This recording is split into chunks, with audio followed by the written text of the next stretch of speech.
The setting is introduced as a large gym in Seoul's bustling Gangnam district. From inside a small staff room, angry curses echoed out. A muscular man named Ganghyuk Choi of Ganghyuk Style Fitness began his livestream, sending warm greetings to his viewers. He announced he would do a mukbang with fried chicken and beer by request, though he secretly thought it would negatively affect his muscles. Ganghyuk Choi excitedly bit into a crispy piece of fried chicken and held up a can of beer in front of the camera. He ate heartily, praising the food, saying he would use a little beer to wash it down. The narration emphasized that one could tell Ganghyuk Choi was obsessed with training just by looking at his bulging muscles. However, he wasn't always a fitness enthusiast, and there was a reason behind that change. A flashback revealed he was once so severely injured that he had to rebuild his body just to be able to walk again. He was gravely wounded while serving in the special forces and was carried away on a stretcher by his comrades. To recover, Ganghyuk Choi had to undergo extremely painful physical therapy and rehabilitation sessions. Afterward, he delved into studying all exercises from yoga to weightlifting, while also learning about nutrition to strictly control his diet. Thanks to these efforts, he became a nationally renowned fitness trainer, earning the title of Best Trainer in Gangnam. Back in the present, the narrator wondered why such an expert was eating so excessively, while he himself was secretly cursing because it ruined his body metrics but was too delicious. Ganghyuk Choi looked up at the sky, silently cursing the COVID pandemic, which had caused this situation. Due to lockdowns and social distancing orders, his gym had no revenue for many consecutive months. Seeing the piling bills, Ganghyuk Choi had no choice but to become a streamer. But with 5 branches to maintain, the livestream money wasn't enough to cover expenses, forcing him to secretly wipe away tears and lie to his audience that dust had gotten into his eyes. He quickly regained his smiling face, promised to see everyone tomorrow, and urged them to like and follow his channel. As soon as he ended the livestream, his smile vanished, replaced by a tired expression and a heavy sigh as he wondered what he would have to do tomorrow. Ganghyuk Choi looked at the empty chicken box and beer can, silently thinking about the calories he had just consumed and the inability to train immediately after drinking alcohol. He sighed wearily, wondering where his life was headed. He recalled the doctor's words that he needed more rest because he was experiencing hair loss due to stress. In the flashback, Ganghyuk Choi was stunned upon hearing the diagnosis and asked again, "What?"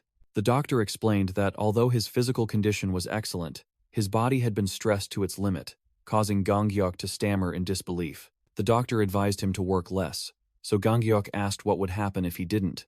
The doctor, while pushing up his glasses, stated firmly, "You will go bald." Ganghyuk Choi shrieked in horror, imagining himself bald. No, baldness is unacceptable. He desperately thought that no one would love him if he went bald. While the doctor calmly said he would prescribe medication, but he still needed to reduce stress and rest. Back in the present, Ganghyuk sat tiredly in the room, sighing and wondering how he was supposed to rest. He realized he only knew how to work and train, to the point where he had forgotten how to relax. He suddenly had an idea, picked up his phone, and started browsing. He scrolled through many different options on his phone, but found no interest in any of them. He suddenly realized that because he was too busy with work, he had forgotten the Murra martial arts novels he used to love as a child. A flashback appeared, showing young Ganghyuk growing up in poverty with his grandparents. Therefore, the boy often went to the local used bookstore to find cheap martial arts novels. He only retained fond memories of the time he spent engrossed in reading books in his room. Back in the present, Ganghyuk smiled, recalling how his grandfather used to scold him for it, then suddenly exclaimed, "Hey, I know this person." He was excited to see the name of his favorite author, Gyeongga, and remembered how he was captivated by series like Return of the Demon Master and Fall of the Sinister Faction. He was surprised to see a work titled The New Shaolin and wondered, could this be a new story? Ganghyuk Choi frowned at his phone, thinking to himself that he had never heard of this series before. He decided to check it out, clicking to read the first free chapter of the New Shaolin Chronicle series. As he scrolled through, Ganghyuk Choi's expression gradually changed from curiosity to astonishment. He smiled excitedly and exclaimed, "I like this story." As he read, he felt the stress melting away from his body and recalled his exhausting workdays. He wondered how long it had been since he had truly rested like this, recalling a scene where he was training a student. Memories of rare moments of relaxation, like sitting and eating ice cream, suddenly flooded back. This feeling made him feel like a child again, immersed in the world of martial arts novels. Overwhelmed by relaxation, Ganghyuk Choi slumped down and fell asleep right there. He lay sound asleep on the floor, his phone screen still lit beside him. Suddenly, the phone emitted a dazzling light that enveloped Ganghyuk Choi's body. He woke up with a start upon hearing a strange voice calling the name Mujin and urging him to get up for morning cultivation practice. Hearing the words morning cultivation practice, Ganghyuk Choi sprang up in alarm. He looked around, bewildered, realizing he was in an unfamiliar room with ancient architecture. In front of him was a boy with a shaved head, dressed in a monk's attire. The Shaolin boy hastily urged him to hurry because everyone had already arrived and they were about to get into trouble. Ganghyuk Choi angrily asked, "Hey kid, how did you get into my room?" while also wondering why the boy had shaved his head like that. The young monk confidently replied that he was bigger and older, then gently lifted Ganghyuk Choi's entire body. A status window appeared, showing Ganghyuk Choi's astonishing physique. 6 feet tall, 200 pounds, former Special Forces soldier. Ganghyuk Choi looked at the boy with concern, asking, "Kid, do you need glasses?" Ganghyuk Choi thought to himself in confusion, wondering who that boy was and how he got into his apartment. He looked up at the wooden ceiling in an ancient architectural style, a sense of unfamiliarity washing over him. He realized he was in a completely unfamiliar room, not his apartment. From a wider perspective, a young monk was waking up another young monk, who was Ganghyuk Choi himself. Ganghyuk Choi rubbed his eyes and was horrified to see his reflection was that of an unfamiliar bald boy. The young monk flinched and stepped back when Ganghyuk Choi suddenly screamed loudly. Ganghyuk Choi was in utter panic, yelling, "Where's my hair? Where the hell am I?" While the other young monk stared blankly. He suddenly froze, as an important detail flashed in his mind. Wait a minute. He called me Mujin? He was stunned to realize that was the name of the main character in the web novel New Shaolin he had just read. He continued to panic, wondering why he was Mujin and where his muscles had disappeared to. A flash of realization sparked in his eyes as he made a guess. He sighed in relief, reassuring himself that this was surely just a martial arts dream like he used to have as a child, which made the other young monk ask in confusion what he was talking about. The young monk urged that they were really about to be late, and Ganghyuk Choi agreed to go along. Ganghyuk Choi smiled, thinking to himself about the cute boy and this strange dream. The young monk opened the door and rushed outside, urging, "Hurry up, before we get into bigger trouble." Both ran under the morning sun, and Ganghyuk Choi decided to enjoy this dream by fully embracing the role. An angry voice roared from ahead. "How dare you be late on the first day? Do you want to be punished?" A master holding a staff stood before dozens of disciples lined up, ordering them to quickly get into position. The young monk hastily apologized to the master, while Ganghyuk Choi was astonished, thinking to himself that this dream was too realistic. The master ordered them to begin with the horse stance, making Ganghyuk Choi wonder if it was a squat. Ganghyuk Choi groaned softly as he began to perform the stance along with everyone else. The other young monks were also straining to maintain their posture with difficulty. All of them gritted their teeth, enduring the fatigue of the exercise. Ganghyuk Choi suddenly noticed something unusual and quietly asked, "Wait, what is this?" He realized in alarm that everyone's posture was completely wrong, worrying that they would damage their knees. He recalled his journey starting from physical therapy, so he understood better than anyone the importance of lower body and core strength. Memories flooded back, showing that he could never stand seeing others exercise incorrectly. As a fitness fanatic, witnessing the other young monks performing the stance incorrectly, spreading their legs too wide, and not opening their hips properly, was nothing short of torture. He couldn't help but scream in his mind, asserting that the lower body was the foundation of martial arts and wondering why they were training like that. The master was still loudly explaining that if they couldn't control their center of gravity, they wouldn't be able to master any martial art. Ganghyuk Choi irritably thought that it was all meaningless if the children didn't practice with correct posture. His nature simply wouldn't allow him to remain silent in the face of this mistake. He gritted his teeth, deciding that he no longer cared. Even if this was just a dream, he still shouted loudly, "None of you know anything about fitness." His shout made the master and the other senior disciples turn back in astonishment. All the other young monks also turned around simultaneously with astonished expressions. The young monk next to him hastily whispered, while Ganghyuk Choi was still fuming, "Mujin, what are you doing?" The master angrily pointed at Ganghyuk Choi and yelled, "How dare you interrupt our training session?" He and the other senior disciples scolded him in unison, claiming he was making excuses because the exercise was too difficult, and demanding he return to his stance immediately. Ganghyuk Choi shivered at the master's imposing aura, thinking to himself that this truly was a martial arts novel, but he still didn't back down. He firmly retorted, "No, I will not be silent. All I'm doing is pointing out what's wrong." Ganghyuk Choi thought to himself that these feeble threats were nothing compared to dealing with annoying clients, recalling a time he had to remind someone to focus on their workout. The Shaolin master angrily stepped forward, growling, You, a Shaolin disciple, are telling me that Shaolin's training methods are wrong? Gangyuk sneered, thinking to himself that this dream was so real he would respond like a true novel character. He professionally explained that if they continued to train like that, everyone would damage their knees and suffer pain in old age, accompanied by an illustrative image of worn-out joint cartilage. The master dismissed it, claiming it was merely the sophistry of a weakling. Gangyuk was momentarily stunned by the accusation, and asked again, "Excuse me?" He immediately retorted, questioning whether the purpose of martial arts wasn't to train weak minds and bodies, pointing out the contradiction in the master's words. The master awkwardly replied that Shaolin martial arts were different, that their cultivation was a path to enlightenment. Gangyuk smirked cunningly, cornering the master with the question, "So, are you saying that the weak shouldn't walk the path of enlightenment?" Which made him hastily deny it. In a fit of anger, the master grabbed a disciple and shouted that it was precisely through physical pain that people learned to cultivate their souls. He continued his lecture, asserting that the human mind was inherently weak, always seeking comfort, and only through training amidst suffering could it become strong. Gangyuk continued to set a cunning trap, asking if only young people needed this kind of spiritual training, which confused the master. The master asked blankly, "What?" And Gangyuk reminded him that those were his own words. With the image of his old body appearing in his mind, Gangyuk argued that if one accepted destroying their knees in youth to train their mind, then surely in old age, with a dilapidated body, there would be no need for ascetic practice anymore. The other disciples began to whisper and murmur, doubting the master's teachings, while he glared resentfully at Gangyuk and thought to himself, "This insolent brat." Gangyuk pointed towards an elderly monk sitting in the distance and retorted, asking if, at that age, he hadn't yet achieved Buddhahood.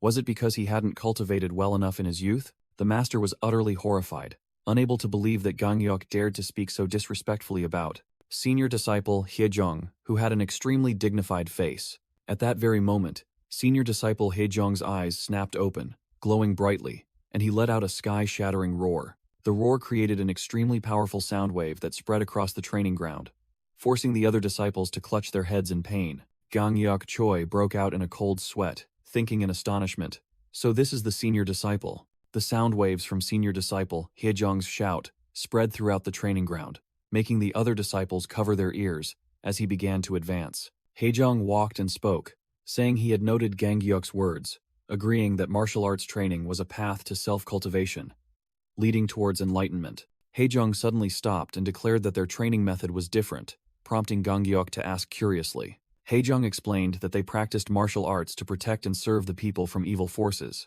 Gangyuk scoffed and asked sarcastically, "So you mean destroying your knees to protect the people?"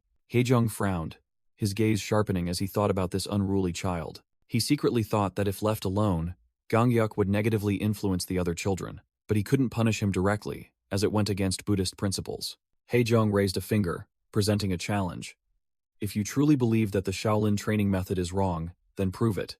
Gangyuk asked how to prove it, and Hejong replied that if Gangyuk thought their method was wrong, he must surely know a more correct one. Hejong pointed directly at Gangyuk. He ordered Gangyuk to face and defeat someone who had undergone their training, leaving Gangyuk stunned. Gangyuk panicked, anxiously asking if he wanted him to fight against him personally. Hejong said it would be fairer if Gangyuk faced another junior disciple and called out loudly, "Mugung, step forward." A large, muscular young monk named Mugung stepped out from the crowd, and Hejong announced that Gangyuk would have 1 week to train using his own method. Hejong declared that after 1 week, Gangyuk would have to face Mugung, who was cracking his knuckles and smirking provocatively. Gangyuk protested, pointing out the weight class difference between him and Mugung, then retorted, "How is that fair?" Gangyuk realized this was just a charade. He was merely trying to use another disciple to shut him up.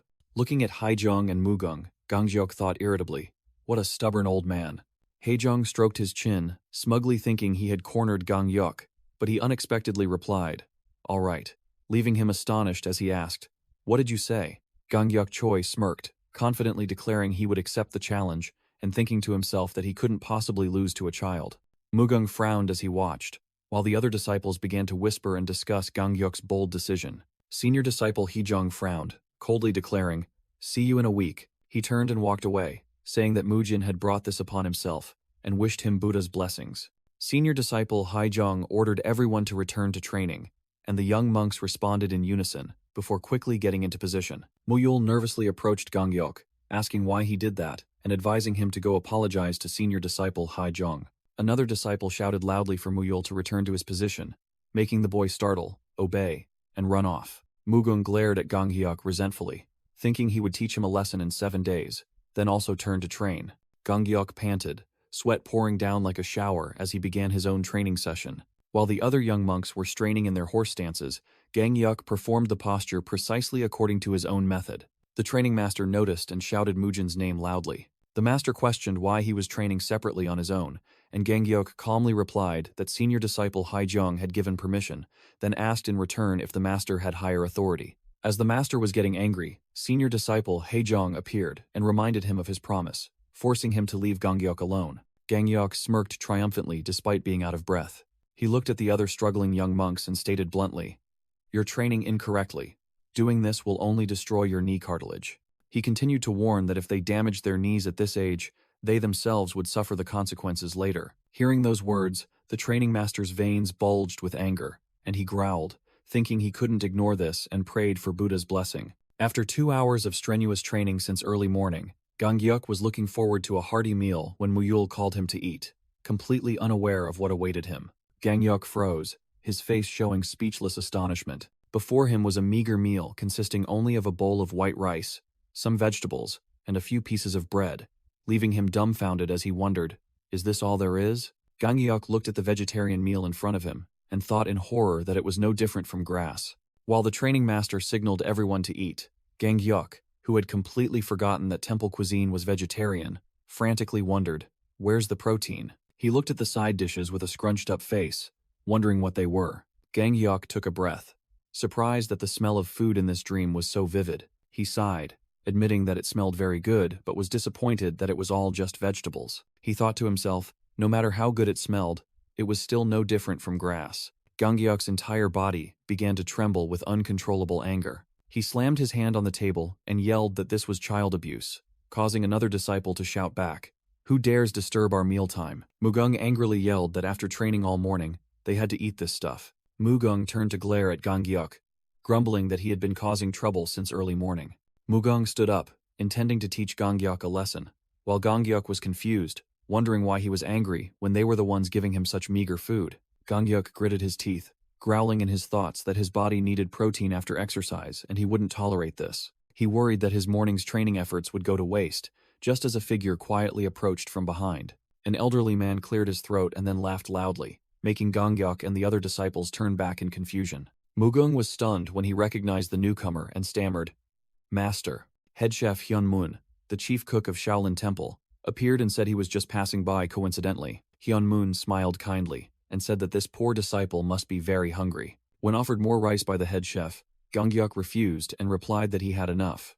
Hyunmoon chuckled, asking if he wanted more side dishes and thinking to himself that he should give the hungry child what he wanted. Ganghyuk bluntly asked, "Do you have protein supplements? Or even better, chicken breast?" leaving everyone in the dining hall speechless. Chef Hyunmoon was stunned, while the other disciples indignantly wondered what was wrong with him. Muyul anxiously shook Ganghyuk's arm, asking, "Mujin, you've been acting strange all morning. Are you sure you're all right?" Ganghyuk shouted decisively, "I need my protein." He continued to explain seriously while Muyul was still confused. "So that I can build muscles for my body." Ganghyuk finished, his eyes filled with determination. Ganghyuk broke into a sweat, starting to realize the current situation, and wondering, what's going on? He realized that the training was truly arduous. He thought to himself that the food smelled real and wondered why he hadn't woken up yet if this was a dream, doubting if this was reality. Ganghyuk suddenly realized that if this was real, he needed to be more careful. He reminded himself to remember that he was a disciple in the Shaolin Temple and should mind his words. Ganghyuk bowed his head in apology. "I apologize. I was so hungry that I spoke without thinking." Chef Hyunmoon showed understanding, assuming he must have been tired from training, but Ganghyuk hesitated, saying, "And I apologize, but," he ventured to ask more cautiously, "could I possibly have some beans or mushrooms?" Chef Hyunmoon was utterly speechless, his face showing extreme bewilderment. Whether it was a dream or reality, Ganghyuk told himself that he needed protein at all costs, despite being seen as an odd child. During the Buddhist scripture class, Ganghyuk sighed in boredom, muttering along with the sutra lifelessly. He thought to himself about the grueling schedule, from training at dawn to breakfast and then Buddhist scripture study right after, believing that even the Buddha would find it tedious. Gang Hyuk accepted the hypothesis that he was in a novel and desperately sought a way to return home. Suddenly, an idea struck him. Wait, if I'm in a story, maybe I'll get out when it ends? He imagined himself as the talented protagonist of the story, residing in the legendary Shaolin temple, but the fantasy was shattered by an ink drop falling onto the page, making him yelp.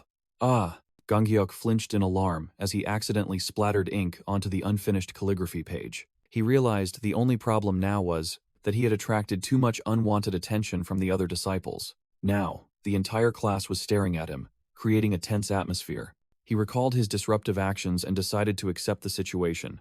Well, in for a penny, in for a pound. He resolved to win the upcoming match to prove his training methods were correct. Meanwhile, senior disciple Haejung was walking with Chef Hyunmun and asked about the incident, to which Hyunmun admitted that the boy was truly strange.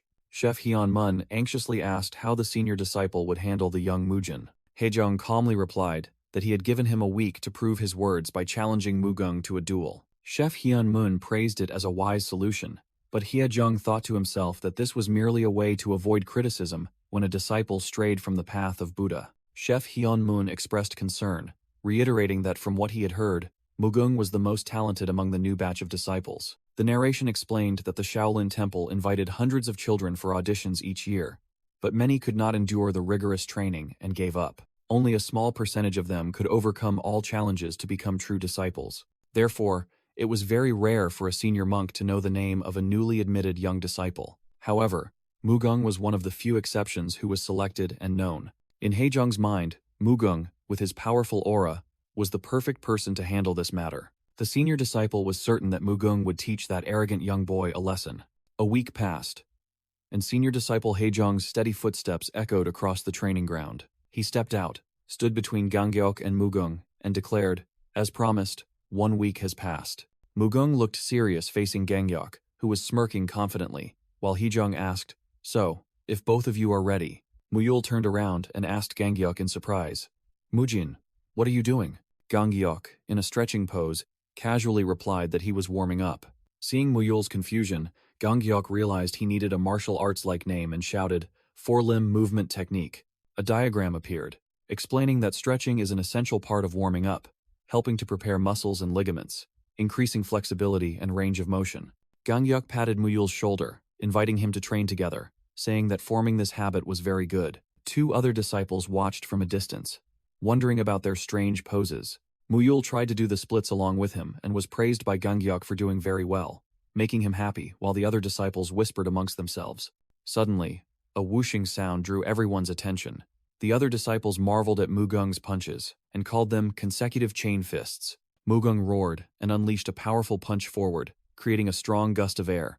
The Shaolin disciples exclaimed in astonishment, Mugung is incredible, saying they could hear the air being torn apart with each punch. While Muyul's eyes widened in admiration, Gang Hyuk broke into a cold sweat, thinking he would be finished if he got hit by one of those punches. Gang Hyuk gritted his teeth, nervously wondering how to defeat this opponent. Suddenly, an idea struck Gang Hyuk as he looked towards the temple roofs. He dashed in front of senior disciple Haejung and declared that he knew what to do. Senior disciple Haejung recalled Gang Hyuk's words, that he had not made excuses to avoid training. In his recollection, he remembered seeing Gang Hyuk and Muyul sneaking around at night, and realized that he truly had his own training methods, even if they weren't according to instructions. The flashback showed Gang Hyuk ramming himself into a tree and explaining to Muyul that he was practicing how to defeat Mugung with a single move. Senior disciple Haejung continued to ponder, wondering why Gang Hyuk kept rubbing against that tree. Returning to the present, senior disciple Haejung merely let out a soft hum with a profound expression. He turned to Mugung and thought to himself that Mugung would resolve this child's attitude problem. Mugung blushed, his heart pounding as he thought that senior brother Haejung was looking directly at him. With determined eyes, Mugung thought to himself, sorry kid, but you'll have to be my stepping stone. Gang Hyuk began his warm-up by stretching his groin muscles, confusing Mugung. He continued to stretch, extending his body professionally. Gang Hyuk rotated his arms and provocatively asked, shall we begin? Senior brother Haejung looked down with a stern, displeased expression. Mugung frowned in anger, thinking to himself about this child's insolence. He stepped forward and declared, I will show you. Mugung continued, his eyes sharp. If both of you are ready, how hard I've trained to perfect it. He glared at Gang Hyuk and shouted, consecutive punches. As soon as senior brother Haejung called out, begin, Ganghyuk immediately charged forward. Mugung was stunned by Ganghyuk's sudden speed. Ganghyuk rushed forward with a determined expression, wondering what his opponent was doing. He closed in on Mugung, making his opponent think it was a hasty attack. A close-up of Mugung's fist whistling through the air. Ganghyuk easily ducked to dodge Mugung's punch. The Shaolin disciples gasped, shouting that he had dodged the consecutive punches, while senior brother Haejung also showed surprise. Ganghyuk quickly circled behind, grabbed Mugung's arm, and thought, I can't use real combat techniques on a child. In a flashback, Ganghyuk in his old body was training, and realized his martial arts were for real combat, potentially lethal if he was careless. So he had to find the most suitable technique for this situation. Ganghyuk thought to himself that this was a technique any child could handle. He quickly executed a grappling throw, lifting Mugung into the air. Mugung was slammed hard onto the mat and cried out in pain. The entire process from the start of the match until Mugung was subdued took exactly 1 second, as Ganghyuk applied an arm lock, making Mugung scream desperately. The other Shaolin disciples panicked, shouting, urging Mugung to resist. What's happening? Break free. You're a Shaolin disciple, come on. The young monk's expressions shifted from cheering to utter astonishment, unable to believe what was unfolding. They were aghast, wondering if senior brother Mugung had already lost. Mugung lay on the floor, trembling in pain and confusion, wondering, this can't be happening. What did he do to me? A few monks desperately tried to instruct Mugung. Mugung, use your legs, roll over and break free. But they knew it was too late. Even without fully understanding it was an arm lock, they recognized it as an extremely painful hold. Mugung's arm was twisted backward, trembling violently in Ganghyuk's hold. Ganghyuk looked down at the pained Mugung and said, Hey, he coldly warned, if you keep this up, your arm will break. Give up. The other disciples were still shouting in vain, get up now, your opponent isn't trained at all. Ganghyuk continued to tighten his grip, telling Mugung that he could feel his bones about to break, and that the damage could be permanent. While his peers still yelled, break free now, Ganghyuk simply asked Mugung to surrender. Mugung gritted his teeth, enduring extreme pain as he heard his junior brothers call his name. Finally, unable to bear it any longer, Mugung let out a piercing scream of agony. Mugung screamed in agony, while the other disciples watched in horror. Ganghyuk immediately released Mugung's arm and said in a panic, Sorry, I let go. See? The disciples were still in a state of panic, one calling out senior brother Haejung's name in confusion. Senior brother Haejung pondered deeply, wondering how to resolve this situation. After the morning match between Mujin and Mugung concluded, Ganghyuk massaged his opponent's shoulder. While Mugung was sobbing, Ganghyuk, massaging his shoulder, said this was the consequence of forcing him to fight a child. The winner was declared Mujin, while he was still tending to Mugung. A martial arts manual titled 8 Extremities Fist appeared, featuring the consecutive punches technique. This martial art was explained as one of the forms of 8 Extremities Fist, focusing on attacks using fists, elbows, and shoulders. Its goal is to quickly overwhelm opponents at close range, and is renowned for its explosive power. Among the junior disciples, Mugung was the one who had grasped it most profoundly. Even the senior brothers of previous generations were astonished by his consecutive punches. However, that morning, this formidable technique failed against the strange troublemaker's unfamiliar skill. With only a slight resistance, it was utterly defeated. Back in the present, Mugung was sobbing, his hands trembling with humiliation. Ganghyuk continued to comfort the sobbing Mugung, who then blurted out, That was cheap, making Ganghyuk ask in surprise, Huh? What was cheap? Mugung, still crying, resentfully explained that Ganghyuk had charged in right at the start and used a strange technique instead of the consecutive punches. The boy choked back a sob, then wailed loudly that in a fair fight, he would surely have won. And Ganghyuk smiled soothingly. Yes, of course. Our little Mugi is a great fighter. Mugung snapped back. It's Mugung, not Mugi. While 2 other young monks secretly watched them leave in silence. A voice rang out in agreement with Mugung, startling a young monk who was whispering to Ganghyuk. One of the older senior brothers criticized Ganghyuk, stating that the rule was to fight using Shaolin techniques, and he had broken it. Ganghyuk looked up with a defiant expression, thinking to himself that the accusation was absurd. The senior disciple angrily questioned why Ganghyuk didn't use the chain punch. Ganghyuk explained that if he used that technique, both would only exchange blows and be severely injured, whereas his goal was simply to defeat the opponent. While Mugung was still sniffling on the ground, Ganghyuk asserted that he had won without injuring him, but Mugung shouted back that it wasn't the way to use Shaolin techniques. Mugung continued to yell that Ganghyuk had made up his own rules, while Ganghyuk merely remained silent. The other disciples murmured in confusion. unable to believe their chain punch had been so easily defeated by an unknown person using strange techniques. The leading senior disciple gritted his teeth. Though he didn't want to admit it, he knew Mugung had lost, and perhaps they were being too strict. He sweated anxiously, thinking that if this continued, it would sow doubt in Shaolin martial arts. The other disciples began to whisper in panic, fearing that at worst, they might lose all their students. The entire group turned towards their master and pleaded, "Master Heizhong, what should we do?" To everyone's astonishment, senior disciple Heizhong was smiling, making them unable to understand what he was thinking.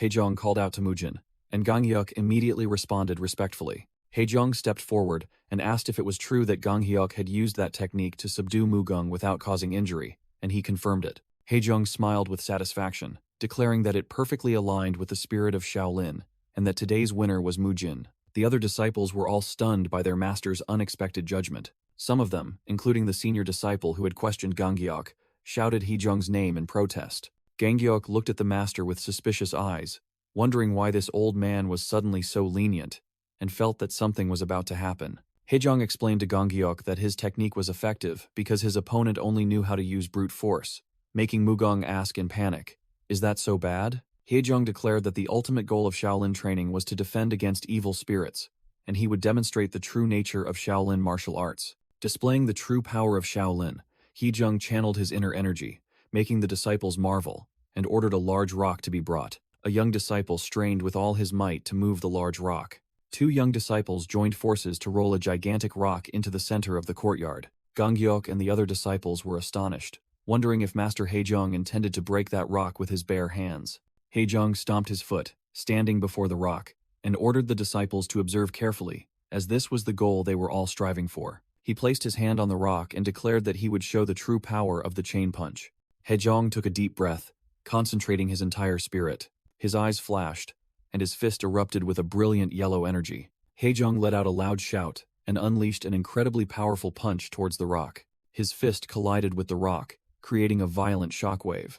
The rock exploded into countless fragments under the might of the punch. The fragments of the rock scattered and fell to the ground. The young disciples cheered in excitement and astonishment at the spectacle they had just witnessed. The disciples discussed animatedly, admiring Heizhong's power, and realizing that was the true might of the chain punch. Ganghyuk stood frozen as he witnessed Heizhong's punch. He gaped, mouth agape, unable to utter a word due to the shock.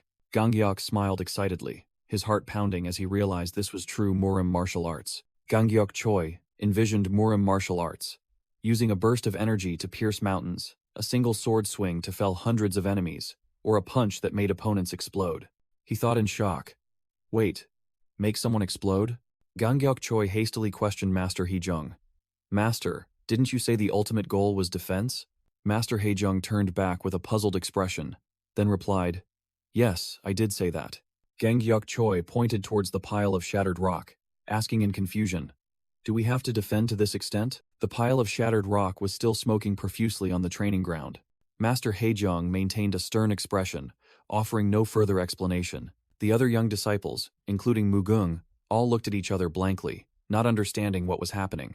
Standing before the disciples, Master Heizhong pointed at the pile of rock and said, Perhaps not. Things settled down, and by the end of that morning, the elder of the Arhat Hall, Hyunsong, who was also Heizhong's master, stroked his chin thoughtfully and asked, Heizhong, do you mean that child, Mujin, overwhelmed Mugung in an instant? Heizhong sat opposite him, respectfully confirming, Yes, master, that is correct. Therefore, he is not an ordinary child. Heizhong continued to report that although Mujin often criticized the morning training, he was the one who practiced the chain punch more diligently than any other disciple. Hyunsong speculated, Perhaps he is studying the chain punch to find a way to counter it? Is that what you suspect? With a tense expression, Heizhong replied, Yes, master. Hyunsong looked directly at his disciple and asked, Do you think he could be a spy for the demonic sect or the evil faction? Hyunsong's eyes widened, astonished at the possibility that the child was truly a spy. Meanwhile, elsewhere, Ganghyuk Choi was irritably tearing at his hair. It's all gone, completely gone. What is this? Hyunsong expressed doubt, believing a true spy wouldn't draw such attention. But Heizhong countered that perhaps Mujin's goal was precisely to interfere. Stroking his beard, Hyunsong said there was no need to worry, as the boy was still a novice disciple, and time would tell if he was a spy or just an eccentric child. Hyunsung suddenly widened his eyes as if a disturbing thought had just occurred to him. He proposed a new hypothesis that stunned Haejung. What if he truly came from a martial arts clan?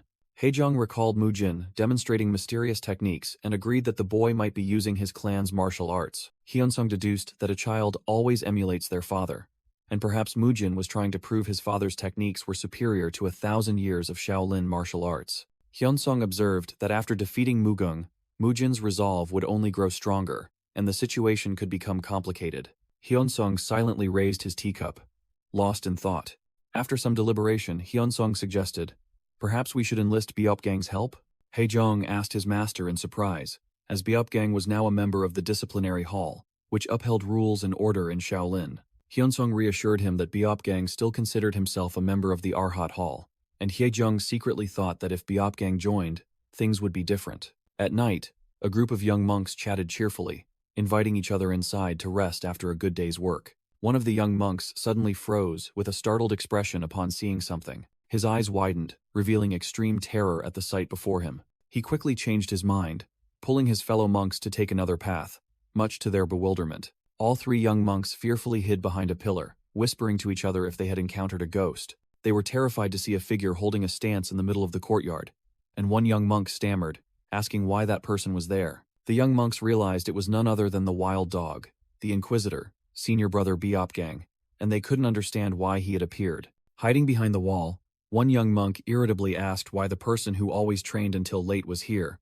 while another pointed out that he was clearly holding a stance. Watching Beopgang strain himself in fierce training, the young monks whispered to each other that perhaps he was there to exert pressure, forcing them to train harder. A group of young monks discussed, one laughing that Beopgang was always so intense, and it was no wonder he earned the nickname the Inquisitor, while another was used to calling him Wild Dog. Another young monk smirked, thinking Beopgang had found his rightful place in the disciplinary hall. That young monk suddenly announced, "Senior brother Beopgang will return to the Arhat Hall with us, starting tomorrow," terrifying the person opposite him. The whole group panicked, unable to believe they would have to live with the wild dog again, as they thought he had been transferred to the disciplinary hall. A flashback showed Beopgang with his muscular physique, exuding an aura that overwhelmed junior disciples, establishing a stricter standard of discipline. A young monk explained that he heard Beopgang was rotated through the halls to understand the rules, before returning to the disciplinary hall, and others agreed that he was a stickler for rules. In the flashback, Beopgang was described as someone who always led by example, never asking others to do anything he wouldn't do himself. From basic exercises, Beopgang trained harder and longer than anyone, which severely damaged his knees. A close-up of his legs showed Beopgang's knees were severely damaged, causing him constant pain even when walking, and they were almost non-functional. Despite the pain, Beopgang persistently held his stance, sweat pouring down. For to him, training was a sacred journey, and pain was merely a part of it. After finishing 30 minutes of stance training, Beopgang stood up straight, flexed his muscles, and asked, "So, where is that child, Mujin?" Beopgang envisioned Mujin as a troublemaker, a rising star of the Arhat Hall with a sly smile. Beopgang resolved to show Mujin what the true Shaolin spirit was. The next morning, a group of young monks gathered, and all simultaneously showed surprise upon seeing something. The young monks cried out in astonishment upon seeing Beopgang standing tall before them and asked why he was there. Amidst the crowd, Muyul was happy that he and Mujin weren't late, while Mujin appeared surprised by the event. Beopgang laughed loudly and declared, "From today, I've been transferred here. You'd better get used to it," along with introducing himself as the Inquisitor of the Disciplinary Hall, now belonging to the Arhat Hall. Mujin stared intently at Beopgang, secretly thinking that one glance was enough to tell this person was the military type.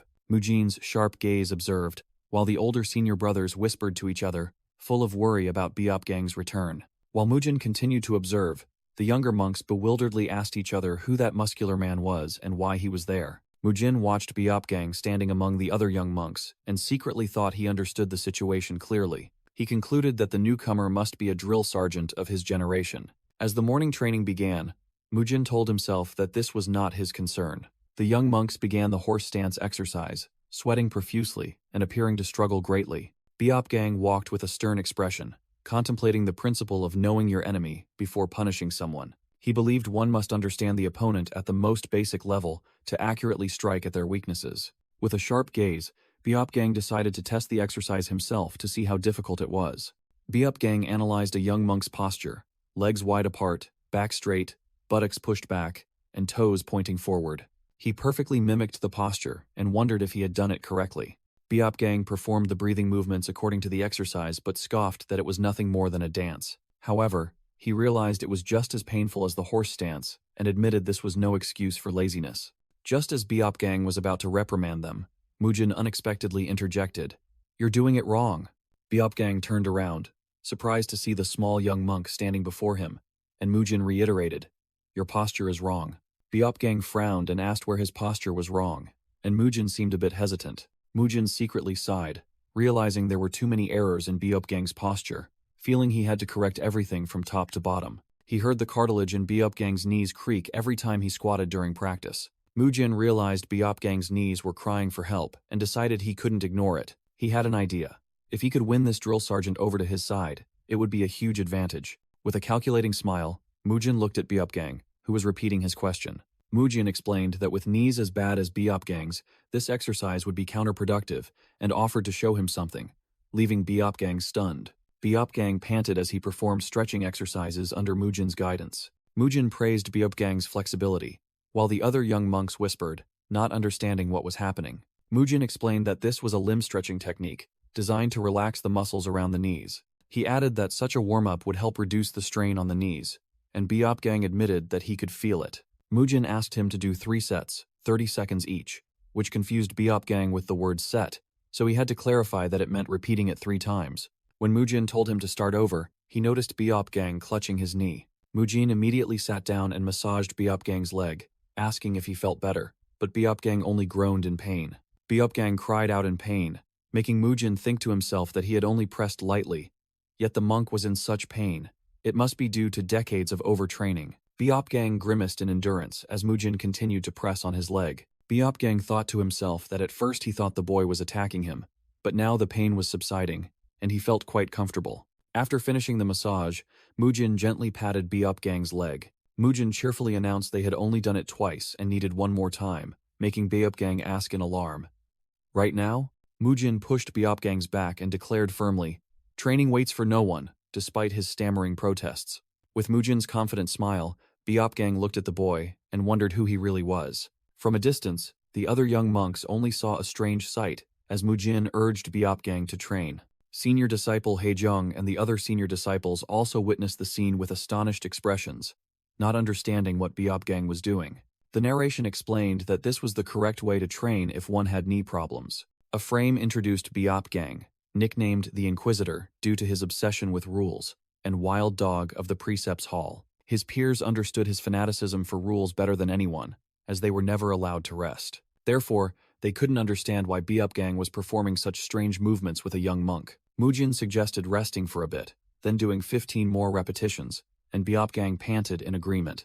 Mujin pointed out that Biopgang often squatted too deeply, and explained that was why his knees were not well. He advised Biopgang to only bend his knees slightly to reduce pressure on his knees. Mujin confidently offered to review the steps, and Biopgang obediently agreed. Mujin began to demonstrate, instructing that the first step was to bend the knees and slowly lower the body. He continued to explain the second step, emphasizing that the hip and gluteal muscles should control the movement, not the knees. Finally, Mujin instructed him to use the hip and gluteal muscles themselves to stand up. After following along, Biopgang felt a surge of energy run through his body and exclaimed that it felt very good. Biopgang realized with an astonished expression that this time the pain had significantly decreased. Mujin smugly thought to himself that this was a small matter for an experienced trainer like himself after completing 3 sets. He recalled the demanding, military-type clients who often came to his gym. In a flashback, Ganghyuk remembered his secret was that the tougher people looked, the easier they were to win over with praise. Back in the present, Mujin praised Biopgang for learning very quickly, making the muscular monk laugh loudly with pride for having been a Shaolin disciple for 18 years. Observing from a distance, the other monks didn't understand what had happened to the mad dog and why he had become so docile. Senior disciple Heijung trembled in exasperation, muttering prayers for Buddha's blessing. Fed up, Heijung decided to ignore them. Just then, the bell signaling breakfast rang out. Mujin instructed Biopgang to apply what he had learned whenever he trained his lower body, and to perform it before every training session. Biopgang nodded, completely convinced and agreeing with Mujin's instructions. He didn't forget his initial purpose, which was to test Mujin's techniques himself, and he felt a tingling sensation in his legs.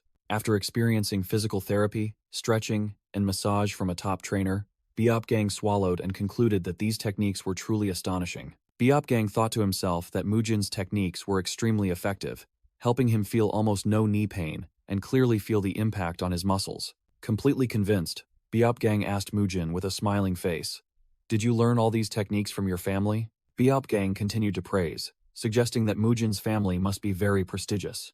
Mujin smirked to himself, realizing this was a perfect explanation for his knowledge. He thought that the story of a secret family lineage would cover all his strange behaviors up until now. Mujin cheerfully confirmed, "Yes, these are techniques I learned from my family," and Biopgang burst into appreciative laughter. However, Biopgang changed his demeanor and spoke seriously. He clarified that he was only talking about the impressive healing techniques. As for martial arts, nothing could compare to Shaolin's 1,000-year history. Biopgang advised Mujin not to let his family loyalty hinder his devotion to Shaolin. Muyul ran over to ask Mujin if he was finished, while Mujin clasped his hands and replied to Biopgang that he would remember. Mujin quickly asked for permission to leave, and Biopgang cheerfully agreed to let him go. Mujin told Muyul that he had intentionally waited for his friend, and they both decided to go eat together. Suddenly, both Biopgang and Mujin flinched, swallowing hard as they sensed a terrifying killing intent. Biopgang turned around in alarm, hastily bowed and apologized to senior disciple Hejung for the scene they had just witnessed. Biopgang tried to explain that he wanted to personally experience Mujin's exercises to know himself and his enemy, and Hejung coldly asked about the results. While Biopgang began to report, in the distance, Muyul curiously asked Mujin what they had talked about. Biopgang presented his conclusion to Hejung. That child, Mujin, does not come from a martial arts family, but rather a family of healers. Hejung asked in surprise why he thought so, and Biopgang scratched his chin, preparing to explain in detail. Biopgang revealed that his knees were almost completely ruined after many years of training, making Hejung stunned and asked why he had kept it a secret. Biopgang explained that he didn't want the elders to worry, and more importantly, he couldn't reveal his weakness in front of the disciples. Biopgang recounted that for decades, none of his brethren had noticed the problem with his knees, but Mujin immediately saw through it. He affirmed to Hejung that all the techniques he practiced with Mujin were aimed at reducing the burden on his knees. Hejung clutched his head in despair, considering it a disaster that a child of such talent refused to practice Shaolin martial arts, though he still didn't believe Mujin was from a medical family. Through the shadow on the floor, Biopgang reassured his master that he would guide Mujin back to the right path, making Hejung curiously ask how. Biopgang confidently declared that instead of forcing him, he would befriend Mujin so the boy would gradually return to Shaolin martial arts. Hejung pondered deeply, and then agreed, thinking they didn't need to rush. Hejung fully entrusted Mujin's matter to Biopgang, and the story shifted to a morning training session sometime later. Mujin grumbled and sighed in annoyance. Muyul asked worriedly when he saw Mujin's face turn purple, and the boy complained about having to study Buddhist scriptures right after breakfast, saying he needed a nap because he was too full. A master stood before the young monks and announced that since everyone had mastered the chain fist, they would move on to the next step. The master explained that the true power of martial arts is only achieved when internal and external strength are in harmony, and from today, they would begin to develop internal energy. The master called two older senior disciples, Biopgyong and Biopgong, to step forward and demonstrate. The master instructed the young monks to follow the example of the two senior disciples and sit in the lotus position, making Mujin wonder what that was. Senior disciple Biopgyong quickly sat down and crossed his legs with ease. Senior disciple Biopgong also entered the posture, and Mujin suddenly realized something. When the master asked everyone to close their eyes and focus on their breathing, Mujin joyfully exclaimed, recognizing the posture. The master guided everyone to breathe deeply through their nose, while the two senior disciples demonstrated with focused expressions. The master continued to instruct them to hold their breath until they felt the flow of qi near their dantian, and one of the two senior disciples emitted a powerful blue aura. Mujin was extremely excited, exclaiming that he finally got to learn the Murim martial arts he had always longed for, and now found the lotus position really cool. Mujin quickly entered the lotus position, thinking to himself that after days of boring, repetitive training, he was finally learning true martial arts. Not only Mujin, but all the other young monks were also extremely excited to finally learn Murim martial arts after the harsh, basic exercises. The young monks dreamed of learning 1,000-year-old Shaolin martial arts, powerful enough to shatter boulders like Grand Senior Disciple Hejung. The entire group focused on listening to the master's voice, inhaling and exhaling as instructed, but Mujin began to feel something was off. Mujin frowned, his intuition telling him there was something strange about this training session. He observed the senior disciples correcting their peers' postures and thought to himself that this breathing exercise was not like what he had read in novels. Mujin wondered why they weren't given more explanations about Eastern philosophies like yin and yang, the 5 elements, or the 8 trigrams. Nevertheless, he decided to trust, believing that the masters surely had their own reasons. An hour later, Mujin, who had previously complained about training, finally just obediently followed the instructions. The reason was simple. This was internal energy cultivation, and he was more excited than ever. He imagined the superhuman power of internal energy that could split mountains and allow him to fly freely. With an image of his past muscular self appearing, Mujin snorted proudly, determined to learn the secret internal energy technique. When the master ordered everyone to open their eyes, Mujin smiled expectantly. The master explained that the breathing technique they just practiced was a meditation to sense and gather qi, a prerequisite for using internal energy. The master instructed the disciples to practice this technique whenever they had time to feel the qi in their bodies, and Mujin listened attentively. Mujin was disheartened when he realized they still hadn't been taught actual internal energy techniques, and these were just basic breathing exercises. He was thinking about having to sense qi to cultivate internal energy when a senior disciple placed a thin book in front of him. The senior disciples began distributing small books to everyone. Mujin curiously asked what they were, and was told they were diagrams of the body's meridians. The master said that the young monks didn't need to memorize everything, but had to learn the main meridians by heart because they were crucial for circulating qi and subduing opponents. Mujin held the meridian book in his hand and smiled with interest, thinking to himself, "Meridians, huh?" An illustration showed that meridians are the pathways through which qi flows inside the body, forming the foundation for mastering martial arts. The master pointed to a young monk and began explaining the locations of the meridians, for example, where qi flows through the scalp. Mujin flipped through the book, looked at the acupoint diagram, and confidently declared he would memorize it all today. That evening, Mujin stood alone in the courtyard, recalling the task assigned to him, learning the meridians and practicing the breathing technique, the first step of the Shaolin mental cultivation method. He seemed a bit disappointed, wondering if simply memorizing the breathing technique was truly all there was to it. Suddenly, Mujin saw Biopgang training intensely and shouted, "Senior disciple Biopgang, what are you doing?" Biopgang laughed loudly, flexed his muscles, and said that Mujin's method had alleviated his knee pain, so he was training even harder. Mujin clutched his head in horror, screaming in his mind that he only taught him those things so his knees could recover. Biopgang grandly declared that the best steel is forged in the hottest fire, and showed off his 18 years of diligently trained arm muscles. But Mujin pouted, scoffing that it was just grass-fed beef hide. Biopgang froze as Mujin calmly explained, "If the fire is too hot, the steel will melt. Our bodies are the same." Mujin politely asked Biopgang to sit down, and the muscular monk was surprised but still agreed. Mujin explained that he would massage and manipulate Biopgang's qi, and warned beforehand that it would be a bit painful. As soon as Mujin began the massage, Biopgang grimaced, startled by the pain.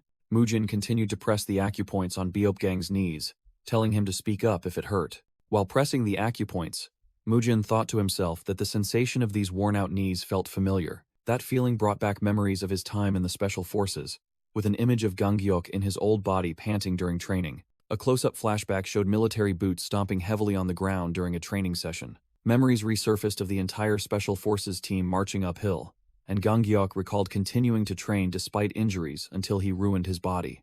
In his memory, Ganghyuk Choi recalled the moment his ankle twisted during a march, causing him to collapse and bitterly think, "All that effort, and in the end, I couldn't even stay in service." A cracking sound echoed, symbolizing his ruined body. His comrades carried Ganghyuk on a stretcher, and he reminisced about finally being discharged.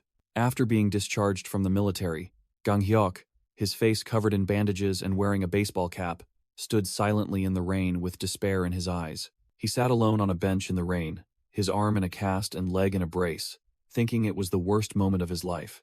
Amidst the rain, Ganghyuk looked up with a determined yet pained expression. He gently turned his head away, continuing to sink into sad memories. Ganghyuk looked back at his past self and realized, "I must have looked this pathetic back then." Back in the present, Biopgang looked up at Mujin with a similar look of despair. As Mujin massaged Biopgang's knee, he said, "If your body breaks down, no one will be able to restore it, so you must take care of yourself, senior brother Biopgang."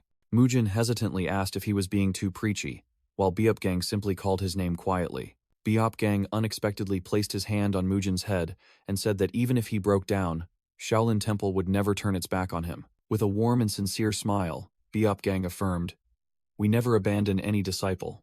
No matter what happens." Mujin looked up, completely surprised by Biopgang's words. He let out a soft scoff, then smiled faintly, seemingly moved.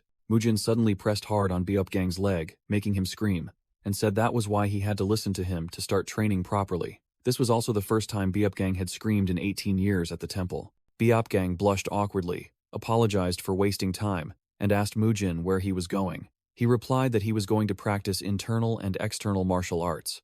Biopgang asked again in surprise, wondering how a child from a family of physicians could not understand the flow of qi. Mujin scratched his head awkwardly, made up an excuse, and thought to himself that he needed to correct himself for constantly forgetting his fake identity. Biopgang decisively suggested, "Then let's train now," making Mujin ask in surprise, "Right now?" Biopgang explained that he was going to practice qi cultivation meditation after training anyway, and invited Mujin to train with him while he meditated. Biopgang pointed at Mujin and suggested that perhaps observing him would help him find his qi faster. Mujin was suddenly enlightened, realizing Biopgang's words made a lot of sense.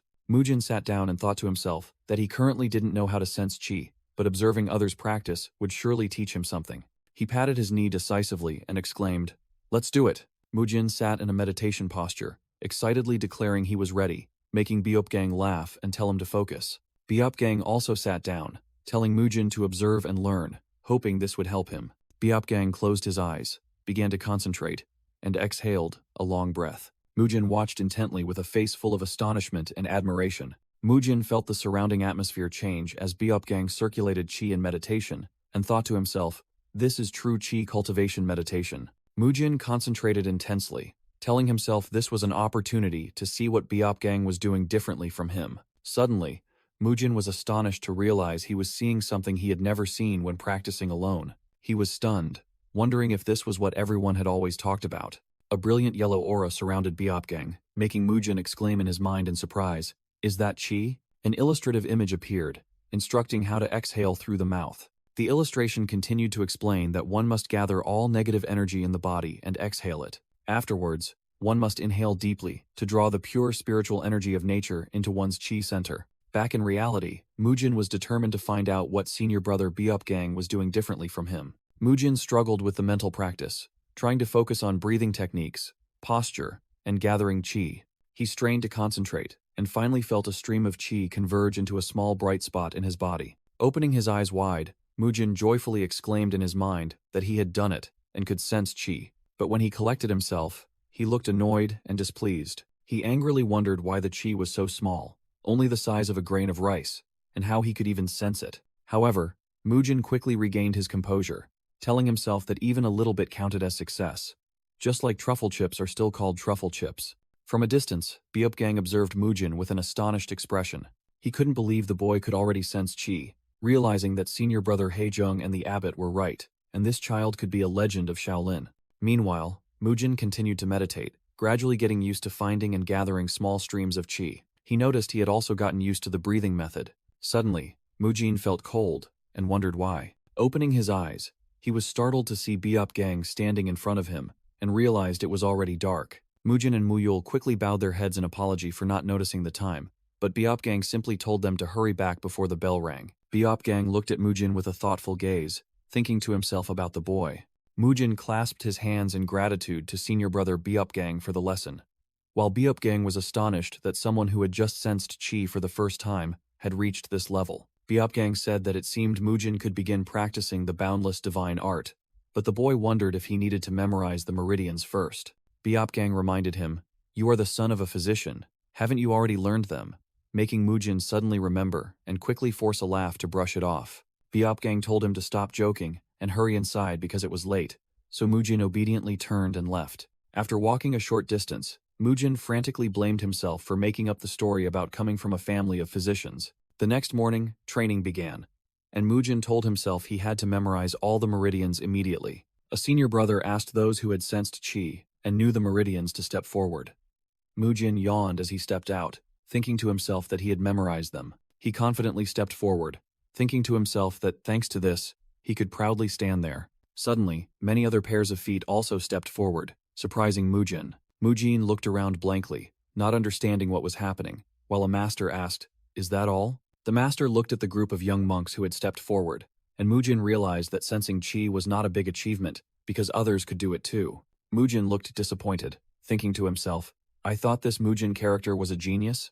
The master held out a book titled Buddha Heart Technique, and explained that it was the basic foundation of Shaolin, containing a summary of the Buddhist path of selflessness. He said that since they were new, he would explain it quickly and start with the basic concepts. The master began his lecture, leaving the young monks standing in awe and admiration. The other young monks discussed in astonishment, unable to believe that the other group could sense chi and memorize the meridians in just one day. A moment later, the master led the elite group of young monks back, to the bewilderment of the others. Mujin's young monk friend ran over and asked how he could complete everything so quickly. Mujin explained that one first needed to learn how to breathe and circulate chi throughout the body, but his friend looked completely bewildered. Mujin patted his friend's shoulder and asked, "You don't understand a single word, do you?" And the boy cheerfully admitted, "No." Mujin told his friend that he would understand soon and advised him to focus on breathing first, to which the boy happily agreed. Mujin continued to memorize the meridians and their order until they were deeply etched into his mind, which was the first step towards the Shaolin path of selflessness. During meditation, Mujin felt his chi gathering faster and thought to himself that even small improvements were enough to satisfy him. He realized this was true internal energy cultivation, just like in martial arts novels, and felt incredibly excited because this was everything he had wished for. Mujin was meditating, his training progressing smoothly. Suddenly, a voice called out, "Mujin, over here," and someone patted his back. Mujin turned around and asked in surprise, "Muyul, where have you been?" The young monk Muyul was panting, struggling to drag something very heavy. Mujin froze with a horrified expression as he saw the scene before him. While Mujin was still sitting on the rock, Muyul dragged an unconscious person over, and Mujin asked in alarm, "Is that a corpse?" Muyul innocently replied that it was Mugyong's body, shocking Mujin even more, who asked again, "So Mugyong is dead?" Muyul quickly corrected him, saying that senior brother Mugyong was still alive, just unconscious, making Mujin wonder why he was dragging him like that. Muyul explained that Mugyong was too heavy for him to carry, and even though he tried to call him, he wouldn't wake up. Mujin told Muyul to wait a moment and quickly ran towards him. Mujin squatted down to check on Mugyong, who lay motionless on the ground. Mujin shrewdly noticed that the marks on Mugyong's body were not from being dragged on the ground. He looked closer at the bruises on his senior brother's body and realized an obvious truth. Mujin asserted confidently that someone had beaten Mugyong, making Muyul ask blankly, "He was beaten?" Mujin pointed out the bruises all over Mugyong's body and said he had been kicked a lot, at which point Muyul finally realized and agreed. Mujin pondered, wondering why the name Mugyong sounded so familiar. He recalled that Mugyong was a young monk who always looked thin and gaunt, unlike the others. Before, Mujin had only glanced at Mugyong without paying attention, but now he was trying to remember something else. A vague, flickering memory appeared in Mujin's mind as he tried to recall where he had heard the name Mugyong. Mujin brushed aside his wandering thoughts, focusing on the main question. So why was Mugyong beaten so badly? Grabbing Muyul by the collar, Mujin pressed, "That's right, good question. Do you know?" Mujin stated firmly that they needed to find out, and he could already guess what had happened. With a sly expression, Mujin declared he knew who to ask, making Muyul ask curiously, "Oh? Who is it?" Muyul looked bewildered as Mujin explained that they just needed to ask the person who had been here before Mugyong. Muyul suddenly brightened as he remembered the person Mujin had sparred with and exclaimed, "Oh." Mugyong, with a bag slung over his shoulder, turned around with a scowl and asked, "What is it?" Mujin and Muyul simultaneously saw Mugyong standing in front of them. Both approached Mugyong, with Muyul playfully doing a handstand on Mujin's shoulders. Mujin told Muyul that he didn't think a crybaby like Mugyong would have the guts to hit someone else. Mujin explained his plan. Since Mugyong was the longest-serving young monk here, he would know everything that happened before they arrived, making Muyul admire him and call him smart. Both continued towards Mugyong, this time with Muyul carrying Mujin's legs on his shoulders. Mugyong turned around, his face still full of annoyance, and asked, "What?" Muyul startled and exclaimed, "Oops!" As he accidentally let go of Mujin's legs, Mujin fell face first to the ground with a heavy thud. Muyul quickly apologized while Mujin lay motionless on the ground as if his soul had left his body. In the awkward silence, Mugyong looked at the scene before him and asked coldly, "Did you just kill him?" Mugung glared at the two angrily and snapped. "Why are you two disturbing my important training time?" Mujin sprang up, angered by Mugung's attitude, and scolded. "Look at him. Act like a senior brother, and show a little concern." Mugung growled, demanding Mujin act like a junior brother and show respect, while Mujin smirked in reply. "But this junior brother already beat you to a pulp, didn't he?" Mugung furiously yelled that he had been caught off guard then, but Mujin merely replied casually and sarcastically, Yeah, I believe you." Provoked by the taunt crybaby senior brother Mugung, he flew into a rage and lunged forward, throwing a punch at Mujin. Mujin easily leaned back, dodging Mugung's punch, which utterly surprised him. Quick as lightning, Mujin grabbed Mugung's attacking arm. Utilizing his opponent's momentum, Mujin violently slammed Mugung to the ground. Mujin pinned Mugung, who was lying face down on the ground, gripping his hands tightly. Mujin applied a rear-naked chokehold, rendering Mugung immobile, while Muyul commented, "Oh no, senior brother Mugung, you lost again." With a smug smile, Mujin leaned close to Mugung's ear and said, "You'll never win against me. Do you know why?" Mugung strained to endure the submission hold, trying to yell, "Shut up," but Mujin continued to tighten his grip. Mujin offered a deal. "If you tell me what happened to Mugyong, I'll tell you why you keep losing." After a moment of hesitation, Mugung accepted, and Mujin immediately released his grip. Mugung staggered to his feet and took a few steps back, looking annoyed but also subdued. Mujin brushed his hands off and explained that Mugung was so sensitive because he was still sore about losing to him. Mugung clenched his fists, angry at the thought of someone as proud as himself losing in such a strange way. But at the same time, he desperately wanted to know the reason. Mujin stood opposite Mugung and demanded, "First, tell me what happened to Mugyong." Mugung reluctantly replied that it was no secret. Mugyong had been beaten by Mutai and his cronies, calling Mutai an arrogant bully. When Mujin asked who Mutai was, Mugung explained that he was the only son of the Seo family, a merchant family patron of Shaolin Temple. Mugung continued that Mugyong's father was a servant to that family, and once, when Master Hyun Moon came to recruit Mutai, he recognized Mugyong's talent and brought the boy to the temple as well. Mugung explained that Mutai didn't accept a servant's son being his equal, so he started bullying Mugyong, making Mujin indignantly ask, "How can a Shaolin disciple act like that?" Mugung added that because Mugyong's father still worked for Mutai's father, they couldn't do anything about it. In the flashback, young Mugyong hung his head sadly, knowing he couldn't tell on Mutai for his behavior. Mujin gritted his teeth, thinking that if this were a normal school, it might be understandable. He grabbed Mugung's robe and yelled that this was Shaolin Temple, a place that must follow Buddha's teachings, then questioned why Mugung just sat by when he was the most senior here. Mugung frantically asked what he could do, but Mujin snapped that he was the strongest, and simply standing up to protect Mugyong would be enough. Mugung fearfully explained that there were 3 of them, and fighting one alone was already difficult. While Muyul pointed at him and innocently told Mujin, he said, "You're the strongest one here." Muyul smiled innocently as he stood between Mujin and Mugung, easing the tense atmosphere. Mugung blushed awkwardly, saying that Muyul probably thought so because those guys didn't really train hard, which made Mujin wonder. Mujin looked seriously at Mugung, realizing there was something important in his words. Mujin pondered, thinking that disciples from affiliated families had learned various Shaolin martial arts branches, so they would be proficient in basic knowledge. He recalled those disciples, including Mutai, appearing lazy during training, and wondered if they were the ones who had progressed alongside him. Mujin mused, concluding that it meant their skill level was higher than the others. Suddenly, Mugyong appeared right behind Muyul, startling both Mujin and Mugung in surprise. Mugyong cowered in fear upon seeing them. The boy sat down on the ground, clutching his head and confusedly asking, "Where am I?" Mugyong looked up blankly, his face still confused and scared. From Mugyong's perspective, Mujin, Mugung, and Muyul looked extremely terrifying, with their eyes glowing brightly in the dark, making him tremble. Mugyong screamed in terror and crawled backward, while the others tried to reassure him that they wouldn't hit him. Mujin smiled reassuringly at Mugyong, explaining that Mugung had told him everything and that he understood Mugyong was suffering from severe psychological trauma. Seeing Mugyong trembling with fear, Mujin thought angrily to himself, "How many bullying incidents has he endured?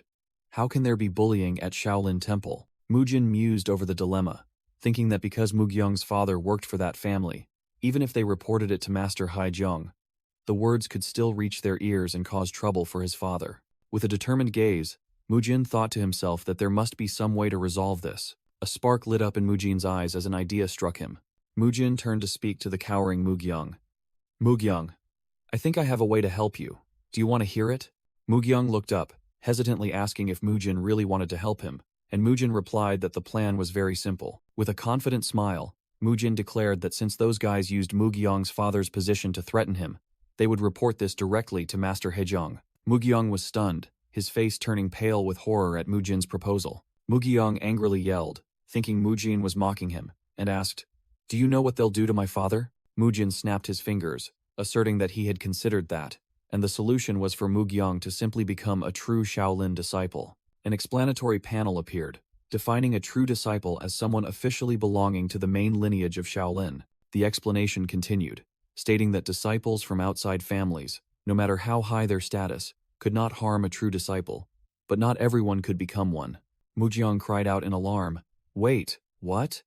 While Mugyong had a look of sudden realization as he understood Mujin's intention, only Muyul remained blankly unaware of what was happening. Mujin smirked to himself, thinking that a disciple from a minor family would never dare to harm a true disciple or their father, though he also admitted this plan had a chance of failure.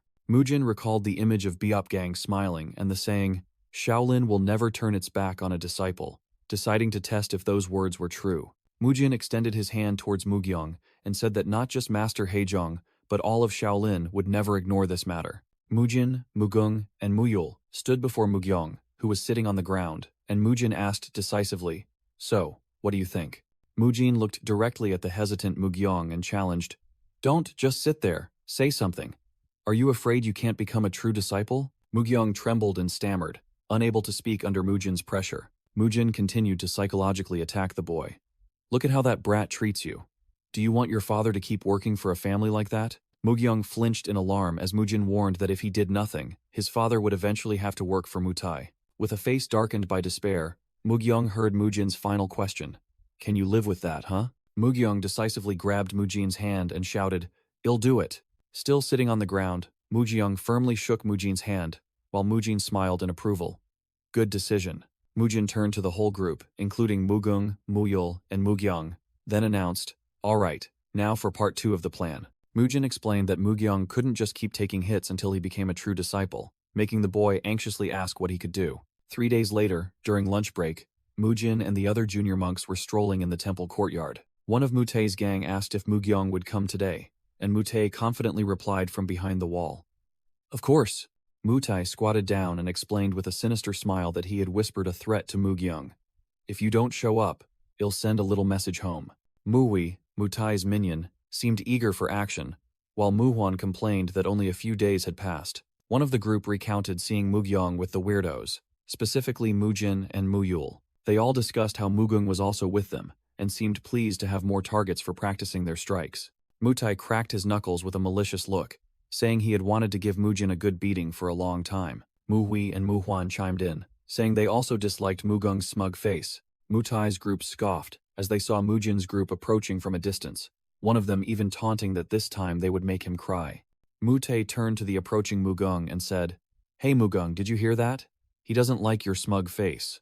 Mujin led his friends, boldly advancing to confront the bullies, and Mutai said with a challenging look, "I see you didn't run away."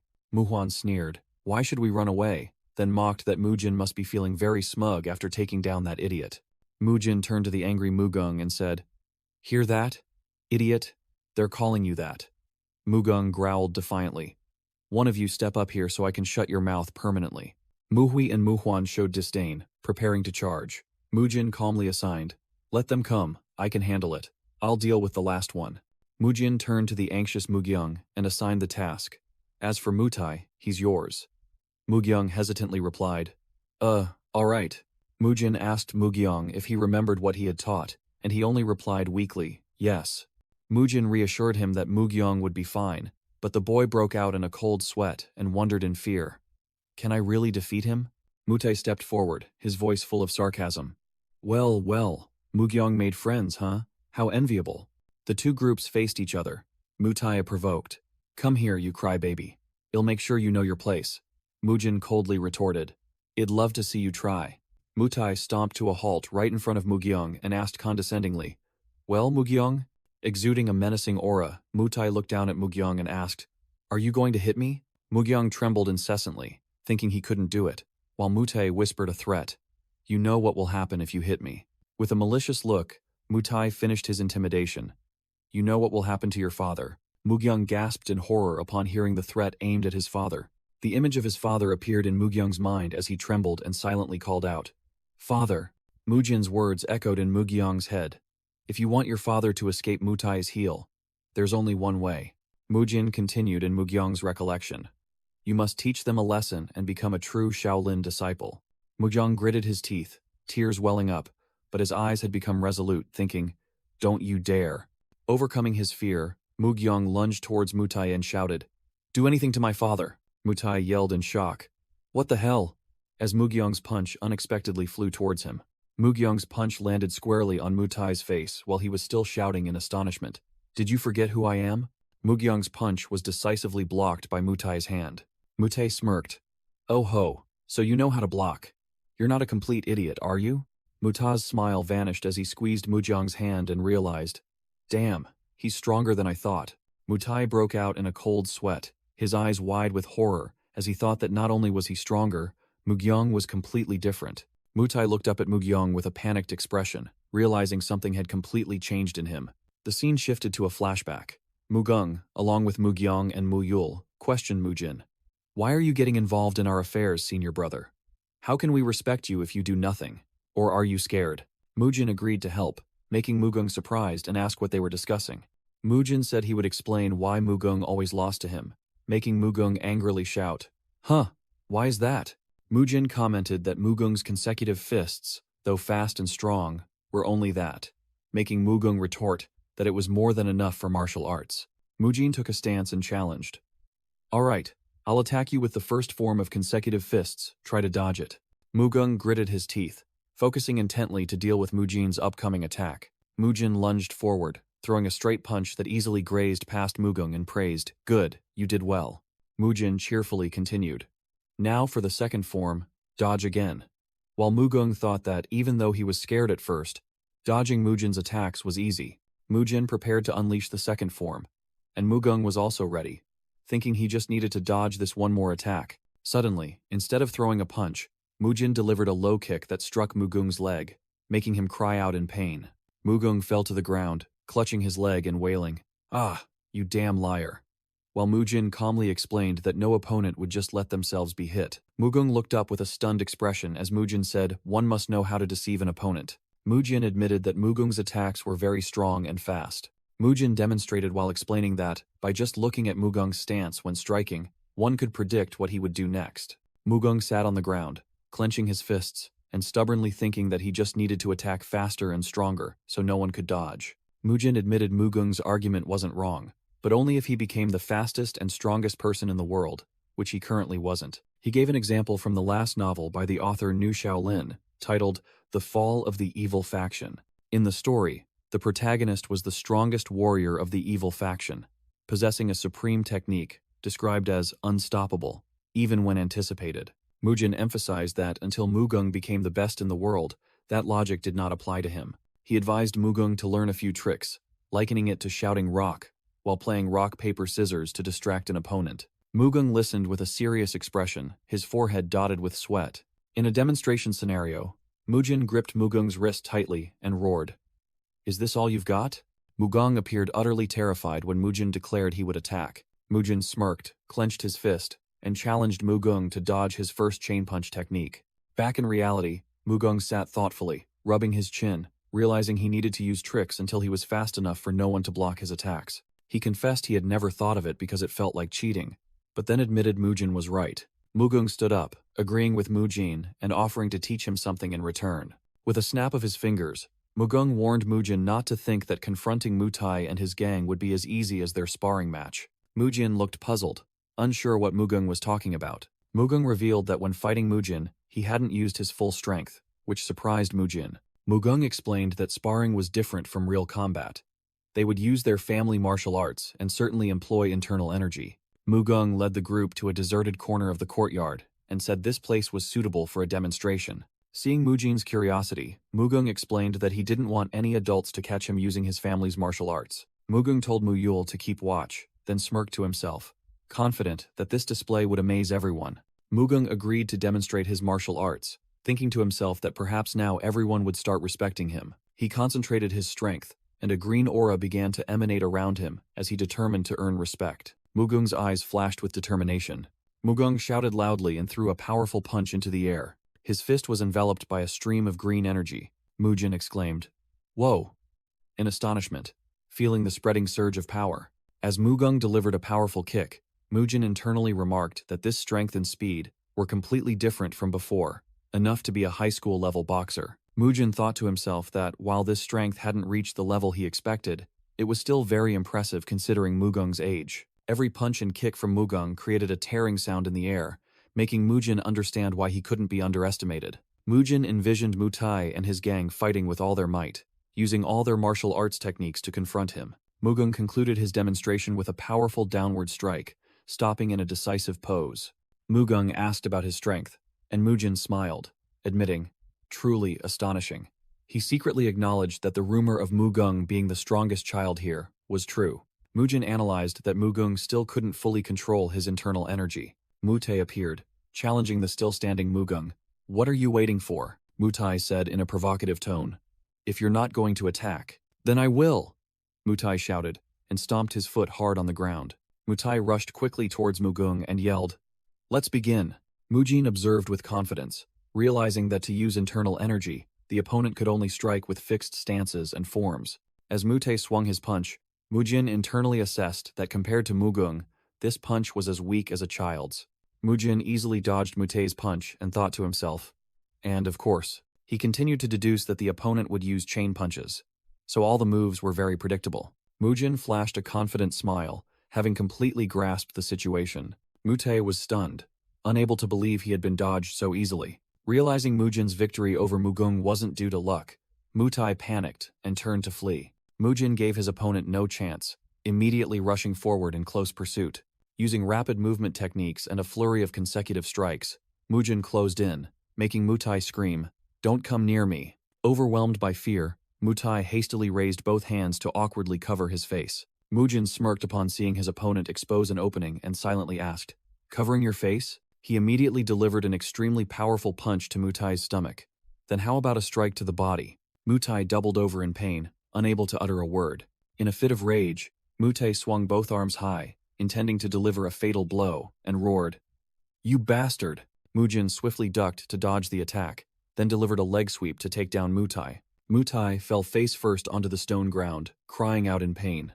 Mujin's eyes gleamed with excitement, and the image of his original body's muscles briefly flickered in his pupils. Standing over the sprawled Mutai, Mujin channeled his strength, his eyes glowing with power. He delivered a devastating punch to the ground right next to Mutai's head, creating a small explosion. Mujin's fist plunged deep into the shattered stone ground, just centimeters from Mutai's temple. Mutai trembled with extreme fear as he felt the terrifying power from Mujin's fist. Mutai lay sprawled on the ground, his mouth agape in horror, and burst into sobs. Crying, Mutai threatened, "I'll go tell my dad," while Mujin yelled, "Hey, don't cry." Mujin scratched his head in annoyance and let out a long sigh. Mujin looked at Mutai, who was lying there crying, and wondered, "Great, so now I'm the bad guy?"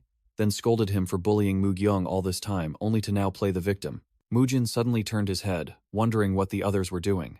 Mugung and Muyul stood watching, Mugung crossing his arms and remarking that the fight ended too quickly, and perhaps he had worried unnecessarily. Mujin asked about Mugyong's condition while hearing strange noises. Mujin was startled when he realized what those loud crashing sounds were. A horrifying scene unfolded. Mugyong, with a devilish face, was sitting on Muhui and continuously punching his face, causing blood to splatter everywhere. Mugung rushed forward in a panic, shouting, "Enough! It's over! Mugyong!" Mugung reached out, trying to stop Mugyong, who was out of control. Mujin was stunned by the sight, and suddenly remembered something about the name Mugyong. Mujin recalled having heard the name Mugyong many times and found it familiar. In Mujin's memory, the image of a frenzied monk slamming his opponent's face into the ground with blood-stained hands appeared. The memory continued with the image of that monk's wild eyes and blood-smeared face. Mujin's eyes were wide open, sweat pouring down as he confirmed, "There's no doubt. It's him."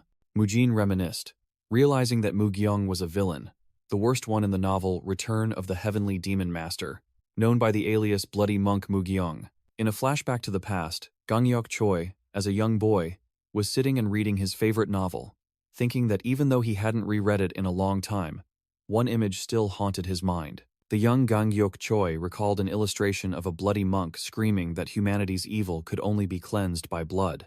Mujin looked at the scene before him with a horrified expression, realizing it recalled the terrifying image of Mugyong from the novel. In Mujin's mind, the image of Mugyong, with glowing eyes, sitting on Muhui, who was covered in blood, appeared along with the desperate thought, "What have I done?" Mujin clenched his fists, blaming himself for only wanting to help Mugyong regain his confidence, but instead turning him into this. Watching Mugyong furiously punching Muhui, Mujin panicked, thinking that if he didn't stop him, Muhui might actually die. Mujin shouted for Muyul's help, and both of them rushed quickly towards the brawl. Mugung and Muyul hastily held Mugyong tightly while he screamed to be let go, fearing Mutai would take revenge on his father.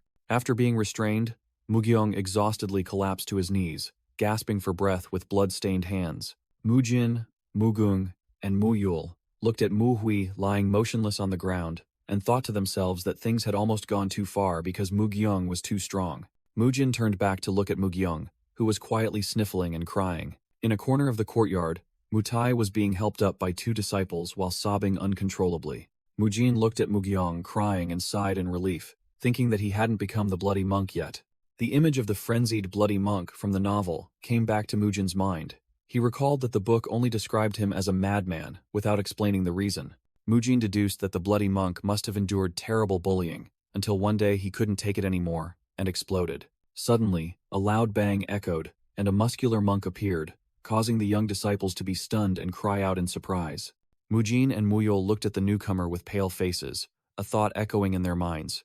"We're done for." The muscular monk Biopgang stood there with an aura of furious anger surrounding him, his bloodshot eyes demanding an immediate explanation in a low, growling voice. Biopgang surveyed the chaotic scene, from Mujin to Muhui, lying sprawled out, and asked, "Tell me, Mujin, what the hell is going on?" Biopgang's angry gaze shifted to Mugung, asking if he was involved too, which made Mugung only stammer in fear. Biopgang roared at Mujin, shouting loudly for an answer and emphasizing, "I told you to explain, didn't I?" Biopgang growled out each name. "Mujin, Mugung, Muyul, Mugyong." Mujin quickly grabbed the shoulder of the sobbing Mugyong and turned the boy to face the bewildered Biopgang. Biopgang frowned, snapping, "Mujin, what the hell is this trick?" Biopgang's eyes widened in surprise at the sight before him. Mujin raised his head and declared loudly, "Senior brother Biopgang, please look at Mugyong's body." Mugyong's thin back was covered in bruises and old scars, causing Biopgang to exclaim in horror, "What the hell is this?" Biopgang gritted his teeth, his expression becoming extremely serious as he ordered, "Tell me what happened." Mujin pointed, accusingly stating, "The bruises you see are the result of 2 months of beatings by those who were bullying Mugyong." Mujin continued to explain that today they had called Mugyong to beat him up again, so he and his friends had to intervene. Biopgang listened in silence. The muscles on his back twitched slightly. A terrifying, murderous aura emanated from Biopgang as he turned around and roared, "Is that the truth?" Biopgang turned to Muhui and Muhuan, who were trembling on the ground, and ordered, "Muhui, Muhuan, stand up." With a fiery gaze, Biopgang squatted down, overwhelming the two bullies, and threatening, "Is all of this true? If you don't tell me the truth, I will." Just then, a group of other young disciples ran over, calling out loudly, "Senior brother Biopgang." We heard shouting, "What's going on?" Muhui and Muhuan could only cry and whimper in extreme fear. One of the newly arrived young disciples was horrified to see Muhui lying unconscious on the ground. The entire group of newly arrived young disciples was frozen in shock at the chaotic scene, one of them shouting, "What the hell is going on?" Biopgang completely ignored them, turned to Mugyong, who was gasping for breath, and said seriously, "Tell me in your own words." Mugyong trembled, trying to speak through tears. "The thing is, what happened was," Mujin gently patted Mugyong's scarred back, gently reassuring him, "It's okay, Mugyong. Just tell the truth." Mujin added that senior brother Biopgang was a fair person, while Biopgang stood listening in silence from behind. Encouraged by the words, Mugyong's eyes welled up with tears as he heard Mujin advise him not to be afraid. Mugyong couldn't hold back anymore. Tears streamed down profusely amidst choked sobs. Finally, Mugyong gathered his courage and confessed, "Mujin is right.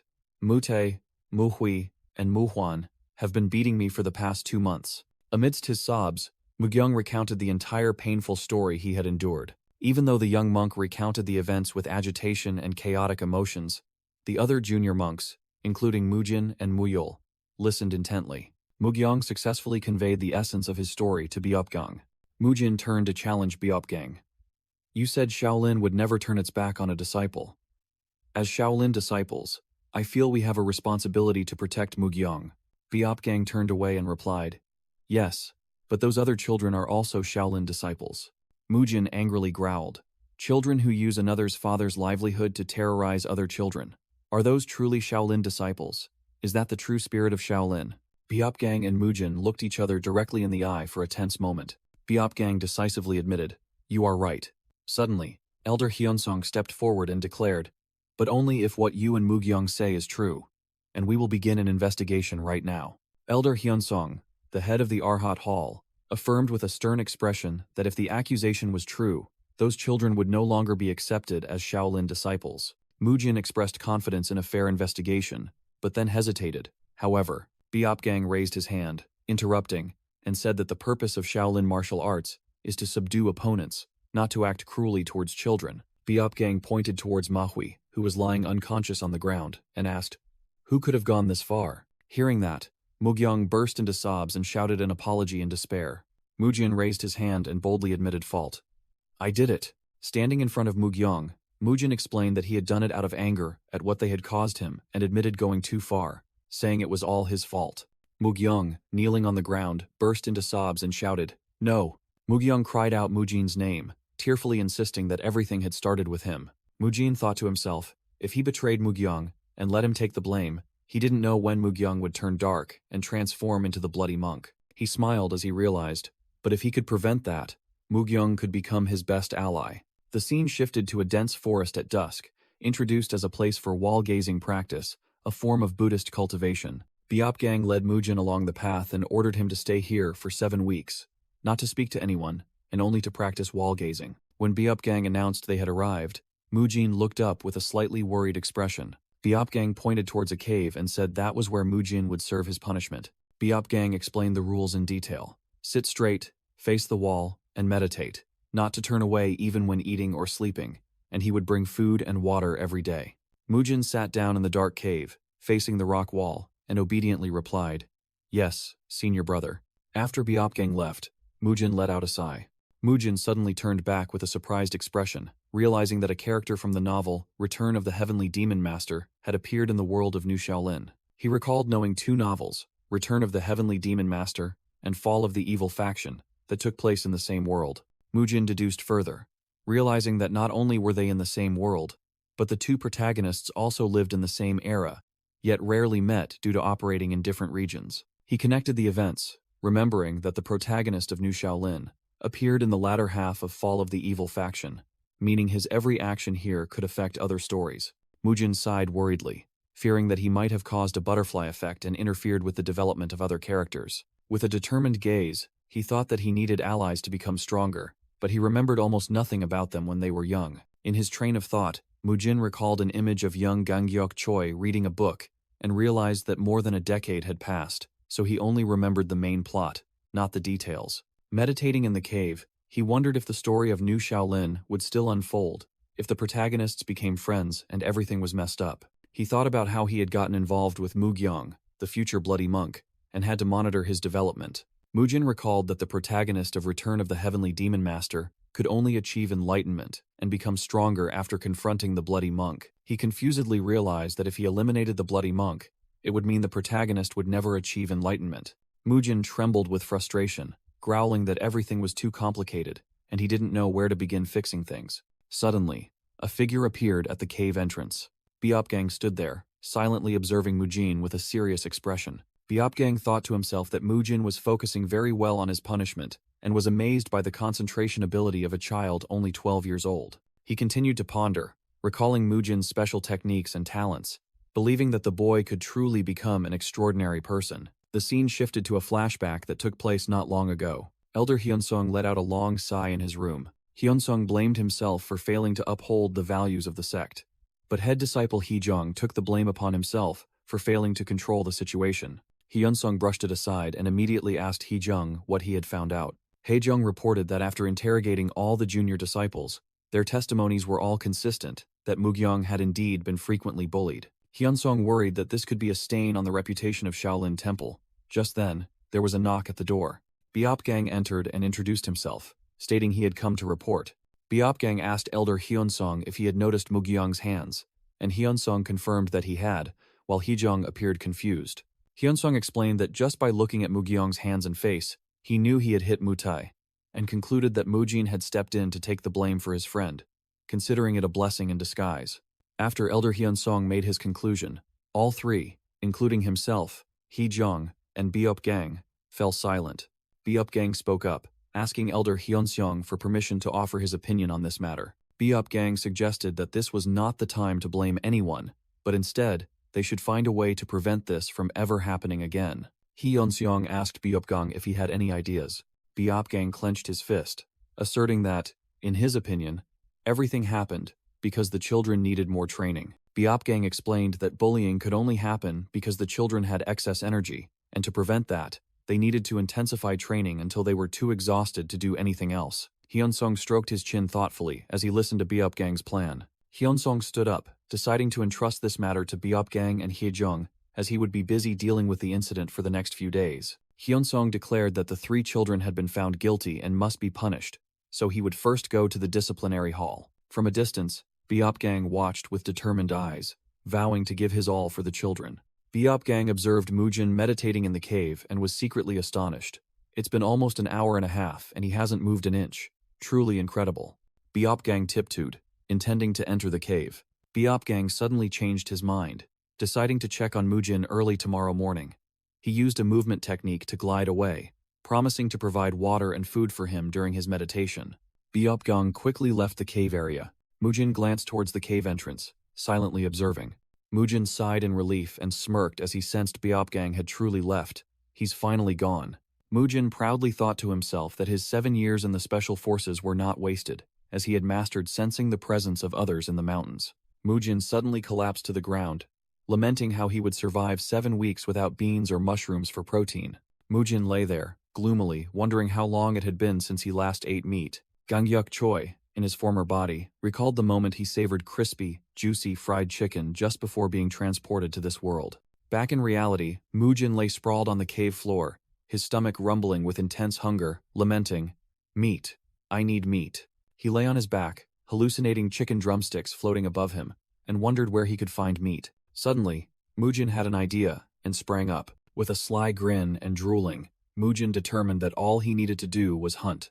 In a nearby forest, a little girl was panting as she chased a fleeing white rabbit. The rabbit, with a string tied to it, hopped along the path, while the girl hid behind a bush, observing. Suddenly, the string was yanked hard, pulling the rabbit soaring into the air with a startled cry. From within the bushes, the girl's mouth hung open in astonishment at the unexpected sight. Mujin leaped out of the tall grass, one hand holding up the dangling rabbit, and roared, "Protein."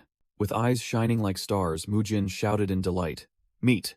The girl remained hidden behind the bush, frozen as she watched the scene unfold. The scene shifted to Yichuan, a bustling district not far from Mount Song, home to the Shaolin Temple. A group of Shaolin disciples was gathering information in the area. They inquired with the local residents for assistance. After their inquiries, they discovered what was happening in the region. A moment later, the group of monks arrived at the gates of the Co Merchant Guild and were invited inside. A muscular monk wearing a yellow kasaya stepped forward and announced loudly, "I am Hyegeol, head of the Shaolin Temple's External Affairs Department." A man in luxurious green attire rushed out, smiling as he welcomed them. "Oh, please come in." The head of the Merchant Guild introduced himself as Mun Pyong-seo, Mutai's father. Mun Pyong-seo bowed respectfully to Hyegeol, while in the background, Muhwan trembled with fear. Muhwan hung his head, his entire body shaking between the two Shaolin monks. Mun Pyong-seo's expression suddenly changed upon seeing his son. He demanded an explanation for Muta's condition in a harsh tone. Hyegeol stepped forward with a murderous expression, followed by the investigating monks. Hyegeol contemptuously repeated Mun Pyong-seo's name with a cold expression. Hyegeol pointed directly at him and roared that Mutai's condition was due to his own wickedness, as he failed to cultivate his mind and character, instead bullying fellow disciples and causing chaos in Shaolin. Mun Pyong-seo embraced his sobbing son and shouted in anger, while Hyegeol continued his accusations. Yahello revealed that their investigation had uncovered that the Seo Merchant Guild's protectors were actually just a gang of thugs who extorted money from the common people. Yahello clenched his prayer beads, his hand trembling with anger, as he stated he couldn't believe a family affiliated with Shaolin could be involved in such wicked deeds. With a resolute expression, Yahello ordered the monks to charge, shut down this place, and strip them of their power. Munpyong Seo frantically ordered his subordinates to block the monks, and his protectors immediately obeyed, rushing forward. An investigating monk easily dodged the sword strike of a charging protector. The monk used his bare hand to block the blade, his hand emitting a golden light that astonished the protector. The monk's hand radiated powerful energy, preparing for a decisive attack. The monk unleashed a palm strike to the protector's chest, causing him to cough up blood. The other protectors were also successively struck down by the monks. They cried out in pain as they felt their power being stripped away. A monk stood over the defeated Munpyong Seo, demanding that he return the wealth he had extorted from the people. Yahello watched with a dignified demeanor, while the remaining members of the Seo Merchant Guild whispered to each other in panic and helplessness. Yahello majestically stepped before a frightened crowd and asked aloud, "Is Jian Bang here?" An elderly man timidly stepped forward, introduced himself as Jian Bang, and asked the monk if there was anything he could help with. Jian Bang's face turned pale with fright as he realized the person before him was from the Shaolin Temple. Yahello humbly bowed to apologize and announced that Mutai's victim was Mugyong, his son. Jian Bang gasped and cried out, "My son was bullied?" While Yahello simply stood there in silence. Before the majestic temple, a promise was made that an apology would not suffice, but the Shaolin Temple would do everything to compensate. Afterward, Yahello and the disciples found Jian Bang a new position in another sect, an honest place unlike the Seo Merchant Guild. The scene shifted to a clear blue sky, with birds chirping, marking that some time had passed. Mujin was in the forest with a pensive expression, contemplating something. He looked down at a crude trap lying on the ground and thought to himself, "Who made this sloppy thing?" Mujin squatted down to examine it, and realized it looked like a terrible version of the rabbit trap he had made yesterday. He looked around cautiously, wondering if someone was trying to imitate him, and if there was anyone else on this mountain. Mujin was startled by a sound, and discovered a girl with her hair tied in two buns hiding in the bushes. The girl panicked upon seeing Mujin quietly approaching with a scrutinizing gaze. The girl hurriedly ran away as Mujin shouted, "I see you!" The girl ran frantically, crying out, "Wait, just a moment." Panting, the girl looked back, wondering if she had shaken him off yet. Mujin suddenly shot past from behind, utterly terrifying the girl. Mujin's hand reached out and grabbed the frightened girl, and he declared, "Got you." A scream echoed as something shot past and crashed into the bushes in the forest. Mujin looked up with a bewildered expression, not understanding what had just happened. He was astonished when he realized he had accidentally landed on a girl. The purple-haired girl trembled, with tears welling up in her eyes, and stammered an apology, while Mujin thought to himself why such a cute girl was alone on the mountain. As Mujin was about to stand up, the girl's stomach suddenly rumbled from hunger, making him pause and ask, "Are you hungry?" The girl sat eating a piece of grilled meat with a still slightly timid expression. Mujin grinned broadly, remarking that the girl was eating with great appetite, and deduced that she must have been so hungry that she intended to catch a rabbit to eat. Sitting by the campfire, the girl curiously asked Mujin if a young monk like him was allowed to eat meat. Mujin was startled and flustered, scratched his head, and evaded. "That depends. Don't worry about it." The girl continued eating in silence with a thoughtful expression.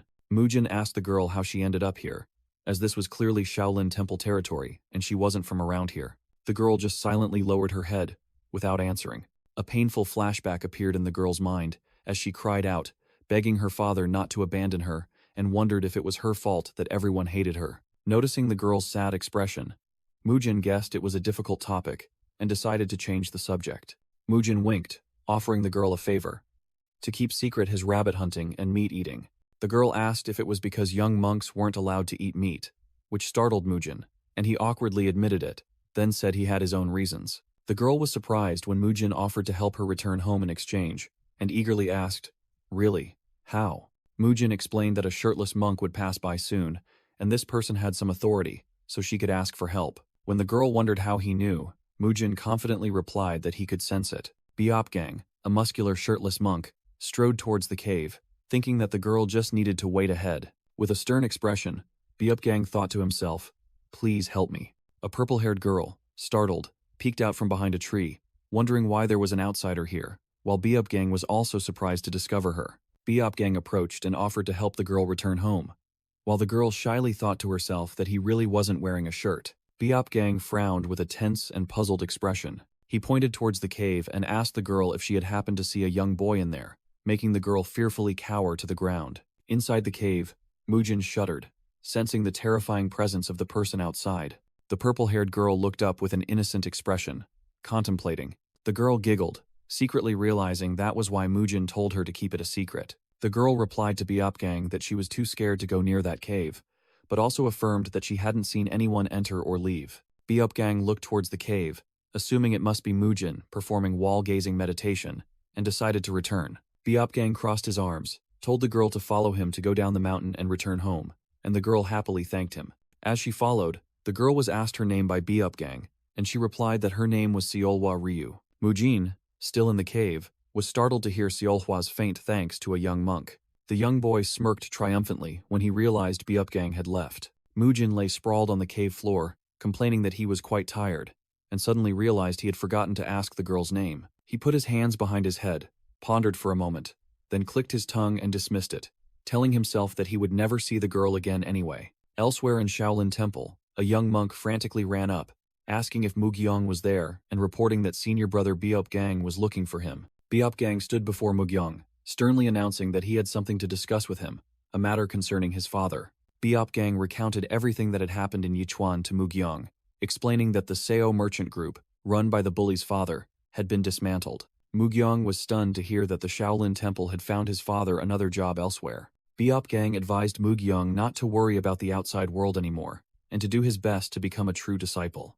Mugyong trembled before Biopgang's imposing figure, speechless. With tear-filled eyes, Mugyong clasped his hands and cried out, I will do my best." Biopgang placed a hand on Mugyong's head, while the boy repeated his promise to do everything to become a true disciple. Mugyong thought to himself, just as Mujin had said, the Shaolin Temple never abandons its disciples. 4 days passed, and Mujin was walking in the forest with a rabbit in his hand, thinking about his survival training from his time in the Special Forces. Mujin recalled the mistake of cooking outdoors for the girl Seolhwa, as lighting a campfire was a sure way to be discovered. He explained that after that incident, he made sure to leave no trace by doing everything in a nearby cave.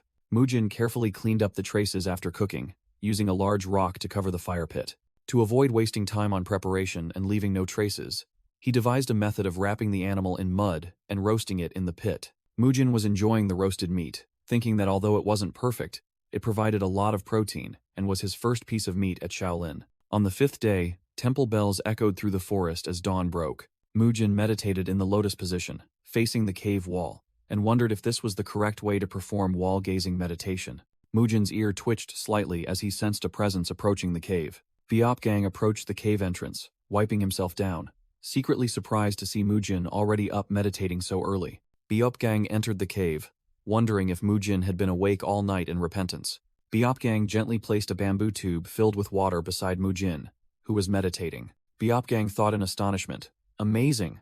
Mujin didn't even break his meditative state. After Biopgang left, Mujin looked at the bamboo tube filled with water and the bag of meditation rations that had been left behind. He stealthily looked around to make sure no one was there before taking the meager portion of food. Mujin thought to himself with indignation, I can't believe they make children survive a whole week with just this. That's outrageous. He chewed the dry rations, calculating, knowing that he would only be provided with this ration and water once a day. In a flashback, Mujin used traps to hunt a small animal in the forest, telling himself that he had to hunt on his own to supplement the necessary nutrients, and had grown accustomed to it. On the 6th day of his punishment, Mujin was gasping for breath after training inside the cave. He performed push-ups, telling himself that the basic principle was that if you ingest enough protein and energy, you must exercise immediately to activate it. While continuing his training, Mujin realized something important about breathing. He discovered that the way of breathing during exercise was similar to the qi absorption technique in martial arts. Mujin decided to experiment by combining the void training method with physical training techniques to create his own method. He clearly felt the results of his training in his body, his joints crackling as he circulated his internal energy, regretting that he didn't have more time. Under the moonlight, Mujin mused that it was only much later that he realized what he was doing was a form of circulation cultivation. A figure approached the cave and called his name, Mujin. On the 7th day, Biopgang stood before Mujin, who was meditating, and announced, Your time for wall-gazing meditation is over. You may stand up. Mujin asked if that meant he was allowed to speak again, and Biopgang confirmed that he was. Biopgang ordered Mujin to return to the training ground because the morning training session was about to begin, and Mujin obeyed. The two walked together through the forest at dawn. Mujin turned to ask Biopgang how everything had been resolved, especially with Mugyung. Biopgang explained that they had investigated Mutai's family clan and discovered the corruption among the Seo merchant group's protectors. Biopgang continued, saying that the merchant group had been disbanded, the entire family clan had their martial arts abilities crippled, and Mugyung's father had been arranged a new position elsewhere. As they walked together, Biopgang announced, "By the way, we've increased the intensity of training over the past week," causing Mujin to ask in surprise. Biopgang explained that, to be fair to the other children, Mujin now had to follow Shaolin's training methods instead of training on his own as before. Mujin frowned, thinking to himself with dissatisfaction. They still haven't given up? He tried to negotiate. Can't he increase my own training intensity? I'll train harder, but in my own way. When they arrived at the Arhat Hall's training ground, Biopgang only replied vaguely, "Well, see." As soon as he saw Mujin, Muyul was overjoyed, rushing over and calling out his name loudly. Mujin greeted everyone, and Muyul immediately complained that the recent training had been very arduous. Muyul whimpered that he had almost given up, while Mugong stood beside him, arms crossed smugly, boasting that it was as easy as pie. Suddenly, a loud shout of, "Everyone!" rang out, startling the entire group. A stern Shaolin master ordered the young monks to begin their morning training and form a line. The young monks curiously looked at the heavy bags placed on the ground, not understanding what they were. A young monk realized they were sandbags and began wrapping them around his legs as instructed. Mujin observed and thought to himself, "Is this how they make the training harder?" The master ordered everyone into a horse stance, and the young monks immediately began to tremble from fatigue. The old-style exercise was now even more rigorous, leaving the young monks drenched in sweat and their entire bodies trembling.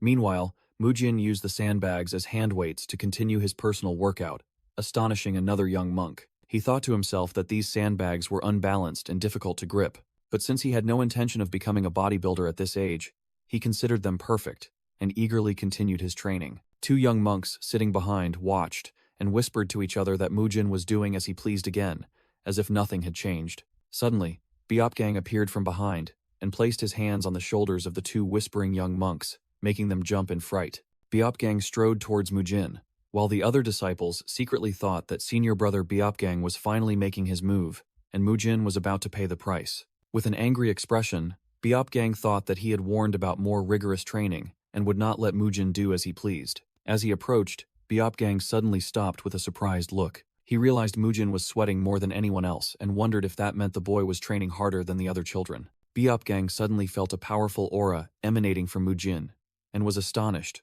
wondering if it was. Mujin smirked triumphantly in a horse stance, his entire body radiating a fiery aura as Biopgang realized in horror that it was the flowing body art. An explanation appeared.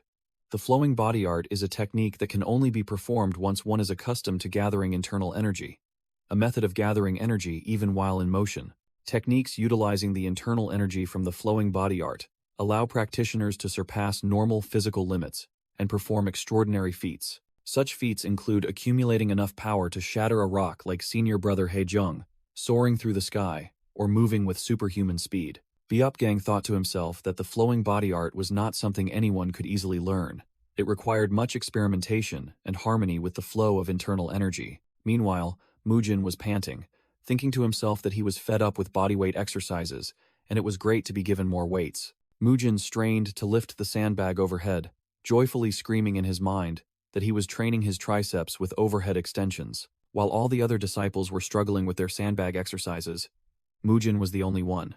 Using the sandbags for modern-style weight training, performing side lateral raises and feeling his developing muscles respond instantly. The boy looked utterly delighted and satisfied, exclaiming in his mind, "Finally!" Alarmed by the strange sight, the other young monks looked at Mujin with confused expressions, wondering what the boy was doing. However, Biopgang saw something entirely different in Mujin. He stared with wide eyes, sweat pouring down his face in astonishment. Biopgang realized it was indeed the flowing body art, and couldn't believe it, wondering when Mujin had learned it. Biopgang called Mujin over with a serious expression, while Mujin turned back with a puzzled look. Biopgang called Mujin over and said, "Can you come with me for a moment? I need to ask you a few things." While Mujin, panting, turned back and replied, "Yes, senior brother?" The Shaolin master stared with a stern expression, secretly thinking Biopgang was right.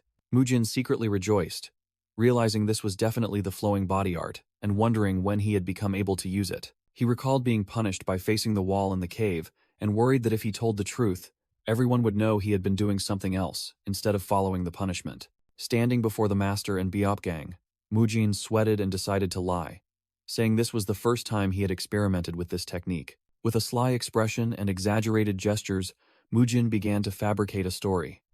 My family places great importance on breathing techniques, and I was too excited to resume training. Mujin concluded his fabricated story with full confidence. So I thought, what if I combined my family's training method with internal and external cultivation techniques? And that's the result. The master and Biopgang simultaneously exclaimed in astonishment. What? The master pondered, thinking that the flowing body art could usually only be performed after achieving a breakthrough in cultivating the formless heart technique. Biopgang also swallowed, thinking that although the formless heart technique was the foundation, only a few disciples could achieve the flowing body art. An explanation appeared. Learning the flowing body art is very time-consuming, but if mastered, internal energy will advance at an extraordinary rate, strengthening the body and multiplying one's power. The master looked at Mujin, swallowed hard, and thought if the boy learned the flowing body art so easily, how quickly would he master more advanced heart techniques? The master cleared his throat and asked Mujin a question, leaving the boy bewildered. With expectant expressions, the master and Biopgang leaned forward and asked, "Does this mean you can use the flowing body art whenever you want?" Mujin replied with an innocent and pure expression. "Only when using my family's training techniques."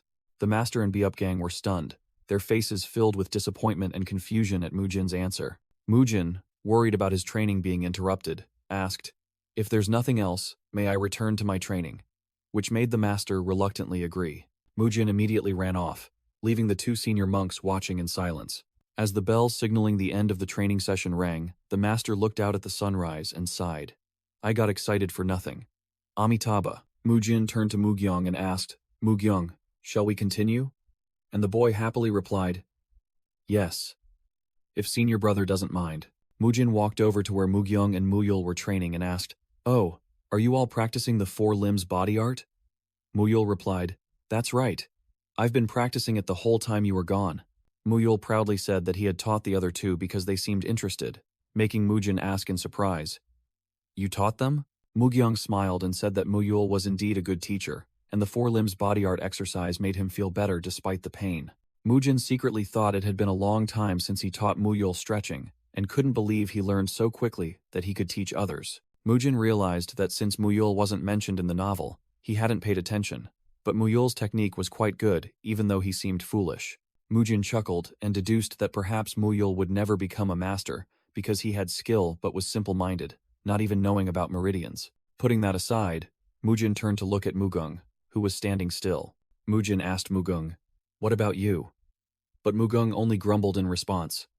"What about me?" Mujin pointed at the group training and urged Mugung not to just stand there, but to join in. But Mugung became angry. Muyul explained that they had tried earlier, but Mugung was as stiff as a log, which made Mugung angrily lunge at him and shout, "Hey, that's enough, Muyul." Mujin looked at the growling Mugung and asked, "Stiff? So you're not practicing the four limbs body art?" Mugung suddenly shouted in admission, "That's right. I have absolutely no flexibility," which left Mujin bewildered because he hadn't said anything yet.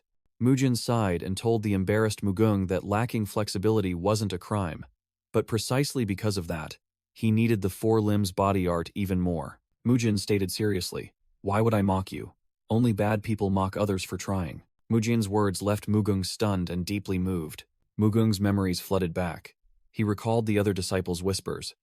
"Wow, look, it's Mugung, has really big." In the flashback, Mugung heard his peers whispering that he came from a martial arts family, so he must be very strong, which made him feel pressured. Speculations like, he must be a born genius, and everyone's envy pushed Mugung to secretly practice alone at night. The boy had to strive relentlessly in solitude, due to the burden of those expectations. Returning to the present, Mugung scratched his head, seemingly convinced, and mumbled, I'll try." Mujin approached Mugung and agreed. "That's the smartest thing you've ever said. You can't mock someone who's trying, can you?" Mujin quickly put his arm around Mugung's shoulder and said, "All right then."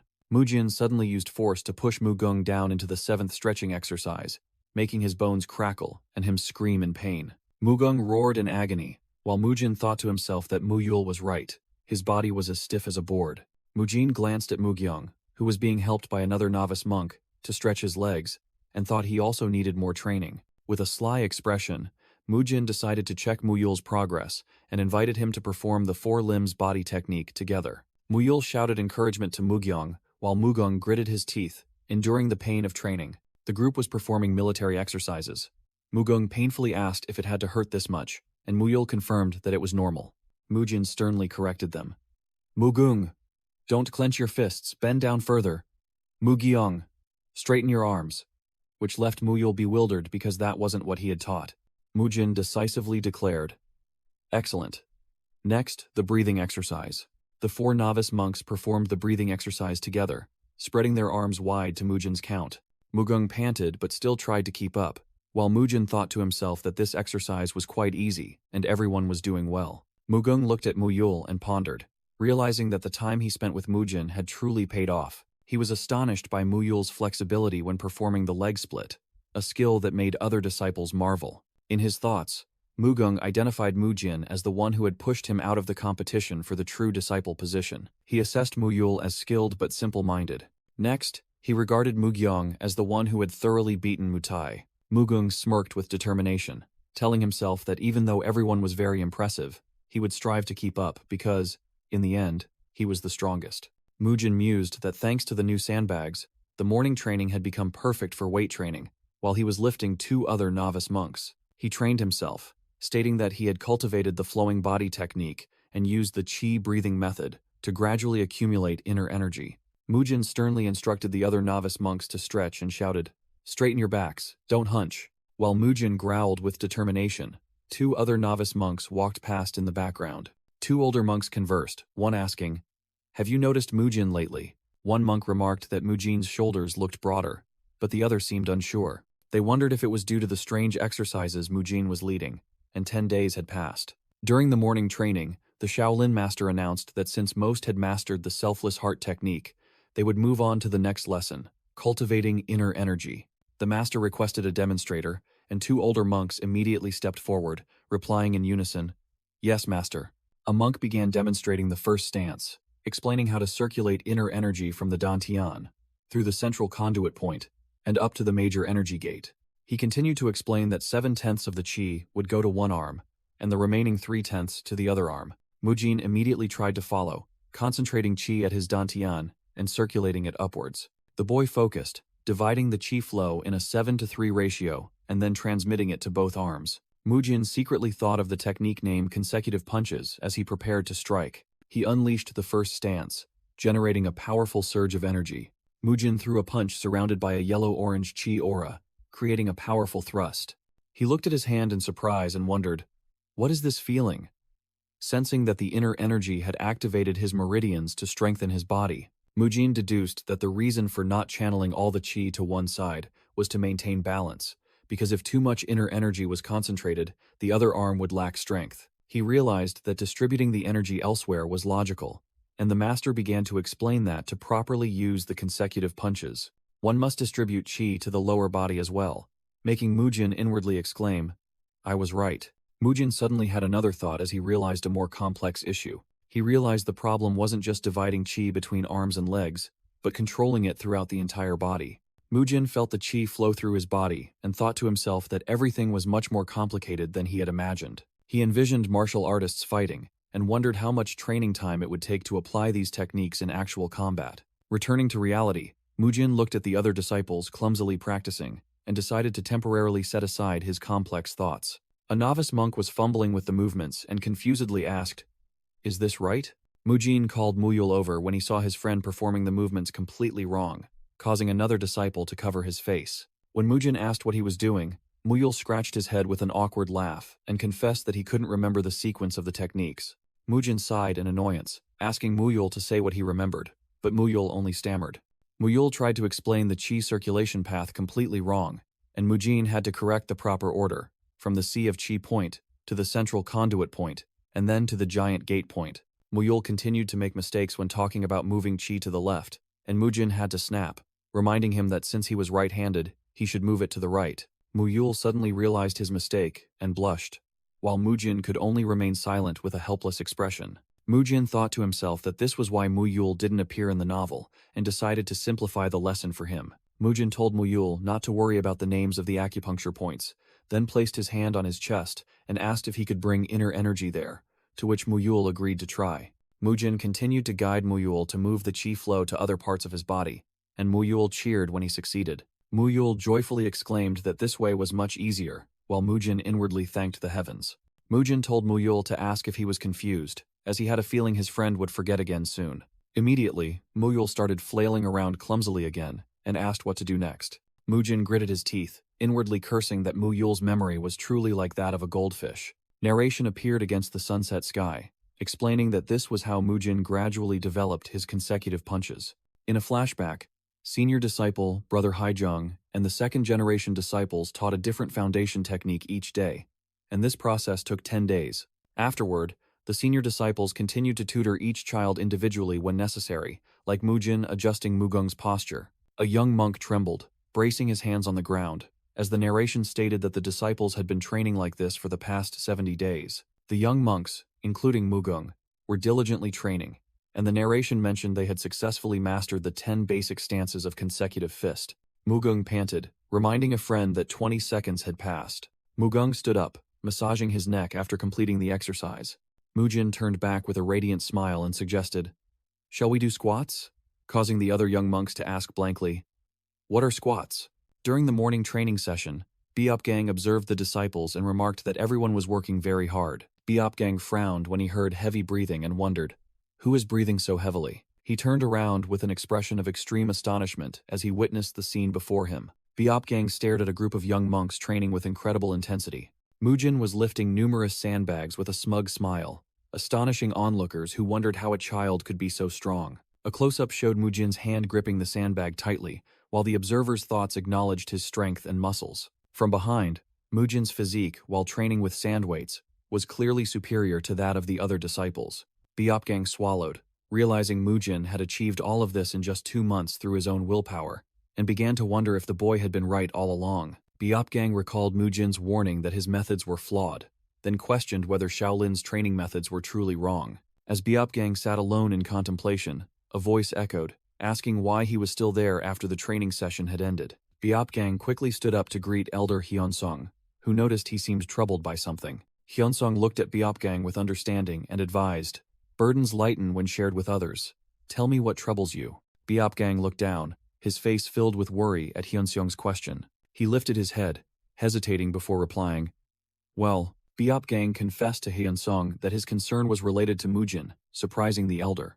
Jin was standing on the training ground when he heard Biopgang call his name with a puzzled expression. Biopgang stood before Jin and relayed that the elder wished to see him. The other disciples whispered, assuming Jin had caused trouble again, and advised him to apologize, which secretly annoyed Jin. Biopgang urged Jin to hurry, as the elder was waiting, and he quickly responded. In the elder's room, Jin was bewildered, wondering if he had unknowingly done something wrong. He held the teacup, still full of confusion, and not understanding what was happening. Jin looked up at Hyunsung, the elder of the Arhat Hall, and wondered why he wanted to see him. In his thoughts, Hyunsung wondered how Jin could have made such remarkable progress in such a short time. Hyunsung recalled sensing Jin's aura and potential, but it was Biopgang's concern that truly caught his attention. Reverting to their previous conversation, Hyunsung ordered Biopgang, "Summon Jin here for me." Hyunsung explained to Biopgang that this was not something that could be resolved between just the two of them. Hyunsung decided it would be better to meet Jin directly to discuss, while Jin stood in the room with a serious expression. Hyunsung concluded his thoughts, affirming the need to speak frankly with the boy. Jin stood respectfully before Hyunsung's table and politely said, "Yes, elder." Jin frowned in discomfort, as Hyunsung merely stared at him in silence. Hyunsung stroked his chin, continuing to observe, making Jin secretly think he should have gone to train instead of being called here just to be stared at. Jin felt Hyunsung's sharp gaze and realized he was being scrutinized from head to toe. Jin's hands trembled slightly, as he felt every aspect of himself being thoroughly evaluated by the elder. Jin unconsciously flexed his muscles in front of Elder Hyunsung, thinking, "But I'm not ready. I don't even have the physique for competition yet." Hyunsung asked in surprise what he was doing, and Jin, startled, awkwardly replied that he was just striking a pose. Mujin awkwardly started a conversation, saying it had been a long time, and Hyunsong confirmed they hadn't spoken since the brawl. Recalling the chaotic scene, Mujin anxiously asked if this meeting was related to that incident. Hyunsong took a sip of tea and then denied it, saying he merely needed to witness something with his own eyes. After observing Mujin radiating inner strength, Hyunsong affirmed, "And now I have seen it, indeed." Hyunsong remarked that Mujin had progressed much faster than the other young monks, based on what he had heard and witnessed firsthand. The elder got straight to the point, asking if Mujin's remarkable development was due to his family's training methods. Mujin secretly sighed, worried that this conversation would only lead to trouble and that they would force him to train the Shaolin way. Mujin frankly asked if Hyunsong wanted to see if his methods were truly better than Shaolin's, but the elder replied, "No, not exactly." Hyunsong calmly stated that Shaolin was not a rigid place and that he wished to propose something. Mujin was skeptical, recalling senior brother Heijong's strict scolding about training, then asked Hyunsong what he meant. Hyunsong explained that the reason Shaolin had endured for 1,000 years was their ability to correct mistakes and adopt effective practices, balancing rigidity and flexibility. But Mujin still didn't understand. The elder made a surprising offer. "If you can prove the value of your family's methods, we can incorporate them into Shaolin's practices." Hyunsong clarified that he was referring to Mujin's special training methods, leaving the boy utterly stunned. Mujin swallowed, wondering in astonishment, "What does this mean? Will they accept my training methods?" The narration introduced Hyunsong, the elder of the Arhat Hall, a martial monk on the path to enlightenment, ready to make difficult decisions for Shaolin's advancement. Introducing Mujin's methods was considered a risky gamble, and the best way was to first test them with the young disciples in the Arhat Hall. Even knowing that failure would lead to punishment from the discipline hall, Hyunsong decided to take the risk to continue Shaolin's glorious history. Elder Hyunsong mused that, if this training method truly proved effective, it could strengthen Shaolin's foundation. Mujin immediately refused outright with a panicked expression. "But why me?" Elder Hyunsong showed anger at Mujin's refusal. Hyunsong roared, and Mujin quickly explained that there were over 70 junior monks, and he still had his own training to do. Mujin added that after everything that had happened, the other disciples considered him an eccentric and would not follow his instructions. However, Mujin secretly thought that training the junior monks was actually a good thing, as Shaolin needed to become stronger for this story to have a proper ending. He continued his thoughts, annoyed that he didn't want to be involved with those kids, and asserted that he was not an eccentric. After some consideration, Mujin told Elder Hyunsong that he had a few conditions if the elder truly wanted to try this method. The scene shifted to a night sky full of stars and clouds, signaling an impending event. Inside the dormitory, the junior monks were fast asleep, one even snoring loudly. Mujin took a deep breath, preparing for his next action. He yelled loudly, "Wake up!" startling the junior monks awake in a panic. The junior monks hastily sprang up, bewilderedly asking each other if it was time for morning training, even though the bell hadn't rung yet. Mujin roared, demanding everyone run immediately to the training ground and shouting that they didn't come to Shaolin just to sleep. Standing outside in the night, 2 junior monks shivered from the cold, completely bewildered by what was happening. The junior monks gathered on the ground and were astonished to see Mujin standing with the master and Beopgang, wondering why that eccentric was there. The master cleared his throat and explained that the reason everyone was woken up earlier than usual was for additional warm-up exercises before the morning training. The master declared that from now on, the morning training sessions would be led by Mujin, while Mujin stood there with a determined expression. Mujin noticed the less than positive reaction from the junior monks. They were whispering and showing disdain, and he secretly thought this was a predictable response. Mujin stood with his back turned, exuding a powerful aura, and secretly thought that since he was now in charge, he couldn't show any weakness. With a stern expression like a teacher, Mujin shouted loudly to get everyone's attention. He declared that starting today, the morning training would follow his family's method, while Beopgang stood beside him with a serious expression. The other junior monks looked terrified, as Mujin asserted, "During this time, I am no longer one of you." Mujin demanded that everyone call him coach, causing some junior monks to look confused while others smirked mockingly. Observing from a distance, Elder Hyunsong subtly curled his lips, secretly thinking that this young man never ceased to surprise him. The elder noticed that Mujin's gaze had completely changed, becoming sharp and full of power. A larger junior monk snorted in disdain, while another standing behind him scoffed. 2 other junior monks crossed their arms and scoffed, thinking Mujin had lost his mind. Mujin gritted his teeth in anger upon hearing the whispers. With fiery eyes, Mujin glared at the crowd and growled, "Are you laughing?" The large junior monk and his companions flinched in fear as Mujin warned, Let's see if you can keep laughing until the end of today's training. Mujin waved his hand, challenging those who were scoffing, saying that if anyone had a problem with him being the coach, they should step forward. A group of junior monks, led by the large one, confidently stepped forward, while Mujin declared he would challenge them all and relinquish his position if he faltered. Mujin stood, surrounded by the 5 junior monks who had stepped forward, and asked if that was everyone. He looked directly at his opponents with a challenging gaze and declared, "I will take on all of you at once. Prepare yourselves." Mujin yelled, "Begin!" and both sides charged at each other. He quickly struck, unleashing a barrage of punches at the challenging group of junior monks. A battered junior monk frantically asked where Mujin had gone, while Mujin's voice echoed mockingly, "Is that all you've got?"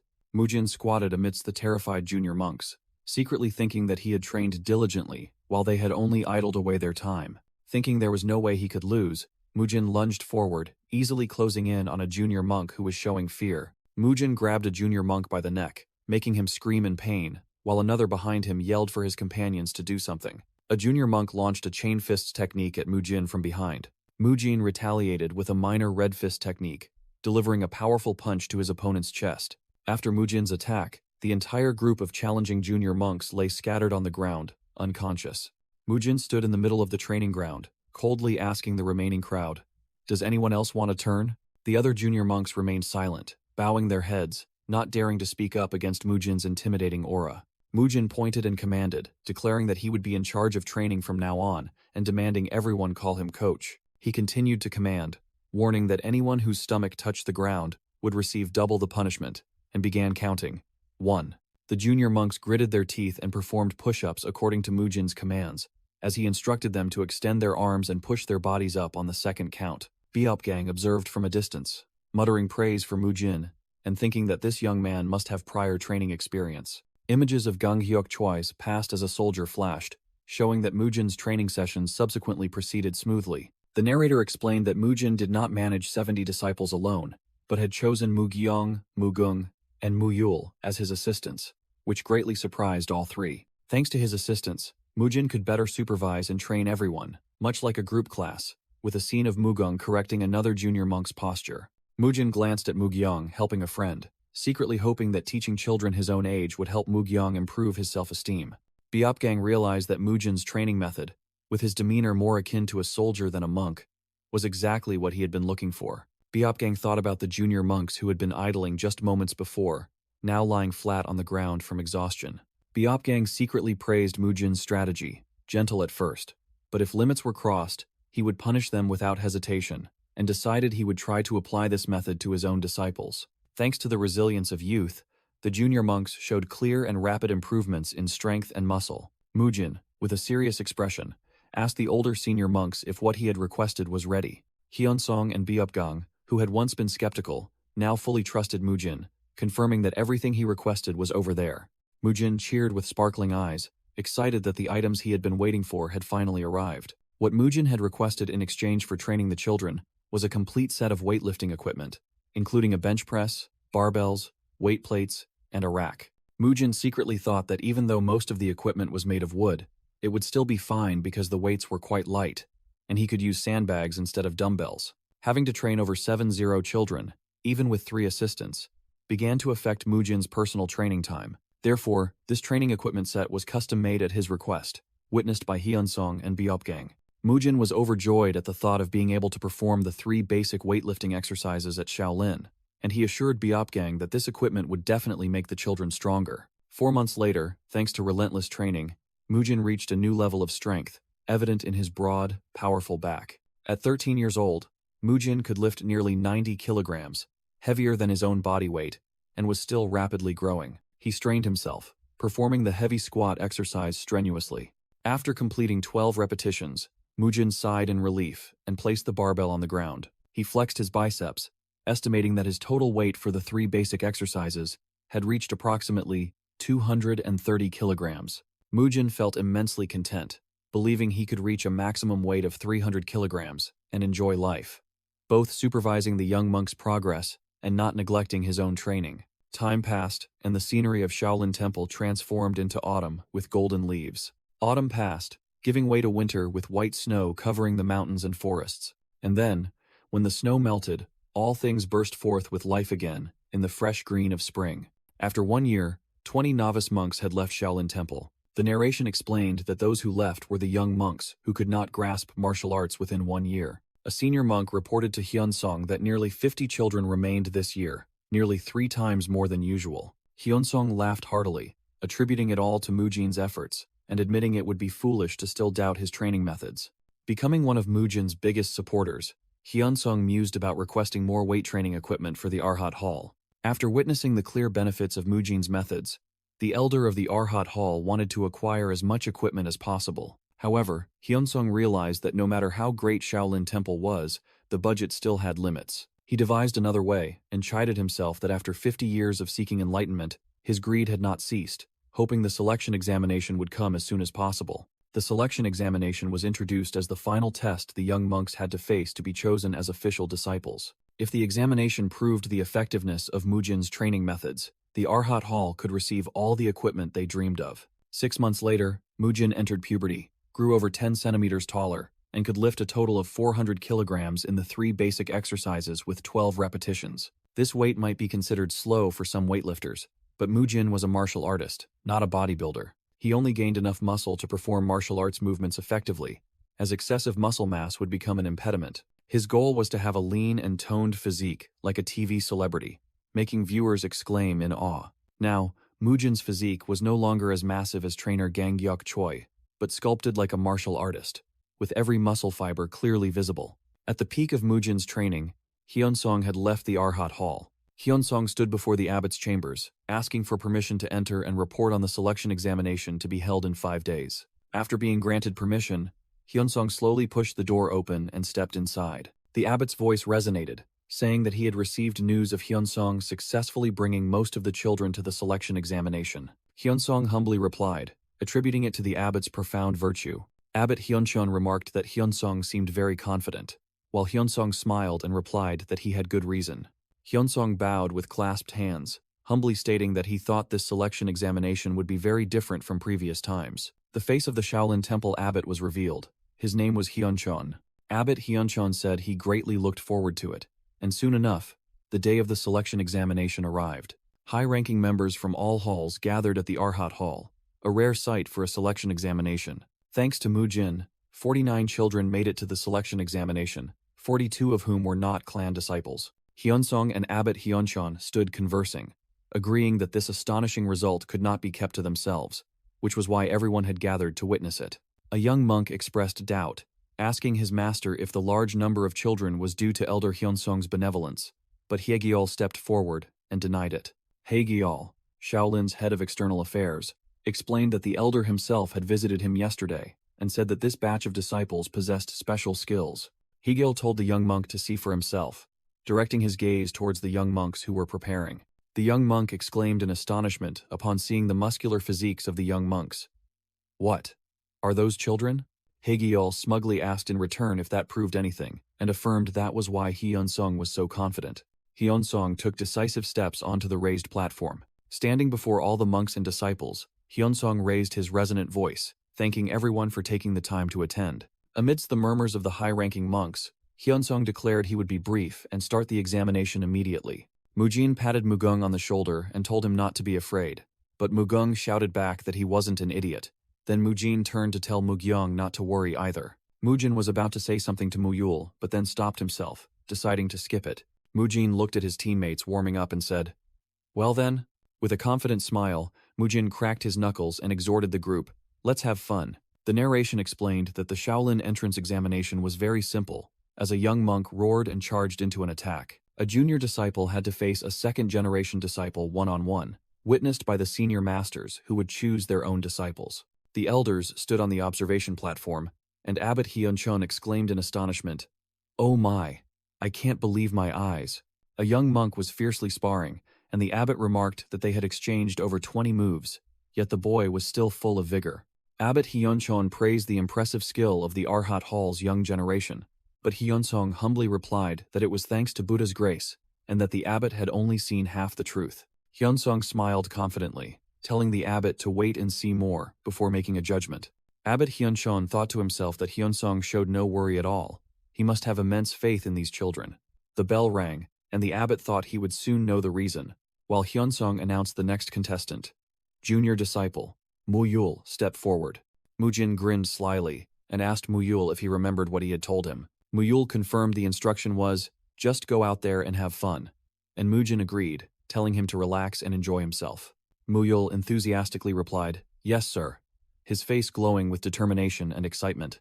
Muyul confidently stood in the center of the arena, declaring himself ready, and the announcer declared the match begun. As soon as the start command was given, Muyul immediately charged forward to attack the second-generation senior disciple. The senior disciple easily parried the attacks, and mentally noted that Muyul had mastered the 10th form of consecutive fists, and the 14th form of lesser red fist. The senior disciple thought to himself, in that case, the senior disciple decided to test Muyul's martial arts improvisation skills, while Muyul seized an opening and lunged forward.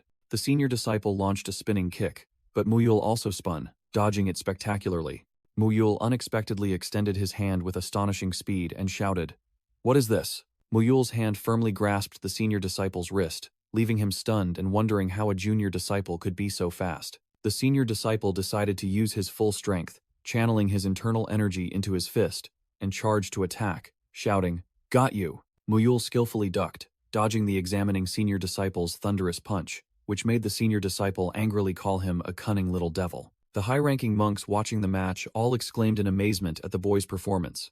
Hyunsung thought to himself, astonished by Muyul's incredible, almost instinctive movements. He continued to remark that Muyul could react instantly with that instinct, displaying incredible flexibility and technique. Haegeol turned to a young disciple beside him and said, Beofyeon, look closely. Haegeol declared that the boy would be his disciple and the next generation, believing that Muyul could easily grasp all of Shaolin's 5 forms fist. Mujin observed from the sidelines, thinking to himself that this challenge was designed to maximize Muyul's incredible flexibility skills. He recalled Muyul struggling to remember meridians and the flow of internal energy, so he simply had Muyul practice the martial forms without worrying about them. As a result, every movement and internal energy flow was imprinted into Muyul's muscle memory, allowing him to thank the examiner after completing the test. Abbot Hyunchon laughed heartily, asking Hyunsung how he trained the children to this level, and Hyunsung confidently replied that this was still nothing. An announcer called out the name of junior disciple Mugung,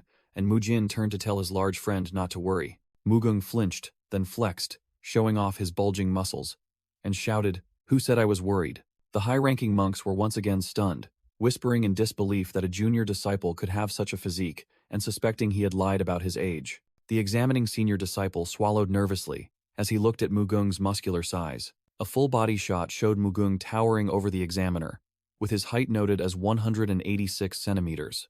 Mugung gritted his teeth, silently telling himself that he had prepared for this day for the past 2 years with rigorous training sessions. When the start signal rang out, Mugung roared, I won't lose, and charged forward with astonishing speed. A young monk asked Mujin what he thought of Mugung's match, and Mujin explained that Mugung's weakness was a lack of flexibility. Mujin recalled that he had made Mugung do flexibility exercises until he reached the minimum level before allowing him to train for strength. Mujin concluded that with his extraordinary work ethic, that method had transformed Mugung into a high-damage tank, as he unleashed a devastating punch towards the examiner. Mugung's punch hurtled forward with terrifying speed, making the examiner break out in a cold sweat. The examiner realized he couldn't hold back, or he would be severely injured by this punch. He was forced to use his internal cultivation, unleashing a counterpunch to block Mugung's attack. The examiner's fist flared with internal energy, ready for impact. Mugung's punch struck the examiner's hand, creating a powerful shockwave. The examiner braced himself against the impact, crossing his arms in defense. He immediately spun around, dodged the attack, and prepared to counter. The high-ranking monks in the stands exclaimed in astonishment at the fierce exchange.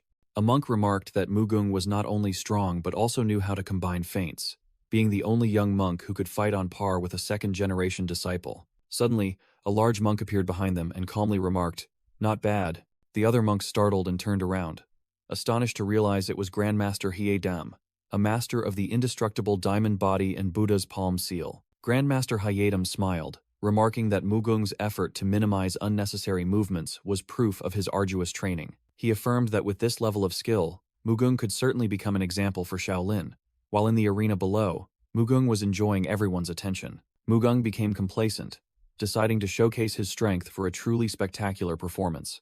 The boy unexpectedly discovered an opening in his opponent's defense. However, as Mugung charged to attack, the examiner was one step faster and delivered a hook punch to his stomach. All observing monks, including Grandmaster Hyedam, were struck silent by this unexpected turn of events. Grandmaster Hyedam growled, deeming Mugung still too immature and in need of further instruction. The exhausted examiner collapsed, muttering that he was terrible, while Mujin approached and playfully patted his shoulder in comfort. Mujin declared it was his turn and walked away, causing a monk in the crowd to wonder if it was Mugyong's turn. Mujin thought to himself that Mugyong still hadn't overcome his psychological trauma and needed to control his rage to avoid becoming the bloody monk. Mugyong stepped out, wishing himself good luck, while Mujin believed he was even more dangerous than Muyul or Mugung. Mugyong began the test, continuously unleashing techniques like Six Radiance Hand, Vajra Fist, Immovable Step, and Stone-Shattering Finger. The examiner was overwhelmed, wondering how many techniques Mugyong had learned, and realizing there seemed to be nothing the boy didn't know. Mujin watched nervously, silently acknowledging Mugyong as a genius, and telling himself to try and maintain his composure. Mujin noticed the test was going well, but the problem was that Mugyong had started to get carried away by the fight. As the fight progressed, Mugyong grew more excited, panting and laughing maniacally as he fought. A senior monk shouted loudly, declaring the challenge complete and demanding a stop. Ignoring the declaration, Mugyong did not stop, but continued to charge and attack the examiner. With a face full of delight, Mugyong felt a strange surge of pleasure welling up within him. His face contorted with extreme pleasure, one eye glowing red as he continuously mumbled words of joy. Mugyong realized he was enjoying the fight, his hands flashing with streaks of red energy. Mujin realized with horror that this was Mugyong's berserk, murderous rage erupting. Dark killing intent enveloped Mugyong as he smirked, causing Mujin to scream in despair. "No! Mugyong, wake up!" On a rooftop, a strange swordsman was drinking from a gourd, complaining about the noise he thought was the abbot's party. He looked down at the temple courtyard, burped, and realized today was the day of the selection exam. Observing the match, he saw Muyul dodging attacks and remarked, "Oh ho, a nimble little devil." He then looked at Mugung, who was kneeling in defeat, and sneered, thinking that this big fellow would surely suit Grandmaster Hyedam. The swordsman's gaze stopped on Mugyong, who was fighting wildly, a chilling smile appearing on his lips. "I like that guy's expression." He burst into delighted laughter, declaring that Mugyong was perfect. The mysterious swordsman leaped from the rooftop into the arena, declaring, "He's mine." Mugyong unexpectedly counterattacked, using his foot to kick away the examiner who lay unconscious on the ground. Enveloped by a surge of dark demonic energy, Mugyong channeled the 18 Arhat hands technique with bloodshot eyes. Ganghyok Choi screamed in horror as the elders witnessed Mugyong's killing intent-filled foot about to descend upon the examiner's head. Mugyong's attack created a fierce explosion of dark energy. Just before the finishing blow reached its target, a strange hand swiftly grabbed Mugyong's ankle. The mysterious swordsman had blocked Mugyong while nonchalantly drinking from his gourd, leaving the boy stunned. The swordsman hiccuped, smirked, and confirmed his name when called. "Senior Brother Higuan?" "Yes, that's my name." Grandmaster Hyedam roared in anger, scolding Higuan for daring to drink alcohol in the temple. Higuan tossed the wine gourd towards Hyedam and casually said not to joke about imprisoning him. Hyedam caught the gourd, smelled water, and realized he had been tricked, but still sternly warned Higuan not to cross the line. Higuan slammed his staff onto the ground to draw attention and declared that he would be the one to take this child. 2 other senior monks observed and had to admit that Mugyong was indeed a talented child. Higuan explained that Mugyong needed someone to teach him how to control his killing intent, and no one was more suitable than him, the leader of the Death Demon Brigade, the only group in Shaolin permitted to take lives. The image of the Death Demon Brigade appeared, full of majesty, a group of warriors dedicated to protecting the populace from uncontrollable evil forces, with Higuan as their leader. Elder Hyunsong pondered deeply, and thought this might be the best option for Mugyong to learn how to control his killing intent. Higuan patted Mugyong's head and said with a laugh, "Hey kid, it looks like you're one of us now." Mugyong was horrified as he saw an illusion of Higuan with a ghostly, terrifying smile. The boy screamed in fear, causing Higuan to burst into delighted laughter, having finally found a disciple even wilder than himself. After choosing Mugyong as his disciple, Higuan lost interest in the exam and leaped over the wall, departing. After a period of chaos, everyone quickly calmed down, and the selection exam continued. However, the second-generation examiner did not. He grumbled, thinking about the difficult candidates he had encountered, and wondering who would be next. The examiner called out loudly, "Junior disciple, Mujin, step forward." As Mujin stepped forward, the The examiner silently noted that this boy also had the physique of a martial artist specializing in strength. On the observation platform, Hyunsung told Abbot Hyunchun that if asked who the most outstanding disciple was, he would not hesitate to choose Mujin. The abbot asked in surprise for the reason, and Hyunsung explained that Mu Gyong might be proficient in all of Shaolin's ultimate techniques, but Mujin was the child who could elevate Shaolin to a new level, Hyunsung asserted, while Mujin took his stance, silently thinking he had trained very hard. In a flashback to his training, Beopgang found Mujin meditating on a rock. Mujin explained he was having a slight problem, which was why he was meditating, surprising Beopgang, as the boy had already mastered Autumn Windleg and 9 Palace Steps to the 10th level. Mujin said that he was actually having trouble with qi circulation, making Beopgang astonished and ask, "Could it be that you've already achieved a breakthrough in the effortless heart technique?" Mujin replied that he hadn't broken through yet, but there was a problem bothering him with qi control. Sometimes he couldn't direct it. He explained the problem occurred when he wasn't breathing, or when he was asleep, leaving Beopgang dumbfounded. Beopgang couldn't understand at all, silently thinking how that could possibly be a problem. Mujin further explained that there are many times people hold their breath, such as when eating or drinking, and he was worried about qi accumulation during those moments. Beopgang muttered to himself, "Geniuses truly are peculiar," and thought he had never heard of such a strange problem. Suddenly, an idea flashed in Beopgang's mind. He turned to Mujin and asked, "Have you ever heard of the iron cloth shirt?" Mujin scoffed, asking if it was a third-rate technique used by bandits, an image of thugs intimidating others appearing in his mind. Beopgang corrected him, explaining that originally, the iron cloth shirt was a famous foundational Shaolin technique used to temper the body to be as hard as steel. However, it gradually fell out of favor because it couldn't withstand the sword arts or fist arts of top masters, making Mujin wonder why Beopgang brought it up. Beopgang explained that the common understanding of iron shirt was only half true. People only thought it was about hardening the skin like iron. He revealed the true nature of this martial art was to absorb qi through the skin. Mujin exclaimed in astonishment. Absorb qi through the skin? Beopgang added that the version known to the world came from a disciple who had not mastered it before leaving the temple. Mujin realized that if he mastered the iron shirt, he could absorb qi anytime, anywhere, even while sleeping or eating. He envisioned that combining it with other cultivation methods would multiply its effectiveness manifold. Mujin summarized, "So the secret is to absorb qi through the skin to become stronger, and that qi hardens the skin as a side effect." Then he suddenly dismissed it. "Then it's useless anyway." The boy paused, an idea suddenly flashing in his mind. Mujin thought of combining Shaolin's foundational iron shirt with the modern fitness knowledge he had learned. He clenched his fists, believing he could find an amazing application for this martial art. The narration explained that, to become a third-generation disciple, one had to master 3 basic martial arts within a year, but Mujin had trained them to the 10th level. Because he learned too quickly, Mujin soon had nothing left to learn and became bored, making the other young monks wonder. He had progressed so far by compensating with fitness knowledge, but to prepare for the future, he needed to create his own martial arts. Beopgang looked at Mujin with confidence, believing the boy could find his own path. Mujin eagerly requested, "Please teach me the iron shirt."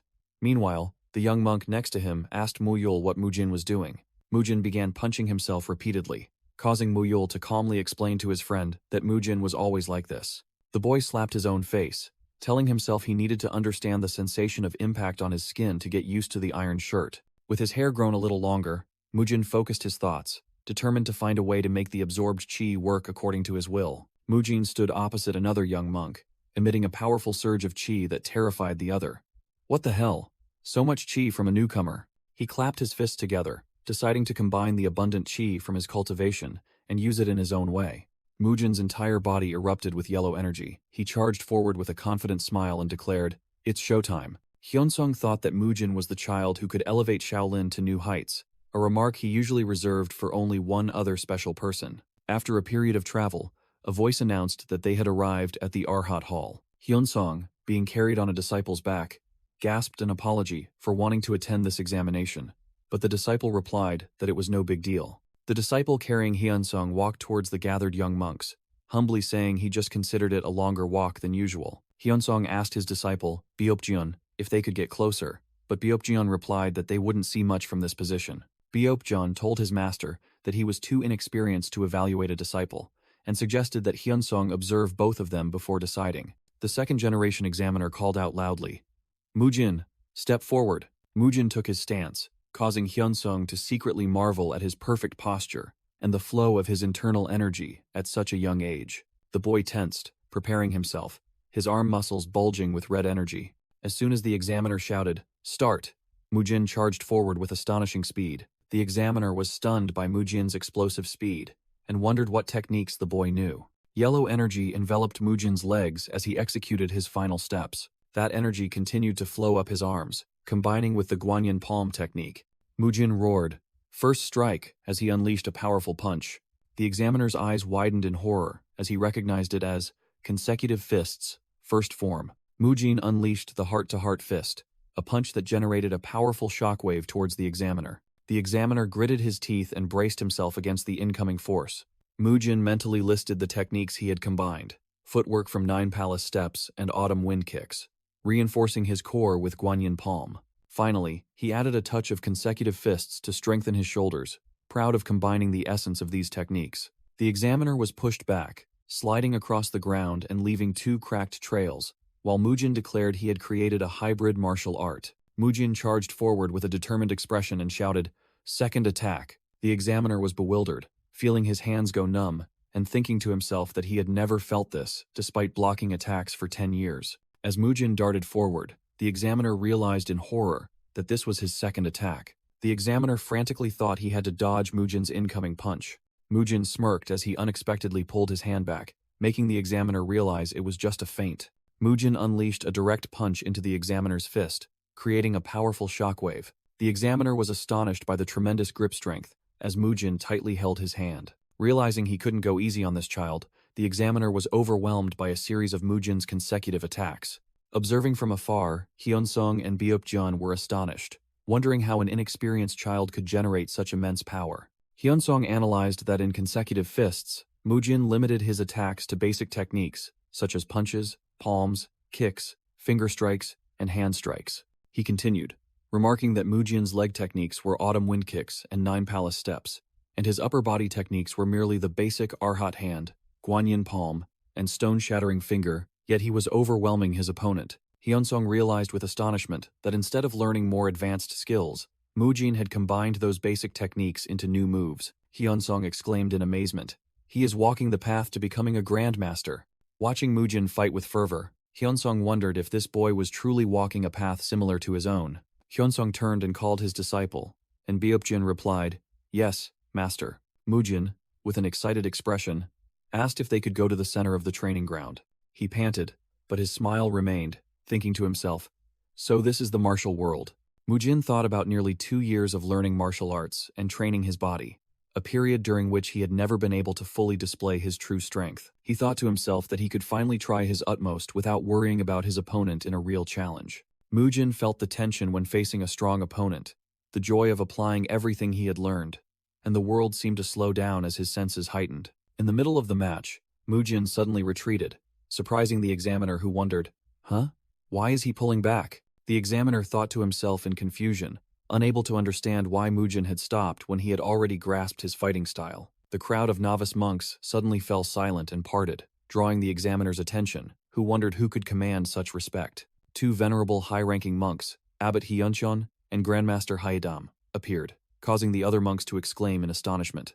Everyone simultaneously shouted, "Grandmaster Hyungwang," and jumped down from the stands to show their respect. The examiner was stunned to see all the monks bowing deeply, bewildered as to who this newly arrived figure was to be so revered. Abbot Hyuncheon approached Mujin and apologized for interrupting the examination, while Mujin responded respectfully. The abbot explained that he had come to ask the young boy a question, making Mujin point at himself in surprise. Hyuncheon asked Mujin to take off his martial arts uniform, further confusing him with this strange request. As Mujin took off his top, he thought that while he wasn't entirely satisfied with his physique, there was nothing to be ashamed of. He went shirtless and flexed in a side chest pose, displaying a perfectly muscular physique that drew exclamations of admiration from everyone. Abbot Hyuncheon looked directly at Mujin, who was carrying Mugyeong on his back, and asked if he had specially trained his body for the 6 basic Shaolin martial arts forms. Mujin was startled and astonished, unable to understand how the abbot could know his secret. Hyuncheon continued to ask why Mujin chose that method instead of learning more profound techniques, while the other high-ranking monks also looked curious. Mujin honestly replied that he wasn't intelligent, so instead of learning many complex techniques, He simply combined what was most effective for himself.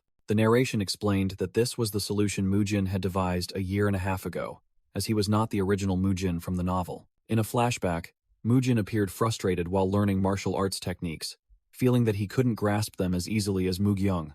Therefore, he created his own combined technique by coordinating basic moves, and it proved to be a very effective method. The narration explained that combining many techniques would amplify qi and put great strain on the body. To harness the power of that amplified qi flow, Mujin had trained his body to become strong enough to withstand it. Abbot Hyuncheon realized that Mujin had mastered the autumn wind steps and used iron discipline to train his body, helping him control his surging power, which astonished Mujin. The abbot concluded that, essentially, Mujin had created his own martial art, leaving him dumbfounded and wondering who this old man was. Elder Hyunsong stepped forward, asking the abbot for permission to take Mujin as his disciple, which made the abbot ask in surprise, "You wish to take Mujin as a third-generation disciple, Grandmaster?" Night fell upon Shaolin Temple, the sounds of insects and hooting owls echoing in the stillness, accompanied by confused thoughts. What? What is happening? In the Elder of the Arhat Hall's room, Mujin sat alone, wondering about the man he had just met. What's so special about that guy? Mujin recalled Elder Hyunsong's thin, unhealthy-looking physique and thought to himself that he didn't resemble an ordinary Shaolin martial artist. While Mujin was still thinking that he had never heard of him in the martial arts world, Abbot Hyuncheon entered the room, causing him to hastily stand up and greet him. Mujin clasped his hands and asked Abbot Hyuncheon about the man from the training ground earlier, but the abbot replied, "I'm afraid I don't know." Abbot Hyuncheon said that he had summoned Mujin here to ask a few things, but also to tell him some matters. He revealed that these were matters concerning the revered Master Hyungwang, Mujin's new master, as an image of Elder Hyunsong's thin back appeared. The abbot recounted that when his Hyun generation were still second-generation disciples, Grandmaster Hyungwang, then only 32 years old, had already achieved remarkable feats. He said that at that time, Hyungwang was close to reaching and about to surpass the level of the preceding Gong generation, leading the entire Shaolin Temple to predict he would become the strongest under heaven within 10 years. Mujin wondered, how did such a person end up in his current state? And Abbot Hyuncheon began to explain the reason. Abbot Hyuncheon frowned, revealing that the main reason was the attack by the demonic cult.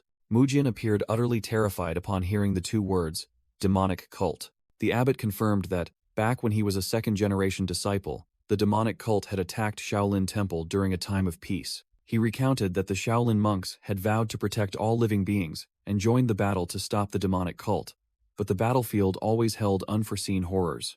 Because Grandmaster Hyungwang was considered a treasure for Shaolin's next generation, he was forbidden from going to battle. Instead, the Grandmasters of the Gong generation and the first-generation disciples of the Guillaume generation set off for the battlefield. The abbot said in a low voice that this decision was the beginning of misfortune. As the demonic cult sent its elite army to attack Shaolin when they knew the main force had departed, leaving only Grandmaster Hyungwang and the young disciples. The abbot recounted that in his youth, Grandmaster Hyungwang was already one of the greatest warriors, and the demonic cult's elite army could not defeat him. However, the second and third generation disciples, namely the Hyun and Hai generations, were no match for the demonic cult. The young monks of Shaolin Temple showed expressions of terror and helplessness. Taking advantage of the situation, the demonic cult's horde, with their shadowy figures and eerie smiles, swarmed in to attack the temple. During the battle, the young Grandmaster Hyungwang roared in fury as he witnessed a demonic cultist being struck down. He desperately cried out as he saw the slaughter unfolding everywhere within Shaolin Temple. He channeled power into his legs, making the ground crack open, then shot forward. The young Grandmaster Hyungwang soared over the rooftops of Shaolin Temple to reach the battleground. A contingent of demonic cultists was rushing to attack the young monks, who could only watch in fear. Blood splattered everywhere as the bloody battle erupted.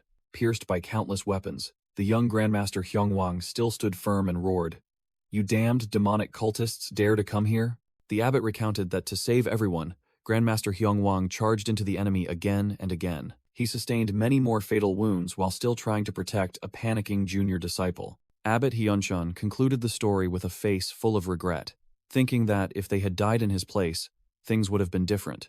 Mujin asked again, "So those wounds are why Grandmaster Hyungwang is in this state?" And the abbot confirmed it. Mujin smiled brightly and confidently declared, "Then all we need is treatment. I think I can help." Abbot Hyuncheon was startled and astonished, unable to believe his ears, and asked again, You truly believe you can heal him? Grandmaster Haidam spoke from behind, saying that the best physicians had failed, even the great spirit elixir was useless, and questioned Mujin.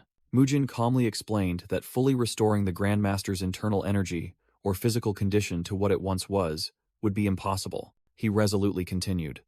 But I think he can walk again. As an image of his own efforts to recover from injury flashed through his mind, Biopgen asked Mujin if he had heard the abbot talk about senior brother Biopgang's knee problem. Hyunsong nodded in confirmation, surprising Abbot Hyunchon, who asked what had happened, and Hyunsong began to explain everything. In a flashback, Hyunsong recounted how Mujin treated Biopgang's knee and how his training methods had elevated the skill level of the junior disciples. Abbot Hyunchon skeptically asked if all of it was true, and Hyunsong replied that today's entrance examination had proven it. When the abbot asked if that method could treat the Grandmaster, Mujin admitted that the Grandmaster's condition was much worse than Biopgang's, so his method alone would not be enough. Just as Mujin was about to say he needed a few more things, Abbot Hyunchon slammed his hand down on the table. Abbot Hyunchon resolutely shouted that they would provide anything, and Shaolin Temple would spare no effort to help the Grandmaster. The narration explained that every martial artist desired to temper their bones and tendons, and countless sects had tried to find ways to control this development. They had tried everything from acupuncture, tonics, and mystical methods, even bending and reshaping the bones of growing children. Shaolin Temple had also experimented with many methods to treat Hyungwang, but ultimately none succeeded, even further weakening his body. However, Mujin's approach was different. It required time and effort to safely change bones and muscles, and its effectiveness had been proven through the examination. Having witnessed the results firsthand, Abbot Hyunchon was certain that if anyone could heal Grandmaster Hyungwang, it was this child. Abbot Hyunchon resolutely stated that if more miraculous elixirs were needed, they would concoct them, and if a sacrifice had to be made again, he would do it himself. He swore that, just like Grandmaster Haga of old, he would be willing to sever his own arm to create the miraculous elixir. But that was not what Mujin needed. He asked directly, "Does Shaolin Temple have any cultivation methods related to lightning qi and ultimate yang qi?" Both Elder Hyunsong and Abbot Hyunchon were dumbfounded, appearing completely bewildered by Mujin's question. Under the night sky, Abbot Hyunchon replied, "Yes, but why?" A moment later, Mujin was invited into a room where the abbot and two other grandmasters were waiting. One of the two was introduced as Hyunggong, the head of the disciplinary hall and Biopgang's master. The other was Grandmaster Hidam, who cultivated the indestructible Vajra body and the Buddha's hand seal. Mujin confirmed that the large man was Hyunggong, the head of the disciplinary hall, Biopgang's master, and the one who had dealt with Mugung. Grandmasters Hyunggong and Hyedam resolutely stated they would do everything to help Grandmaster Hyungwang, asking Mujin to tell them what they needed to do. Mujin rolled up his sleeves and said, "First." He extended his arm and suggested to Hyunggong, "Could you unleash your weakest lightning god's palm technique on my hand?" Elder Hyunggong was startled, secretly wondering why Mujin would make such a strange request. Mujin explained that he had assumed calling Grandmaster Haidam, Master of Ultimate Yang Qi, and Hyunggong, Master of Lightning Qi, was to perform a procedure to burn away blocked meridians. He asked if that was feasible, and emphasized that he only needed the smallest possible surge of lightning qi, not enough to cause injury. Elder Hyunggong replied, "I will try," then carefully placed his hand on Mujin's forearm. Hyunggong unleashed a weak lightning god's palm, and the powerful electric current jolted Mujin so much that his skeleton became visible. Then he asked, "How was that?" Seeing Mujin's arm twitching, Elder Hyunggong frantically shouted, "Are you trying to kill Grandmaster Hyungwang with an electric shock?" Then worriedly wondered if he had used too much force. Mujin calmly spoke while his hand was still sparking with electricity, stating that Grandmaster Hyungwang could not withstand this power, and asked Hyunggong to reduce it by more than half. Mujin smirked defiantly, making Elder Hyunggong grumble but still resolutely declare, "I can do it." Despite the advice not to overexert himself, Elder Hyunggong snapped, "I said I can do it." Mujin thought to himself that for proper treatment, he needed physical therapy equipment. But this world didn't have it. Biopgang recovered quickly because he was young, while Grandmaster Hyungwang was much older and weaker. Hyunggong tried again, and successfully created an extremely weak lightning god's palm, causing Mujin's hand to only twitch slightly, and he happily confirmed, "Yes, this is perfect." The narration explained the role Mujin wanted Hyunggong to take on, a device commonly found in any physical therapy clinic.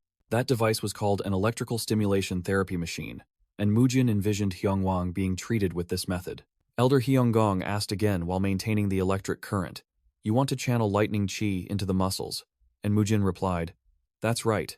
He further explained that channeling a very weak flow of lightning qi into the muscles would promote muscle activity and blood circulation, helping to enhance muscle contraction and development. Elder Hyunggong asked in astonishment, just letting lightning qi flow through the muscles can do all that? Then wondered how long the treatment would take to show results.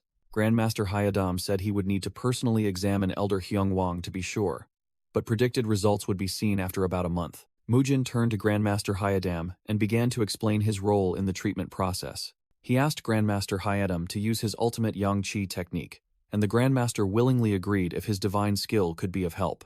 Grandmaster Hyadam immediately channeled his energy, unleashing the maximum power of his Buddha's hand seal technique, causing Mujin to recoil his hand due to the intense heat. Mujin cried out in pain, clutching his reddened hand and shouting, "You can't do that!"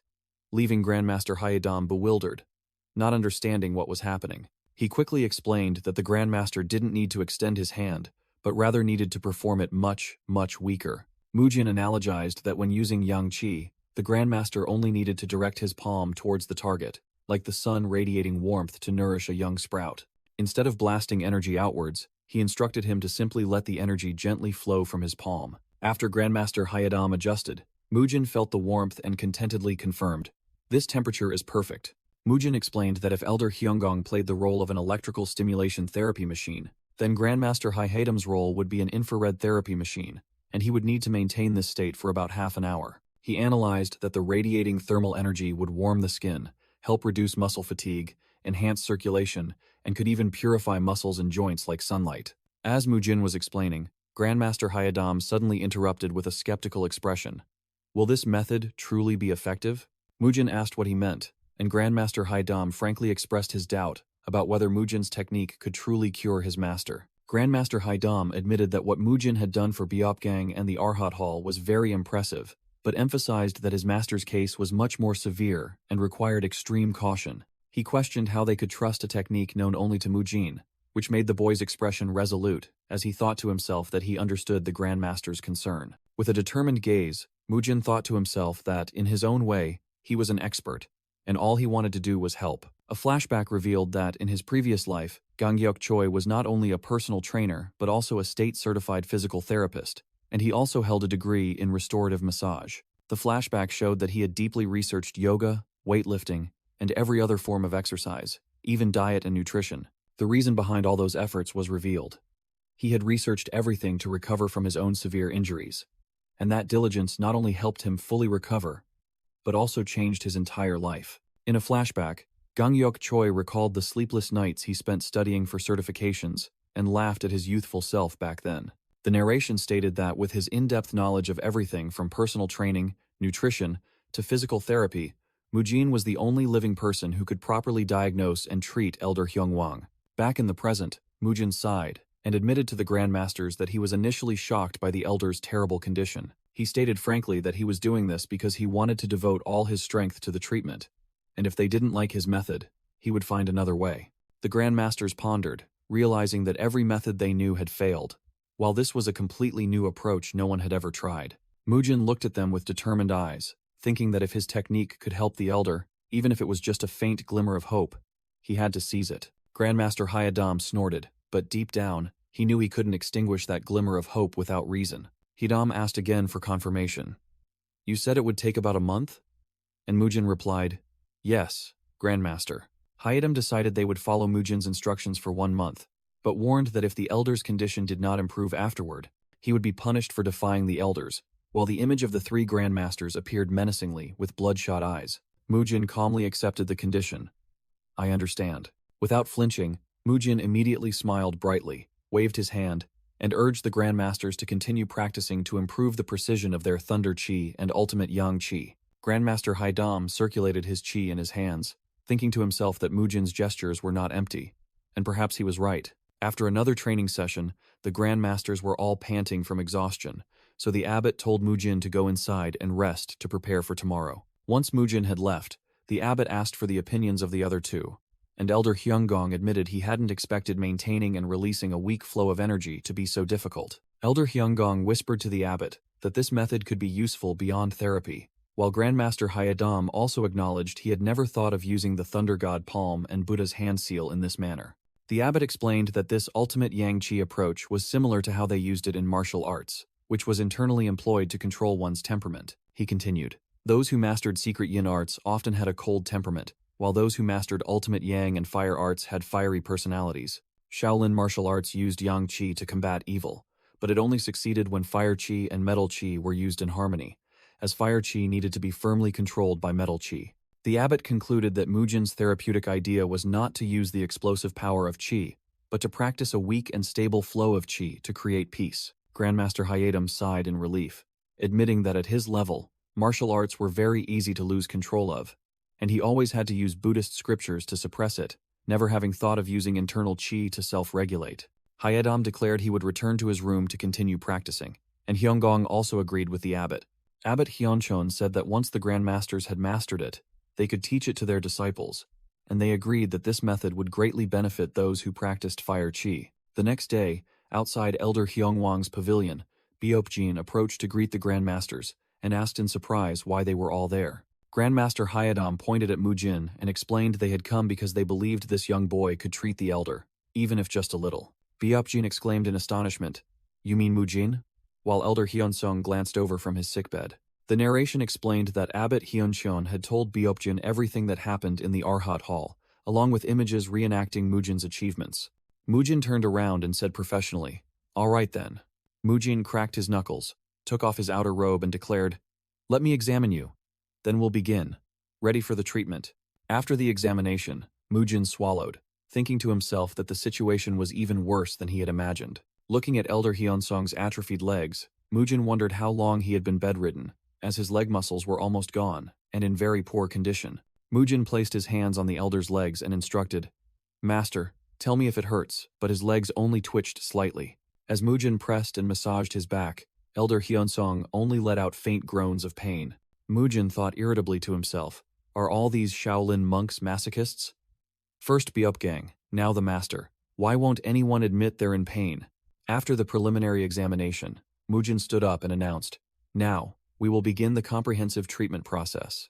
After warming the elder's body with wet towels, Mujin began the treatment by applying acupressure to relieve tension. Mujin explained that the first step was the limb stretching technique, moving the elder's ankles and calves so that his stiff muscles would begin to relax. Mujin observed that the elder's body was currently as fragile as a cracked ancient vase. Even a slight force could shatter it. He understood that extremely delicate control was necessary to treat him, requiring intense concentration, while images of the observing grandmasters appeared. Even though sweat poured down him like rain, Mujin was determined not to reveal how difficult or exhausting this was. After an hour of intense concentration, the grandmasters, including Abbot Hyunchon, Grandmaster Hyedam, and the head of the disciplinary hall Hyunggong, were all astonished by Mujin's dedication. Mujin panted, sweat pouring down, but maintained unwavering focus on the treatment. However, an unconscious despair began to creep into his eyes, reflecting an image from the past.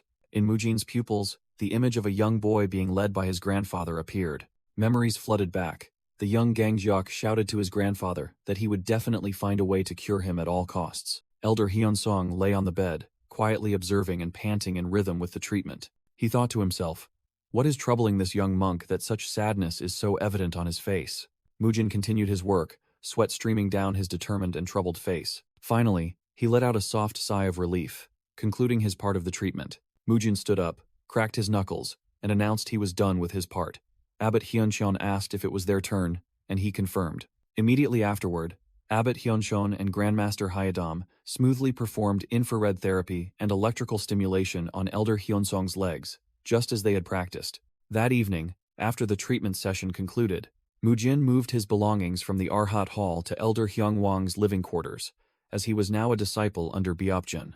Lying on the bed, Mujin thought to himself that he had finally escaped the room full of sweaty, bald-headed people. He froze when he realized he had to share a room with them again, but then told himself that this was necessary for the convenience of caring for Master Hyungwang. Mujin turned away in annoyance, regretting that he had hoped for a private room, then decided to go to sleep. He tossed and turned, thinking about the elder's terrible condition, and wondering if he had endured such pain for all these years. Mujin unconsciously smiled, thinking that this situation felt familiar. It reminded him of someone. He closed his eyes, whispering in his heart that he missed his grandfather very much. A flashback appeared, showing a young boy's hands massaging the trembling legs of an elderly man. Young Ganghyuk asked his grandfather if he felt better, and the grandfather smiled, replying, "Of course, your hands are like magic." In a flashback, young Ganghyuk reassured his grandfather that his leg felt better, even though it was still trembling. The boy clenched his fists and declared firmly, "I will study diligently to find a way to cure you." The grandfather smiled kindly, encouraging his grandson, very good, keep studying hard." The boy massaged his grandfather's back while listening to him say that he was very much looking forward to seeing how his grandson would grow up, while his grandmother was washing dishes in the background. The image of the grandfather and grandson sleeping peacefully together on the floor, surrounded by books and a half-eaten bag of chips. The scene shifted to a hospital, where young Ganghyuk hugged his grandfather from behind as his grandfather pushed an IV pole.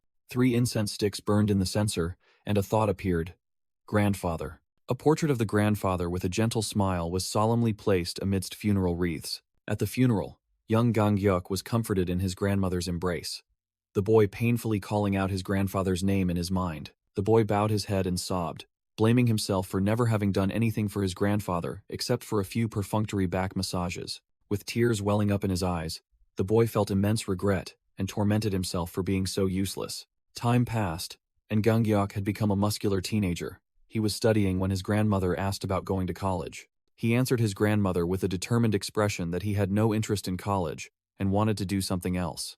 On his study desk were books on physical training and therapy for the elderly, showing his initial goal. Ganghyuk stood before an armed forces recruitment poster and thought about enlisting. He excitedly exclaimed, deciding to join the military, even the special forces. In his military uniform, Ganghyuk happily held his grandmother's hand and announced that he had done it, now having a stable job. He squeezed his grandmother's hand tightly, promising to take care of her from now on and to do what his grandfather had wished for. The grandmother sat alone, before a lavish holiday meal, watching TV and talking on the phone, asking if Ganghyuk was coming home, but he replied that he had to train. In the dense forest, Ganghyuk, in special forces gear, advanced with his comrades, silently repeating his promise.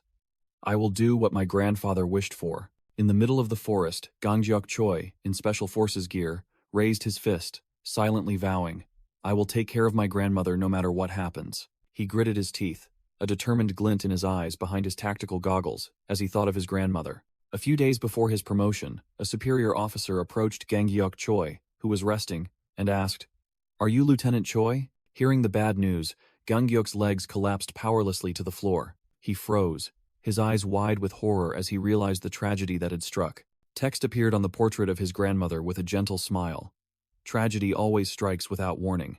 At the funeral, the officer said to Ganghyuk, who was standing before the altar, "My condolences on your grandmother's passing, but there's nothing we can do." The officer coldly explained that Ganghyuk was only allowed 3 days of leave because they were not his biological parents. He ordered Ganghyuk to complete the mission and return immediately, because it was a top-secret mission. Back to the harsh training, Ganghyuk gasped for breath, bitterly thinking, "I worked like a dog." He continued to think in despair, only to lose his entire family as he dug his shoes into the ground. Ganghyuk's team continued to march up a steep hill, everyone gasping for breath from exhaustion. Ganghyuk secretly thought he wanted to make his grandparents proud, but then he slipped and tumbled down the slope to the astonishment of his comrades. The image of shattered glass with streaks of blood, symbolizing his world falling apart.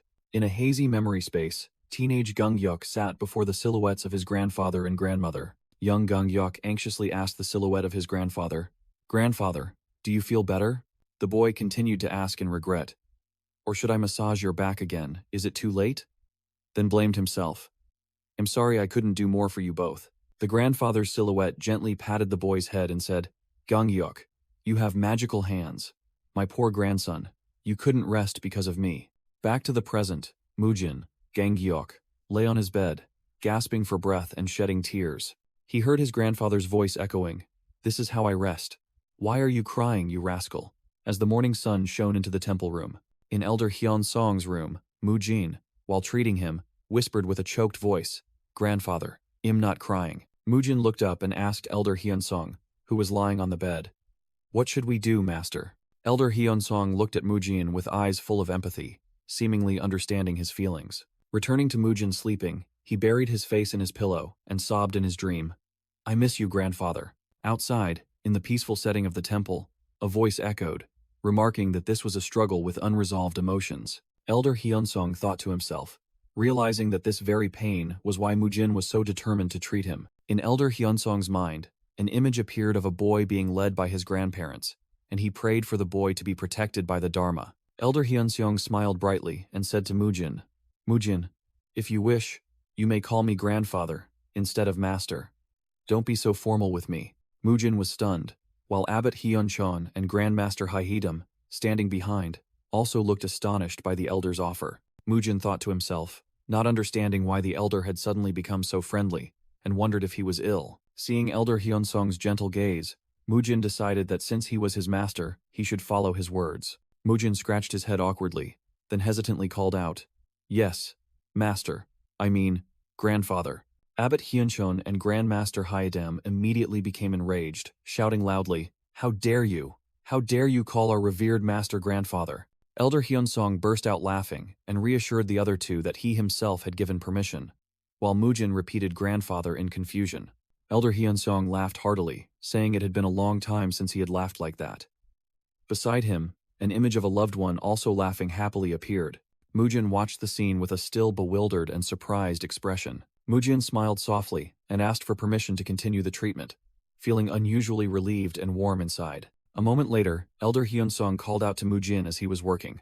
Mujin and Beopjin were carrying towering stacks of paper when they heard the elder say that it was time for him to cut his hair, causing him to jump and exclaim, "What, master?" Abbot Hyunchon, sitting with Grandmaster Haidam, explained that although Mujin's hair wasn't as long as an outsider's, it was time for it to be trimmed. Beopjin cheerfully told Mujin that he had been too busy with training and treating their master to groom himself, urging him to go while they would take care of the rest. Mujin frantically ransacked the study, throwing papers everywhere and wondering, "Where is it? It's not here." He cried out in despair, his eyes wide. "I can't find what I need." He thought to himself that he needed to find a historical precedent, some kind of excuse, but he couldn't find anything to protect his hair. With an exasperated expression, Mujin cursed under his breath, lamenting all the effort he had put into growing his hair, only to have to cut it now. He recalled a conversation with Elder Hyunsong, who explained that cutting one's hair symbolized severing ties with the mundane world. The elder continued, explaining that each haircut was a reminder that one was on the path to enlightenment, and it was merely a gesture to show that external attachments had been severed. He said that Bodhidharma, the founder of Shaolin, as well as the Buddha, had all done so, and thus they merely followed in their footsteps. Elder Hyunsong smiled smugly and asked, "An admirable tradition, isn't it?" Back in reality, Mujin, still rummaging through the pile of books, screamed internally, "Admirable, my foot, this is too strict." He slumped down dejectedly, muttering that he hadn't wanted to come to Shaolin. He had merely fallen asleep while reading a novel and woken up here. Mujin suddenly froze, wondering what he was doing and how he had ended up in this world. He tried to recall, starting from going to the hospital, then to the gym, beginning his live stream, and then going home to read a Shaolin novel on his phone before falling asleep. He suddenly realized something and screamed in terror in his mind as he recalled the image of the doctor. Hospital, hospital. A horrifying memory flooded back, of the doctor, with a devilish face, and the people around him mocking him about his stress-induced hair loss, warning that he would go completely bald. Mujin clutched his head and screamed in despair. No! He realized he was already self-conscious because of that damned doctor's words.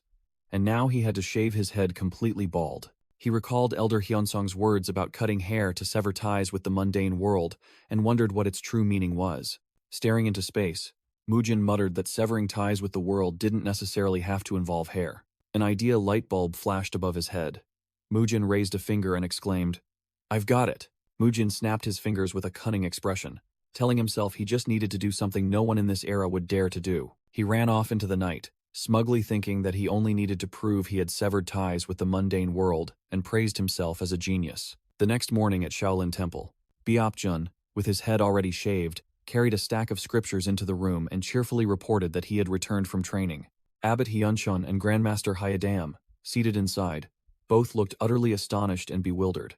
When Mujin entered, the abbot turned to ask Beopjun if he had given him the clippers and scissors, and Beopjun confirmed he had personally handed them over. Abbot Hyunchon questioned Mujin why he still hadn't cut his hair, as the camera panned to his untouched locks. Mujin confidently stroked his new hairstyle, an undercut mohawk, and declared that he had cut it, causing the abbot to exclaim, "You call this cut?" Mujin explained to the bewildered abbot and Beopjon that he felt this hairstyle would be better than shaving his head completely bald. He reasoned that no one looking at his high fade mohawk would think he still clung to worldly attachments. Mujin further boasted that he had shaved a stylized Buddhist swastika symbol onto his temple to show his reverence for the Buddha in his own way. He proudly asked everyone if the idea was admirable, while a sarcastic caption appeared, stating it was just a hipster hairstyle.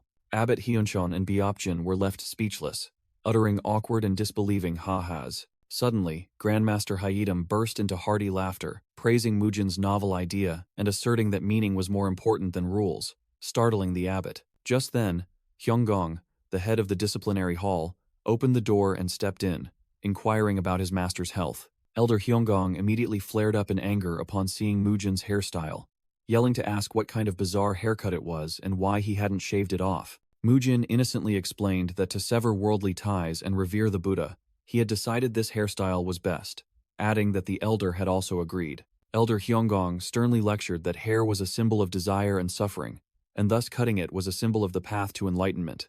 Mujin innocently replied, "Yes, that's why I cut my hair." But Elder Hyunggong countered that the remaining hair symbolized attachment to the outside world. Mujin smirked meaningfully, trembling as he said that, as he understood it, the Buddha originally didn't merely cut his hair. Mujin continued his argument, stating that if the reason for shaving one's head was to show empathy for the suffering of others, then both elders Hyunggong and Hyunsong flinched. He pointed to an image of the Buddha and said that one should have shaved off their eyebrows, mustache, and beard completely. Elder Hyunggong was stunned, his beard seemingly standing on end when he heard that. He could only mumble in utter confusion at Mujin's sharp reasoning. With an innocent expression, Mujin wondered if everyone should shave their entire face, causing the elders to shiver uncomfortably. Mujin smirked and offered another piece of evidence, saying that even the founder Bodhidharma only shaved the top of his head, keeping his beard and eyebrows. He concluded that what was important was severing ties with the outside world, not the form in which it was done, with an image of Bodhidharma behind him. The two elders looked at the painting of Bodhidharma and silently admitted that Mujin was right.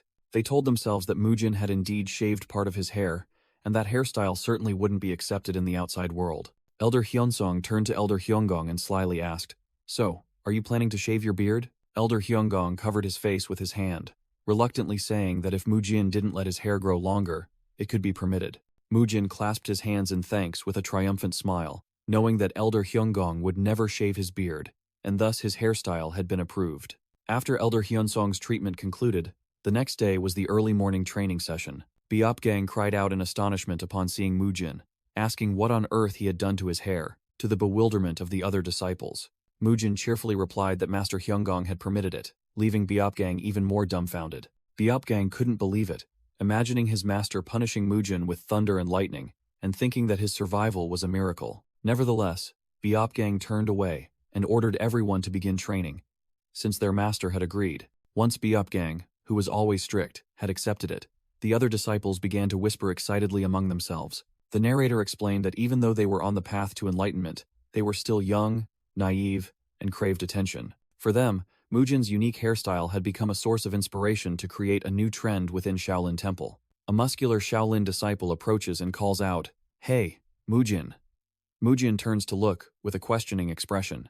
The muscular disciple whispers, asking Mujin how he managed to avoid punishment, as he also needs a haircut. Mujin replies with a serious expression that he could tell him, but he doesn't think the disciple would get away with it. In an imagined scenario, the muscular disciple is trying to convince Grandmaster Hyedam that his hair symbolizes the will of Buddha. The muscular disciple vehemently declares that as long as he proves he is on the path to enlightenment, he doesn't need to shave his head. Grandmaster Hyedam and another disciple remain silently unimpressed, while the muscular disciple chuckles, asking what he should do with his hair. Grandmaster Hyedam sternly calls his disciple's name, Beomwi. Beomwi immediately obeys, exuding intense killing intent. Grandmaster Hyedam orders Beomwi to seize the other disciple. Beomwi quickly restrains the muscular disciple, who cries out in panic, "But, Master!" Grandmaster Hyedam raises his hand, preparing to use the ultimate Yang energy hand technique, and declares he will personally shave the disciple's head, making the disciple scream in terror. Back in reality, Mujin continues to treat Elder Hyunsong, whose body is in very poor condition and requires comprehensive treatment. A diagram explains that Elder Hyunsong's body has reached its physical limit, and simultaneous treatment would be counterproductive. Therefore, Mujin divided the treatment process into several days, like a training schedule, to allow each body part time to recover. He successively treated different parts of Elder Hyunsung's body, from calves, thighs, pelvis, and back to shoulders and arms. The narrator explains that Mujin's original role was not that of a physician, but a third-rank disciple of the Shaolin Temple. After finishing the treatment, Mujin cheerfully greets Elder Hyunsung. "Master, grandfather, I'm off to practice my martial arts." A young novice monk standing at the door calls out, telling Mujin to go ahead and that he would take care of Grandmaster Hyunsung. On his way to the Arhat Hall, Mujin thinks to himself that this feeling is like parents sending their son off to school. In the Arhat Hall leader's room, someone announces that, thanks to the abbot, the Arhat Hall has been granted additional budget. Mujin happily thinks about getting more training equipment, and the Arhat Hall leader confirms that the approved budget is because the management has recognized his training method. The Arhat Hall leader announces that from now on, the entire physical training program at the Arhat Hall will be replaced by Mujin's method. Mujin is extremely proud that his method, once considered insane, is finally recognized, despite other disciples whispering behind his back. He suddenly stops, realizing a problem when he thinks about his method being widely implemented. Mujin anxiously asks the hall leader if that means he has to teach everyone in the Arhat Hall. The hall leader waves his hand reassuringly, saying they wouldn't waste his time and he only needs to instruct the second-ranked disciples on how to use the equipment. Mujin is about to agree when the hall leader suddenly pushes a stack of papers towards him, surprising him. The hall leader asks Mujin to write down a list of necessary additional equipment and their details on the paper. Mujin grins excitedly, imagining countless modern muscle-building exercises he could perform with the new equipment. He suddenly gets another idea and speaks up to get attention. Mujin asks the hall leader if he can add equipment that would be used elsewhere besides the Arhat Hall. He explains that he's thinking of ordering equipment for his grandfather, making the hall leader ask in surprise if he's referring to Grandmaster Hyunsung. The hall leader expresses concern because Grandmaster Hyunsung's body is still weak, but Mujin explains that this is specialized therapeutic equipment, completely different. The hall leader is curious about that special type of equipment, and the narration reveals that the exercise Mujin thought of for Grandmaster Hyunsung is Pilates. An explanation shows that Pilates, though modernly often used by women for fitness, was originally created for rehabilitation of wounded soldiers and prisoners of war, very suitable for Grandmaster Hyunsung's condition. After hearing the explanation, the hall leader nods in approval, reasoning that if it's for Grandmaster Hyunsung's training, the management wouldn't refuse the budget. Mujin happily picks up a brush pen, preparing to write down the list of Pilates equipment. He suddenly stops, frowning in thought about a difficult problem. Can these things be manufactured in this era? Images appear of modern Pilates equipment such as foam rollers, resistance bands, and reformers, which are made from rubber, foam, or plastic. Mujin starts calculating in his head, realizing he has to find alternative materials such as using wood for the foam parts and thick leather to fill the gaps. He shrugs, thinking that the estimated material cost would be very expensive, but that's not his problem, then casually walks away while the Arhat Hall leader screams in despair over the risk of bankruptcy. 2 hours later, Mujin steps out of the room after his meeting with Elder Hyunsung and is greeted by a muscular senior disciple. Other novice monks also happily run over, calling Mujin to eat, while the muscular senior disciple stands with his arms crossed, watching. The muscular senior disciple points to his bald head and asks in surprise why he had to shave his head, while Mujin still has hair. Mujin suddenly remembers that this senior disciple is training under Grandmaster Hyadam, and the terrifying image of the Grandmaster appears in his mind. The muscular senior disciple bursts into sobs, complaining that he feels a bit stifled, and Mujin pats him reassuringly. Mujin turns to ask Muyul how he is, and the boy replies that he's fine but has something to say. Muyul says that for some reason, whenever he starts training, Master Hejigal always sighs deeply, making Mujin wonder to himself. Muyul adds that Master Higael said he would look for Mujin today, surprising him greatly, as he doesn't understand why. Elsewhere, Master Higael sighs heavily and clenches his fist, looking full of sorrow. As the deputy head of the Shaolin Outer Hall, known as the Unrivaled Five Fists, Higael thinks to himself, "What should I do? I thought I had brought back a good seed." Higael sadly continues to think, "I didn't expect him to be so foolish," recalling the scene of Muyul happily eating ants. He desperately recalls that teaching Muyul is impossible, believing that teaching one thing and having him forget two, or teaching two and having him forget 10, would still be lucky. Hagiel worries that, at this rate, the Shaolin Five Fists' ultimate technique will not be passed down to the next generation. In the temple courtyard, Muyul is startled when he hears someone call his name from behind. The boy's face lights up brightly when he realizes it's Master Hyjul and happily calls his name. Hageol forces a smile and waves, thinking to himself that Muyul's smile is too innocent for him to speak harshly. Hageol asks Muyul how he managed to learn martial arts when he had only just joined Shaolin. Muyul replies with a bright, proud smile that Mujin was the one who helped him. Hageol is stunned when he hears Mujin's name, and Muyul adds that Mugung and Mugyong also helped a little. Hageol thoughtfully recalls that Mujin is the child Grandmaster Hyungwang adopted, and an image of Mujin strangling another disciple flashes in his mind.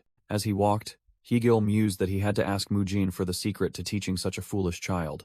Hageol turned back to ask Muyul if he wanted to meet Mujin with him, and the boy joyfully shouted, "Yes, I'd love to." In another corridor, a disciple pointed at Mujin, who was carrying Muyul on his back, and said to Hageol, "That boy must be Mujin." Mujin was startled upon recognizing Hageol and stammered, asking why he was there, while Hageol confirmed everything was just as Muyul had described.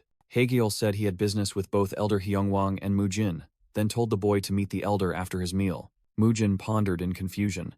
He understood why Hageol had business with the elder, but not why he had business with him. The scene shifted to Elder Hyungwang's residence under the twilight glow. Inside, Hageol stood silently, with a stern and somewhat worried expression. Mujin loudly greeted Elder Hyungwang, causing the old man to laugh cheerfully and praise him as a lively child. Mujin felt uneasy as Hageol kept staring at him, wondering if he had done something wrong. Elder Hyungwang cheerfully said guests were always welcome, but asked why a busy person like Hageol had come all this way. Hageol replied that he had something to discuss with Mujin, which startled Elder Hyungwang.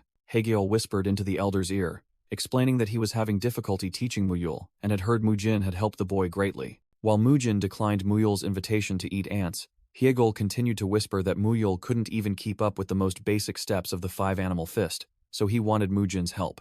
Elder Hyungwang turned to Mujin and asked him to show how he had officially joined the Shaolin Temple, which stunned Hageol when he heard Mujin call the elder grandfather. Elder Hyungwang asked if Mujin could spar with Muyul, and Mujin confidently replied that they had sparred frequently when they were novice monks in training. Mujin turned to tell Muyul to just have fun, and Muyul happily agreed while still eating ants.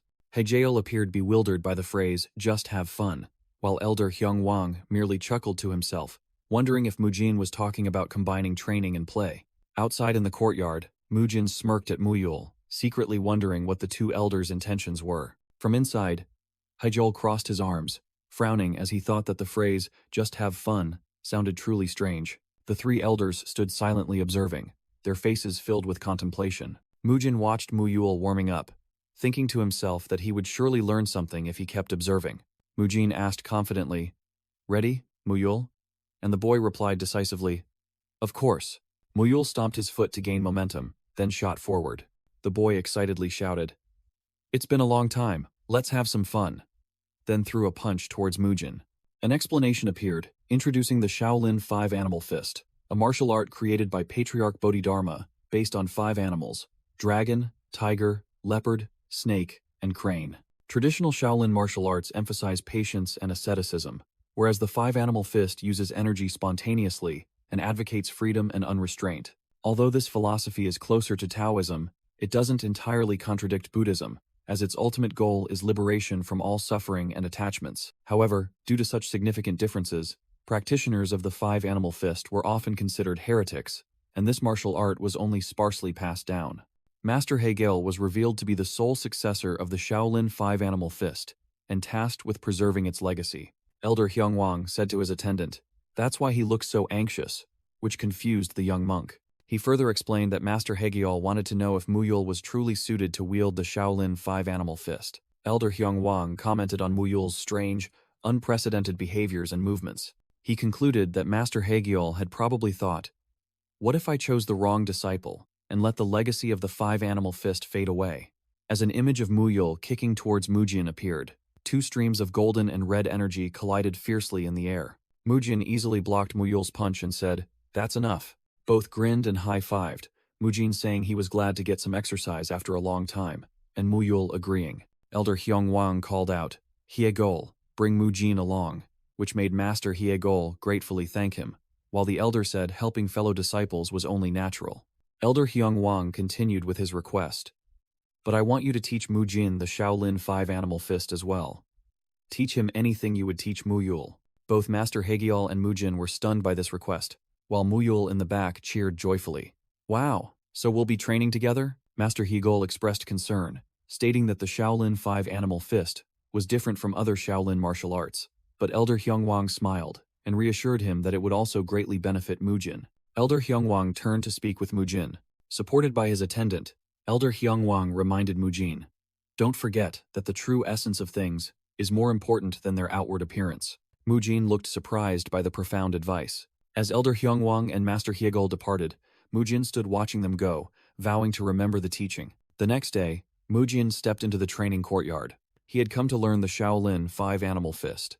Muyul cheerfully said this was their first time training together after the muscle-stretching exercises, and Mujin realized it too. From a distance, Master Hegel wondered why Elder Hyungwang had asked him to teach Mujin, feeling as if he had just taken on another fool. Mujin sighed, thinking to himself that he understood Master Hegel's feelings about suddenly being asked to teach another student besides his own disciple. Mujin told Master Hegel that Elder Hyungwang used to be a very powerful monk, so he must have his own reasons for this. Master Hegel decided he would teach both of them, and Mujin and Muyul listened attentively. Master Hegel began his lecture, stating that Patriarch Bodhidharma had created the 5 animal fist and asked Mujin to focus on learning. He announced that he would first teach the simplest and easiest technique, the crane form fist. Master Hegel called out a disciple named Biofion to demonstrate. Biofion stepped forward, warmed up his shoulders, and said he had received instructions from Master Hegel yesterday, then told Mujin to observe carefully. Biofion explained that this technique began with breathing and circulating qi. He closed his eyes, concentrating his inner energy. Biofion began to move, performing the movements of the crane form fist gracefully. He launched an attack, his hands forming a powerful crane's beak. Biofion launched a powerful attack, his hands mimicking a crane's beak with great force. Mujin observed intently, remarking that this martial art was distinctly different from other Shaolin martial arts. While Muyul showed immense interest, Mujin pondered, thinking that because the techniques mimicked the movements of cranes, the entire body appeared very fluid and graceful, and the 5 animal fist also utilized footwork, not just punches and kicks. Biofion finished his demonstration and asked the other two to follow, both responding in unison. Muyul mimicked the stance, but his movements were stiff and mechanical, like a wooden puppet. Mujin turned to ask Master Hegial sympathetically, "Master, what should we do with him?" While his master looked utterly helpless, Mujin observed Muyul from behind and analyzed that the 5 animal fist required suppleness and flexibility, while Muyul already had excellent body control. So, where was the problem? Mujin walked over to ask Muyul, and the boy awkwardly smiled, replying that something felt very awkward. Muyul awkwardly performed the movements while explaining that perhaps his body was hindering his movements. Mujin suddenly realized the problem upon seeing a blurry arm, thinking to himself, he remembers the stances, so why can't he link them seamlessly? Mujin turned to tell Hyegeol that this was why he had sought out the master yesterday, because he heard Muyul had learned martial arts from him when he first entered the temple. Watching Muyul still struggling with disjointed movements, Mujin couldn't think of a simple solution to this problem. Mujin suddenly became pensive, wondering why his grandfather had brought him here, and felt there seemed to be a deeper reason. He recalled his nighttime conversation with Elder Hyungwang, who had asked if his martial art was something he had created himself by combining various basic martial arts. In the flashback, Mujin was panting after his match with Elder Hyungwang, who was being supported by a young monk, and praised it as a good match. Elder Hyungwang warned Mujin that if he tried to increase the power of this martial art, his body would not be able to withstand it, and would soon reach its limit. An explanatory panel appeared, stating that the martial art Mujin was using was a hybrid martial art, combining concepts from various basic martial arts. The explanation continued, stating that although this method amplified energy and placed a great burden on the body, Mujin had trained a body strong enough to withstand that flow of energy. However, just as Elder Hyungwang had said, Mujin's method could only be effective to a certain extent in the martial arts world before his body reached its physical limit. Back in the present, Mujin pondered deeply, admitting the elder's words were true, and wondering what he could do to avoid stagnation. In the flashback, Elder Hyungwang thoughtfully said to Mujin, "Mujin, if it were me," he suggested Mujin should learn the invincible fist first, making him ask in surprise, "The invincible fist?" The elder explained that the invincible fist was the very first thing people learned, often dismissed as basic, that it came from the invincible scripture and contained methods for controlling power, advising Mujin to pay attention to the third, fifth, and sixth forms. Elder Hyungwang began reciting a passage from a scripture about the third form, making Mujin wonder to himself where he was reading it from. The attendant young monk interrupted him, Grandmaster Hyungwang, making Elder Hyungwang clear his throat awkwardly. Elder Hyungwang concluded that those things would help Mujin and reminded him not to forget that the true essence of things was more important than their outward appearance. Back in the present, Mujin stroked his chin thoughtfully, recalling the elder's words about the importance of true essence. Mujin suddenly had a flash of insight about the essence of the crane form fist, visualizing a crane spreading its wings and a monk mimicking that movement, realizing it was a martial art referencing the movements of cranes. As soon as he pondered the essence of the crane form fist, Mujin felt as if he had just achieved an enlightenment. Mujin turned to ask Muyul seriously, "Muyul, have you ever seen a crane?" Muyul awkwardly twisted his body while cheerfully replying, "No, I've never seen one." Muyul continued to innocently ask what a crane was and if it was something to eat, while the narration explained that the five-animal fist was created by mimicking the forms of five animals. Mujin was suddenly enlightened, muttering that he understood why Muyul, despite having a flexible body, couldn't follow the movements. Standing nearby, Biofian asked Mujin if he meant Muyul struggled because the movements felt awkward. Mujin quickly waved his hand in denial and explained that the foundation of the crane form fist was to reference the movements of cranes. He pointed out that Muyul had tried to mimic a crane while having no idea what it looked like or how it moved. Mujin turned to Biofian and asserted, "The problem isn't with his movements." He further explained that an animal's movement is natural, but that's because it's natural for that animal's physique. Mujin posed a profound question. Aren't we all just mimicking that with human bodies? Mujin directly asked Biofian if he had only ever trained Muyul based on the movements taught in textbooks, leaving Biofian stunned. Mujin explained decisively that the usual teaching method wouldn't work for Muyul, because his mind was as empty as a stone. Instead, they needed to help him form basic awareness and let his body lead the way. Hegel repeated Mujin's words thoughtfully, while Mujin asserted that Muyul couldn't learn by copying forms from textbooks. Mujin confidently declared that Muyul would be able to copy the movements of a crane by himself, leaving Biofian astonished and skeptical. Hegel was enlightened, realizing this was why Grandmaster Hyungwang had sent Mujin here. He thought to himself that it was because Mujin's thinking was unconstrained, and at the same time questioned why he himself was so obsessed with forms and textbooks. Hegel felt remorse as he realized he had given up pursuing the true essence of the five-animal fist, only to be bound by the techniques created by Bodhidharma. After clearing his throat, Hegel admitted Mujin's words made sense, and decided that he needed to teach Muyul about cranes. Biofian suggested showing Muyul a crane immediately, saying that fortunately, there was a habitat for them nearby. The group wondered how to bring a crane back. Then the scene shifted to the next day. Mujin opened the door and stepped in, apologizing for being late because his therapy session with Elder Hyungwang had lasted longer than expected. He entered the training ground and called out to Uncle Master Hejol, but the area was completely silent. Mujin looked around the empty training ground, wondering where everyone had gone. He loudly called out to Muyul and Uncle Master Hegel, wondering if today was a day off from training. Mujin smiled slyly and asked someone out of sight, "All right, Muyul, do you know what this is?" He peeked from behind a door, excitedly urging Muyul to look closely. A majestic red-crowned crane appeared, looking straight ahead. Hegel and Biofian happily introduced the crane to Muyul, making the boy exclaim with delight and declare that cranes were the best.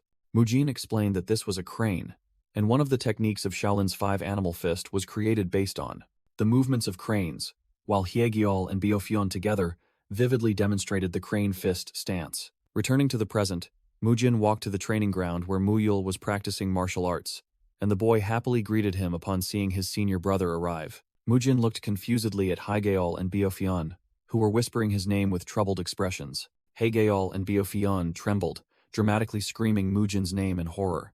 Muyul excitedly pointed forward and asked, "Look, isn't it exciting?" While Mujin looked dejected, secretly thinking he really didn't want to do this. Mujin, Hegel, and Biofian vividly struck a crane fist pose together, and Mujin introduced to Muyul. "Muyul, this is crane fist," making the boy exclaim in awe. "So cool." Under the starry night sky, the narration stated that from that day on, Muyul spent the next 15 days with a crane. The boy carefully observed the appearance, movements, and characteristics of the crane that Hegel and Biofian had caught, while the masters performed the crane fist movements with him. Mujin recounted that something interesting had happened, then turned to ask Muyul if he was keeping up. When Mujin called, He saw Muyul squatting by the pond, intently observing the crane. The narration explained that Muyul's crane fist was very different from Hegeal's or Biofion's. As the boy stood up facing the crane, Muyul imitated the crane's movements based on his own observations and adapted them to his body, surprising the masters because it was not what they had taught. With his special animalistic instincts and flexible body, Muyul moved in perfect synchronicity with the crane. He transcended the normal range of human body movements, achieving harmony and moving like a true animal. Muyul's movements became extremely similar to a crane spreading its wings, exuding naturalness and vitality. Biofion's jaw dropped in astonishment, while Mujin and Haijol looked at their student with satisfied and proud expressions. Hegeal called Muyul over and explained that because his movements were self-created, they were not yet solid and complete enough. The masters slowly helped him overcome that problem, with an image of Hegeal diligently adjusting Muyul's hand posture. Hegeal explained to Muyul that the greatest strength of Shaolin 5 Animal Fist was the natural continuity between its techniques, and he would help Muyul's crane fist achieve that. Muyul looked up at his master with sparkling eyes, as Hegeal said that the free spirit of the 5 Animal Fist would never lead him astray. Mujin smiled and asked if Muyul could continue to follow their guidance, and the boy loudly replied, "Yes, senior brother." Mujin tightened the belt of his martial arts uniform, preparing for the next training session. Muyul happily greeted Master Haigol and senior brother Biofion after the training session. Mujin wiped his hands and declared his role here was finished, confirming with Hegeal that he would not be coming from tomorrow. Hegeal smiled, saying it seemed Mujin had obtained what he needed, and it was time for him to leave. Mujin respectfully performed a hand-clasped salute, thanking the masters for their guidance. Hegeal told Muyul to see Mujin off, and the boy happily agreed immediately. As Mujin and Muyul walked away, Biofion worriedly asked his master if it was all right to let Mujin leave like that, but Hegeal reassured him that there was no need to worry. Hegeal explained, with an understanding expression, that from the very beginning, what Mujin needed to learn was not crane fist. While Muyul happily ran after him, calling for Mujin to wait, the narration revealed that Mujin found further training meaningless because his goal was not crane fist. The narration continued, showing a scene where Mujin had once fought other young monks, and explained that he already had his own martial arts. The current problem was how to integrate them with what he had newly learned. Upon witnessing Hegeal instructing Muyul, Mujin gained an idea of how to achieve that integration. In his mind, Mujin envisioned combining techniques like Iron Staff Fist, Vajra Fist, Guanyin Hand, and Arhat Palm to increase power and minimize recoil. Mujin smiled as he recalled his grandfather's words that true essence was more important than outward appearance, realizing his grandfather wanted him to discover the martial arts essence he would create. He thought to himself that what he needed was not crane fist, but the connection between techniques and how to combine different martial arts styles. Mujin continued to ponder the 5 Animal Fist, wondering how a tiger could split a rock or a dragon could exist, indicating that they were merely archetypes. He dismissed thoughts about Muyul's training, considering it the master's problem, not his own. Hegeal told Biofion that he would leave first, and instructed him to tell Muyul to rest when the boy returned. Suddenly, Hegeal and Mujin, though in different places, both paused with a synchronized surprise. Hegeal was stunned to realize that everything seemed to be unfolding exactly according to Elder Hyunsong's plan, and wondered if he had foreseen it all. He continued to ponder, astonished that Elder Hyunsong had not only foreseen the events, but Mujin had also clearly understood what the Grandmaster wanted him to learn. Hegeal looked up at the night sky, admiring the profound wisdom of his master, who was personified as a constellation giving a thumbs up in approval. Mujin sat in his room, thinking to himself that it had been a month since he began treating Elder Hyunsong, and though the elder's pain had eased, he was still not fully recovered. He clenched his fists, determined that this was no time for hesitation. He had to resort to special measures, even if it meant facing problems. With a resolute expression, Mujin affirmed that it was the only way now. On their way, Grandmaster Haidam and Elder Hyungong discussed Mujin's efforts, and Haidam remarked that Elder Hyunsong looked much livelier. Grandmaster Haidam teased Elder Hyungong about his previous threat, causing the elder to awkwardly correct himself, saying it was merely a way of encouragement. Elder Hyungong turned away, urging them to hurry so they wouldn't be late. At Elder Hyunsong's residence, Mujin was carefully massaging the frail elder, who lay on a mat. Abbot Hyunchon entered and asked Mujin why he had summoned him here. Mujin smiled confidently, asking the abbot to wait a moment as he was almost finished, and the abbot agreed. Abbot Hyunchon suddenly widened his eyes in astonishment. Elder Hyunsong sat up with Mujin's help and asked if he was treating his back today, which Mujin confirmed. Abbot Hyunchon cried out in alarm, anxiously asking if Elder Hyunsong was all right moving so much. Elder Hyunsong smiled reassuringly at the abbot, saying he felt much better and was just moving a little. Abbot Hyuncheon still couldn't shake off his shock, thinking to himself that for Elder Hyunseong, even moving a little was an extraordinary feat. A flashback showed Elder Hyunsong's dire condition before, bedridden like a corpse and in pain even when carried by others. In a nearby room, Abbot Hyuncheon informed Grandmaster Hyedam and Elder Hyungong that Elder Hyunsong could now sit up by himself with Mujin's help. Abbot Hyuncheon emotionally confirmed the treatment's effectiveness, recalling Mujin's words that 1 month would be enough, and rejoiced that it had come true. Grandmaster Hyedam admitted that he had doubted Mujin's unheard-of theories, but unexpectedly, they were truly effective. Standing outside, Mujin eavesdropped and decided he would go in and ask the elders for details as soon as they were available. Although the elders' trust rapidly increased upon seeing the improvement, Mujin was still not satisfied with the current results. Mujin stood outside with a serious expression, thinking to himself that the most crucial stage was just beginning, and he had to help the elder recover to the point where he could walk by himself. An explanation showed that Mujin had helped Elder Hyunsong with his therapy by assisting him with sit-ups to restore his abdominal strength. Mujin continued to smile as he helped Elder Hyunsong stand up and practice taking his first steps. This scene was compared to a memory of Gangyok Choi himself, in his frail body after injury, also learning to walk with the help of a physical therapist. The narration explained that although Elder Hyunseong's joints and ligaments had partially recovered, relying on others to move for decades had caused severe atrophy of all his body muscles. A comparative image of normal and atrophied muscles appeared, and Mujin assessed that continuing therapy in this condition would be futile. He needed to help the elder rapidly build muscle. With a determined expression, Mujin concluded that there was only one way to do it.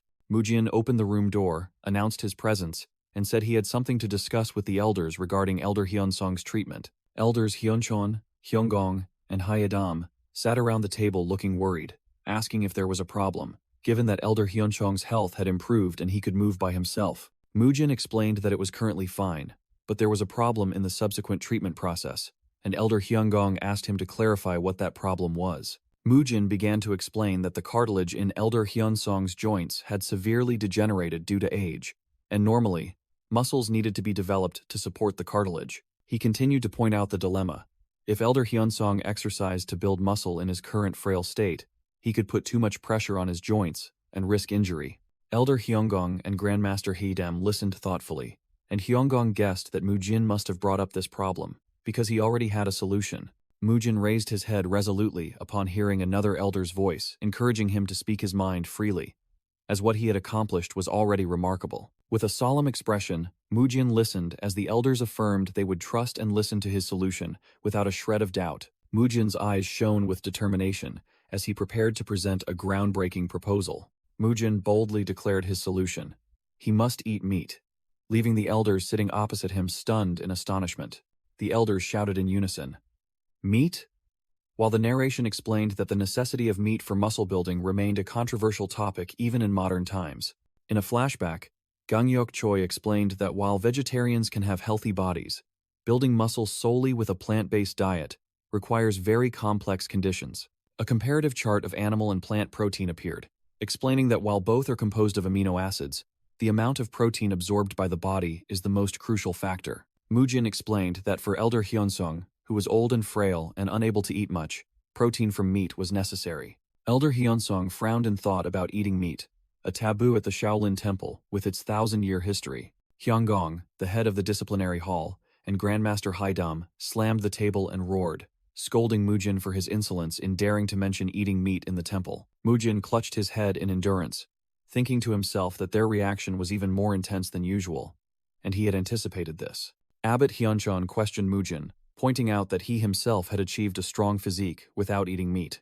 Mujin was flustered, briefly recalling the scene of Mu Yul and his fellow young monk secretly eating chicken, and he awkwardly admitted, "That's right." He explained that while meat could be replaced with beans and mushrooms, they couldn't compare, but the abbot argued that eating good quality ones would suffice. Mujin asserted that the elder's situation was completely different from his and Beopgang's because they were still young, whereas time was a luxury for him. He bowed his head and asked about the reason for the meat prohibition, then answered himself that it was to cultivate one's mind and character and overcome worldly desires. Mujin looked up with a fierce expression, arguing that such a cultivation method was meaningless for someone whose body could not endure it, and asked if Buddhist teachings sought death through asceticism.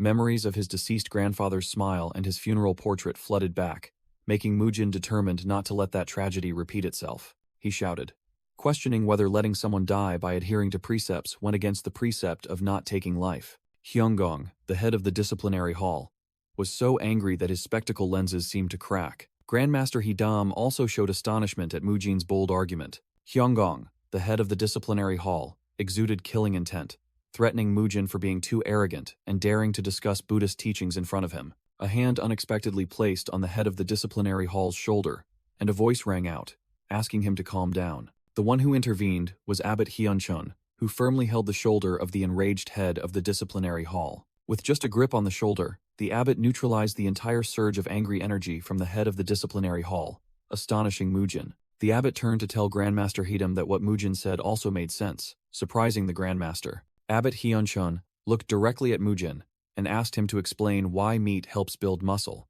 showing that he was willing to listen. Mujin thought to himself in confusion, realizing he could easily explain it using modern terms like protein, but knew that the people here wouldn't understand. With a determined expression, Mujin decided to explain it differently, and began by asking about the concept of reincarnation. He used the imagery of the water cycle and the food chain to illustrate that all things in this world undergo reincarnation, and humans need to consume animal meat for their bodies to develop. Mujin continued to argue that just as birth, aging, sickness, and death are natural laws, humans eating meat to survive cannot be considered a sin. He eloquently concluded that in the eyes of nature, humans are also just animals, so eating other animals to develop one's own muscles is inevitable. Abbot Hyunchun listened in silence, his white beard trembling slightly. After a period of contemplation, the abbot let out a sigh. Grandmaster Hidam and the head of the disciplinary hall, Hyunggong, stood behind, observing in silence with stern expressions. Abbot Hyunchun spoke up, admitting Mujin's words made sense but lacked concrete evidence, and therefore he could not go against the Shaolin Temple's 1,000-year-old precepts. Mujin was about to retort, but the abbot raised his hand to stop him. The abbot solemnly declared that turning their backs on Grandmaster Hyungwang, who sacrificed his life to protect Shaolin, was something that could never happen. The image of Elder Hyunsong fighting the demonic cult alone appeared in the abbot's mind. The abbot turned to the head of the disciplinary hall, Hyunggong, and told him to change the Shaolin Temple's precepts under the authority of the abbot's treasure, the jade green staff. Grandmaster Hidam and the head of the disciplinary hall, Hyunggong, were stunned, and Hidam stammered, "Abbot?" Abbot Hyunchun solemnly declared that he would add an exception to the Shaolin Temple's precepts to allow the sick to eat meat for treatment purposes. Both Grandmaster Hyedam and the head of the disciplinary hall, Hyunggong, gaped in astonishment at this shocking decision. Mujin broke into a radiant smile, thinking joyfully to himself, "I did it." The abbot continued, saying that there was a way for Grandmaster Hyungwang to eat meat without breaking the rules. He could eat the meat and then receive punishment. Mujin immediately looked directly at the abbot, asking what the punishment was, and firmly declared, "I will accept the punishment on his behalf." Abbot Hyunchun announced the punishment was a month of wall gazing, and asked Mujin, who had previously endured 7 days, if he would accept a longer punishment this time. Abbot Hyunchun pointed towards Mujin, while Grandmaster Hyedam and the head of the disciplinary hall, Hyunggong, watched in silence. Mujin thought to himself about the 1-month wall-gazing punishment, then firmly declared, "I will." With a resolute gaze, Mujin solemnly declared, "Please accept it. It's nothing at all." Grandmaster Hyedam, stunned, asked the abbot again, suggesting that this was not a matter of what should or should not be done. As the temple bells rang out at dusk, the meeting concluded. The next day, at Elder Hyunsong's residence, a young attendant monk reported the events of the previous night.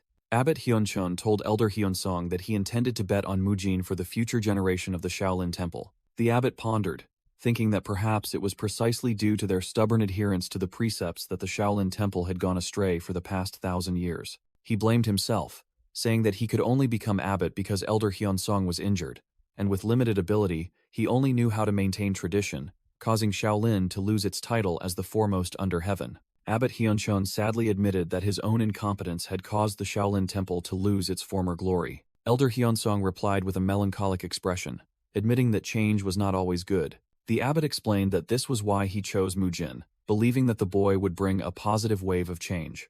With a resolute gaze, Abbot Hyunchun affirmed that he wanted to continue to trust Mujin. The abbot called Mujin inside, and the boy immediately responded. Mujin entered, carrying a tray of food, and Elder Hyunsong immediately sensed something unusual. The dish Mujin brought was a steaming bowl of porridge, clearly containing meat. Elder Hyunsong exclaimed in surprise, "Mujin, that's..." Realizing the bowl of porridge contained some meat, as he hadn't eaten meat in decades. Elder Hyunsong bowed his head, immersed in tormented and awkward silence. After a moment of thought, Elder Hyunsong raised his head with a resolute gaze, deciding to accept it. Elder Hyunsong recalled the abbot's regretful and determined gaze and Mujin's fervent shouts. He understood that he had to accept it because of their sacrifice. After praying, Elder Hyunsong ate meat for the first time under the care of Byopcheon and another young monk. For 7 days, Mujin instructed Byopcheon on the treatment procedure, including the use of a wooden roller tool. Once Byopcheon had memorized everything, Elder Hyunsong was able to easily eat unseasoned boiled meat by himself. Thanks to Mujin's treatment method and the effects of the meat, Elder Hyunsong's condition showed significant improvement, evidenced by the warm flow of internal energy emanating from his body. On the appointed day, Mujin began his wall-gazing punishment, heavily trudging into the forest under the moonlight. Mujin thought to himself that he really didn't want to return to this place, but he couldn't do otherwise as it was an order from his superiors. He stood before the cave entrance, recalling his previous punishment, and reminded himself that this time the punishment would last a month. Mujin regretfully thought that he had originally intended to train, hunt, and eat meat alone, like Bear Grylls. Suddenly, Abbot Hyunchon appeared behind him and urged Mujin, "Let's go inside," startling him and making him wonder why the abbot was there. In a brief flashback, Abbot Hyunchon declared before the senior monks that he knew this was not a matter of what should or should not be done. The abbot solemnly declared that he would also accept the punishment the disciplinary hall had for Mujin. Mujin was utterly stunned, asking if the abbot would endure the wall-gazing punishment with him, and the abbot calmly confirmed. Back in the present, Mujin broke out in a cold sweat inside the cave, recalling the abbot's words that he would do so to change a temple rule, and secretly lamented, "I'm doomed." Inside the cave, Abbot Hyunchon immediately sat in the lotus position and began chanting sutras, making Mujin not dare to move. The abbot continued chanting, and Mujin felt that his chanting seemed strangely jumbled. Mujin listened in silence with a pensive expression, trying to analyze what was happening. Suddenly, Mujin realized something and wondered, "Wait, is chanting allowed?" He recalled when he studied the scriptures, he had been angry, thinking that chanting was meaningless, and realized the abbot was deliberately jumbling the sutras. As he listened intently, Mujin realized the abbot was reciting the sutras he knew, from the Diamond Sutra to the Lotus Sutra, in a specific order. Finally, Mujin had an epiphany when he realized the sutras were being chanted in the exact order of the martial arts techniques he had learned. After realizing the abbot's intention, Mujin focused even more intensely, stringing together the chanting words and visualizing the flow of martial arts in his mind. He began his mental training process. He linked the chanting words with techniques, from straight punches to sweeping kicks, but felt something was off and thought of inserting another technique in between. After 30 minutes of mental training, Mujin began to tremble from holding back. He gritted his teeth, yearning to practice the moves he was imagining, as merely visualizing was not enough. However, he glanced at the abbot and hesitated, telling himself he was being punished and couldn't stand up. As the abbot continued chanting, Mujin suddenly realized there was a certain rhythm in his words. He wondered if the abbot was doing it on purpose and why, as the familiar scriptures resonated.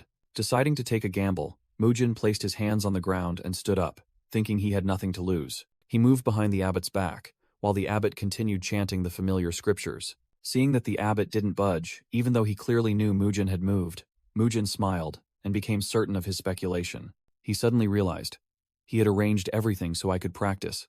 Mujin began to practice, starting with the straight punch of the chain punch technique. He followed with the 21st move of the peerless fist, and ended the sequence of moves with a high kick from the swift wind sweeping leg kick. Mujin panted, realizing that thanks to the rhythm in the abbot's chanting, he could perform the techniques more easily. However, he wondered why the abbot kept repeating the same scripture and felt something was off in his tone, wondering if he had done something wrong. He decided to try again, and that was how the secret training session between Mujin and the abbot began. When Mujin performed a move incorrectly, the abbot would clear his throat loudly or use a higher tone when chanting to signal. Conversely, for the parts he performed correctly, he would chant calmly or just clear his throat softly. Mujin realized that the most suitable combinations of footwork and stances had been embedded within the scriptures. He synchronized his sequence of movements and speed with the rhythm of the chanting, feeling as if he was achieving a perfect combo under the abbot's assessment. The secret training continued until sunset.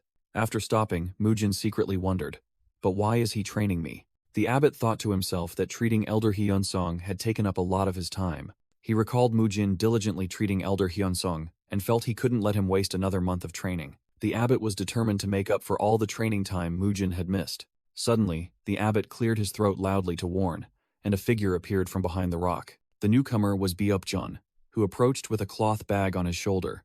Byupjun placed the dried rations and 2 water tubes on the ground and offered, "Please have your meal." After delivering the food, Byupjun quietly left with the abbot. Mujin sighed in relief, secretly thinking he was almost caught training because he hadn't sensed the presence of a martial arts master. He looked at the abbot and was certain he was intentionally training him after being warned by the cough. Feeling he couldn't endure it any longer, Mujin placed his hands on the ground and resolved, "I have to go outside." The abbot watched Mujin's retreating back and thought he must be yearning to train in a more spacious area. He secretly permitted, "All right, go outside and train then," completely unaware of Mujin's true intention.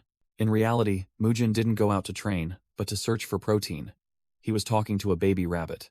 Meanwhile, in Elder Hyunsong's room, Byupjin exclaimed in surprise upon realizing his master's change. Elder Hyunsong was lifting weights.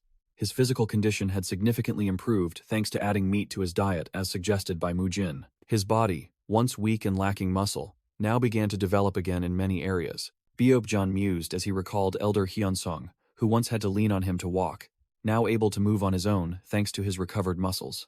Byupjin turned to the attendant accompanying him and said it was time. He would go prepare lunch. Elder Hyunsong sat alone, silently watching Byupjin leave. After the door closed, Elder Hyunsong remained silent in the room.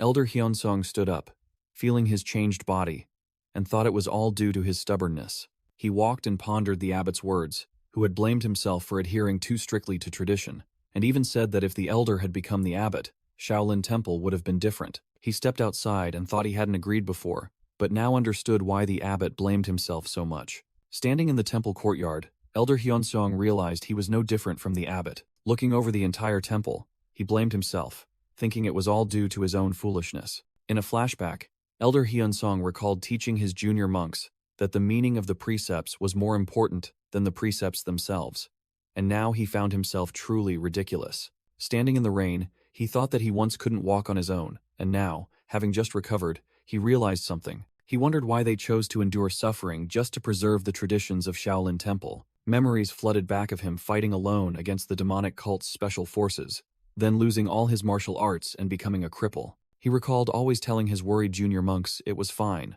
like the young abbot Hyunchon, while they grieved for him, but deep down, he had completely collapsed and sunk into despair. He reminisced about the time he spent studying scriptures, when he was a genius, knowledgeable in both martial arts and Buddhist teachings. But after his energy core was shattered, his heart became bitter, and he could no longer absorb those principles. Returning to the present, Elder Hyunseong looked up at the rainy sky with an enlightened expression and thought to himself, "I understand now. I was just being stubborn." He stood on the rock outcrop looking down at the temple and realized that even if the place he stood disappeared, this scenery would still exist in his mind. A line of scripture appeared in the rain, speaking of the relationship between form and emptiness. Form is emptiness. Emptiness is form. Elder Hyunsong closed his eyes, sinking deep into meditation amidst the rain. He continued to ponder that emotions, perceptions, mental constructs, and consciousness all follow similar laws. He resolved to combine his existing understanding with his heart transformed after enlightenment, while images of his past and present self appeared. Elder Hyunsong realized he had achieved ultimate, perfect enlightenment. He contemplated the countless energies in heaven and earth, and wondered how his small body could contain them all, while images of his disciples caring for him came to mind. In a corridor of the Shaolin Temple, the head of the disciplinary hall, Hyunggong, walked through the rain. Suddenly, Elder Hyunggong felt a strange surge of energy, and exclaimed in surprise, "That energy?" A powerful stream of energy swept across the temple courtyard, creating a long streak on the wet ground. Elder Hyunggong used his lightness skill, astonished to realize it was Grandmaster Hyungwang's energy, but felt something different, along with an unprecedented flow of energy. He looked towards the rocky outcrop, where a golden aura was shining, and wondered if it was. Elder Hyunggong rushed across the temple courtyard, passing the young monks sheltering from the rain. With a panicked expression, he thought to himself, "Wait." Looking up at the rocky outcrop, Elder Hyunggong realized Grandmaster Hyunsong's energy was erupting, and wondered in horror if he was achieving perfect enlightenment right at this moment. Elder Hyunsong sat in meditation, his entire body enveloped by a brilliant golden pillar of energy. A gigantic pillar of light shot straight from the rocky outcrop into the sky, piercing through the storm clouds, terrifying the young monks below. The pillar of light dispelled the dark clouds, revealing a clear blue sky amidst the storm. The young monks standing in the courtyard were astonished to see the rain had stopped and recognized the familiar energy flow. That light. Beopgang and the other junior monks were certain it was Grandmaster Hyungwang's energy, a powerful aura to the extent that even those unfamiliar with sensing it recognized it. They felt the energy flow, dazzling yet warm and benevolent, something transcendent yet not at all frightening. Elder Hyunsong's hands came together in a prayer posture. A small orb of light formed between his palms as his honorific name, Hyungwang, was mentioned. The Shaolin monks clasped their hands in prayer, chanting as they witnessed someone achieve nirvana. The head of the disciplinary hall, Hyunggong, knelt down, emotionally asking if the Grandmaster had finally achieved enlightenment. Elder Hyunsong floated in the pillar of light energy, officially achieving enlightenment. With a serene expression, Elder Hyunsong smiled and thought that what he knew in his mind had finally touched his heart. The head of the disciplinary hall, Hyunggong, was stunned by this sight. He wondered to himself, "But if you have achieved nirvana, why have you not yet become a Buddha?" Elder Hyunsong explained that he still had unresolved issues, and that achieving nirvana was thanks to Mujin. Elder Hyunsong walked among the bowing monks and asked where Mujin was. A monk, Beopjin, replied that it had been 18 days since Mujin began his wall-gazing penance with the abbot. Elder Hyunsong's eyes flashed with angry red, and he growled, "I don't like that." The head of the disciplinary hall, Hyunggong, and the other monks were startled by his sudden change in demeanor. Beopjin rushed to a cave and said he didn't like this at all. Beopjin called out loudly to the abbot and Mujin, demanding they end their wall-gazing penance and return. Inside the cave, Abbot Hyunchan showed annoyance, saying there were still 10 days left. While Beopjin was flustered, not knowing what to say, the abbot turned his back and asked, "What?" Displeased at being disturbed, Abbot Hyunchon sternly asked who dared to force them to stop when they were undergoing their penance according to proper rites. Beopjin was scared but still shouted that this was Grandmaster Hyungwang's order, astonishing both the abbot and Mujin. Mujin was stunned, thinking to himself if something had happened to his grandfather. Elder Hyunsong sat in a building, smiling, and said that he could hear them without them needing to speak loudly. Someone asked why he was eating that dish, and Elder Hyunsong replied that he heard it was good for the body, so he just wanted to try it. Elder Hyunsong explained that it was the monks themselves who had changed the precepts due to his frail body, and wondered if someone about to enter nirvana needed to nourish their body. While walking with Beopjan and another young monk, Elder Hyunsong smiled and asked, "It sounds like you disapprove of me eating this, don't you?" Making Beopjan awkwardly reply, "That's not it, sir." Elder Hyunsong thought to himself, teasing that must be why the abbot locked Mujin in the cold cave, making the already confused Mujin even more flustered. Beopjin announced that Mujin and the abbot had arrived, while Mujin thought to himself that the atmosphere seemed fine, and the elder's voice sounded quite cheerful. Mujin told the abbot that perhaps they had worried in vain, as he thought something had happened when they were urgently called back. Mujin decided to go in first, still wondering why the surrounding atmosphere was so good while he felt something was amiss.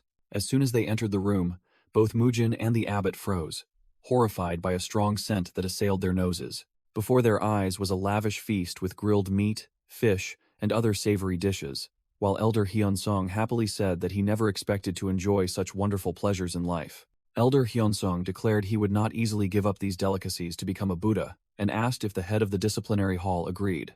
Elder Hyunsong sat down at the feast table, telling the head of the disciplinary hall, Hyunggong, that he would say no more, and cheerfully invited Mujin to come in quickly. Mujin and the abbot stood frozen, eyes wide with astonishment at the unbelievable sight. Mujin clutched his head, screaming in his mind, completely unable to understand what was happening. Elder Hyunsong confidently gave a thumbs up, declaring, "I am nourishing my body." Mujin angrily gritted his teeth, while the head of the disciplinary hall, Hyunggong, frantically explained that it was Grandmaster Hyunsong himself who wanted to eat all these things, and he hadn't eaten any. Elder Hyunsong flexed his visibly firmer biceps, saying that even though he hadn't exercised much recently, the effects of eating meat were clearly evident. With a benevolent expression, he explained that he couldn't keep those who had made great contributions locked in the cave, so he had asked them to return. Mujin decided to leave to train, while the abbot tried to talk to the head of the disciplinary hall. Elder Hyunsong called out to Mujin. Afterwards, Muyul explained to an annoyed Mujin that the elder was on the verge of nirvana but couldn't forget the taste of meat. Muyul happily announced the good news that he had brought back the equipment Mujin requested from the Arhat Hall leader. Muyul excitedly told Mujin that from now on, he could train his strength here. Mujin thought to himself, I never expected to see such a sight at Shaolin Temple in this day and age, as he watched the other monks enthusiastically train with stone weights.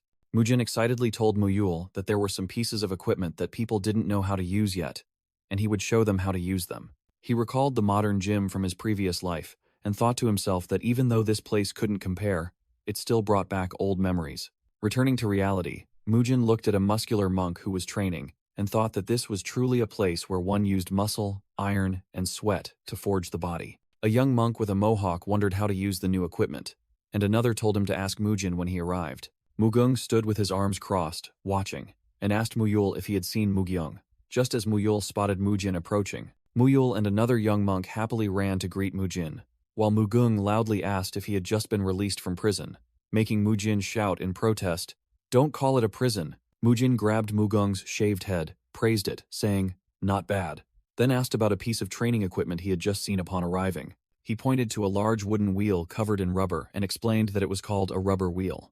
Mujin squatted beside the wheel, grinned widely, and told Mugung and Muyul to pay close attention to how to use it. He explained that the wheel's structure consisted of a steel and wooden frame, with molten rubber covering the outside, and said that this was enough to perform that exercise. Mugung and Muyul watched intently, Mugung letting out a soft groan of anticipation. Mujin flexed his arms, his veins bulging as he gathered his strength to lift the wheel. He powerfully flipped the giant wheel and explained that the tire flip exercise involved repeating this motion. The heavy tire crashed to the ground, creating a loud thud. Mujin proudly stated that this tire weighed about 150 kilograms, and this exercise could train the entire body as well as teach proper power distribution. Mujin turned to challenge Mugung to try it, which made Mugung snort in response. "Humph, do you think I can't do it?"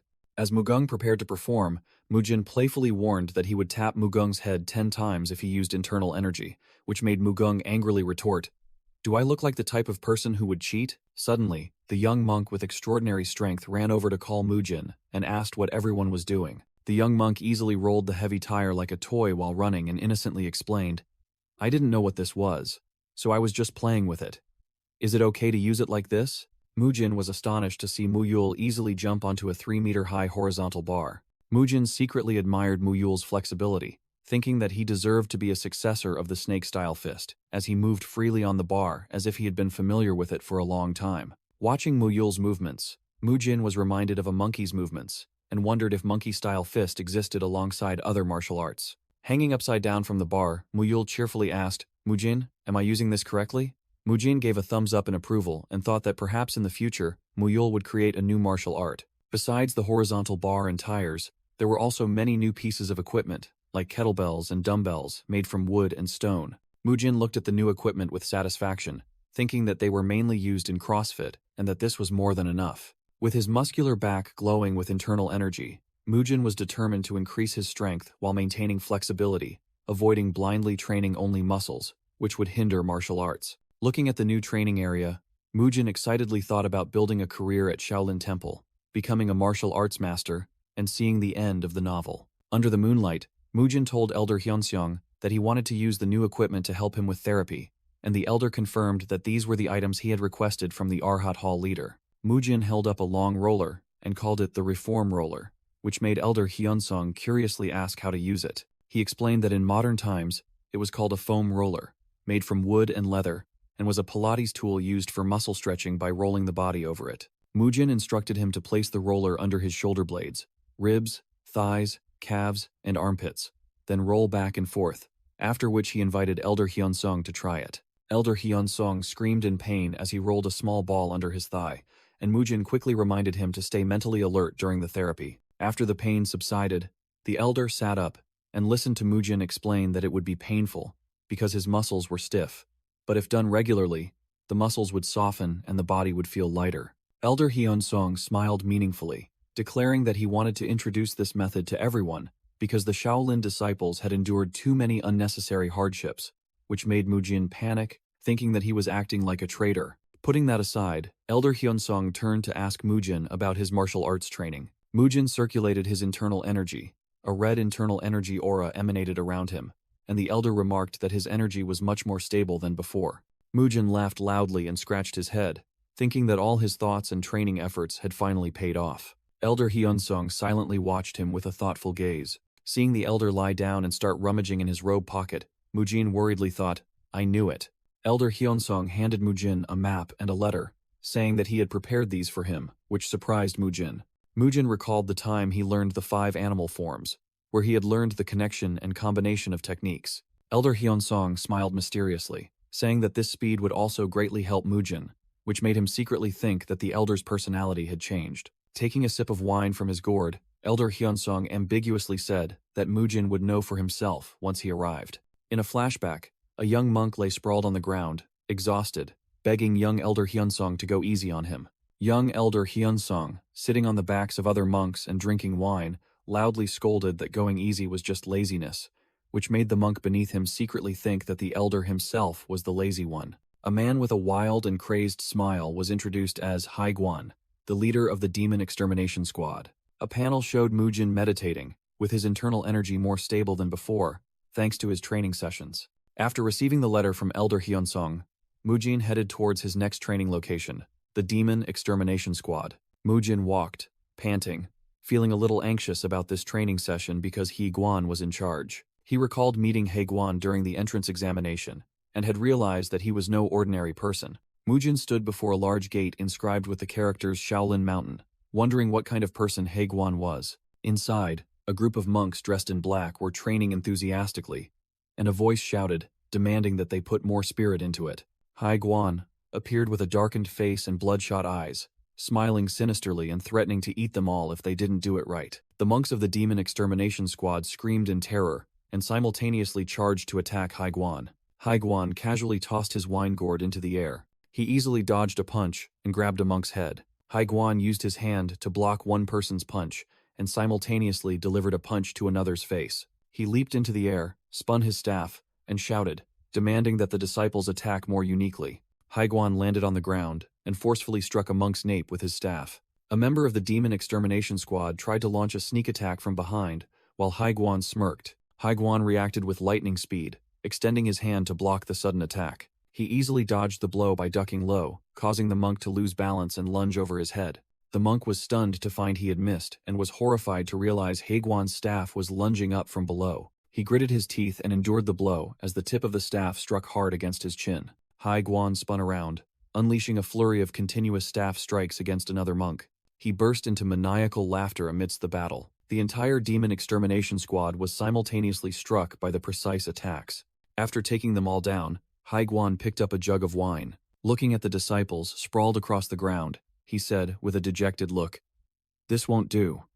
I suppose you'll have to boil and eat all of you." Suddenly, Mugyong sprang up, his eyes and body glowing with a blue aura, and unleashed the 18 Arhat palms, surprising He Guan.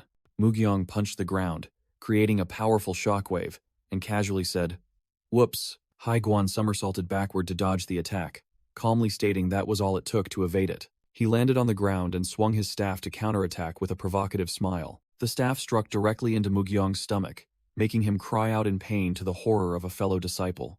As Mugyong collapsed, He Guan stood watching and said, "It seems you've lost control of your madness again, Mugyong. Depending on your performance, I might just eat you." A squad member approached to report, "Master, Mujin has brought this letter." He Guan turned around, looking intrigued. "Oh, Mujin has arrived?" Mujin greeted respectfully with clasped hands. "Greetings, Senior Uncle He Guan. I am Mujin, a third-rank disciple." He Guan puffed out his cheeks, staring blankly at Mujin's mohawk hairstyle. He suddenly burst into hearty laughter, pointed at Mujin and shouted, "Ha ha ha, what kind of hairstyle is that?" While Mujin secretly thought it had been a long time since he'd received such a reaction, a Demon Extermination Squad member handed the letter to He Guan and confirmed that the superiors had permitted Mujin's hairstyle, at least for now. He Guan scanned the letter, remarking that the superiors had requested him to help train Mujin, and wondering why he was released from his wall-gazing penance so early. He Guan turned to ask Mujin if he knew what was written in the letter, and Mujin replied that he hadn't read it. With a sly grin, He Guan announced that the letter stated he could train Mujin in his own way, and asked, "Do you know how I train others?" Mujin anxiously looked at the other members sprawled on the ground, while Mugyong whispered a welcome to him, and Haiguan confirmed that was indeed the result. Haiguan simply explained that his method involved sparring matches very similar to real combat. He went on to explain that the Demon Extermination Squad exists to deal with evil beings, illustrating with an image of a demonic foe standing on a fiery battlefield, facing the shadowy figures of enemies. Haiguan said that they fight to kill, and if we're not serious, he finished with a ruthless expression, "We will be the ones to die," and warned Mujin there would be no exceptions, even if he was sent by Grandmaster Hyungwang. Mujin was just about to boldly accept the training when suddenly a staff swung straight at his face. Haiguan attacked by surprise, shouting that there was no need for more talk, and ordering Mujin to join immediately. Shocked, Mujin shouted how he could attack so suddenly, but Haiguan only retorted, "Do you think the enemy will wait for you?" Mujin gritted his teeth, channeled his power, making his arm glow with a red light, and roared, "In that case, I'll attack seriously." Mujin threw a powerful punch, but Haiguan easily blocked it, remarking that his strength and speed were formidable but still not enough. Haiguan showed surprise and delight, realizing Mujin had learned Iron Shirt. "Oh? You've learned Iron Shirt?" Mujin clenched his teeth tightly, bracing himself to endure after barely managing to use Iron Shirt to protect his face in time. A series of Mujin's continuous attacks were unleashed, but Haiguan calmly dodged them and remarked that the flow of his techniques wasn't bad. Haiguan suddenly threw a handful of sand into Mujin's eyes and said that his techniques were still not refined enough for real combat. Mujin clutched his face, crying out in pain, and demanded, You threw sand at me? That's cheating." But Haiguan replied that enemies would use even dirtier tricks. Haiguan swung his staff to attack, asking if Mujin would only cry and complain every time that happened, or if he intended to always act like a coward. Haiguan looked at Mujin and thought to himself that that hairstyle looked ridiculous and he couldn't believe the head of the disciplinary hall had accepted it. After 4 hours of training, Haiguan noticed Mujin's persistence and thought he'd do something with Mugyong's hair when it grew out, because he wanted to experiment with other people's hairstyles. Haiguan recalled that he had continuously attacked weaknesses and used all sorts of dirty tricks, but Mujin hadn't complained a single word. Drinking wine, Haiguan chuckled with delight, thinking that Mujin was revealing fewer and fewer weaknesses and training him would be very interesting. Even though women usually disliked such persistent types, Mujin panted, then smirked in reply. Hey, so you must be very popular, right?" Haiguan announced a 15-minute break, and immediately Mujin and the other members of the Demon Extermination Squad collapsed to the ground from exhaustion.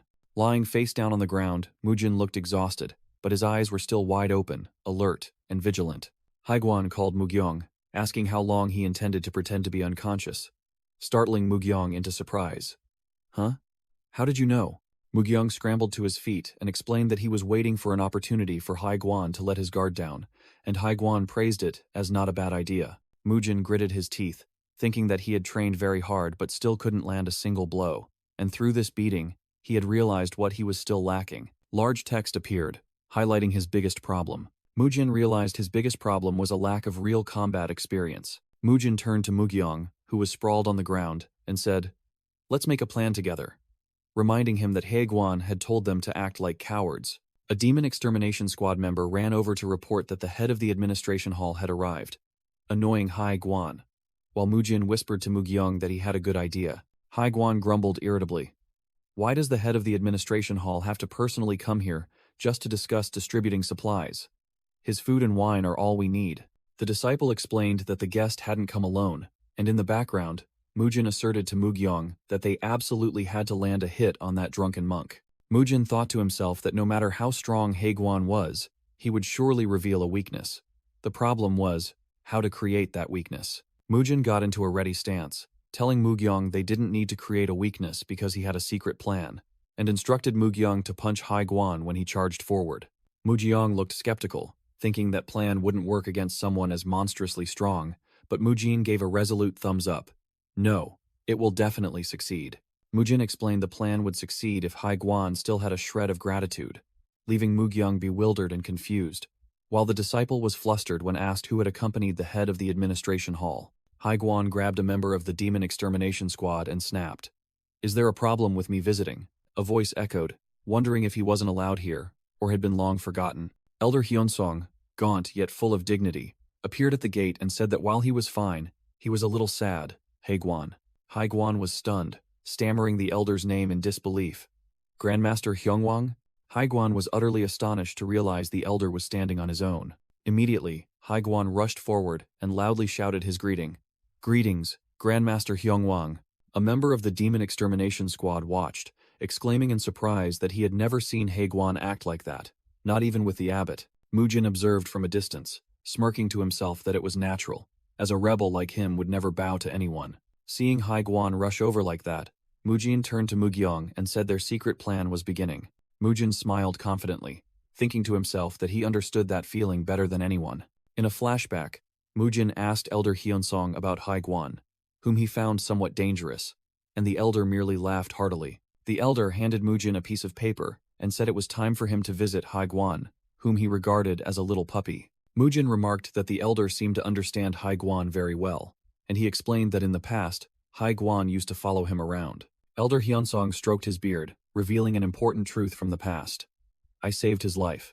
Back in the present, Mujin began to run, thinking to himself that he didn't care how childish Haiguan had acted in the past. Mujin watched Haiguan's back as he rushed towards the elder and thought, "Now you're running to your grandfather." A memory flooded back, showing young Gangyok happily running towards his grandparents. The image of Haiguan emotionally inquiring about the elder's health intertwined with the memory of young Mujin showing his grandfather a stag beetle. Mujin suddenly stopped, recalling a moment identical to the past. The memory showed young Mujin stumbling while running, signaling something unforeseen.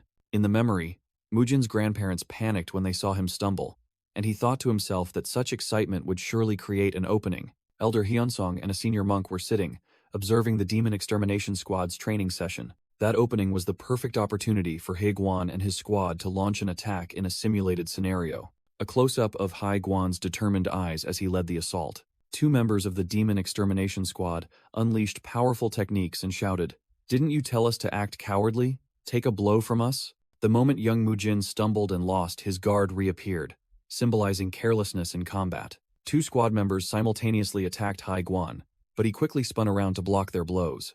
A close-up of Haiguan using his bare hands to stop the punches of two squad members. The squad members were stunned when their coordinated attack was blocked, wondering if their leader was too strong. Haiguan crushed a fragment from his wine gourd, sarcastically praising, "What a splendid ambush. I'm truly touched." Immediately, Haiguan grabbed the heads of the two squad members with a stern expression. He forcefully slammed their heads to the ground and roared, "But it won't work even in 100 years. The two squad members sat dejectedly on the ground, while Haiguan instructed them not to be lazy and to continue sparring with each other. Elder Hyunsong laughed and told Haiguan that he was being too harsh on the youngsters, while Haiguan and the senior monk sitting beside him looked tense. Haiguan picked up his wine gourd, thinking that if he went easy on them, they might face danger later. While drinking, Haiguan explained to Elder Hyunsong that he had to be strict so they wouldn't become complacent, as war could break out at any moment. Haiguan asserted that by the time they regretted it, it would be too late, making Elder Hyunsong ponder. In a flashback, a young monk rushed through the temple courtyard, loudly calling out Grandmaster Hyungwang's name. Young Haiguan panted, joyfully reporting that he had worked hard and become a third-ranked disciple, with an off-panel voice congratulating him. A muscular senior monk ruffled young Haiguan's hair, encouraging him to continue growing to become a pillar of the Shaolin temple in the future, deeply moving the boy. Young Haiguan recalled how he had trained hard to become useful, but then that incident occurred. In the flashback, little Haiguan was terrified as a colossal demonic cult warrior, radiating dark killing intent, landed right in front of him. Demonic cult warriors swarmed into the Shaolin temple. One grabbed Haiguan and mocked, "Do you think you can run, you little rat?"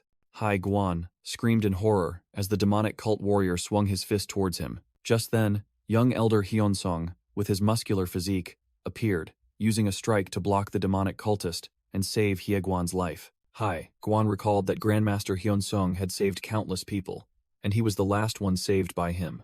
Amidst the piles of enemy corpses, Elder Hyunsong, exhausted, collapsed after his energy core was destroyed, rendering him crippled. Witnessing that tragic scene, young Haiguan resolved never to forgive the demonic cult. Young Haiguan gritted his teeth, tears welling in his eyes, vowing to personally kill all of them. Returning to the present, the adult Haiguan looked towards the temple and affirmed that he had no regrets walking the path of demon extermination. Elder Hyunsong, now old and frail, quietly observed Haiguan from behind.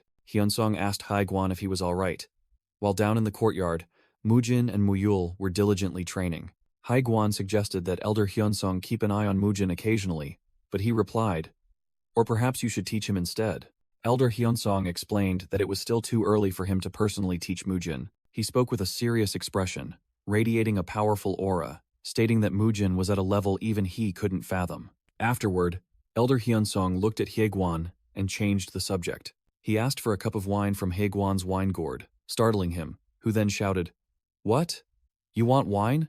Hyeguan confusedly asked again how the elder could drink wine in the temple, while Hyunsong feigned innocence, saying he thought it was water. Hyeguan awkwardly explained that it used to be water, but now it was truly wine. Elder Hyunsong didn't wait, chugging the entire wine gourd in one breath and exhaling refreshingly. "This water tastes really good." Hyeguan looked at the joyful Elder Hyunsong and thought to himself, "He looks so happy." Hyeguan offered his wine gourd, inviting, "May I offer you another drink, Elder?"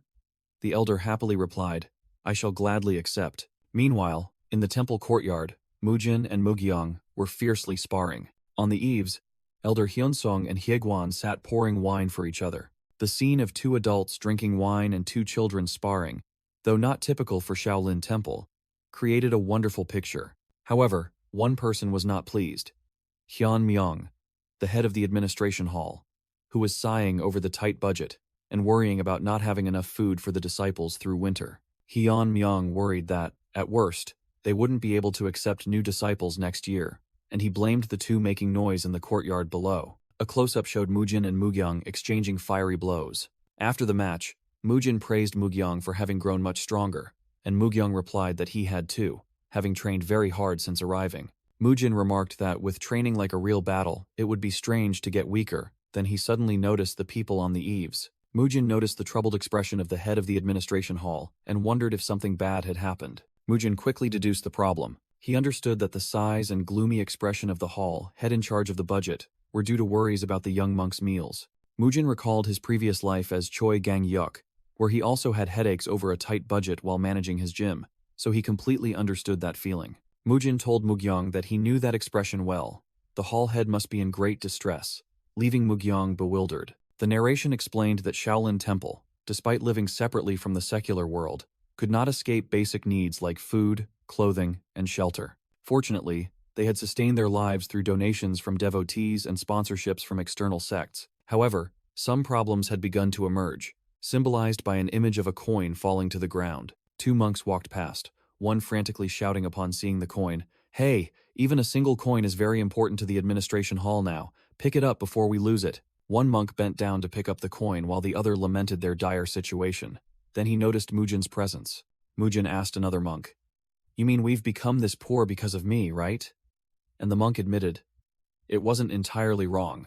The monk began to explain that everything stemmed from Mujin saving Mugyang, who was being bullied by external disciples. A flashback showed Shaolin Temple severely punishing the wrongdoers, specifically Mutei's group tormenting another person. Mugyang's bullies had their dantian destroyed and could no longer practice martial arts, one of them lying prostrate on the ground.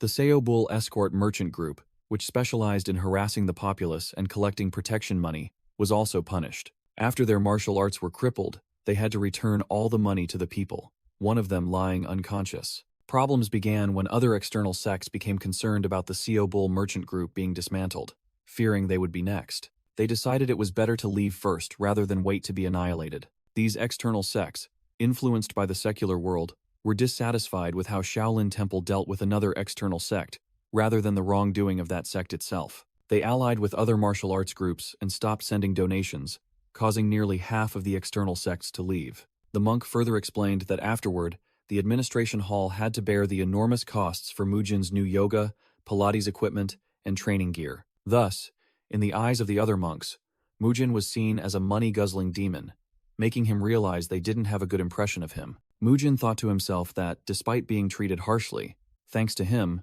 the other disciples achieved good results, and the elder's health had also greatly improved. He recalled the words of Elder Hyunsong and Beopjan, that the elder could treat himself, so Mujin needed to perform tasks just like the other young monks. Two monks came to ask if Mujin had finished cleaning, while he thought about his new schedule: physical training, studying scriptures, practicing martial arts, then cleaning and greeting guests. Mujin replied that he was done, and a monk said it was almost 1 p.m., time to go greet guests, making him feel like he had been transferred from military medical service to a mere grunt. The The two monks walked away, whispering in astonishment.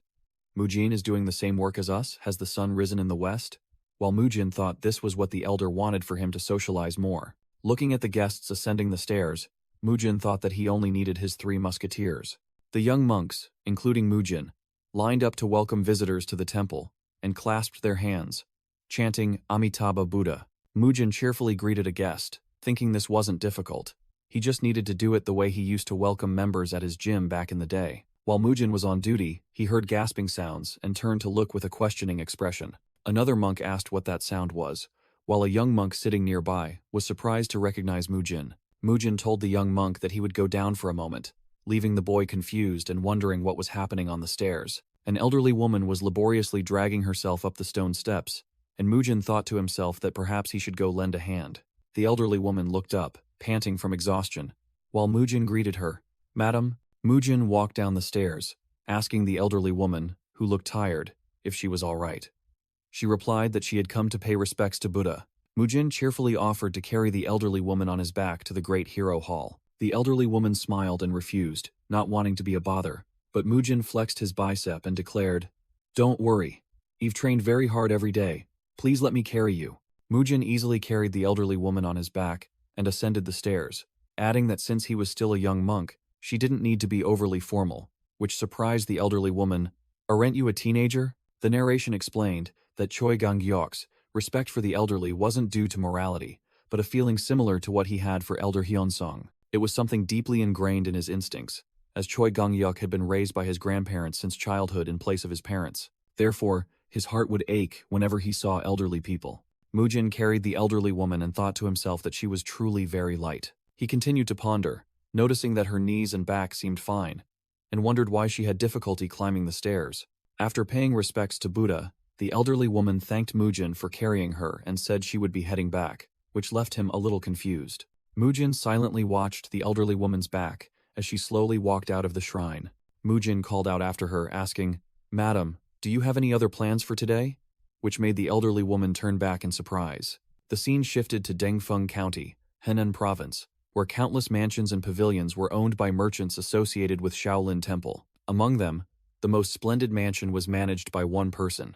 Inside the mansion, Mun Pyong-so irritably complained about being busy and worried because the branches in Sichuan were making suspicious moves. At another mansion, Ryu Jiguang, the master of the heavenly merchants, complained that his booming business also created many problems and considered hiring more people. He wearily placed his hand on the pile of reports, feeling exhausted, and decided he needed a short rest.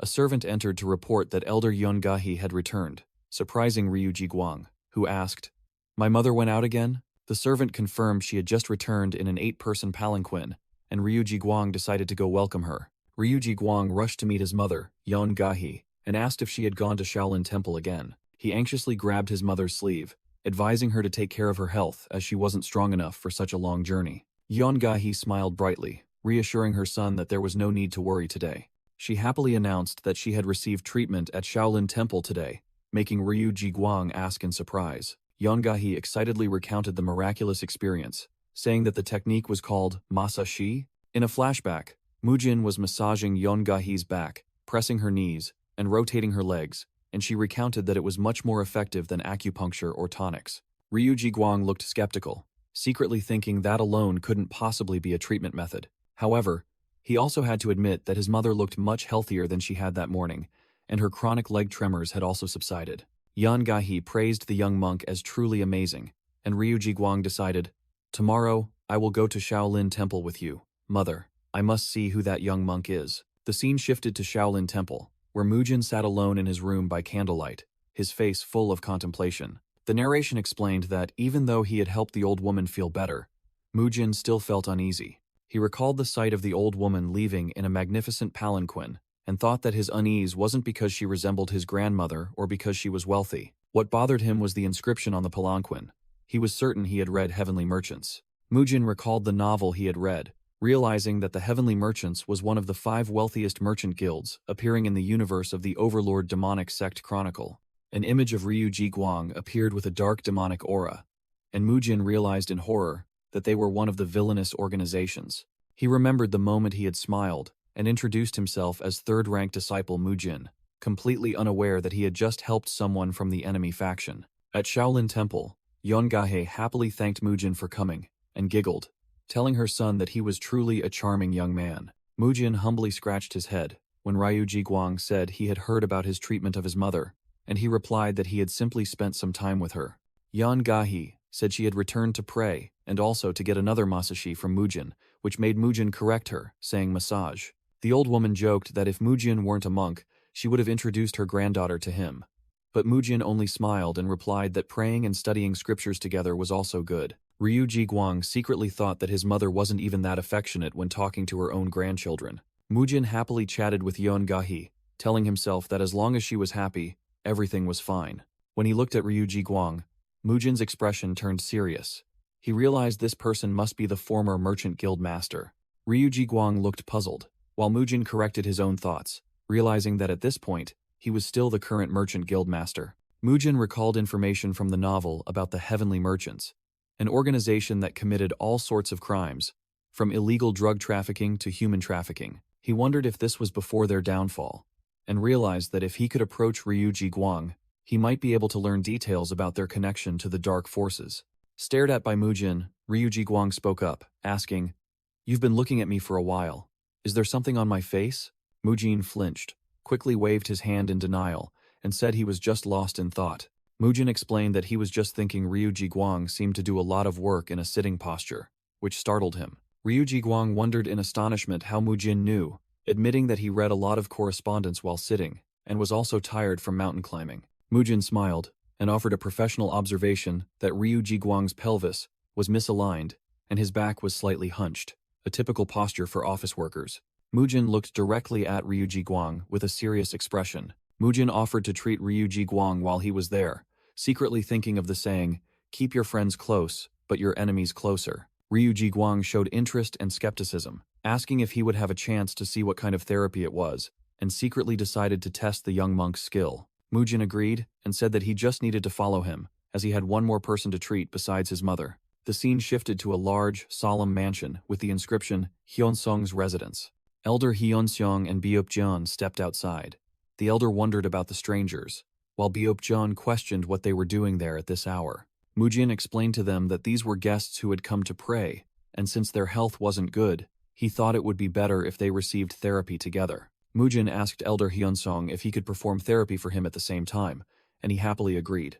Mujin assigned himself to treat the elder and Yeongahi, while Beopjeon would assist Merchant Guild Master Jiguang Ryu, then began explaining the method to him. He introduced tools like rings and rollers, explaining that they were used to stimulate the body by rolling them over oneself, based on muscle stretching techniques. Mujin informed Elder Hyunsong that today's therapy was bone and tendon reconstruction, as he began using a training device similar to a Pilates machine. Elder Hyunsong's hands gripped the horizontal bar of the device, straining with effort. Mujin instructed the elder to place one leg back, lock the other leg, hold the handle, and push backward. Elder Hyunsong performed the movement and exclaimed in surprise that even though it was his first time using it, he could already feel the stimulation. Mujin told the elder to inform him when he felt his lower body tense up so they could move to the next posture. Then he turned to Yongahi. Mujin told Yongahi that he would help her with the body-shaping block, a spinal alignment tool, and she happily relied on him. He helped Yongahi sit on the device, instructing her to place her buttocks in the hollow and then lie down. She remarked that it was quite simple. As Yongahi lay down, she cried out in pain, prompting Mujin to remind her to relax as much as possible. Lying on the device, Yongahi laughed and complained that now even just lying still caused her body pain. Mujin asked if she was all right and admitted that this exercise was harder than it looked, but Yongahe insisted she was fine because she trusted Mujin wouldn't harm her. Elder Hyunsong explained to Yongahi that he had been receiving therapy from Mujin for a long time, which surprised her, making her ask why a healthy person like him would need treatment. The elder laughed heartily, explaining that he had recovered a great deal, as his body used to be in very poor condition, leading Yongahi to conclude that Mujin indeed had miraculous hands. The two elderly people laughed happily together, while Jiguang Ryu stood watching and secretly wondered if this was Shaolin Temple or a rehabilitation center for the elderly. Beopjeon asked Jiguang Ryu how he felt about the muscle stretching technique, and he replied, stretching, that he felt better. Jiguang Ryu recalled the therapy process, admitting that it was very painful at first, but then the pain gradually subsided, and he began to feel refreshed. Jiguang Ryu bowed his head, thanking Biopjin for the effective therapy session, to which Biopjin humbly replied that he was glad it had been helpful. Biopjin confessed that it was his first time using the technique he learned from Mujin on someone else, and he was a little nervous, which stunned Jiguang Ryu upon learning the technique belonged to Mujin. Jiguang Ryu suddenly remembered the name Hyungwang, and felt it was very familiar as the image of a muscular monk appeared in his mind. Jiguang Ryu noticed Mujin was restless, and asked if he wanted to try something new, to which Mujin replied that they needed to stretch the stiff muscles even more. Elder Hyunsong asked Mujin if he wanted to try the therapy method using heat and lightning. Elder Hyunsong declared that his body was much better and he could do it himself, then channeled his internal energy to create fire in his left hand and ice in his right, astonishing everyone. Mujin gaped in awe, thinking to himself that the elder had used internal energy to generate natural power and acknowledged him as an incredible martial arts grandmaster. Elder Hyunsong humbly told Jiguang Ryu that it was just a small trick, while Jiguang Ryu remained speechless. Jiguang Ryu whispered, asking Biopjin if the old man's name was Hyungwang, and Biopjin confirmed it. Jiguang Ryu broke out in a cold sweat, realizing that technique was not something any martial artist could do, and shouted in his mind, "I remember now, that person."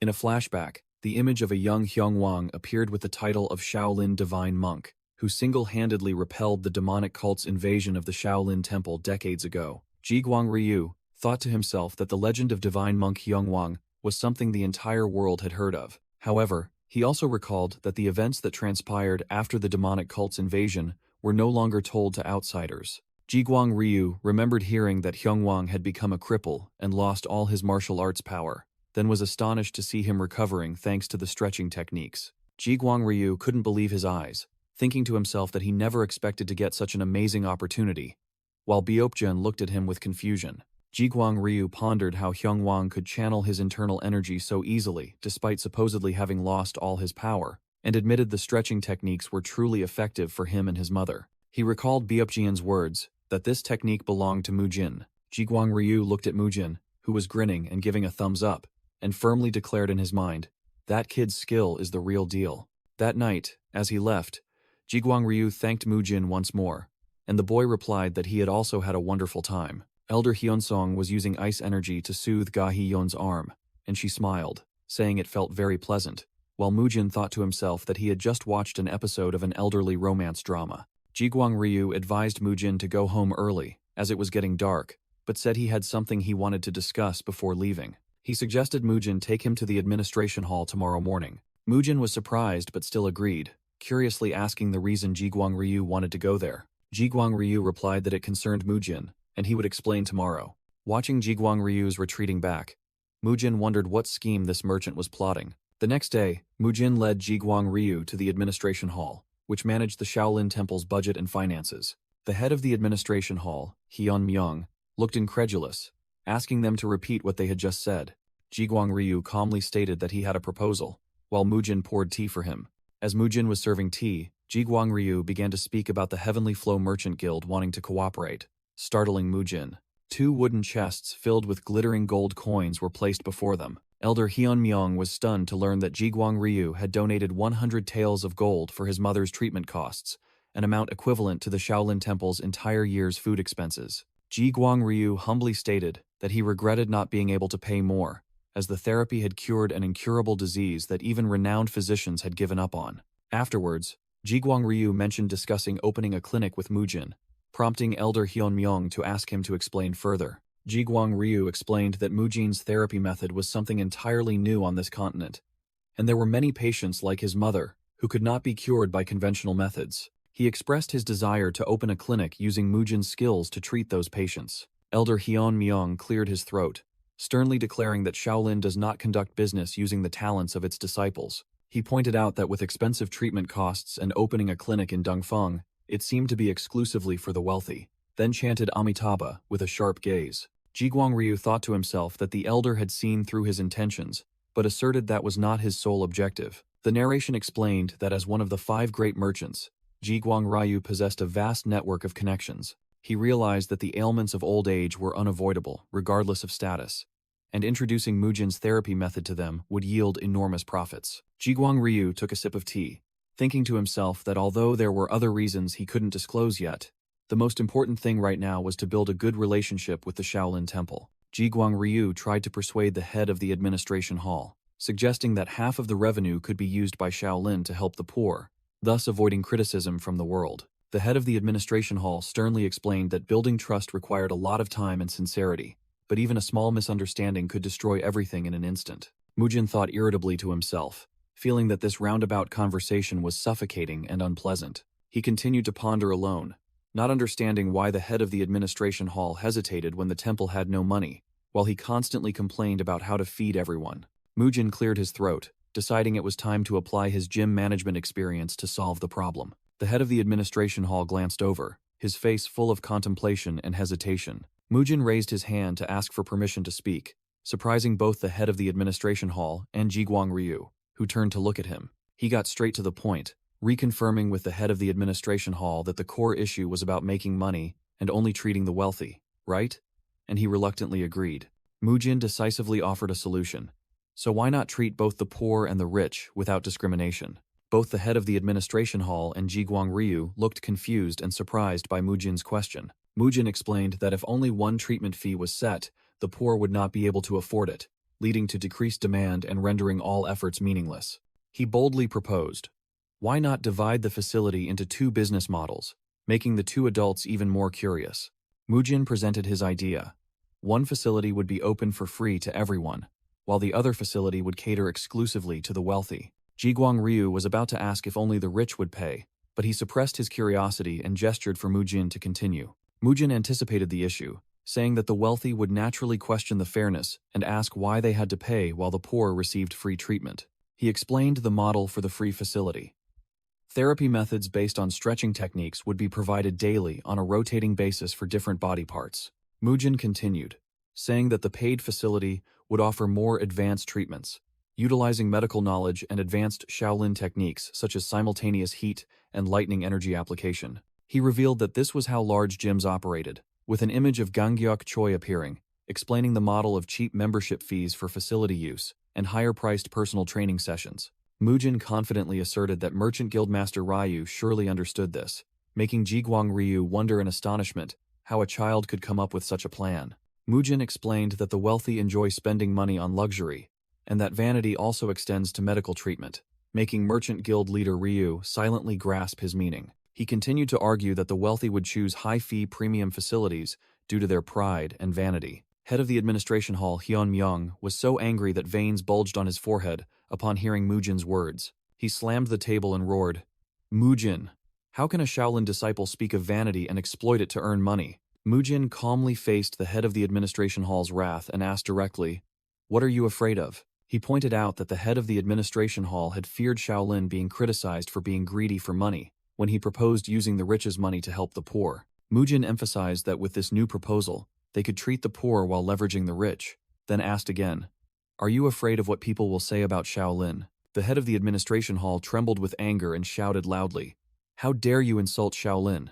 Merchant Guild leader Ryu interjected, admitting that Shaolin's reputation could be affected if they were accused of exploiting the rich for money. The head of the administration hall confessed that, to some extent, he also feared the world's gossip. Mujin replied that he suffered even more when thinking about being unable to help those in need just for fear of criticism. The head of the administration hall was stunned by his words, asking again what was more important. Mujin and the image of Elder Hyunsung both smiled, declaring that the truth of Shaolin striving to help the world was certainly more important than rules and regulations.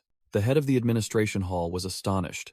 In his eyes, he seemed to see the figure of Grandmaster Hyunsung and whispered his name. Returning to reality, the head of the administration hall looked at Mujin with a completely different gaze and admitted, "Yes, perhaps you are right." He said that they would need the abbot's permission and would discuss internally before making a final decision.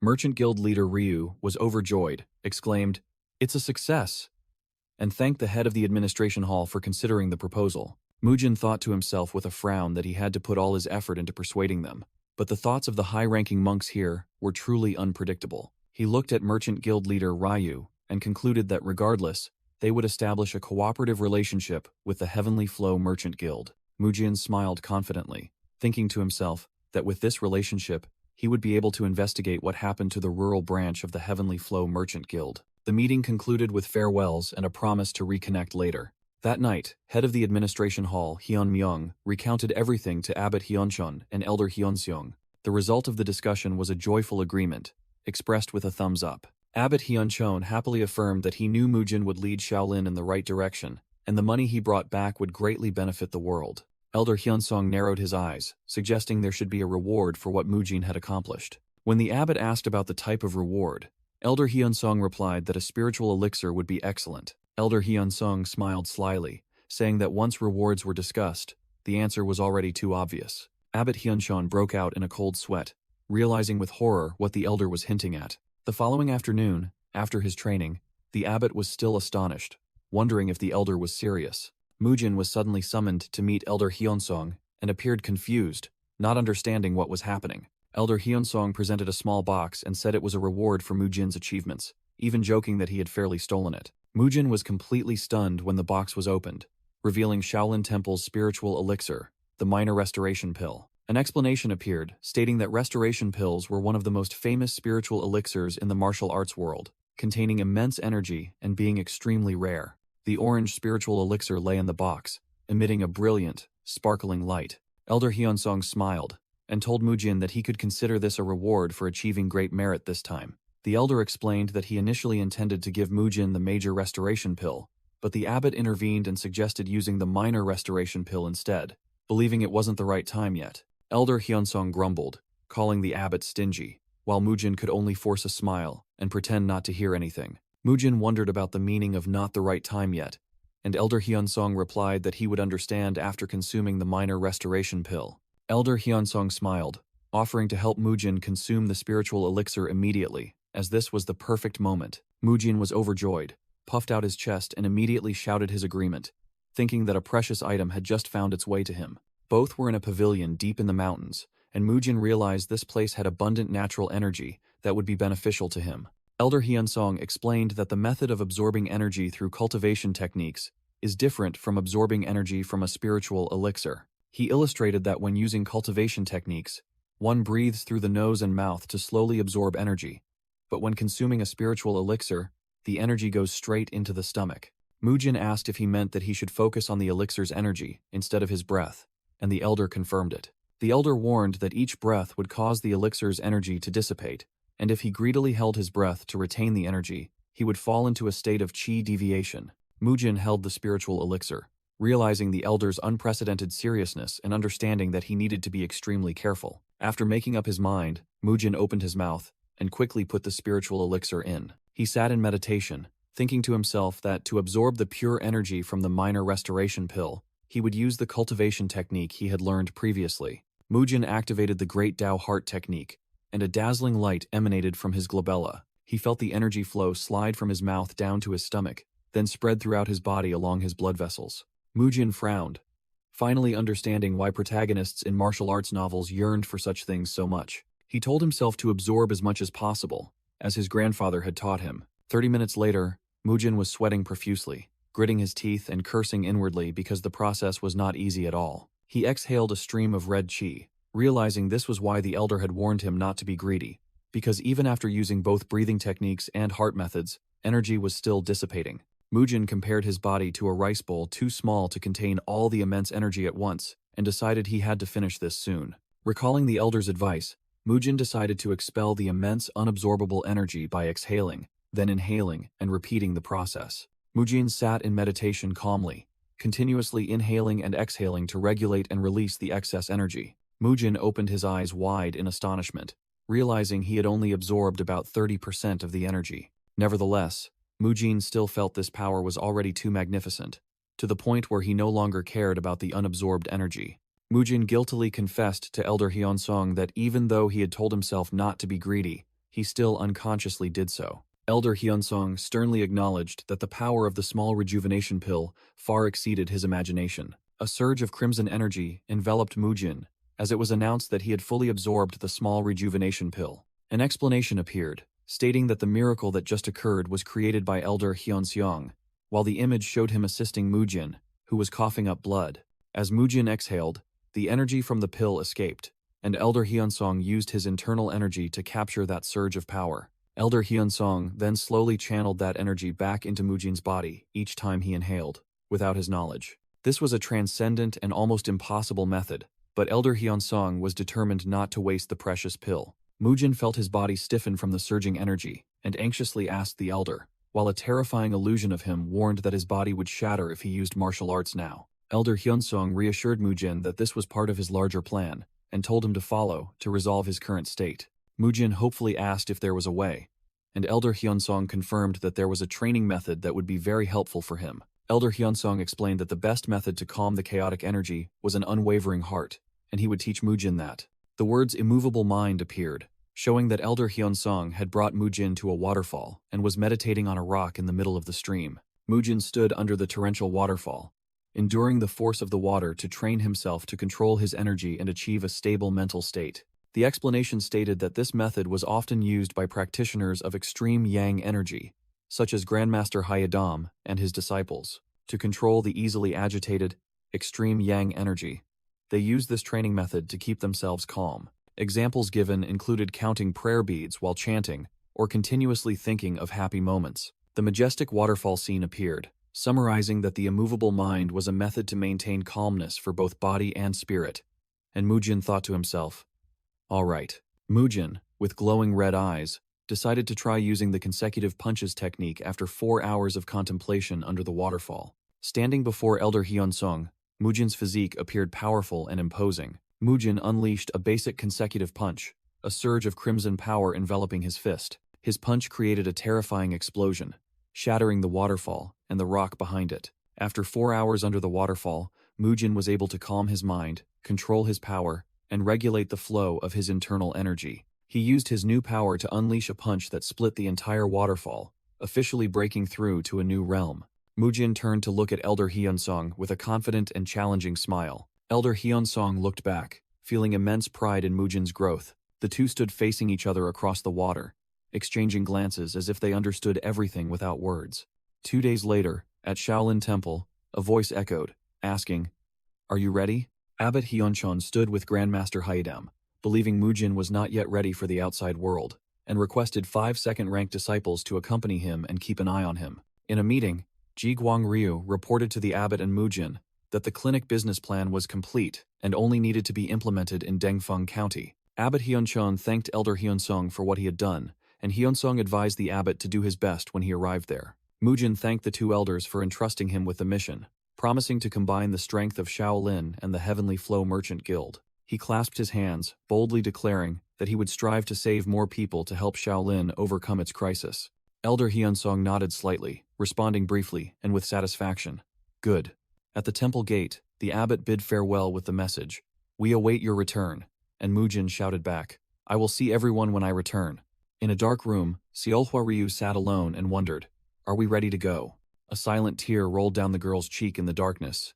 After leaving Shaolin Temple, Mujin finally arrived at the city gate of Dengfeng County. Mujin walked through the bustling street, feeling excited as the surrounding scenery was exactly like something out of a martial arts film. He imagined his journey, envisioning encounters with members of the Green Forest Bandits while crossing the mountains. In his imagination, Mujin continued to picture himself rescuing a veiled beauty and uncovering dark conspiracies. Mujin stood among his fellow disciples, flexing proudly, feeling his dream of living in a martial arts world begin. A week later, on the street, a man asked his friend, "Hey, have you heard the news?" The man excitedly recounted that monks from Shaolin Temple had descended the mountain and opened a clinic. His friend looked skeptical, wondering if the monks were being greedy for money. Upon hearing that the treatment was completely free, the skeptical man's eyes lit up, and he declared, "I must go and see for myself." His friend exposed him. "You're only going because it's free? Aren't you? You're not even sick." The man hastily clarified that he was indeed sick, his legs trembling from carrying heavy loads every day. His friend said he was lucky because he heard that today the clinic specialized in back and leg therapy and explained their unique operating method. Mujin stood in the middle of the street with a confident expression, preparing for his work at the new clinic. Mujin explained, with a wide grin, that they had purchased 2 locations near the mansion to operate 2 separate facilities, one free and one premium. Jiguang Ryu stated that he had given the place a resounding name, the Body Therapy Clinic, and that each building had its differences. He explained that the left building focused on free treatments, fully equipped with tools, storage, and a resting area. Additionally, there was space for monks to meditate or chant scriptures. Meanwhile, The right building served high-ranking or wealthy individuals with paid services, including electrotherapy and heat therapy methods. Despite the differences in decor and equipment between the free and paid facilities, the core treatment methods remained exactly the same. Mujin bowed and introduced himself. "I am Mujin, a third-ranked disciple, and I will be in charge of your therapy." Two townspeople whispered about Mujin's strange physique and hairstyle, disbelieving he was a third-ranked disciple, prompting Mujin to speak up. "Hey, I can hear everything." Mujin quickly regained his professional demeanor, smiling as he invited the man with leg pain to sit down for immediate treatment. The man sat down with a skeptical expression, secretly thinking it was unbelievable that a method that looked like a folk remedy could be effective. Mujin began to press firmly on the man's calf, causing his muscles to twitch from a sudden surge of pain. The man grimaced in extreme pain, but Mujin calmly explained, "Feeling pain is perfectly normal." The man tremblingly asked why it hurt so much, and Mujin explained that the pain was proportional to the condition of his legs, as his muscles had been stiff for too long. Mujin reassured him that they would gradually reduce the pain, then use an improved roller to stretch the muscles, promising results in less than an hour. 3 minutes passed, and Mujin was still massaging the man's legs. The patient, initially skeptical, gradually felt his leg condition improve. 13 minutes later, the intense pain had significantly subsided, and the man sighed in relief as Mujin prepared for the roller treatment. 20 minutes passed, and the man was seated on the floor. Mujin placed a round cushion under his feet and instructed him to lift his hips and roll his legs back and forth. 27 minutes later, the man had mastered rolling his legs on the cushion, a sense of relief gradually spreading, and he murmured, "So, this is how it's used." The man was immersed in a feeling of bliss, exclaiming that this method was astonishingly effective, far better than constant acupuncture. Completely convinced, the man asked Mujin to roll a little deeper, unable to believe that Shaolin Temple possessed such a wonderful therapy method. In the man's eyes, Mujin's image became noble, like a virtuous monk who had descended the mountain to share his wisdom for the benefit of all beings. With boundless admiration, the man told himself he had to go and tell others about this miraculous therapy method.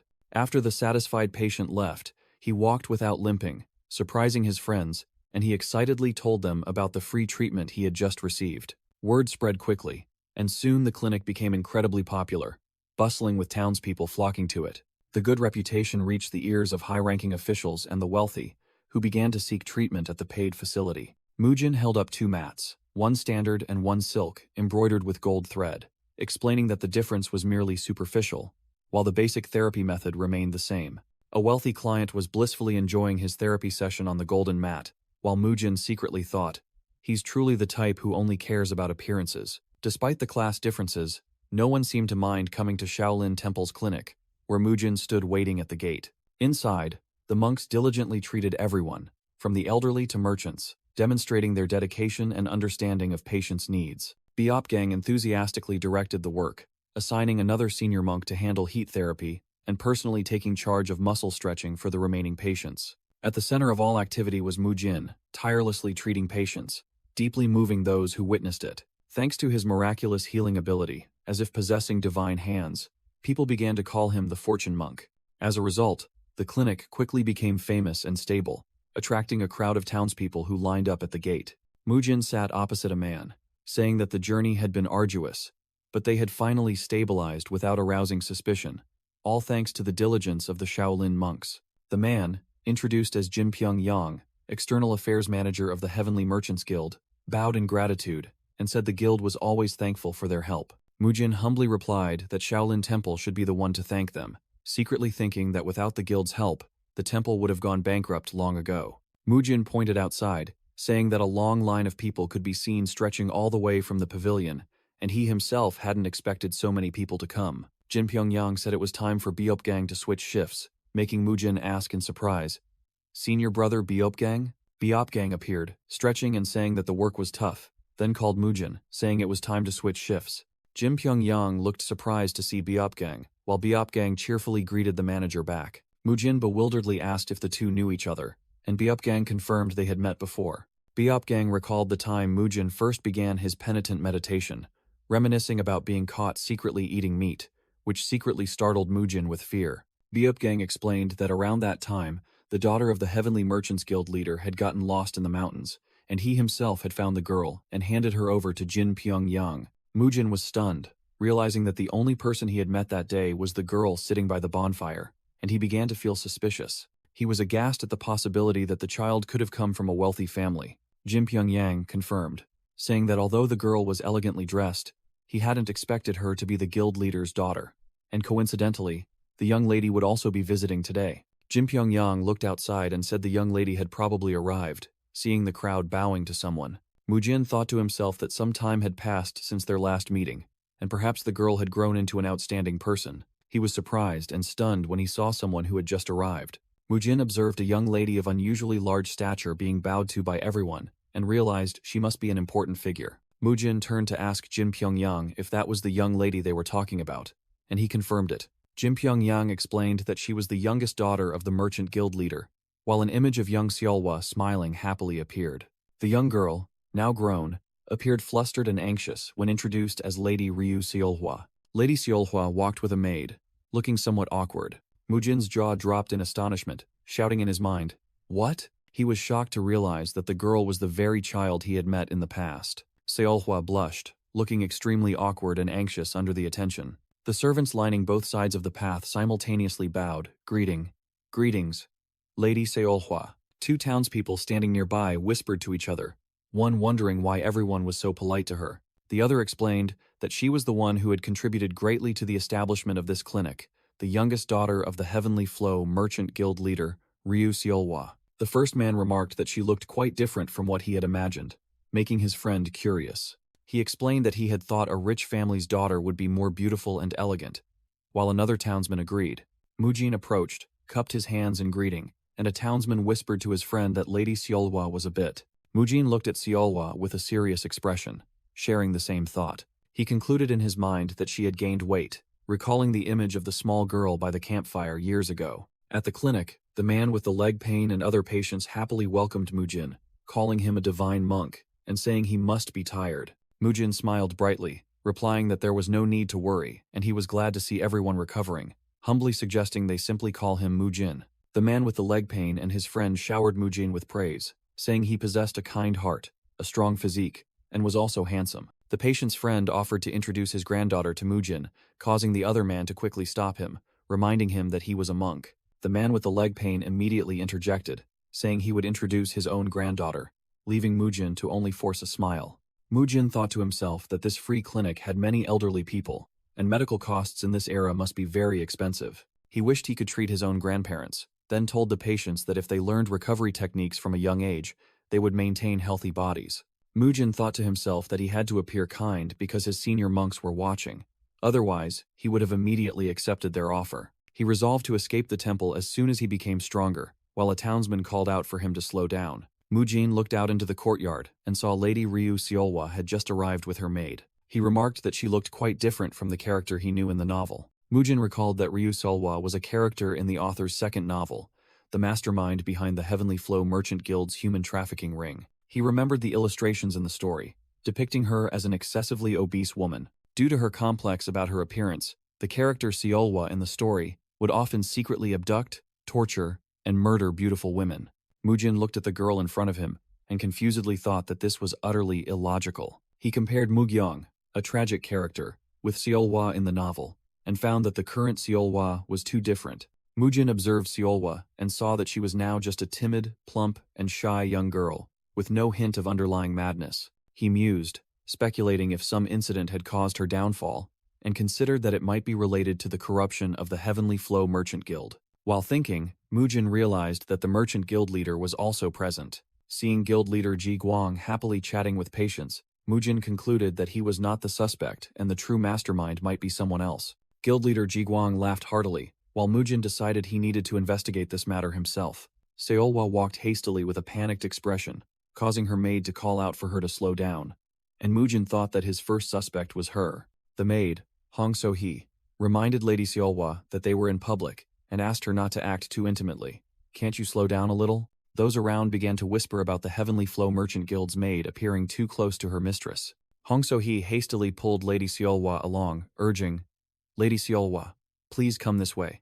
And the young girl could only respond hesitantly. As she pulled Lady Seolhwa along, Hong So-hee sternly reminded her that as someone who would become a pillar of the Merchant Guild, she must maintain her authority. Lady Seolhwa tiredly admitted, "Yes, I should have done so." I apologize. While Hong So-hee replied that it was all right. Lady Seolhwa appeared anxious, expressing her fear of crowded places and hesitating when mentioning her father. Hong So-hee advised Lady Seolhwa not to show weakness, and that if she actively helped with the new business, her father would begin to trust her more. Hong So-hee continued to persuade her that even though she was the one who suggested it, everything would belong to Lady Seolhwa in the future, and the young girl only responded sadly. Lady Seolhwa's face was heavy with sadness as she thought of the two words, father. Memories flooded back, showing a small Seolhwa happily running to show her father a bouquet of mustard flowers she had just picked. Father, look at this. When the little girl happily asked if they were beautiful, her father coldly replied, I am working, Seolhwa. In front of many people, he demanded that his daughter call him merchant guild leader instead of father. Little Seolhwa was completely stunned, her eyes wide with horror and hurt. The little girl meekly obeyed, dropping the bouquet in her hands and painfully thinking that her father had no time for her because he was too busy. Back in the present, Lady Seolhwa told herself that she wanted to believe her father would pay attention to her if he saw her working hard. However, fear overwhelmed her, causing her to tightly close her eyes and admit, but I'm too scared. Suddenly, a gentle hand was placed on Lady Seolhwa's shoulder, startling her. Hong So-hee looked directly into the young lady's eyes and said, I know how afraid you are, then reassured her that she was the daughter of one of the 5 greatest merchants in the world, and could take things slowly. The maid gently embraced Lady Seolhwa, and promised that if things became too difficult, she would always be by her side to help. Comforted, Lady Seolhwa leaned her head on the maid's shoulder and responded resolutely, while Hong So-hee smiled encouragingly. From a distance, Mujin watched Lady Seolhwa and So-hee embracing, thinking to himself, So-hee is helping me a great deal. Mujin watched them with eyes full of determination. Under the starry night sky, he told himself, that's why I must live up to her expectations. In the bedroom, Lady Seolhwa lay on the bed, seemingly fast asleep. So-hee gently stepped into the room, smiling as she whispered, Lady Seolhwa, are you fast asleep yet? A close-up of Lady Seolhwa's eyes showed she was still awake and listening. Thinking the lady was asleep, So-hee sighed in relief. So-hee quietly left, thinking to herself that Seolhwa wanted to personally help with the clinic's business to attract the attention of her neglectful father. Standing alone under the moonlight, So-hee undid her bun and thought that she was the first to propose that idea. So-hee stretched disdainfully, deeming this trivial act foolish and something that would never catch the lady's father's eye. She smirked, satisfied that thanks to the lady's foolishness, she had successfully infiltrated, and that she was the one behind making Seolhwa fat and timid. A raven flew in during the night, and So-hee looked up, saying, Oh, it's here. The raven landed on So-hee's arm. She stroked it, thinking she was eager to see the lady's expression when she learned the truth, but it wasn't time yet. So-hee carefully removed the scroll tied to the raven's leg. After reading the message, So-hee smiled sinisterly. Asking an innocent maiden to go to a dark place in the forest? How clandestine. So-hee leapt onto the rooftop, deciding she would quickly report this new disruption. She moved agilely across the rooftops in the dark night. Suddenly, a shadowy figure dressed as a ninja also appeared on the rooftop, silently following So-hee. The ninja pulled down his face covering, revealing it was Mujin. Mujin narrowed his eyes, wore a triumphant smile, and exclaimed, Bingo! Manager Yang mused about Lady Seolhwa, the daughter of the Heavenly Merchants Guild master, whom he believed had led a lonely life. A flashback showed young Seolhwa, and the narration explained that her mother died giving birth to her, and her father, being busy, left her to be raised by servants. Seolhwa's father, the guildmaster, was then a cold person, only focused on work to forget the pain of losing his beloved. Being young and lonely, Seolhwa relied too heavily on her servants, treating her nannies as her mothers. Eventually, her father changed nannies, fearing something ill-fated, which made young Seolhwa sadly bow her head. After those she trusted were successively dismissed, Seolhwa decided to close her heart off from the 6th change of servants. Manager Yang explained that Hong So-hee, who had worked for the guild for over 10 years, was considered qualified enough to become Seolhwa's servant. He told Mujin that So-hee had been working for a year, and it was time for a change. Mujin frowned, thinking to himself that there was no need to worry about that, as Hong So-hee would do anything to keep her position. Mujin recalled that in the novel, the version of Seolhwa became a human trafficker, known as Fallen Ryu Seolhwa, an obese woman who enjoyed torturing beautiful women due to her inferiority complex. In the novel, Seolhwa was so obese she couldn't move on her own and entrusted all the dirty work to her servant. A torture scene appeared in Mujin's mind, showing a servant beating a chained girl in a dungeon. That servant swung a whip with a wicked smile, and Mujin remembered her identity. The servant who undertook that dirty work was revealed to be Hong So-hee. The image of So-hee with a cruel smile in the novel contrasted with her current calm expression in the night. Back in reality, Mujin in his ninja attire sat on the rooftop, thinking to himself, I knew something was fishy. Mujin wore a triumphant smile and exclaimed, Bingo! Meanwhile, So-hee walked alone into a secluded forest at night. A mysterious voice echoed from the shadows. You're late today, startling So-hee. So-hee looked up at a tall, shadowy figure, and replied that she had some matters to attend to. The mysterious man in black asked So-hee, You haven't been too ambitious lately, have you? And she replied that it was all for the greater good. With glowing red eyes, the mysterious man ordered So-hee to maintain her current position without being discovered. The mysterious man said they would talk later, and then began to dissipate, not forgetting to warn So-hee to be careful of the Shaolin monks. So-hee stood alone in the night, pondering the warning that the monks, though unfamiliar with worldly affairs, were very skilled. The mysterious man completely vanished in a swirling gust of wind, leaving scattered leaves behind. So-hee, annoyed, thought to herself, Who is he to tell me to be careful of them? She believed that old man was just afraid she would usurp his position and look down on those monks who only knew how to chant scriptures in the mountains. With an ambitious expression, So-hee was determined to lure both the foolish monks and Lady Seolhwa to her side to seize that man's position. From a distance, Mujin in his ninja attire observed So-hee and thought to himself about how she had infiltrated for 10 years without being discovered. Wondering who could expose her identity, Mujin smirked confidently, imagining himself placing a go stone, and thought that the Heavenly Merchants Guild would be in big trouble without him. A white go stone was placed on the go board, forming a strategic move. The scene shifted to the next day at a spacious residence. A group of boys called out loudly to So-hee, Beautiful lady, surprising both her and Lady Seolhwa, who was sitting beside her. So-hee asked if they were calling her, and a boy confirmed, telling her to wait a moment because he had something to give her. The boy held out a rolled-up letter, astonishing So-hee.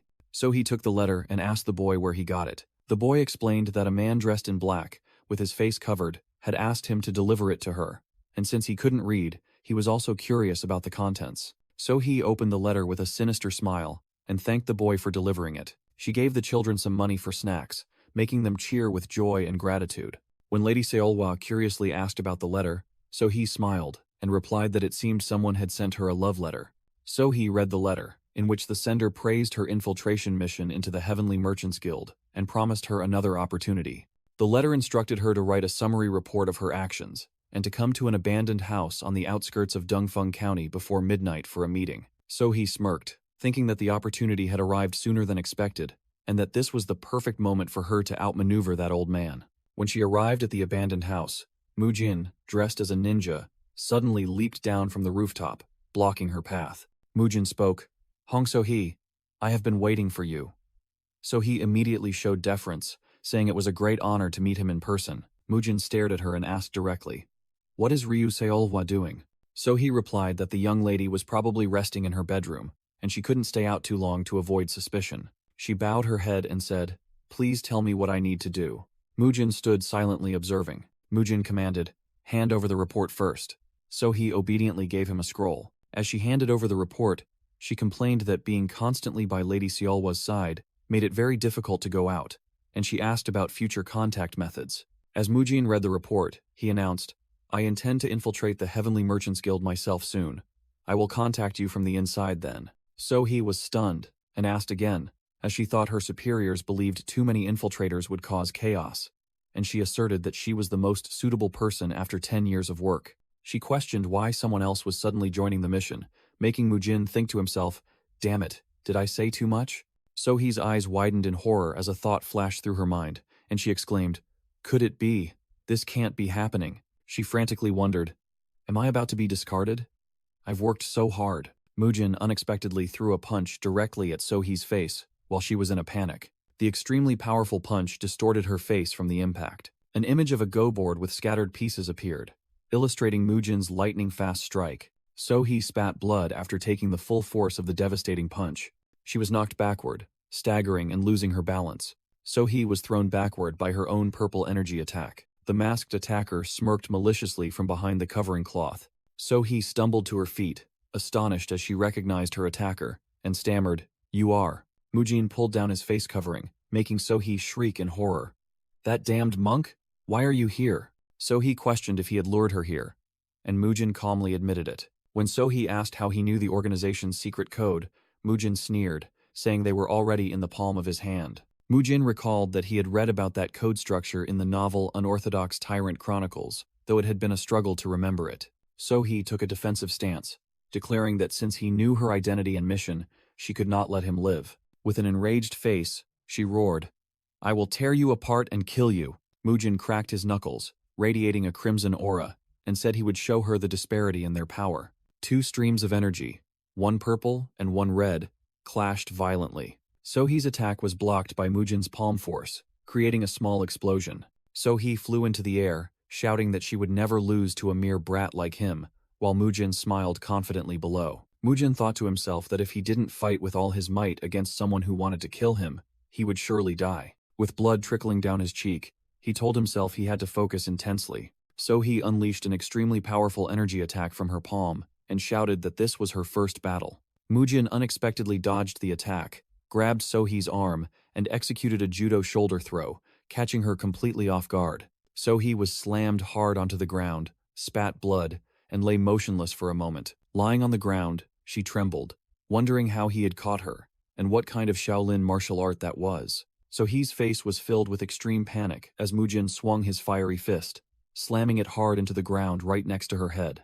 So-hee pushed herself up with her hands after Mujin's punch, panting and staggering. Mujin looked at her with a stern gaze, wary of her next move. So-hee gritted her teeth, clenched her hands into the ground, and resolved to use every dirty trick not to lose. In an imagined scene, a crude man roared a challenge, while So-hee, with an angry expression, swung her arm and threw sand towards Mujin. Mujin quickly used a piece of black cloth to block the incoming stream of sand.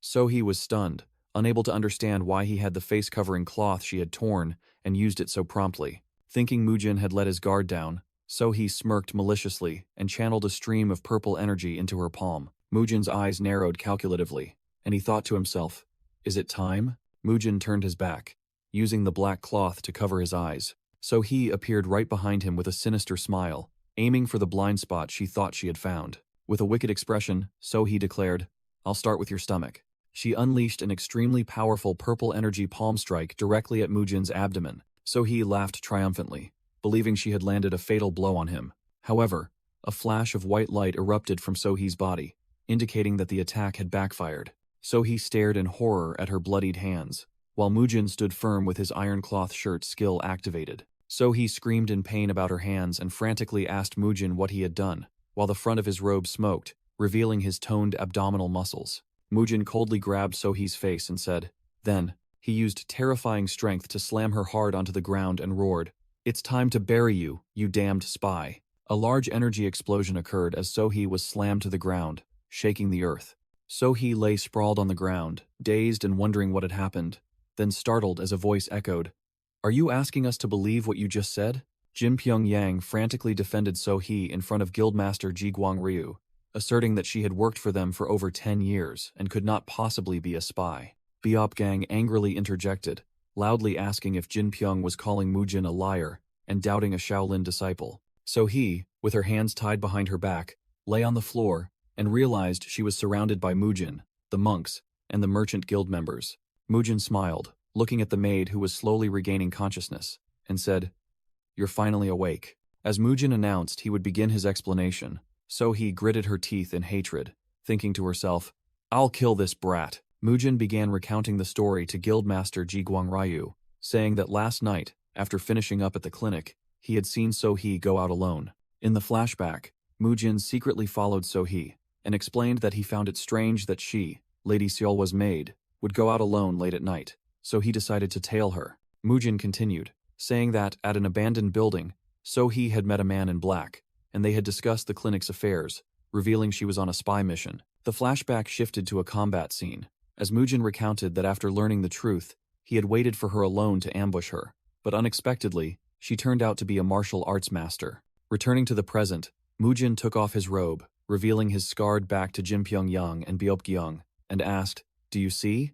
If she were an ordinary maid, could she inflict such wounds?" Mujin pointed to the deep gashes on his abdomen, saying that without his iron-cloth shirt technique, he would have died, and declared he had other evidence. Mujin produced a letter, explaining that this was what So-hee had given to the man in black, and her handwriting would prove his words were true. So-hee was stunned to realize it was the mission report she had written after being tricked by Mujin. A memory flashed of him in black clothes taking it from her hand. Mujin sat down with a confident expression, saying he would leave everything to everyone's wise judgment to see if a mere maid could execute such a vicious attack. Guildmaster Jiguang Ryu examined the letter and secretly concluded that the handwriting indeed belonged to the maid, and her hand size also matched the wounds on Mujin's abdomen. So he desperately cried out that she had been wrongfully accused and that everything was fabricated by that monk, but she could not offer any rebuttal. Everyone in the room, including the merchant guild members, immediately believed Mujin's words, whispering that this evidence was undeniable and that they never expected her to be a spy after 10 years.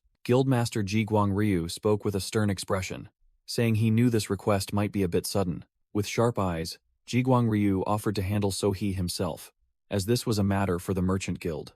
So-hee looked up with an expression of utter horror when she heard the guildmaster's offer, a question echoing in her mind. What did he just say? Mujin bowed before Guildmaster Jiguang Ryu, saying he wanted to apologize for overstepping his bounds, while Jiguang thanked him and promised a generous reward. Jiguang Ryu ordered, "Immediately imprison that maid," while Mujin thought to himself that it was fortunate the spy had been caught and the heavenly merchants would be safer. As she was dragged away by 2 guards, So-hee screamed throughout the mansion, "That monk framed me." Lady Seolhwa burst into tears, sobbing, desperately asking why no one believed her, and called out loudly, "Guildmaster." So-hee's cries for Lady Seolhwa still echoed throughout the heavenly merchant's residential compound at night. Mujin stepped out of the gate, thinking to himself that everything had ended well and it was time to rest. A deep voice rang out, calling Mujin's name, making him turn around in surprise. Biopgang stood towering before Mujin with overwhelming killing intent, making him realize his senior brother was also here. With an angry expression, Biopgang demanded Mujin talk and questioned why he acted alone, without consulting anyone. Mujin forced a laugh, thinking to himself that he couldn't tell Biopgang he was the man in black who had tricked So-hee to get the evidence. The narration stated that everything seemed to have ended, but in a dark prison, Jiguang Ryu's shadow appeared. Inside the dungeon, So-hee, with her battered body tied to a chair, watched as Jiguang Ryu slowly walked towards her. Jiguang Ryu roughly ripped off the gag and ordered, "I've removed the gag. Now speak." So-hee tremblingly pleaded that she truly did nothing, and blamed Mujin as a demonic monk who had deceived everyone. Jiguang Ryu coldly asked again, "He deceived us?" And So-hee confirmed that that devil was the man in black who had met her. Jiguang Ryu's eyes flashed in the darkness as he said he would ask her another question. Jiguang Ryu interrogated, "Then why did you give that letter to Monk Mujin, the one who met you?" leaving So-hee speechless. So-hee thought in horror how he knew about the letter, while recalling the scene where she handed the report to the man in black. Jiguang Ryu demanded So-hee state the 3rd rule of a spy, and she mechanically recited the rules about obedience, suicide upon exposure, and the final rule. "Good. You know everything very well," Jiguang Ryu said as their 2 shadows stretched long across the cold stone floor of the prison. Jiguang Ryu's shadow enveloped So-hee's twitching body as the final rule of a spy echoed, "If you fail, commit suicide." Biopgang suddenly appeared with overwhelming killing intent, growled Mujin's name, and declared he had many things to discuss with him. Mujin clasped his hands in apology, explaining that because the situation was too urgent, he had handled it himself first. Biopgang grabbed Mujin, shouting that that wasn't why he was scolding him, leaving Mujin utterly bewildered. In Biopgang's mind, images of martial arts masters flashed by as he said that this time Mujin was lucky to survive. But the outside world still held many extraordinarily powerful individuals. He slapped his forehead in frustration, shouting, asking what Mujin would do if that female spy and the man in black were masters, asserting he wouldn't return alive. Mujin bowed his head, thinking to himself that he never expected to be scolded for something like this. He looked up with a determined expression, as if he had something to say. Biopgang sternly advised him to trust the adults next time, and Mujin turned and walked away, promising to do so. The narration explained that Mujin had to suppress his emotions because Biopgang always rigidly adhered to the rules. A flashback appeared, showing young Gangyok trying to act strong despite his scraped knee. Seeing his grandparents' extreme worry, young Gangyok promised that next time he would definitely ask for help. Biopgang looked at Mujin with stern eyes, seemingly satisfied with his answer. In the office of the Heavenly Merchants Guildmaster, a voice rang out in astonishment. "What? So-hee Hong is dead?" Jiguang Rai looked stunned, recounting that early this morning when he went to interrogate her, he heard she had suddenly passed away. He speculated that someone within the merchant guild was helping or monitoring So-hee, recalling the scene where he and the guards discovered her body in a pool of blood. Sitting opposite Mujin, Jiguang Ryu reported that the letter contained nothing special, but confirmed So-hee had been a spy leaking information about Shaolin and the merchant guild. Mujin looked confused, asking why he was telling him this when he had previously asserted it was an internal matter. Jiguang Ryu looked at Mujin with a scrutinizing gaze, asking implicitly, "Could it be that I missed something related to you?" A drop of sweat ran down Jiguang Ryu's temple, as he thought to himself. As expected of junior monk Mujin, Jiguang Ryu secretly thought that Mujin not only devised a completely new clinic business model, but also uncovered a spy within the merchant guild. He began to recount the story after realizing Mujin's wisdom, and believing he could entrust this matter to him. Jiguang Ryu revealed that his decision to cooperate with Shaolin Temple was not solely for business, but also for a greater reason. Mujin appeared puzzled, and Jiguang Ryu stated that this was precisely why he wanted to meet him today. A flashback began in Jiguang Ryu's office, before the clinic was established, with a series of reports and invoices from various provinces. In the flashback, Jiguang Ryu was reviewing documents, thinking he was almost done, when he suddenly paused. He picked up an abacus and began to meticulously recalculate the figures. He compared the purchase report from the Mianyang branch with the goods received report from Hanzhong and found them to match. However, he discovered an item being sold at a price significantly higher than the market rate, and wondered, "What is this?" Jiguang Ryu's expression turned grim as an ominous premonition flashed through his mind. He called for manager Yang, and Yang Jinpyong immediately appeared, bowing in response. Jiguang Ryu ordered Yang Jinpyong to send the Azure Gold Team, the Merchant Guild's investigation squad, to the Mianyang and Hanzhong branches with a sealed letter. Returning to the present, Jiguang Ryu explained that the suspicious activities of the branches were why he cooperated with Shaolin Temple to rein them in. He added that based on his experience and intuition, he had felt something was amiss long ago. Then Mujin appeared and helped capture the spy, making him realize the problem was not only external but also within the main headquarters itself. Jiguang Ryu sincerely thanked Mujin for helping the Merchant Guild avoid a major predicament, while Mujin silently acknowledged his trustworthiness. Jiguang Ryu stated the problem lay with spies like So-hee Hong, and Mujin humbly replied before asking about the issues in other branches. Mujin pondered deeply as Jiguang Ryu expressed concern about not being able to leave the main headquarters for fear it would collapse. He thought that if this problem wasn't thoroughly resolved, the Heavenly Merchants Guild would face a great disaster, leading to the collapse of the entire world in the novel. Mujin told himself that the first problem, So-hee Hong, had been eliminated, and now he had to find the remaining villain. Mujin was startled when he thought of Lady Seolhwa, who was standing with her back turned, accompanied by a maid. Sitting opposite Jiguang Ryu, Mujin asked directly, "What is Lady Seolhwa's situation now?" Jiguang explained that since So-hee Hong had used Seolhwa to steal information, they also had to investigate her, making Mujin wonder if they were accomplices. Jiguang emphatically denied, "Absolutely not," then cleared his throat and stated that Seolhwa was currently under house arrest. Mujin commented that it was hard to believe Seolhwa was completely unaware of her maid's scheme, thinking she deserved punishment, but felt a slight hesitation in his heart. Jiguang wondered why Mujin suddenly asked about Seolhwa, causing him to fall silent in thought. Mujin said he had a proposal concerning Lady Seolhwa and asked Jiguang if he had noticed any issues with their clinic. He explained that he had just realized it after a recent incident, recalling a patient asking if the clinic accepted female patients. The patient recounted that his wife also wanted treatment for a back problem, making Mujin suddenly realize that until now, they had only treated male patients. Mujin recalled his past life as a fitness trainer, where physical contact with female clients during instruction was always a sensitive issue. He pondered the strict principle of non-contact between men and women in this martial arts world, where the words of elders could not be disregarded. Mujin thought of Madame Gahi-yun's case. She could be treated without issue because she regarded him as a grandson. He imagined a terrible scenario, a noble woman screaming when he touched her for treatment, accusing him to her husband standing nearby. In Mujin's imagination, the husband, with furious eyes, hissed, "You wretched piece of trash." Mujin shivered and said to Jiguang, "I fear something similar could happen."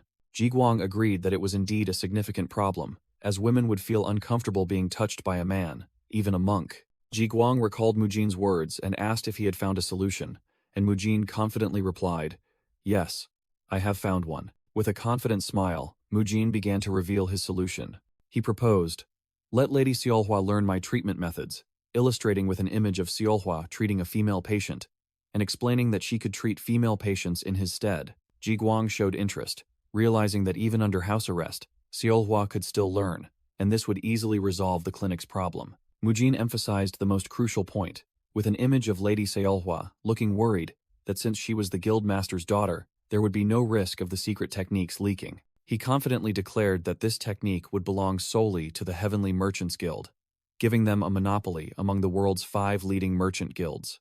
Guildmaster Jiguang Ryu stroked his chin, pondering Mujin's calculated proposal. A silent and somewhat admiring smile appeared on Guildmaster Jiguang's face. Guildmaster Jiguang burst into hearty laughter, praising that the young monk Mujin was truly unpredictable.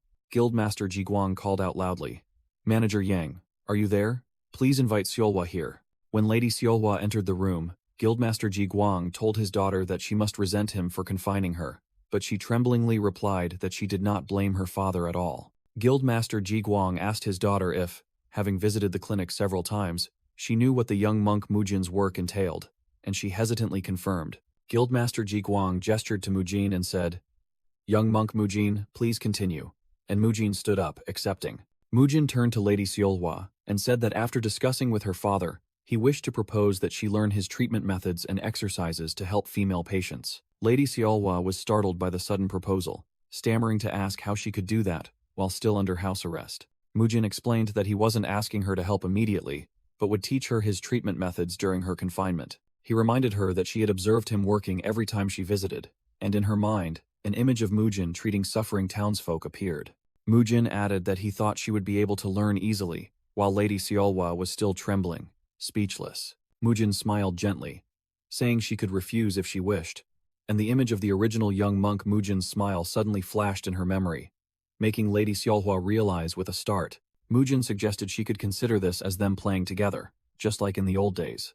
A brief flashback showed the young monk Mujin happily talking with Lady Seolhwa in the forest. Returning to the present, Lady Seolhwa looked at Mujin with determined eyes, and said that she would stay by his side to help him fulfill his dream of healing and saving people. Despite her decision, Lady Seolhwa still worriedly wondered if she could truly do it, and what would happen if she made a mistake. Guildmaster Jiguang stood aside, silently observing his daughter muttering in anxiety. "What should I do?" Jiguang Ryu expressed concern to Mujin, suggesting that this might be too much for Lady Seolhwa at the moment. Mujin smiled confidently, asserting that as the guild leader's daughter, she could certainly do it, and this was the perfect time. He explained that Lady Seolhwa's lack of confidence was due to So Hee-hong intentionally fattening her up and manipulating her psychologically. Mujin continued, suggesting that learning training theories and techniques would help her regain confidence, while secretly thinking this was also a good opportunity to get closer to the daughter of a wealthy family. On the first day, Mujin sat opposite Lady Seolhwa at a table, beginning the lesson by teaching basic theories and the accompanying physical changes. He explained the consumption of meat to supplement protein, a nutrient essential for body training that the simple Shaolin diet could not provide.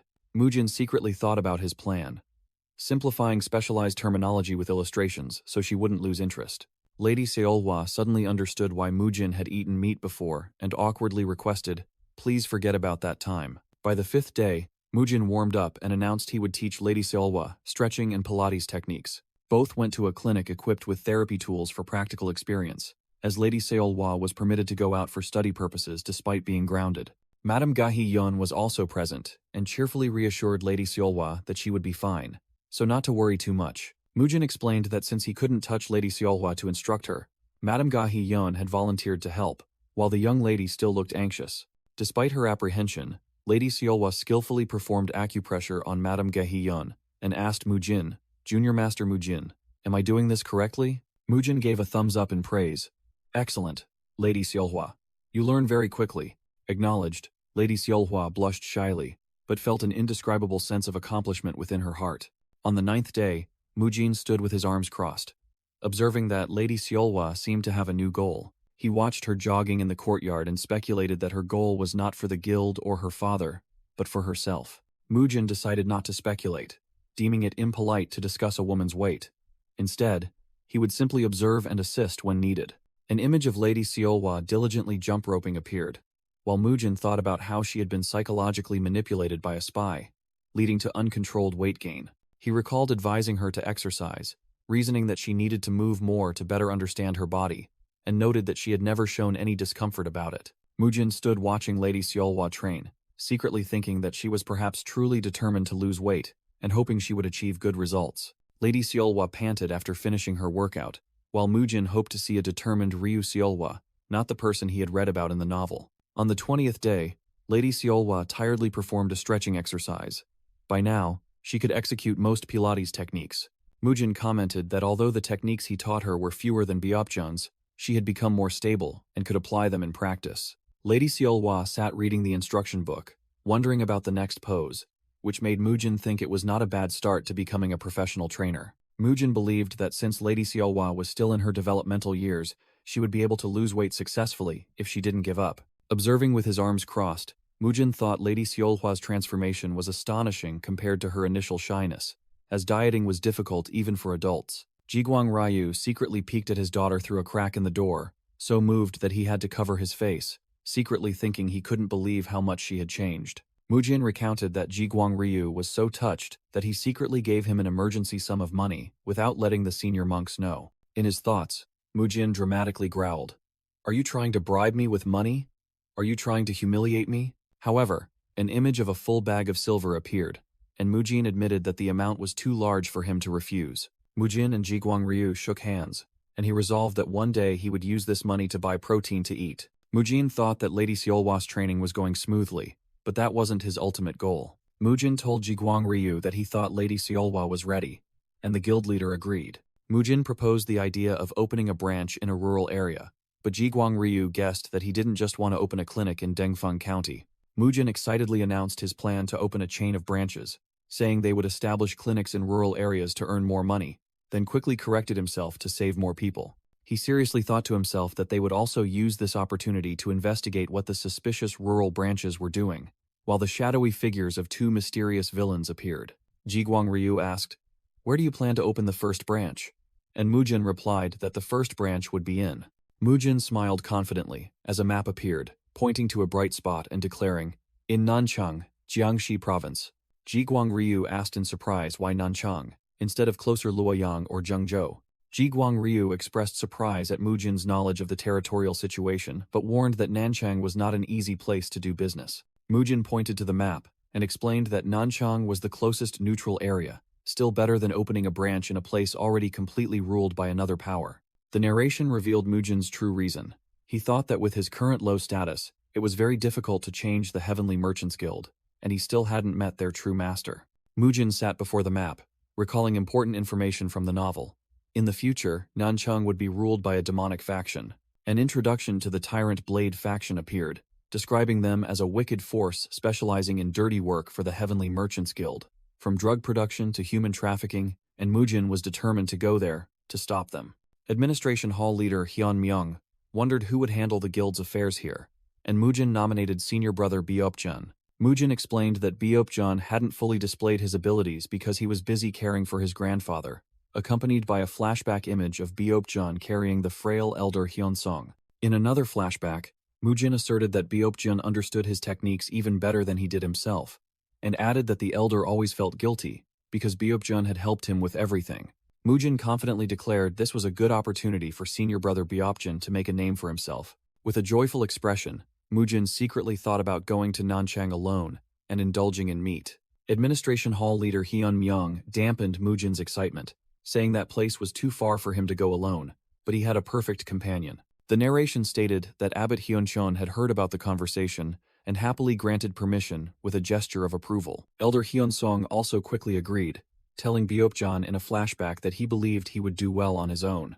Beopjeon meditated, accepting Grandmaster Hyunsong's command to seize this opportunity to go out into the world and assist Moojin. Moojin explained that he had used Choi Gang-yeok's gym management experience to impart detailed methods for managing and handling clients.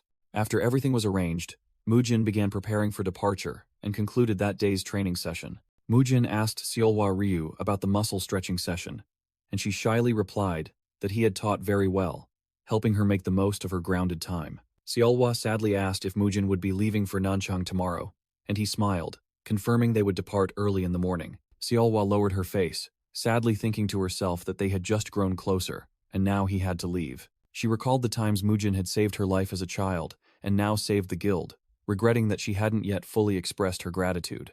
Seolwa stood alone in the night, sadly thinking that everyone around her would eventually leave, making it difficult for her to grow close to anyone. She flinched when she heard someone call her name, interrupting her thoughts that everyone would eventually abandon her.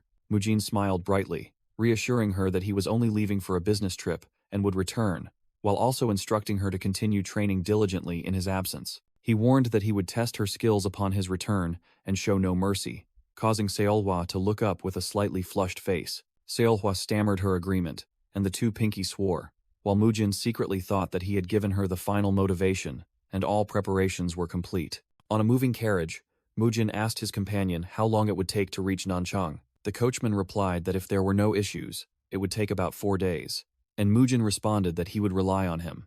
Mujin sat in the carriage, determinedly thinking that since he had dealt with So Hee Hong, her organization would surely act, and he wanted to seize this opportunity to confront the Tyrant Blade faction. In an office elsewhere, a subordinate reported to the branch leader that the guildmaster's guests were arriving.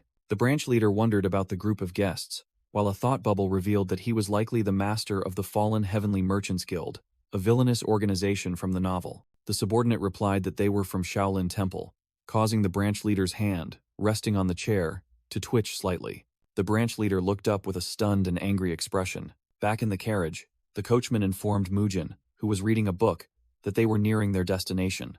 Mujin looked outside and asked if the place they saw ahead was Nanchang, and the coachman confirmed, telling him to prepare to disembark. Mujin gazed towards the city with a resolute look, secretly thinking that it was his second business establishment. 2 carriages advanced towards Nanchang City Gate, under a clear blue sky. Mujin irritably shook his companion, saying they had arrived and telling him to wake up, while thinking he should have come alone. Beopjun, who had just been hit on the head with a stick, angrily yelled, "You brat!" Mujin held the stick, repeating the coachman's words that they were almost there, asking Beopjun if he heard.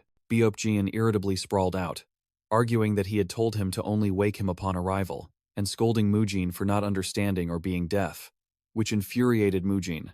Mujin angrily thought to himself, "Why do I have to travel with this guy?" While He Guan declared he would continue sleeping. The scene shifted to 2 days earlier at the Heavenly Merchants Guild. Mujin exclaimed in surprise, "What? You want me to go with Senior Uncle He Guan?" And Abbot Hyunchon replied, "Yes." Abbot Hyunchon explained that there were rumors of gangs and evil factions appearing in Nanchang, so he was worried about letting Mujin go alone. He added that He Guan was very knowledgeable about evil factions, so it would be better for him to accompany Mujin, as one could never be too careful. Returning to the present, Mujin secretly thought that this arrangement was actually good. He considered that the goal of the trip was to eliminate the Tyrant Blade faction, so having someone as strong as He Guan accompany him would give him more peace of mind, despite his doubts about He Guan's laziness. While pretending to sleep, He Guan's ear twitched slightly as he overheard Mujin's thoughts. He Guan opened his eyes slightly with a sly smile, secretly thinking, "Just as I thought, something fun is about to happen." From within the bushes, 2 strangers watched the approaching carriage, and one whispered that the little rats had finally arrived. 2 assassins dressed in black with glowing red eyes hid in the foliage, silently observing. Mujin looked at the large building of the Nanchang branch and secretly thought that this trip would not be boring at all. Inside the building, branch leader Seolho Ryu, the guildmaster's second son, asked his subordinate if the information had been confirmed. An assassin reported that it was confirmed they arrived by carriage, causing Seolho Ryu to mutter about the Shaolin disciples having arrived.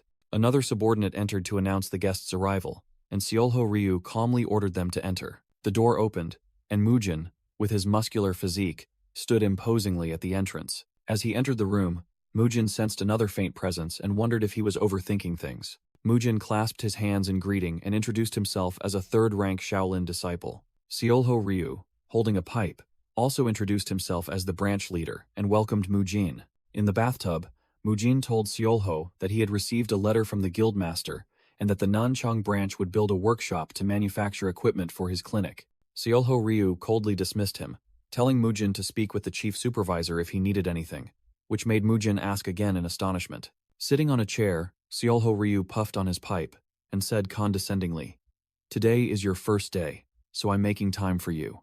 As the Nanchang branch leader, I am quite busy." Mujin narrowed his eyes, thinking irritably to himself, remarking that Seolho was truly rude, befitting the nature of a future villain. Mujin smiled and asked if he could leave now, and Seolho coldly replied that it would be better if he left, as he had many things to do. After Mujin left, Seolho Ryu sat alone in the room, lightly tapping his pipe on the table. a shadowy figure in armor suddenly appeared, causing Seolho Ryu to mutter that he couldn't believe this person had detected his presence. Truly, no ordinary monk. Seolho concluded that underestimating Mujin could ruin their plans, and surely his father, the guildmaster, must have had a reason to praise him so highly. Seolho picked up a brush, deciding he would test Mujin himself, and the subordinate in black armor asked how he intended to do so. Surrounded by a dark aura, Seolho Ryu recalled the incident where a large number of outer sect disciples had left Shaolin Temple, and remarked that the world was very sensitive to sensational stories. Seolho ordered his subordinate to spread that rumor, and the subordinate bowed in compliance. Elsewhere, Mujin sighed in relief after setting a heavy wooden crate down on the ground. A long-haired man thanked Mujin for helping carry the luggage, and introduced himself as also having once been a Shaolin disciple. The man introduced himself as Mak Ji-hyuk, the master of the Buddha Fist sect, and revealed his former monastic name was Hai Shin. Mujin looked at the sky, thinking that Elder Hyun Myung had been quite worried about security in Nanchang, but he found the Buddha Fist sect master to be actually very kind and friendly. Mak Ji-hyuk curiously asked if these strange-looking tools truly benefited the world, and Mujin affirmed that they were therapeutic tools that had helped many people. Mujin explained that they couldn't be the only ones using these good things, which was why they came here. Then he loudly asked if the Buddha Fist sect master was inside. Mujin knocked on the door and called out loudly, while Mak Ji-hyuk stood beside him with a bewildered expression, not understanding what was happening. Mak Ji-hyuk hastily apologized to Mujin, saying that it seemed he had an uninvited guest, and stepped towards the door. With a serious expression, Mak Ji-hyuk approached and flung open the two large doors. Mak Ji-hyuk was stunned to see a crowd gathered outside. One of them shouted that he had something to say to the person from Shaolin and had heard disturbing rumors. Mujin watched the crowd being led inside by Mak Ji-hyuk and secretly assessed that these must be key figures in the area, but they didn't seem strong at all. Kang Taegu, the sect leader of the Grand Sword faction of Jiangxi, angrily questioned whether the Shaolin disciples intended to use their medical skills for business. Others in the crowd chimed in, shouting and asking if Shaolin Temple was in financial straits after the outer sect disciples had left. Mak Ji-hyuk weakly tried to explain that this was merely a clinic for those suffering and in need of treatment. The crowd dismissed him and demanded that they provide services for free, while Mujin gritted his teeth, thinking that these people had truly crossed the line. Mujin stepped forward and spoke. "Pardon me for interrupting your conversation." With a threatening smile, Mujin asked directly, "We, the Shaolin disciples, have just arrived and are still unloading our luggage. How could you possibly know we intend to use medical skills?" The martial artists in the crowd were stunned and bewildered by his sharp question. They awkwardly began to blame each other, some saying they heard it from the Grand Sword faction leader, others claiming it was just a rumor, leading Mujin to deduce the mastermind. Mujin inwardly cursed Ryu Seolho as a cunning old fox, daring to use public opinion to wage war against him. He smirked and declared he wouldn't hold back, then told the crowd he knew why they were there. Mujin explained that he came with the intention of sacrificing himself to help everyone, and had anticipated absurd rumors like Shaolin Temple being greedy for money. Kang Taegu was about to retort, "Even so," but Mujin immediately glared and cut him off with immense pressure. "Even so, you say?" Someone in the crowd remarked that Mujin's argument was too forced. Mujin put his hands on his hips and retorted loudly, "Forced, you say? Frankly, why would Shaolin Temple need your permission to open a clinic here?" He stared directly at the trembling crowd and shouted, exposing them as mere puppets of Ryu Seolho. A muscular man stepped forward from behind the crowd, stating he couldn't listen anymore and wondering why a young monk talked so much. The man was identified as Kang Jiawan, the eldest son of the Grand Sword faction leader, and he said to his father, "Father, allow me to handle this." Kang Jiawan faced Mujin, proposing to settle the matter with a duel in the righteous way and declaring he would teach him proper thinking. The crowd cheered in approval, and Mujin sighed, accepting, very well." Mujin gestured with his hand, emitting a surge of red internal energy, and said to the wary Kang Jiawan, "Don't just stand there." Mujin adopted an offensive stance, radiating red energy, and provoked, "Come at me." Kang Jiawan broke out in a cold sweat, astonished, wondering why a teenager, a third-ranked disciple, wasn't using his full power. While Mujin held his stance, Kang Jiawan secretly thought there must be a reason this young man could serve Dongfeng County, and couldn't understand why he was so strong. Mujin's face turned fierce, and he gritted his teeth, his eyes burning with determination. Kang Jiawan launched a high kick and shouted as he realized it was that strange technique again, but Mujin quickly dodged it. Mujin blocked the attack, seizing the opportunity to grab Kang Jiawan's arm and leg to restrain him. Using a karate-style leg sweep, Mujin easily made Kang Jiawan lose his balance. Kang Jiawan fell sprawling on the ground, painfully listening to Mujin's taunts that his attack was too obvious. Mujin turned his back on his defeated opponent, declared his victory, and told the crowd to stop causing trouble, reminding them to behave like righteous martial artists. From the rooftop, Haiguan observed and thought to himself that he hadn't needed to intervene. The situation had been resolved, albeit in a rather crazy way. Haiguan frowned, deeming Mujin's actions foolish. Looking at Mujin's retreating back, Haiguan worried that he had made a bad first impression on the townspeople and wondered what he would do next. The scene shifted to a bustling street in Nanchang at night, where a woman's voice exclaimed, praising someone's handsomeness. Mujin, in disguise with long hair, walked down the street while a group of women admired his muscles and hair, some even boldly inviting him. It turned out Mujin was wearing a wig. He was secretly annoyed but also admitted that thanks to it, no one recognized him as a monk. Mujin mused that at this time, the Tyrant Blade faction had not yet fully taken over Nanchang, so he needed to gather all information about them. Suddenly, Mujin froze when he caught a familiar scent and appeared utterly surprised. The scent led him to a noisy tavern, terrifying him as he realized what it was. Mujin recoiled with a panicked expression, telling himself he couldn't go in there and had to remember his purpose for coming here and his disguise. He tried to calm himself, determined to quickly find the Tyrant Blade faction and strike a heavy blow against Ryu Seolho and the other villains. Mujin told himself to calm down, lamenting that for the past few months he had only eaten mushrooms and tofu. He tried to focus on his information-gathering mission, instead of thinking about meat. Mujin's stomach suddenly rumbled loudly, making those around him in the tavern turn their heads. The townspeople whispered about the sound coming from the young man's stomach, causing Mujin immense embarrassment. An enticing plate of spicy tofu appeared. Next was a fragrant plate of grilled fish, served on a banana leaf. Mujin decided not to hold back any longer, declaring that nothing was more important than filling his hungry stomach, and that it was time to spend the money he had received. He ate ravenously, telling himself it had been a long time since he had eaten high-quality protein, not since his wall-facing punishment. As he ate, Mujin justified to himself that he was working hard for Shaolin Temple and the Heavenly Merchants Guild, so he deserved a reward. He was delighted to see the dongpo braised pork, recalling how his grandfather used to eat it with such relish. With a look of intense craving, Mujin lifted a piece of meat and whispered that he would help it be reborn as nutrients in his body. He brought the piece of meat towards the open window, where Haiguan had been sitting unnoticed. Mujin happily prepared to eat the fatty braised pork. Haiguan sat on the windowsill, smiling gently at Mujin. Mujin and Haiguan looked at each other in silence, a table full of food between them. Mujin was stunned to realize the other person was senior brother Haiguan, while Haiguan smirked meaningfully. Haiguan spoke up, teasing Mujin about his lavish meal, which startled Mujin, who blurted out, accusing him of being the fallen Grandmaster Hyungwang. Haiguan calmly asked why Mujin was trying to stay in Nanchang, saying he had seen the determination in his eyes when he chased after the muscular thug. Mujin remained silent, assessing the situation and beginning to ponder that if utilized well, this could be an opportunity. Haiguan stepped into the room and declared, "It could be an opportunity to take down the Tyrant Blade faction. And the price for me to turn a blind eye to this is that you'll pay for what we have here." As more wine jars were brought out, Haiguan began to summarize the situation. "So, the head of the Heavenly Merchants Guild, Ryu Jiguang." Haiguan continued pouring wine and said he had told Mujin about an underground organization in Nanchang that specialized in kidnapping women and children to sell them. Haiguan took a sip of wine, then asked Mujin, "Then you disguised yourself and ordered food here to gather information about them, correct?" And Mujin confirmed it.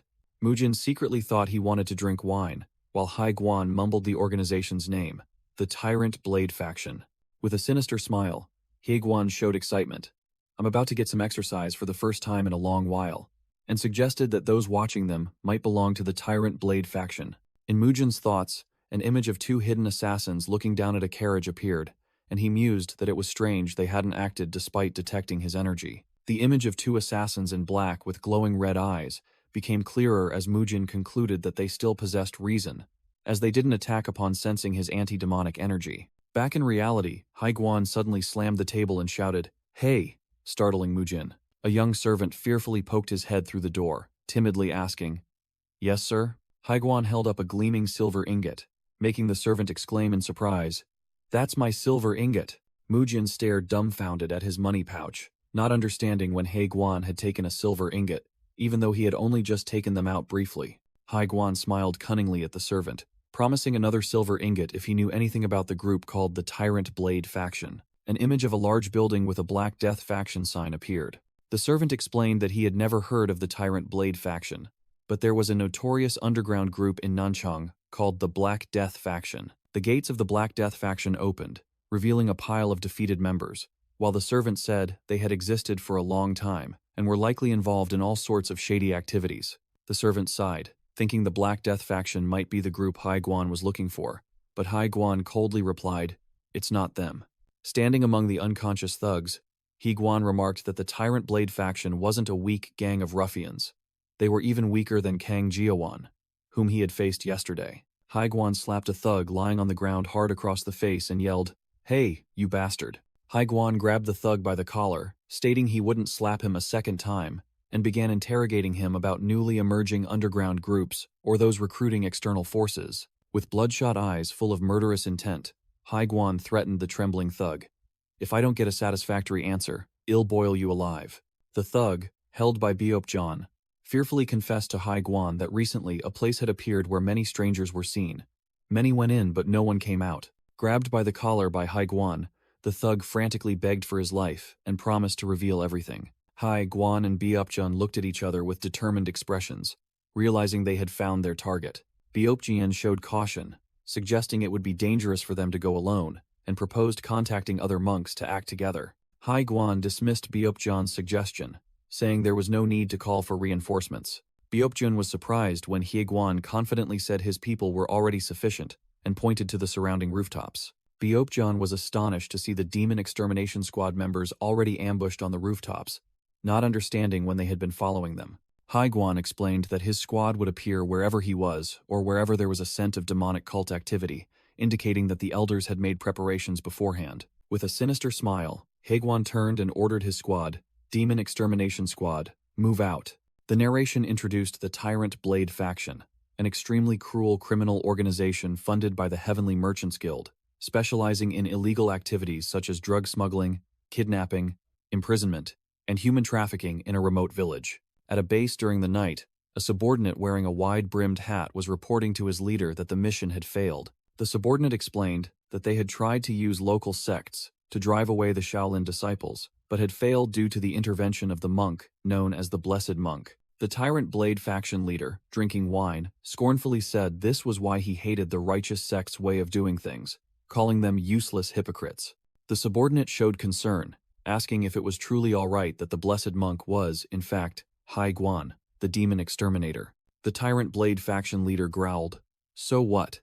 While summoning a gigantic spiked mace that emanated dark energy, he stood up, hoisted the mace onto his shoulder, and confidently asked his subordinate, "Do you think I'll lose?" The subordinate broke out in a cold sweat, thinking of the number of people his leader had killed, while the leader, with amusement, retorted, "Aren't you curious?" The Tyrant Blade faction leader grinned sinisterly, posing the question of who would win if the demon exterminator and he, the Tyrant Blade faction leader, fought with full power. The subordinate walked alone outside, pondering the upcoming confrontation. The subordinate flinched upon hearing a sound and turned around, discovering another subordinate dressed as a ninja moving behind him. A Tyrant Blade faction subordinate noticed two fiery handprints on the ground and wondered, "Huh?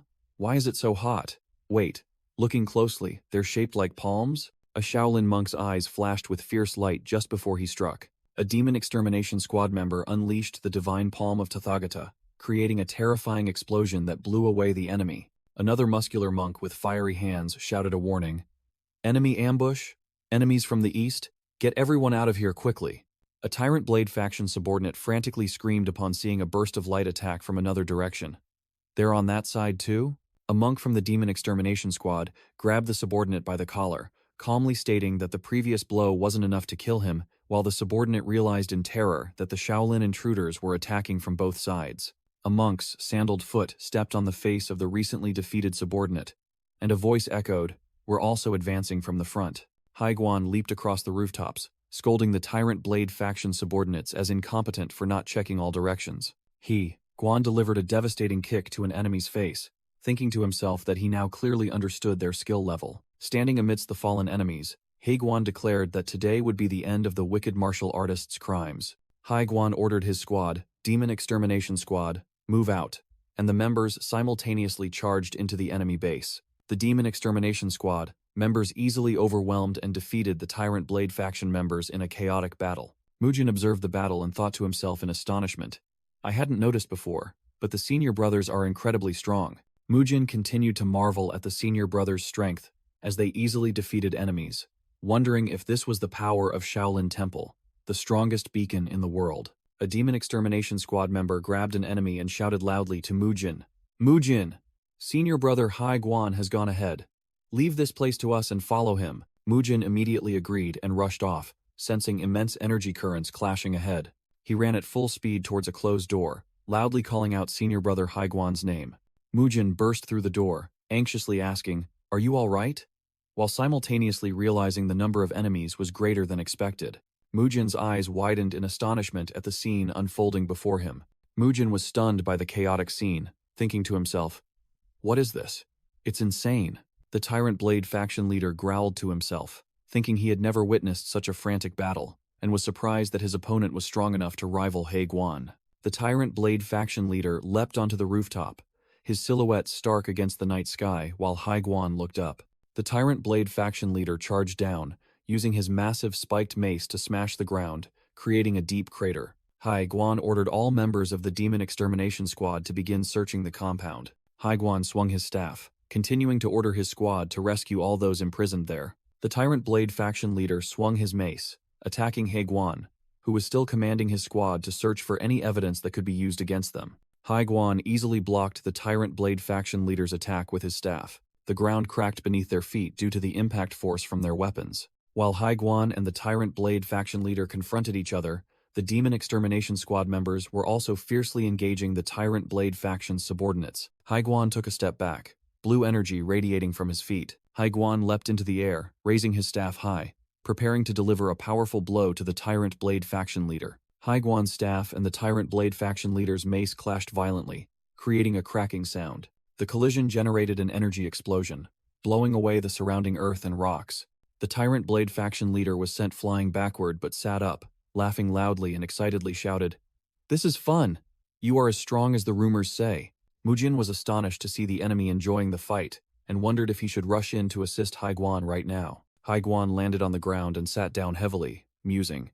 He's this strong? Looking at his hands, Hai Guan thought to himself that his decision to call for reinforcements was correct, as he had initially underestimated his opponent. The Tyrant Blade faction leader said it was an honor to be acknowledged by someone of Hai Guan's renown, but Hai Guan coldly replied, "That's not a good thing."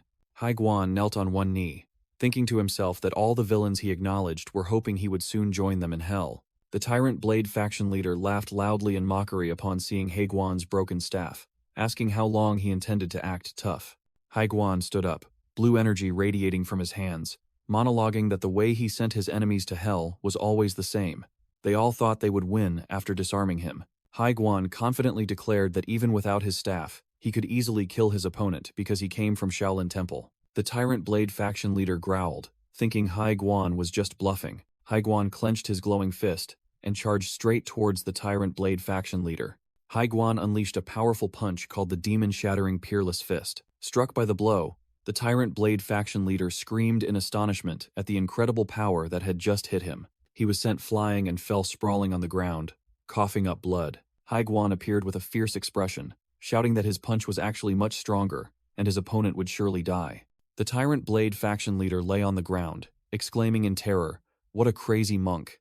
Hai Guan suddenly stopped and said, "But not now," then turned around.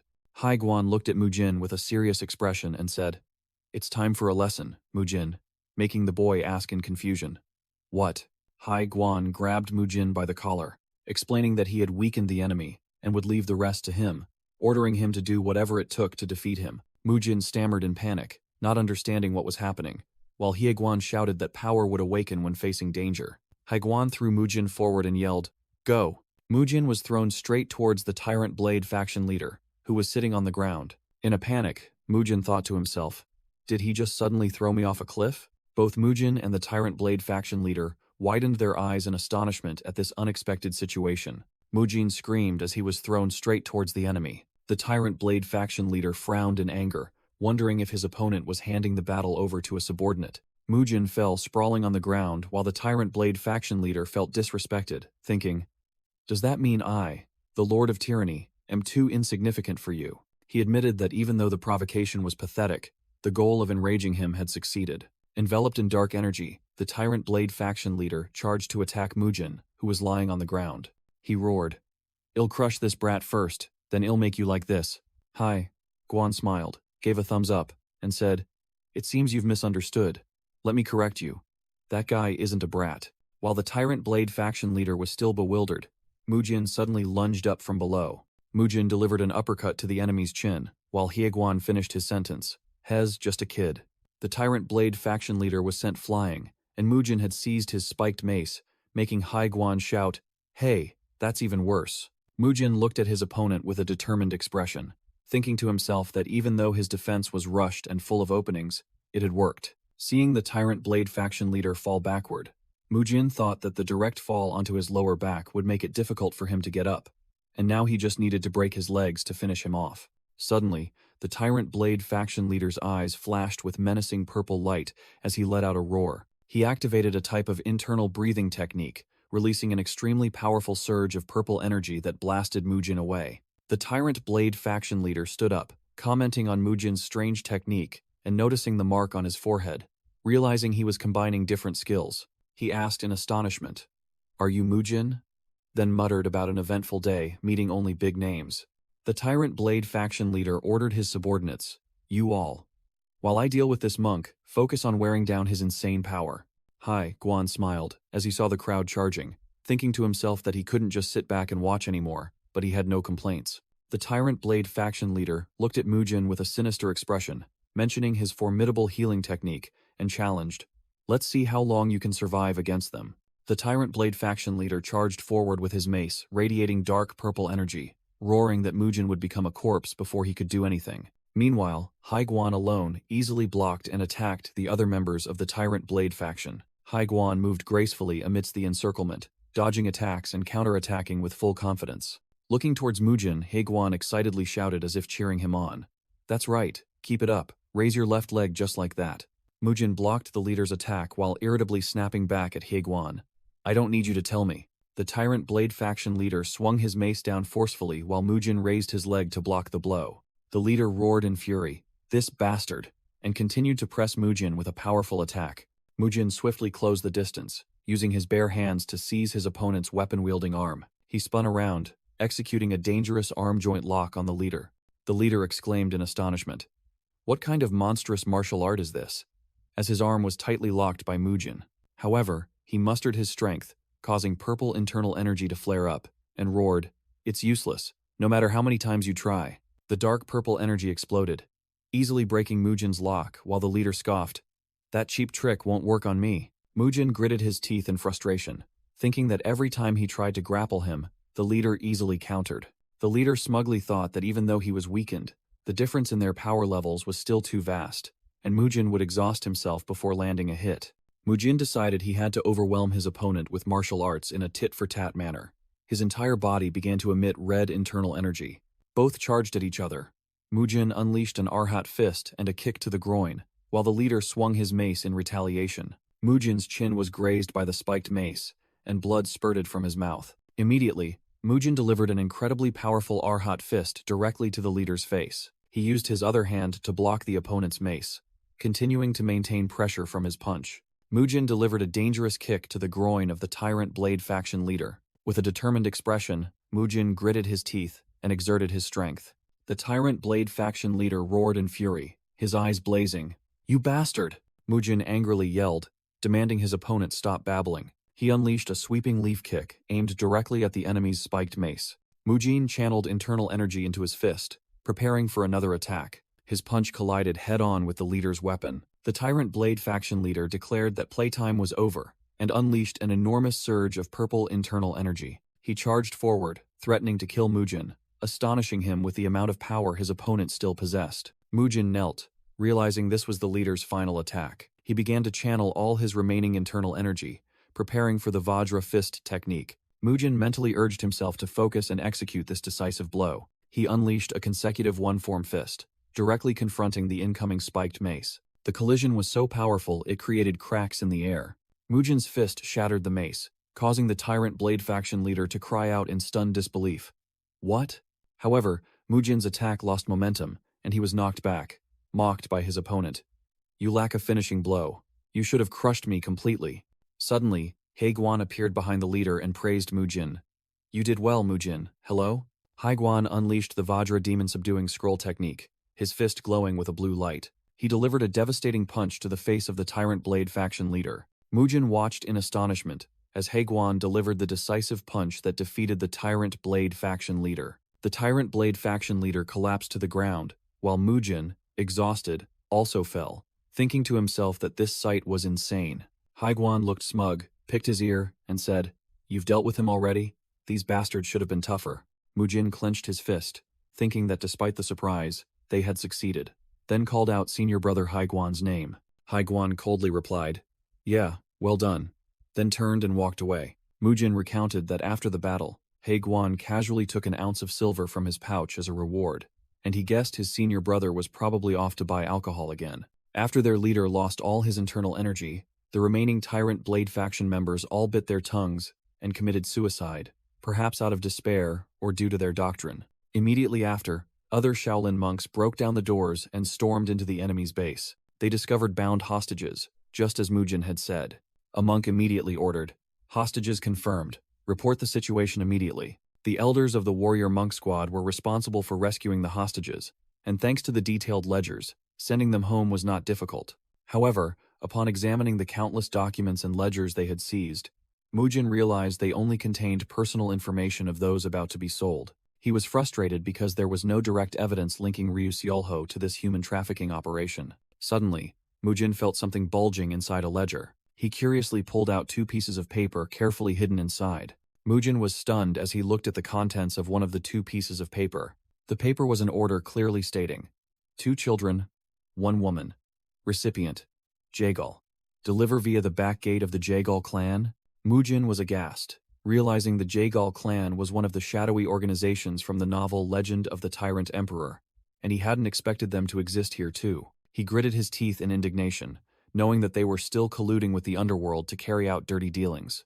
Mujin pondered the Jagal clan, one of the major factions operating in Nanchang, renowned for their superior intellect. He thought that if Shaolin was a sect with supreme martial arts, then the Jagal clan was the one that researched and accumulated the most martial knowledge. However, despite their intelligence and powerful martial arts, the Jagal clan was always ranked below the Shaolin Temple, the pillar of the righteous faction, which made them constantly view Shaolin as a thorn in their side. Mujin recalled that in the novel Legend of the Hegemonic Emperor, the Jagal clan only made a brief appearance before being swiftly annihilated. The protagonist had discovered their trap, which was set up with another group of villains, and quickly crushed them. He had believed that the Jagal clan was completely wiped out after that incident. Mujin couldn't believe that those obscure minor characters were now running a human trafficking ring right in the world he currently inhabited. Elsewhere, Elder Jagal Hyun sat majestically amidst his masked guards, awaiting his guest. A subordinate entered, apologizing for the wait, explaining that the treatment for the sect leader's son took longer than expected. Jagal Hyun recognized the child with the nickname Indomitable One and called out the guest's name. So, you are Kang Jiawan? Kang Taegu and his injured son, Kang Jawan, bowed their heads in apology for the delay, but Jagal Hyun indifferently said it was nothing significant. Jagal Hyun looked at the father and son and sarcastically asked, Was it Shaolin, the so-called pillar of righteousness, who did this? And Kang Taegu hastily confirmed. Kang Jiawan timidly said that since they were of the righteous faction, they shouldn't make a big deal out of it, and was immediately scolded by his father. You fool! If you hadn't lost, none of this would have happened. Jagal Hyun looked directly at the bickering father and son and asked, So you've called me here for help? And Kang Taegu immediately agreed. Kang Taegu began to complain, saying they only wanted to remind Shaolin to return to the righteous path, but were instead challenged to a fight by the other party. He continued to falsely accuse Shaolin of using strange techniques to severely injure his son and shouted that this was a declaration of war. Jagal Hyun sighed, thinking to himself, How pathetic. They can't handle a mere child and have to call an elder like me. While Kang Taegu pointed at his trembling son, Jagal Hyun continued his contemptuous thoughts. Why should I clean up your mess just because your son lost a fight? He thought about how all the surrounding sects were a bunch of fools who couldn't solve their own problems, always coming to beg for help. Jaegal Hyun concluded in his mind that the neighboring sects were incompetent in every aspect, and he had been waiting for them to destroy each other through internal strife. Jaegal Hyun thought to himself that this time the situation was different. He believed Shaolin dared to call their actions excessive suppression and planned to use this pretext to eliminate Shaolin, replacing it with a puppet sect. He envisioned his plan like sowing seeds, gradually turning all the sects into pawns in his hands. His ultimate goal was to spread his power until he completely controlled Nanchang. Jaegal Hyun recalled the match between the son of the Taegu sword sect leader and the indomitable child, seeing it as a perfect opportunity to prove whose heir was superior. He decided he couldn't miss the chance, turning to Kang Taegu and saying, "Very well, I will help you. Our clan cannot stand idly by while our allies suffer injustice." Jaegal Hyun declared that he would send the Dark Sword Squad, an elite force of the Jaegal clan, to assist, and ordered Kang Taegu to send a formal challenge to the Shaolin novice, surprising the Taegu sword sect leader. Jaegal Hyun explained that a match between opponents of similar age was ideal, and if they decisively crushed Shaolin, they could sway public opinion in their favor. He pointed at one of the cloaked guards and decided, "Yes, this is perfect. You will fight on our behalf." At the Nanchang branch of the Shaolin Temple, dawn was approaching. Mujin yawned and asked with annoyance, "So, you mean the previous fight wasn't an official match, but rather one-sided violence, and now you're demanding a rematch?" Kang Taegu angrily shouted that they didn't have a proper arena and the fight took place on the street, then yelled at Mujin for yawning while he was speaking. Mujin casually retorted that the crowd had cheered, which was proof of an official match, and criticized Kang Taegu for disturbing them at dawn. Kang Taegu roared, demanding Mujin apologize to his elder, but Mujin coldly cut him off. "Don't try to change the subject. I won. This matter is settled." The Taegu sword sect leader loudly shouted that his son was so severely injured he couldn't speak, but a calm voice from the Jaegal clan guard rang out, "Both of you, stop here." The Jaegal clan guard stepped forward, admitting that the previous match was unplanned and that someone was severely injured by the indomitable child was true. This guard continued to warn Mujin that if the incident spread, it could affect his work as a physician, as rumors of a healer injuring others would not be good at all. Mujin smirked and sarcastically said, "Huh, so he was hit in the leg, but somehow dislocated his jaw? How interesting." As dawn broke, Mujin decisively declared, "All right, let's settle this properly." He agreed to a rematch and set a condition. "If we lose, we promise never to bother you again."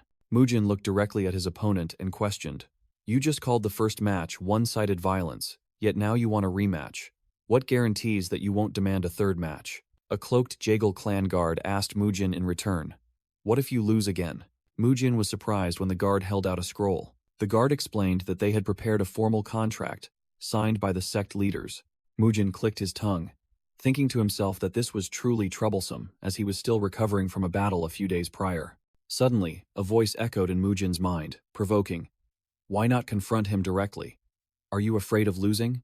Which startled him. Mujin realized it was a sound transmission technique and looked up at the rooftop, where a shadowy figure was seated. That person was Hai Guan, perched on the rooftop, waving, which made Mujin feel uneasy. Hai Guan continued to use sound transmission to mock, saying that it was natural to be worried when facing someone stronger. Provoked, Mujin tensed up, flashed a confident smile, and boldly declared, "All right, I accept the match."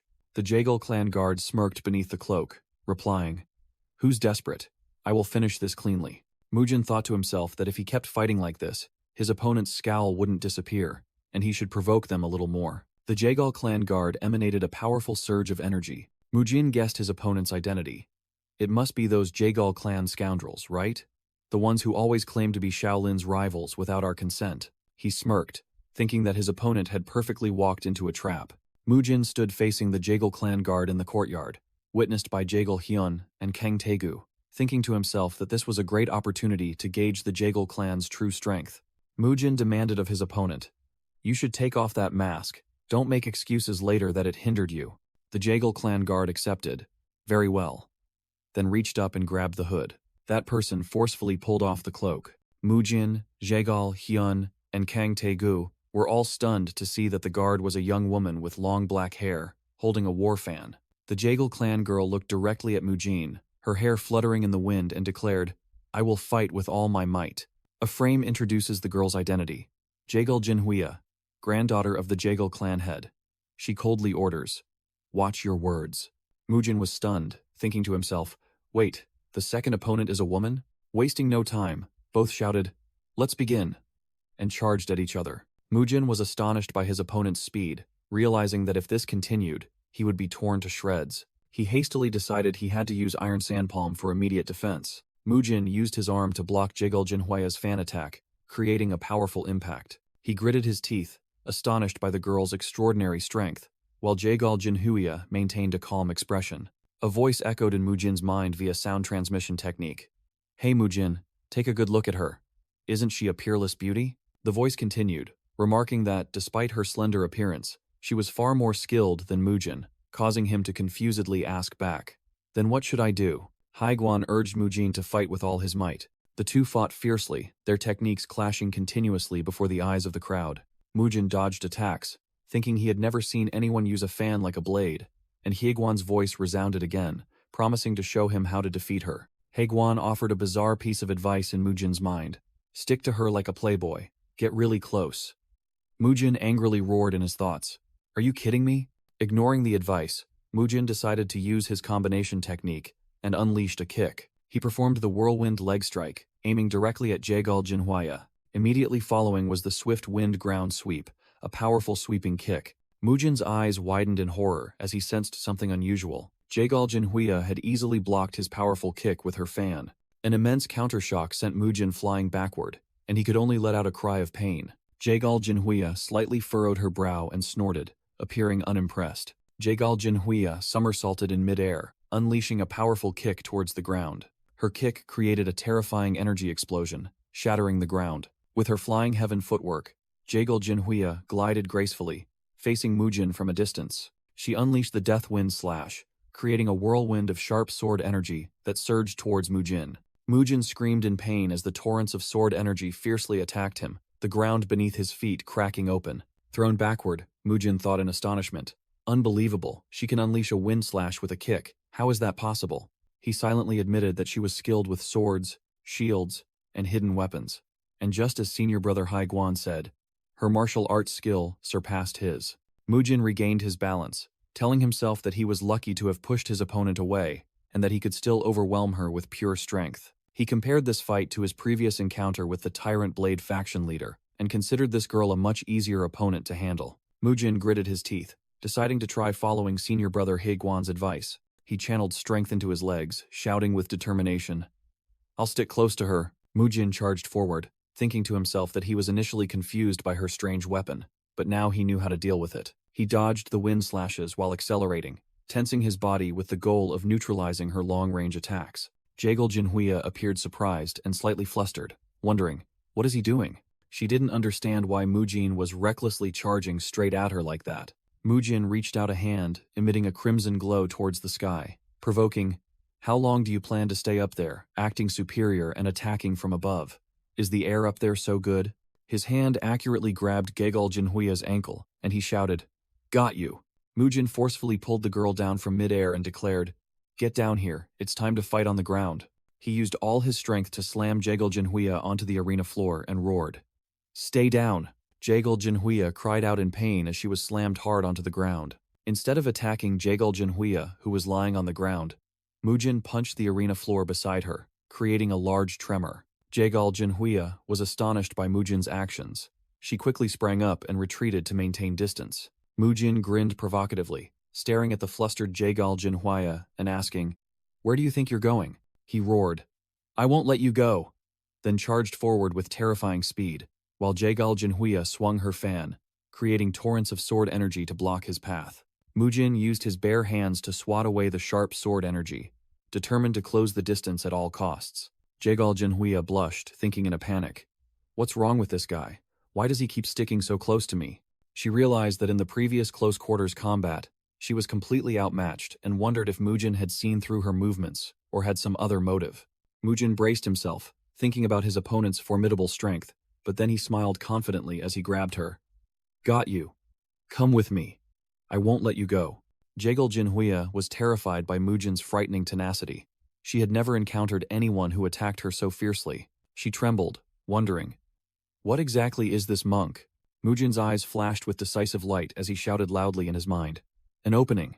He quickly grabbed Jagal Jinhuia's fan handle, making her gasp and cry out. Mujin used his other hand to lightly touch her forehead, further confusing Jagal Jinhuia. Jagal Jinhuia stammered. What? What is it? What are you going to do? Mujin displayed a gentle and friendly smile, completely contrasting the tense atmosphere of the match. Immediately after, he growled, gathering all his strength, and headbutted Jagal Jinhuia's forehead. With a face contorted in pain and anger, Mujin roared as he delivered the devastating headbutt. Jagal Jinhuia collapsed onto the arena floor, unconscious after the unexpected and insidious attack. Mujin stood upright, turned his back on his fallen opponent, and called out into the distance. Everyone saw that, right? He smirked triumphantly and declared, I won again this time, so after this don't cause any more trouble, leaving Jagal Hyun, Kang Taegu and Mak Ji-hyuk stunned in shock and anger from afar. Jagal Hyun trembled as he looked at Mujin from afar, thinking in terror. No way. Could the Jagal clan truly lose to the Shaolin temple? With his face contorted in anger, Jagal Hyun growled internally. Why do we lose to them every single time? The rematch concluded with a victory for the Shaolin temple. Afterwards, thanks to the signed memorandum, the sects in Nanchang stopped interfering with the clinic's operations. Jagal Hyun, who had requested the match, even helped with the clinic's business, stating that they had misjudged how to treat Shaolin. The sect leader of the Supreme Sword faction also severed ties with lower-ranked sects and was in the process of reorganization. Mujin thought to himself that even though the Jagal clan was trying to restore its reputation, that didn't change the fact that they were involved in human trafficking, so he would accept their help but not open his heart to them.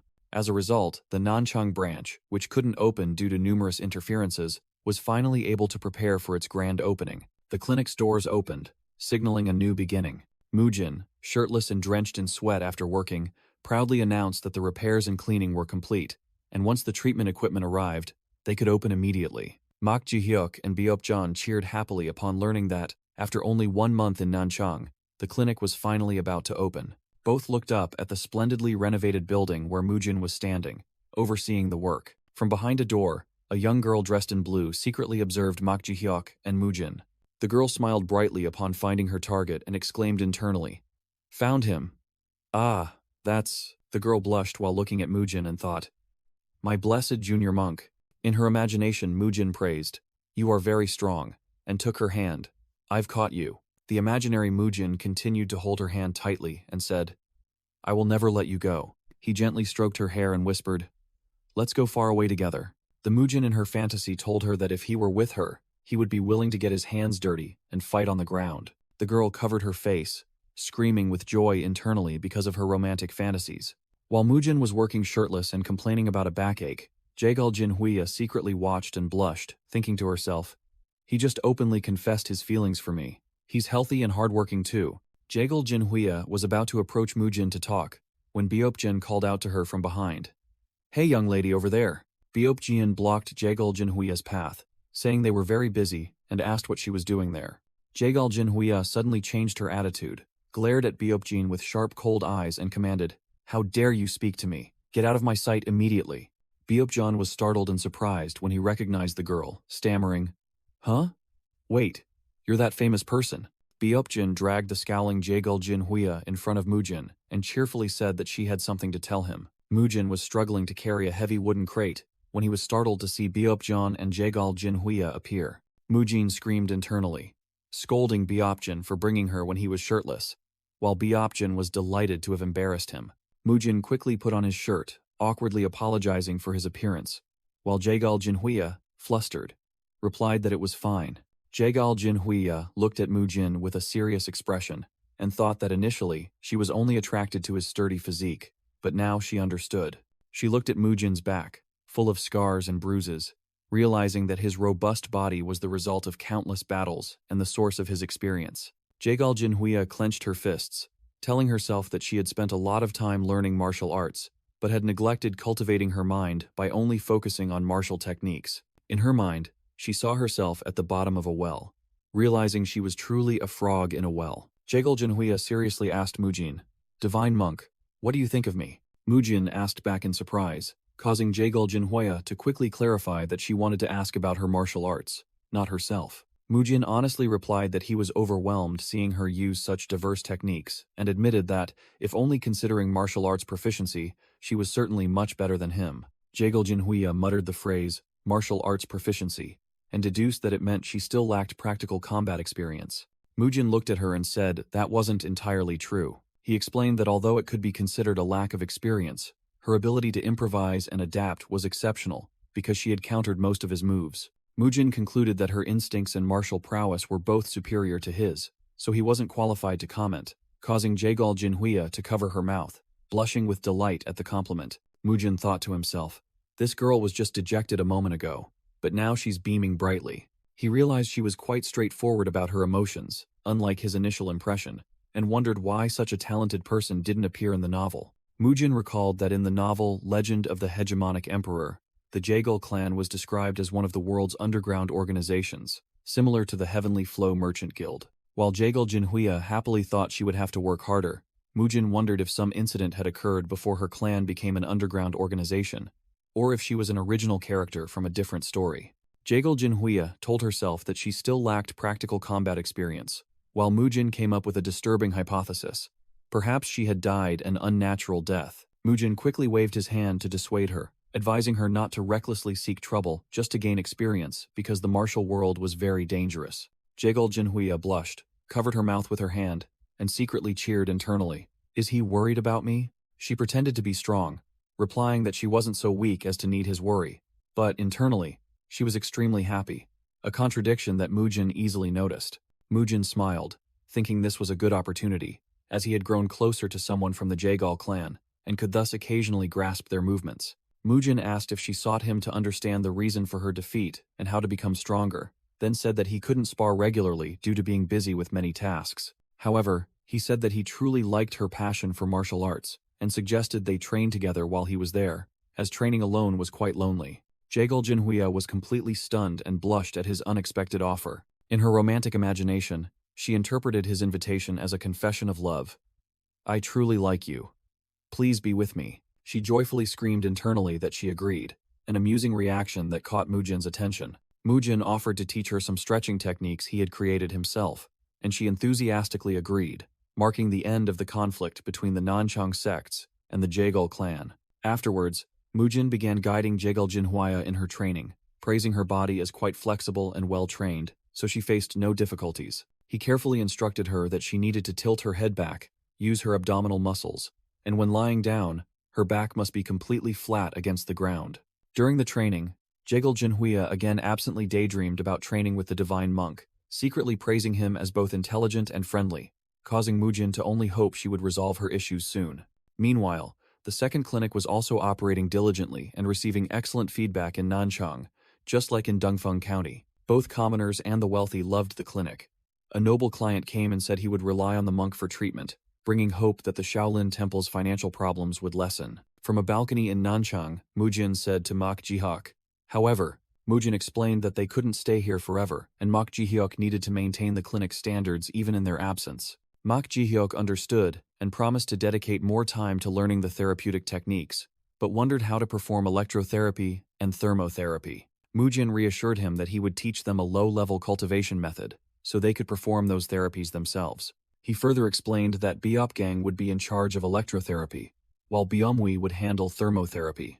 As night fell, Mujin walked alone in the courtyard, feeling dissatisfied with the current situation even though everything seemed to be settled. He wondered if it was all right to continue living like this, as his main purpose for coming here was to gather information about Ryu Seolho, but he still had no results. Mujin scratched his head in frustration, admitting he had many suspicions about Ryu Seolho but no evidence, and hadn't expected him to be so cautious. He looked up at the moonlit sky, feeling stuck and on the verge of going crazy because he couldn't just sit still and wait. Meanwhile, elsewhere, not only Mujin but others too were facing less than favorable situations. Amidst a chaotic scene with streaks of blood, an angry voice roared, "You scoundrels!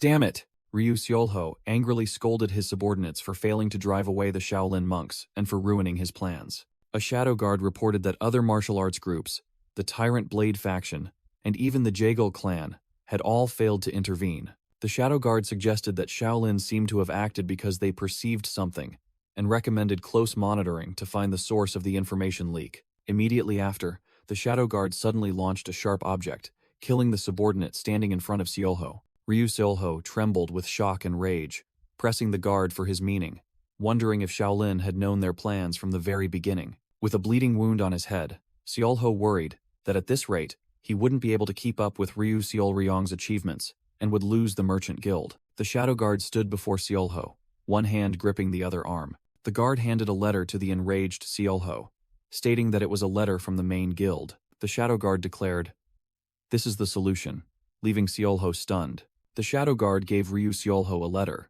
saying there was always a path to survival, even when falling into an abyss. Ryu Seolho, wearing a mask, stood in the room and opened the letter to read. The shadow guard explained that they had been informed other branches in Nanchang were also connected to that place. Ryu Seolho smirked maliciously and ordered, "Good. Gather them all here." No longer wearing his mask, Ryu Seolho told the shadow guard that people often say, old age weakens the heart, and perhaps the current guildmaster could no longer fulfill his role. He held the letter, angrily stating that his father was too old, yet still decided to hold a 70th birthday longevity celebration banquet. Ryu Seolho burst into maniacal and gleeful laughter. At the same time, Mujin was also reading a similar letter from the Heavenly Merchants Guildmaster, Ryu Jiguang. In the letter, Ryu Jiguang expressed gratitude for the help and hoped to continue maintaining their good relationship. The letter announced the upcoming birthday banquet for his mother, Lady Yeon Ga-hee. This invitation was only sent to the most trusted friends, with the hope that their friendship would grow even stronger, while an illustration showed Mujin and Jaegal Jinhwaya training. The letter stated that all family members would be present, and hoped the recipient would attend, along with information about the date and time of the event. Mujin finished reading the letter and furrowed his brows in thought, muttering that the next development was all too clear. He recalled the original plot. After all attendees of the celebration were killed, Ryu Seolho would take over the Heavenly Merchants Guild. Mujin thought to himself that he hadn't expected Ryu Seolho to have an opportunity to usurp the Merchant Guild in this way, and he had to prevent this tragedy before the guild completely rotted. He was determined to prevent this tragedy. Mujin told himself that luckily, he had almost finished preparing what he could in Nanchang, and it was time to return to Dengfeng County. Jaegal Jinhwaya came to report that she had completed 2 sets of push-ups and asked if she should rest for 15 minutes before doing 3 more sets, to which Mujin happily confirmed she remembered correctly. When asked about the muscle stretching technique, Jaegal Jinhwaya said it stimulated body development and helped her eliminate distracting thoughts, perfect for both physical and mental training. Mujin gave a thumbs up in approval and praised, "I've never seen anyone achieve such good results after just 1 month of training. You're truly amazing," causing Jaegal Jinhwaya to blush in embarrassment. Mujin gave a wry smile and told Jaegal Jinhwaya, "I don't think I have anything left to teach you." Mujin sat on a bench with Jaegal Jinhwaya, asking if she was about to leave, and she confirmed it. Jaegal Jinhwaya explained that her elder said they had no more business in Nanchang, causing Mujin to break into a cold sweat, as he thought to himself that he had destroyed everything they had built there. Jaegal Jinhwaya stood up, saying she had something to say, making Mujin secretly worry if she had realized he was behind everything. With a flushed face, Jaegal Jinhwaya shouted with determination, "I will become even stronger and return here. So let's fight again then." Mujin looked up at Jaegal Jinhwaya standing before him with a surprised expression. Jaegal Jinhwaya smiled brightly as Mujin replied that he always welcomed it, and was glad she now saw him as a goal, rather than an objective. Mujin extended his hand, smiling brightly and promising, "I will also become stronger and wait for you. I eagerly await the day we meet again." Jaegal Jinhwaya shyly shook Mujin's hand, thinking to herself that his words were no different from a marriage proposal. The Jaegal clan's entourage, including Lady Jaegal and the young monk Mujin, began to depart from Jiangxi. Jaegal Jinhwaya looked back at the city gate one last time. Though sad to part, she had a promise to meet again and a goal to become stronger. With a radiant smile full of hope, Jaegal Jinhwaya shouted, "I will return." Biopjin asked Mujin if they should prepare to return, but Mujin replied that he still had a few matters to resolve and would head to the Heavenly Merchants Guild immediately afterward. Biopjin decided to return to Shaolin first with the others, leaving 1 or 2 people with Mujin, while Mujin secretly wondered how his friends and master were doing. Mujin suddenly asked Biopjin about their master's condition, surprising Biopjin, who asked if he was referring to Grandmaster Hyunsong. Biopjin smiled brightly, reporting that Elder Hyunsong was so healthy he was practically leaping around, performing muscle-stretching techniques by himself, and even gaining weight from eating greasy foods. Mujin smiled in relief, secretly delighted to know that his master was much healthier, almost as if he had never been frail or malnourished. Mujin's eyes sharpened as he realized that leaping around meant Elder Hyunsung had fully recovered. Mujin thought about Elder Hyunsung's prime, when he was known as the world's strongest genius, and concluded that if he attended the upcoming banquet, he would undoubtedly be an immense fighting force. Amidst the sunset sky, a voice echoed, asking, "May I ask a favor of you?"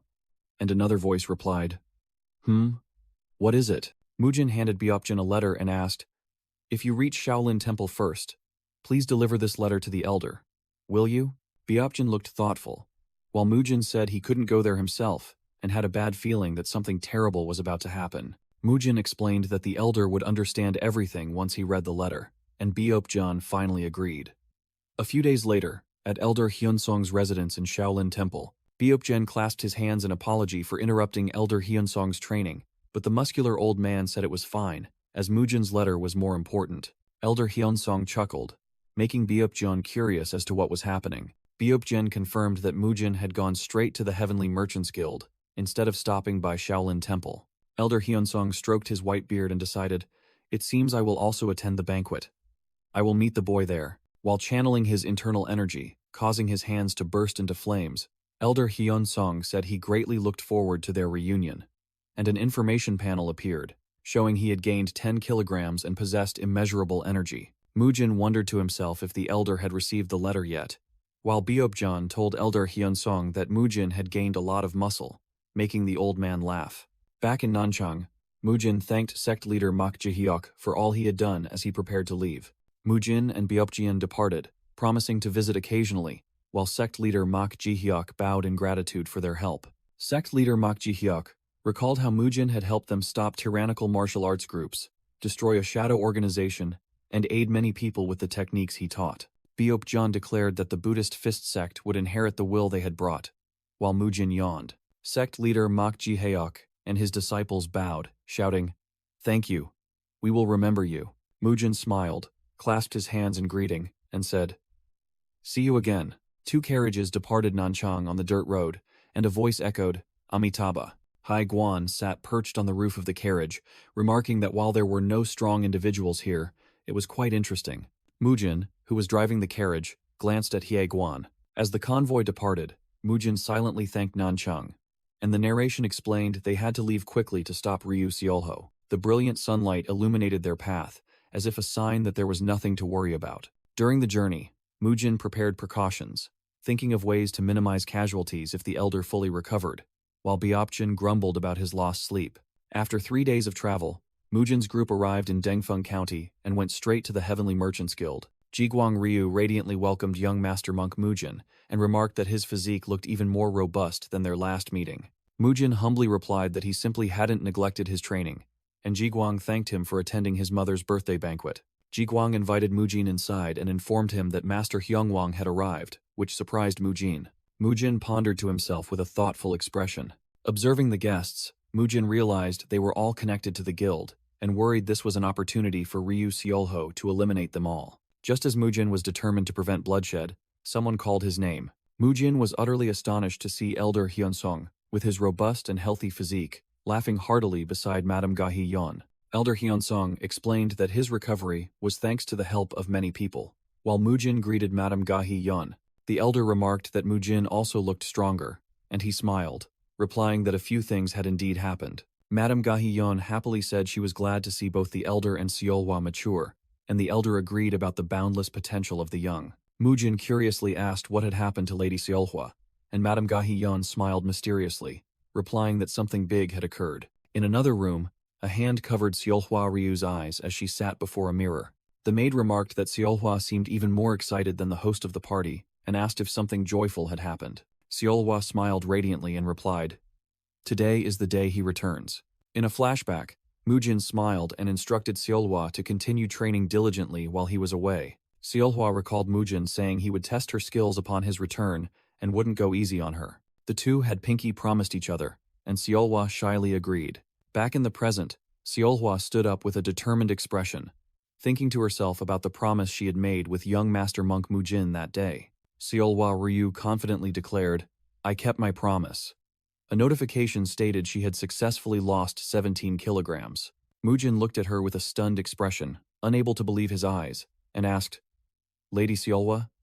Is that really you? Mujin praised Seolwa's transformation in astonishment, saying she was like a completely different person and must have put in a lot of effort. Seolwa humbly replied that it was all thanks to Mujin's guidance, but he insisted it was due to her own determination and hard work. Mujin gave a wry smile and joked that he was worried the men in Dongfeng County would be heartbroken, which flustered Seolwa. Seolwa blushed, feeling a little disappointed, and asked, "Is that all you wanted to say?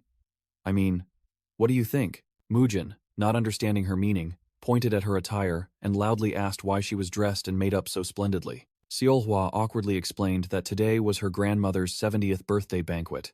While Mujin wondered to himself if this was the right time to tell her, Elder Hyunsong called out from afar, just as Mujin was about to tell Seolhwa that she had become very. Before Mujin could finish the word beautiful, Madame Ga-hee-yeon called him back to ask for a little help. Mujin smiled, turned, and said, "I'll go help for a moment," leaving Seolhwa and her maid stunned. The maid comforted a disappointed Seolhwa, saying it was almost perfect, while Seolhwa mumbled that she hated her grandmother. As night fell, the Heavenly Merchants Guild's banquet was incredibly lively and crowded under the moonlight and lanterns. The luxurious banquet scene featured guests chatting happily, dancers performing, and everyone enjoying themselves together. Mujin helped with tasks at the banquet while observing the attendees, trying to remember as many faces as possible to guard against danger. It took him a while to observe everyone, and he once again felt the vast influence of the Heavenly Merchants Guild. While hanging lanterns, Mujin secretly hoped everything would go smoothly and without bloodshed, as the strongest person in this world was also present here. At the banquet table, Elder Hyunsong frowned and asked Madame Ga-hee-yeon about Mujin, and she replied that he seemed to still be in the latrine. Madame Ga-hee-yeon said she wanted to hear about his trip to Nanchang, then smiled, deciding they would listen together when he returned. Seolho Ryu, the branch leader in Nanchang, was smoking a pipe and staring at another person, asking about the worry evident on his face. Ryu Seolyong, the eldest son of the guild leader, smiled and told Seolho that he was just thinking about work, but on such a joyous day, he should rest a little. Seolho turned and asked his elder brother about the old grandmaster sitting with their grandmother. Seolyong explained that it was Grandmaster Hyungwang, once hailed as the martial world's foremost genius, but who had lost all his martial arts power and become a cripple after fighting the demonic cult. Seolho listened in silence, then said that their family was still very grateful to him regardless. Seolyong said he would go greet the other guests and didn't forget to remind his younger brother not to smoke too much. As he turned to leave, Seolyong paused, secretly thinking he had never smelled this kind of cigarette before and wondered if it was a new product. Seolyong walked on, feeling an unsettling discomfort about that strange scent. A shadowy figure walked decisively across the tiled courtyard in the night. Seolho watched him with a determined expression, telling himself that his plan had no flaws, and the position of the next guild leader would be his. Seolho turned to another person, warning that it was a special product and asking them not to smoke when others were around. Internal manager Guillaume Pyogu suddenly appeared, surprised as he asked Seolho what he was talking about. Seolho grinned maliciously and said, "I see. You're also connected to that place." Seolho exposed Guillaume Pyogu, who had served for 40 years, as a spy, and said that the guild leader would weep tears of blood if he knew the truth. In another scene, a mysterious woman regretfully reported that what happened to number 1027 was unfortunate. Otherwise, they could have turned young Lady Seolhwa into a puppet. Back at the banquet, a subordinate reported to Seolho that everything was progressing very smoothly. The subordinate explained that he had used sound transmission to contact his people, and everything would begin when he fake coughed and tapped the table 4 times. Seolho thanked his subordinate for his hard work and allowed him to withdraw. Despite Mujin's worries, Seolho's mind was completely focused on something else. Seolho secretly thought about the upcoming blood festival, imagining himself wearing a demonic mask and declaring that today would be the day he became the guild leader. Amidst the banquet's atmosphere, Elder Hyunsong suddenly opened his eyes wide, seemingly having sensed killing intent. Madame Ga-hee-yeon looked at Elder Hyunsong with a puzzled expression. Under the starry night sky, a thought echoed in the elder's mind. Mujin.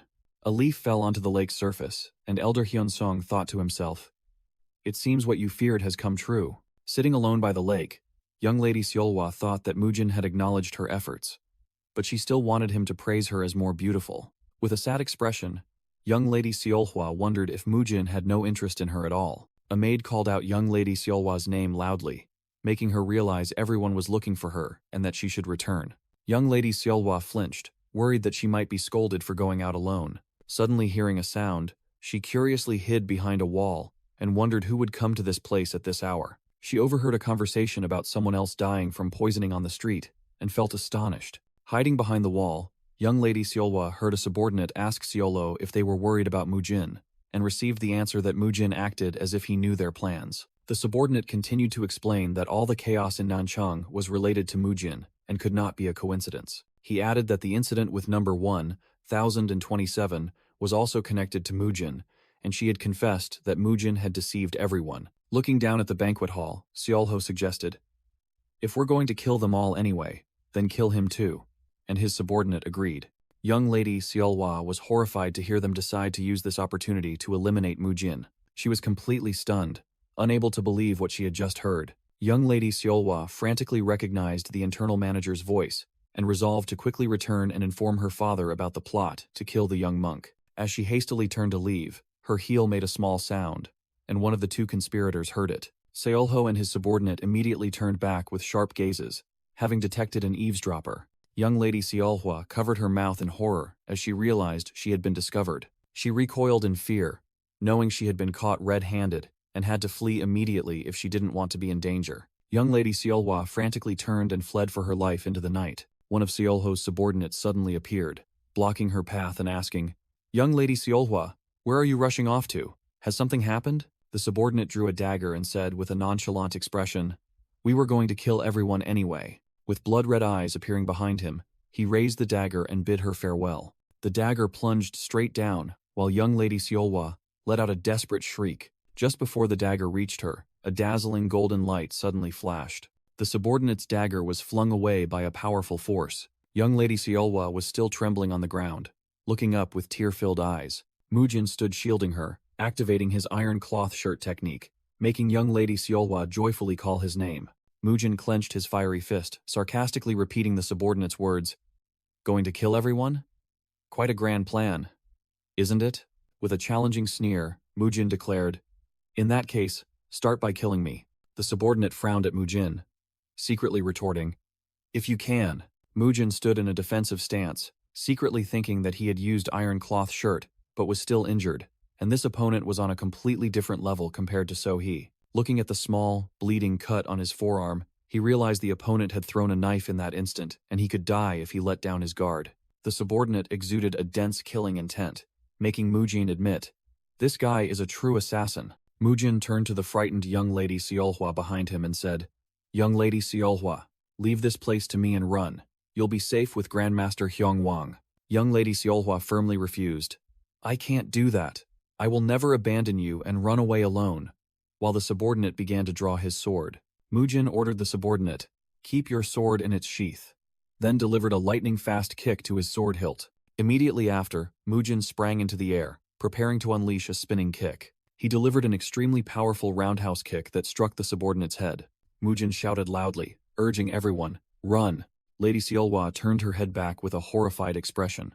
A maid ran over, grabbed Lady Seolhwa's hand, and hastily said, "Lady Seolhwa, hurry." The maid pulled Lady Seolhwa forcefully, running away from the dangerous place.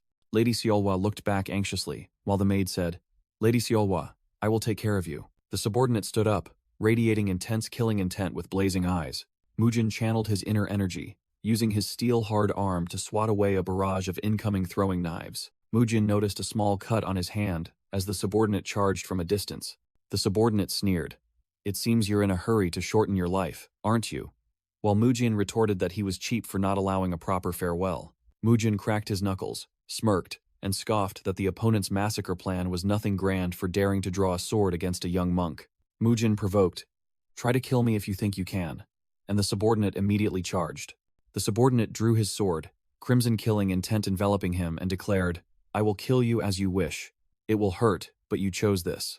He swung an extremely powerful horizontal sword strike, creating a blazing red streak of light that shot towards Mujin. The collision created a massive shockwave, cracking the ground. Mujin was sent flying backward by the force of the attack. Mujin quickly regained his balance in midair and charged forward to counterattack with a confident smile. The subordinate suddenly appeared right behind Mujin, astonishing him as he wondered, "How did he get behind me?" The subordinate raised his blazing red sword and slashed straight down. Mujin cried out in horror. Mujin barely dodged the blow, secretly astonished by the opponent's terrifying speed. Mujin spun around and unleashed a fiery punch, directly clashing with the subordinate's attack. Mujin panted, his fist ablaze, and sneered. "You dodged so many attacks by hopping around like a grasshopper, didn't you?" The subordinate sat on the rooftop, provoking, "Are you that afraid to fight me? Stop running and get down here, you bastard." The subordinate said confidently, "Don't waste any more energy. Don't you know that only prolongs your suffering?" Mujin thought to himself, realizing his opponent had grasped his close combat specialty and was constantly using hidden weapons and swordsmanship to maintain distance. He realized this was his most formidable counter-opponent and worried his stamina would run out first. Determined to protect Lady Xiaohua, Mujin stomped his foot on the tiled roof and vowed to hold him back at all costs. He charged towards the subordinate, determined to keep him engaged. As he was about to retreat to create distance, Mujin suddenly felt something unusual. He looked down in surprise and discovered a dagger embedded in his shoe. Mujin was stunned, realizing the dagger must have been stuck in his foot without him noticing. He cried out as he realized he had been ambushed, his movements now hindered. The subordinate cursed and then charged to attack, exploiting Mujin's vulnerability. Mujin tensed his arm, using the iron cloth shirt technique to block the opponent's sword strike, even as it tore his flesh. Immediately after, he unleashed a fiery chain punch to counterattack. He continued to use the iron cloth shirt, punching directly into the incoming sword blade. The subordinate unexpectedly pulled out 3 more daggers hidden in his sleeve. He hurled the barrage of daggers at Mujin from extremely close range. Mujin screamed in pain as the daggers plunged deep into his shoulder, blood splattering everywhere. The subordinate smiled maliciously, revealing that the daggers were poisoned and would slowly paralyze Mujin. Mujin's face turned pale, his skin shifted to a grayish green, and blood seeped from the corners of his mouth, indicating the poison had begun to take effect. A blazing red sword streak tore through the night. The subordinate unleashed the Endless Abyss swordsmanship technique, targeting Mujin. Mujin tilted his head back, spitting blood after taking the hit. The subordinate sheathed his sword and bid farewell. "Farewell. It's time for you to meet the Buddha." His body covered in wounds, Mujin collapsed onto the rooftop. Blood splattered everywhere. Despite being poisoned, Mujin gritted his teeth and endured the pain. He struggled to his feet, staggering across the rooftop. Suddenly, Mujin glared at the subordinate and called out, "Hey!" The subordinate turned back in surprise, a dagger deeply embedded in his back. Mujin panted, scoffing, "I don't think that cheap paralyzing poison will work on me." The subordinate was stunned as Mujin continued, "The Buddha just sent me back." He wondered if Mujin had used inner energy to stop the poison from spreading. He drew his sword, replying cruelly, "Then I'll have to send you back there again, to heaven." The subordinate charged with his blazing sword, warning that this strike would be worse than the paralyzing poison. Mujin used his fiery hands to grasp the incoming sword blade. He held the sword tightly and said, "Well, I don't think this place is heaven. I guess it won't be me going there." Mujin used the Arhat palm to deflect the opponent's attack. He quickly closed the distance for close combat and shouted, "Take this." Mujin unleashed a grappling lock, slamming the subordinate to the ground. He performed a Darce choke, tightly locking the opponent's neck. Mujin thought to himself that the technique was successful, but both his stamina and inner energy were depleted. Mujin gritted his teeth, trying to maintain the hold, realizing he would be at a disadvantage if this situation prolonged. Mujin panted, sweat and blood splattered on the floor as he struggled to maintain the hold. With muscles taut and veins bulging, Mujin strained to tighten his grip while the subordinate thrashed in agony. Mujin thought to himself that he had locked the opponent's left arm and neck, making escape impossible. The subordinate screamed in anguish as his bones crunched under the immense pressure. Mujin gritted his teeth, noticing the opponent's resistance weakening, and told himself he only needed to knock him unconscious. Even while suffocating, the subordinate sneered and said, "It's too late. This banquet is crawling with assassins. You can't stop them." Mujin's eyes widened in horror upon hearing the subordinate's warning. Realizing the imminent danger, with a gush, blood spurted from the subordinate's neck, as Mujin's final chokehold ended him. The subordinate lay motionless in a pool of blood, completely breathless. Mujin stood up, panting as he looked at the corpse, and thought about the assassin's words that the attack couldn't be stopped. He muttered contemptuously, "Even a truckload of guys like you couldn't defeat this old man." Mujin clutched his injured arm, staggered forward, and told himself there was no time to hesitate. He had to get to the elder immediately. In another banquet hall, Seolho Ryu trembled, biting his nails, his face filled with anxiety and determination. A subordinate reported to Seolho that all preparations were complete. With just one signal, the Heavenly Flow Merchant Guild would be his. The subordinate continued, saying they had planted their hounds throughout the banquet, and they were now communicating with each other. Seolho flashed a sinister smile, thinking that with just one cough and 4 taps, everything would be over. Suddenly, a voice from behind asked, "What will be over?" Seolho startled and turned around, astonished to see Elder Hyunsong standing there. He cursed inwardly. This damned old man, how dare he interrupt my train of thought? Hyunsong calmly said, "You are branch leader Ryu Seolho, aren't you? I've heard much about you from Mujin." Seolho broke out in a cold sweat, confusedly asking, "Me? Helping that kid?" and wondered why Mujin would say such things. Ryu Seolho thought to himself with a tense expression, feeling as if the Shaolin faction knew something and was acting on intelligence about his side. He curled his lips into a sinister smile, seemingly having made a decision. In his thoughts, Mujin scoffed confidently. So what? What can he do? Ryu Seolho cleared his throat, drawing the attention of everyone at the banquet. He told Elder Hyunsong that he, too, had received much help from Mujin, so much so that he could now finish what he was doing. Elder Hyunsong sternly asked, "What have you been doing?" Feeling he could tell him if he already knew everything. Ryu Seolho smiled, and replied that it was a change in leadership. Or rather, bringing in a breath of fresh air. He snapped his fingers, thinking to himself that everything would settle down once they were all killed. Hearing the signal, Seolho's conspirators, who were mingling at the banquet, immediately prepared to act. All the traitors in the banquet hall, their eyes glowing red, simultaneously stood up. Suddenly, all the torches extinguished, causing the guests to scream in panic as they could see nothing. In the darkness, the conspirators drew their blood-stained daggers, preparing to unleash the slaughter formation. Screams and the sounds of slaughter echoed chaotically in the pitch-black darkness. Ryu Seolho stood alone in the darkness, seemingly enjoying the spectacle. He was strangling someone and let out a gruesome laugh. Seolho yelled excitedly, "Yes, it's time for all of you to die. With this, the Heavenly Flow Merchant Guild is mine."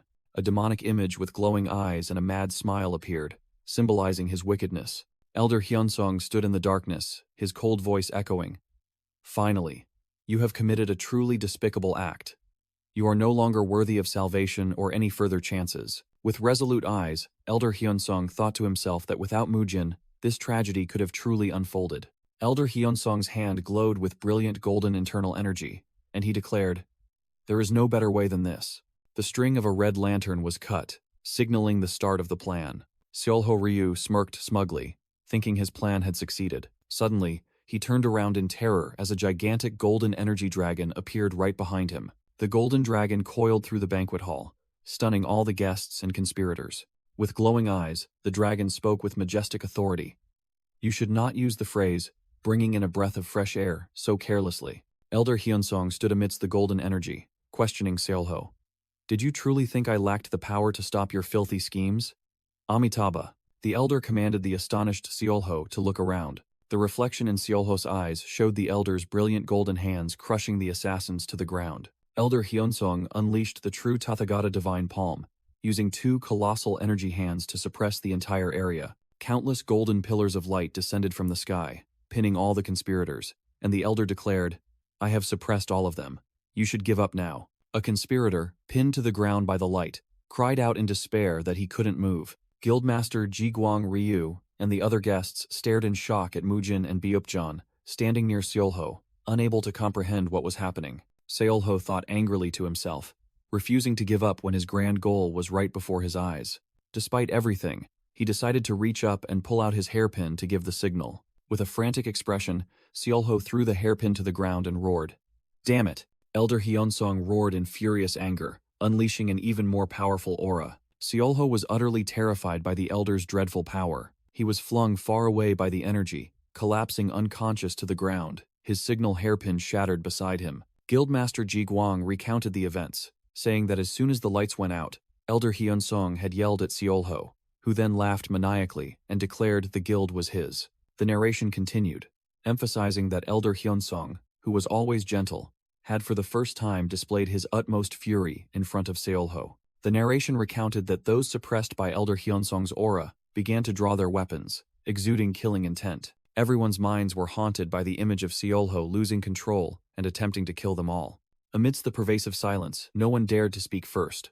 All were observing the reactions of Elder Hyunsong and Guildmaster Jiguang. Suddenly, someone broke the silence. Lady Seolhwa, panting, ran forward with her maid, calling Mujin's name in desperation. With a tear-streaked face, she screamed, begging everyone to quickly save him as he was in danger. Amidst the chaotic scene, Guildmaster Ji Guang of the Heavenly Merchants Guild, one of the 5 largest merchant guilds in the world, stood in deep thought. He told himself to remain calm and consider what needed to be done first. Ji Guang loudly ordered the guards to subdue the assassins and Seolho, who were being controlled by their own killing intent. He yelled, demanding that the others follow him to rescue Mujin, urging them to hurry. A shattered signboard lay on the ground. Ji Guang asserted that no one else could be allowed to die. Ji Guang repeated his command, raising his hand to order the guards to suppress Seolho and the assassins. He continued to urge the remaining people to quickly go and save Mujin immediately. A blood-soaked hand trembled and hung limp, fresh blood dripping onto the floor. One of Ji Guang's guards startled upon seeing a figure, and stammered, "Wait, is that?" The guard pointed forward and asked the guildmaster in astonishment if that was the person they were looking for. Mujin staggered forward, covered in blood, and asked if everyone was all right. Realizing the perilous situation, he looked up at the colossal golden legs of the divine Buddha's palm, still present, and sighed in relief that everything had been resolved. Mujin thought to himself that the elder could indeed be trusted, then coughed up blood and fell backward. Lady Seolhwa screamed Mujin's name in horror as she witnessed him collapse. Lady Seolhwa embraced Mujin, who lay motionless in a pool of blood, crying out in despair, "Little monk Mujin, wake up! You cannot die." She turned and yelled at those around her, demanding they quickly call a physician, as Mujin could not be allowed to die like this. Guildmaster Ji Guang Ryu also frantically ordered his subordinates, "Hurry, call all the physicians here immediately." He clutched his head in pain and continued to shout, demanding that all available medicine be brought, while a servant anxiously called his name. Regaining his composure, Guildmaster Ji Guang Ryu told his servant that Mujin must be attended to first. Even for an experienced man like him, this situation was too much to bear. Amidst the chaotic scene, the narrator revealed that all of this was caused by the Guildmaster's second son himself, while Lady Seolhwa continued to sob beside Mujin. As a father, Guildmaster Ji Guang Ryu had to bear full responsibility for the tragedy his son had caused. The night passed, and dawn broke, leaving behind a devastated courtyard after the fierce battle. In a dark room, Guillaume Pyogu lay dead on the floor after having consumed poison. 2 guild guards discovered the body and reported that by the time they arrived, he had committed suicide. Guildmaster Ji Guang Ryu sat on the steps, tiredly speculating that Guillaume Pyogu must have sensed something amiss and ended his own life. He reflected on his son's plan, envisioning it as a chessboard where Seolho had positioned assassins to massacre everyone, and bitterly admitted that Guillaume Pyogu was indeed a traitor. 2 guards approached Guildmaster Ji Guang Ryu to report that they had found an abandoned item. A guard opened the box, revealing the pipe that Seolho's subordinate had carried, and said it had a very strange smell. Guildmaster Ji Guang Ryu picked up the pipe, examining it with a look of suspicion and anger. He looked towards Elder Hyunsung, who stood nearby, and wondered about this pipe. Elder Hyunsung explained that people often say opium addicts deserve punishment, but in reality, the greatest punishment should be reserved for those who distribute it.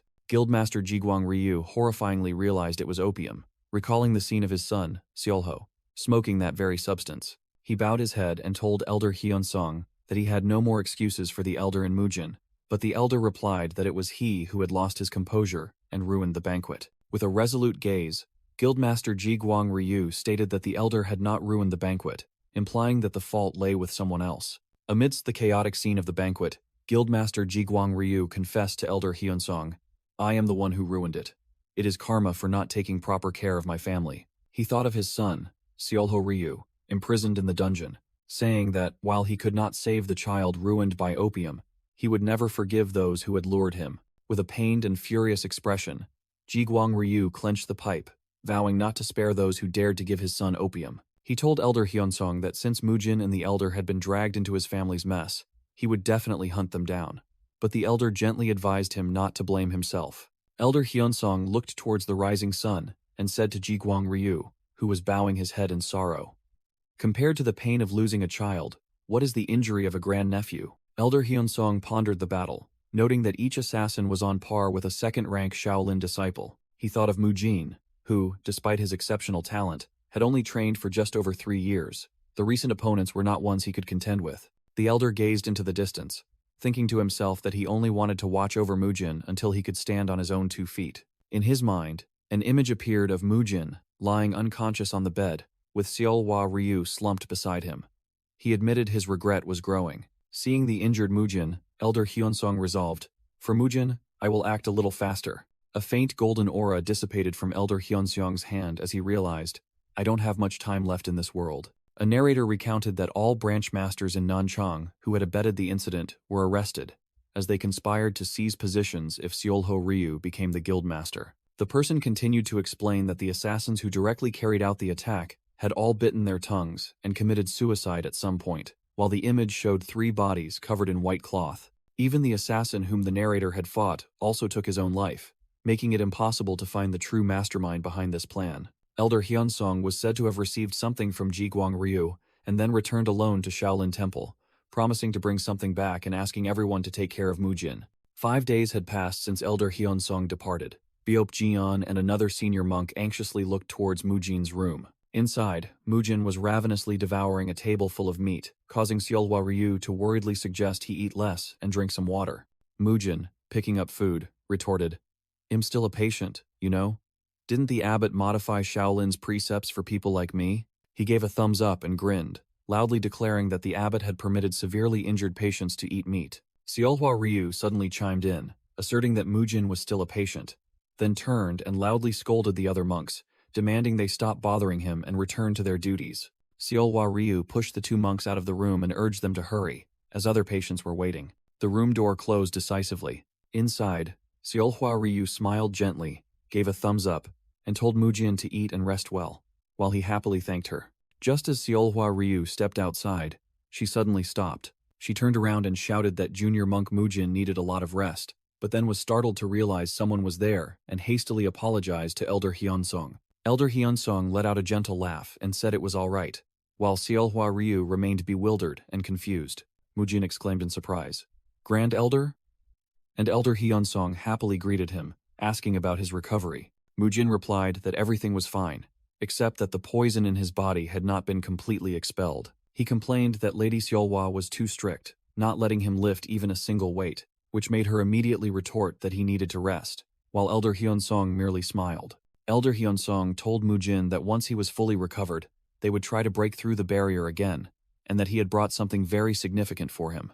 The elder revealed the gift was a great rejuvenation pill, making Mujin widen his eyes in astonishment. The image of a brilliantly glowing pill appeared, and Mujin couldn't believe his eyes when he recognized it as a great rejuvenation pill. Elder Hyunsong explained that the abbot had been moved by Mujin's sacrifice and had voluntarily offered it as a reward. Mujin secretly thought it was a lie and imagined Elder Hyunsong having secretly stolen the pill. The scene shifted to a large building, the Nanchang branch of the therapy clinic. A mysterious woman with long black hair asked aloud if that person had already left. A man treating a patient's leg replied that the person had returned to Dingfeng County about 10 days ago to go back to the main clinic. The mysterious woman stood with her back turned, thinking to herself that the person had left without a word to her, while the healer wondered why she was asking about someone who had already departed. The mysterious woman's face grew angry. She gritted her teeth, thinking of the promises for the future and how that person had returned home without a farewell. The mysterious woman decided she had to leave immediately to go to the body therapy clinic in Dongfeng County.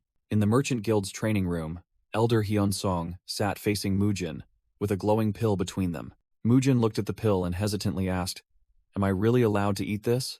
I think this reward is too great. Elder Hyunsong remained silent, stroking his long beard thoughtfully. In Elder Hyunsong's thoughts, he recalled having to set aside his pride to personally bring back a large sum of money from the head of the Heavenly Merchants Guild.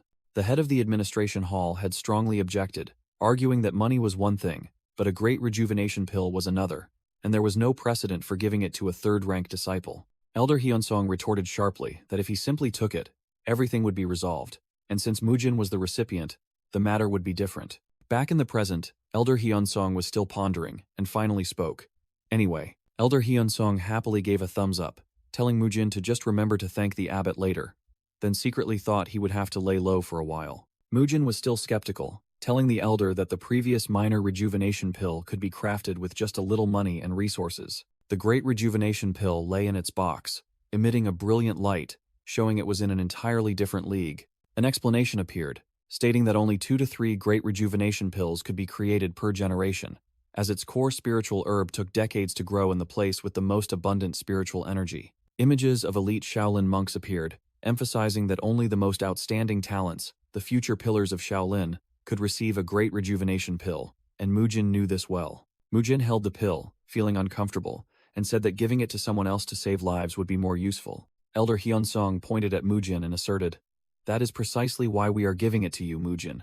Mujin was startled and confused, asking what the elder meant, as the pill flew towards him. "Stop talking, eat it," Elder Hyunsong said decisively, then shoved the pill directly into Mujin's mouth, making him swallow it whole. Elder Hyunsong sat in meditation and instructed Mujin on how to absorb the energy, just like last time, by breathing slowly and circulating the energy. Mujin closed his eyes in concentration, thinking to himself that last time he had been overwhelmed by the energy of the minor rejuvenation pill, but this one had a sweet taste and didn't cause such a violent reaction. Mujin realized the power of this pill was completely different, far surpassing merely enhancing internal energy like the minor rejuvenation pill. He felt a strange sensation, as if something was breaking through blockages within his body. Suddenly, Mujin coughed violently and burped out a puff of purple smoke.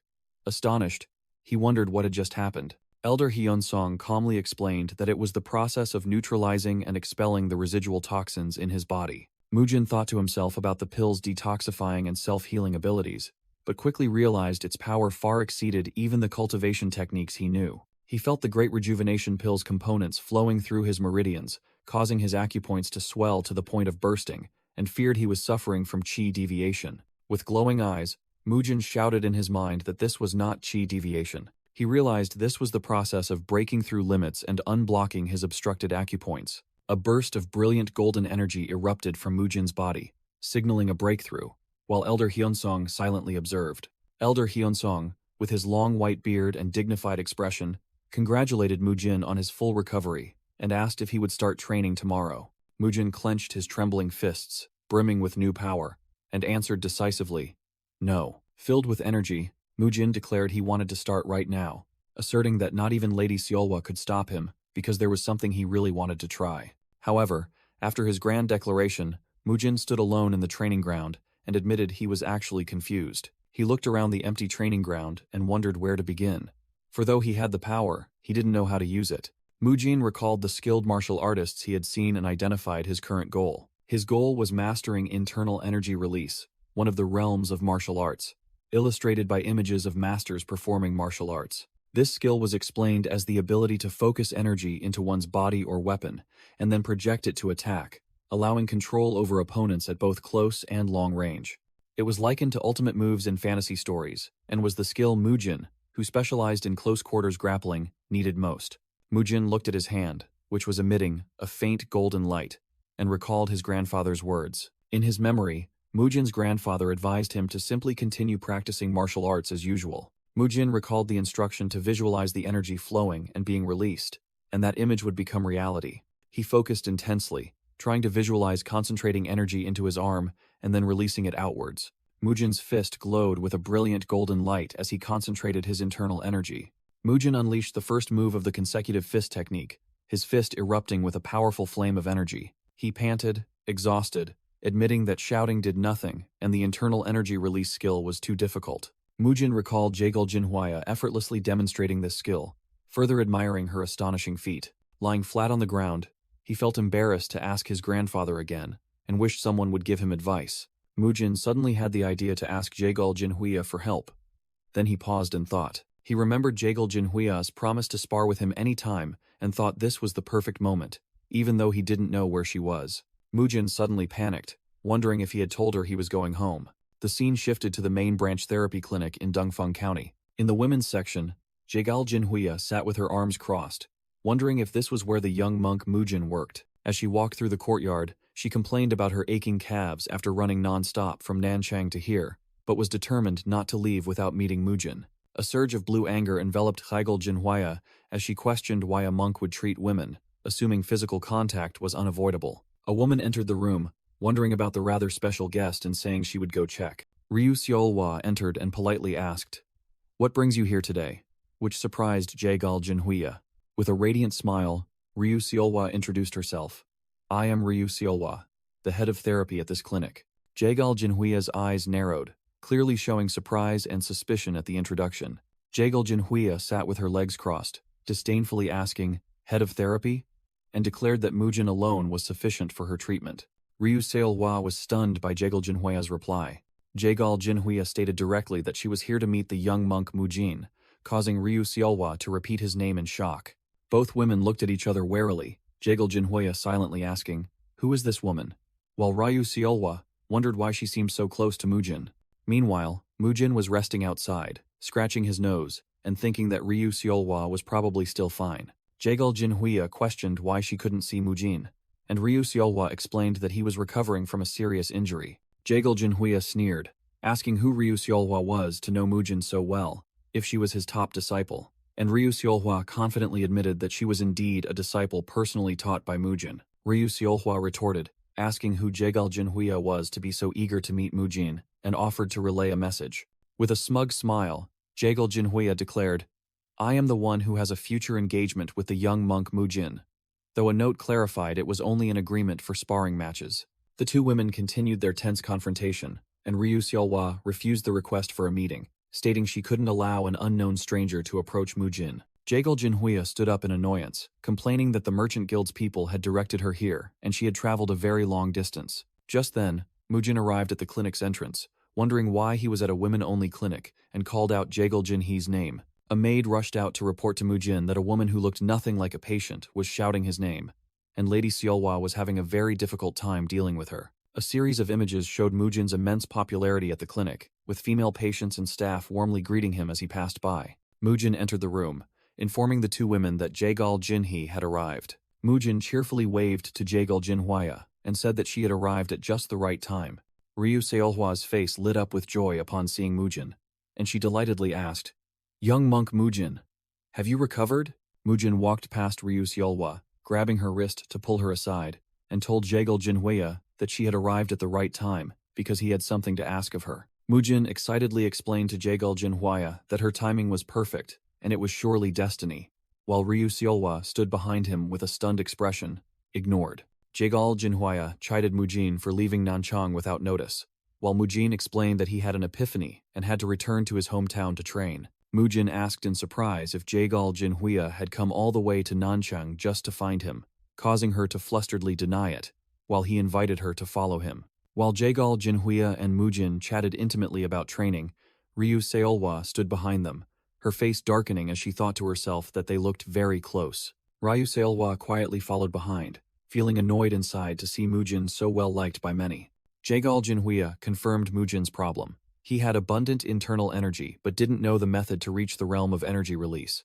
Jaegal Jinhwa remarked that Mujin had grown much stronger since the Nanchang incident, while a red aura emanated from his body. At the Merchant Guild's training ground, Jaegal Jinhwa suggested starting immediately and said they could chat later, which slightly flustered Mujin. Jaegal Jinhwa began to explain that Mujin already possessed all the necessary elements to reach the basic stage. She further explained that to advance realms, one needs latent internal energy and a body capable of containing it, both of which Mujin had thanks to the Grand Rejuvenation Pill. Jaegal Jinhwa suggested that the best thing for Mujin now was to learn advanced martial arts, which made him think of a modern gym. She explained that these techniques were for releasing and utilizing internal energy, making Mujin think it was like transforming into a Super Saiyan in Dragon Ball X. Jaegal Jinhwa said that if he trained to understand and use this skill, Mujin would naturally be able to project internal energy outwards. She pointed out that the first step was to get used to letting internal energy flow through the minor meridians, starting from the hands and fingers,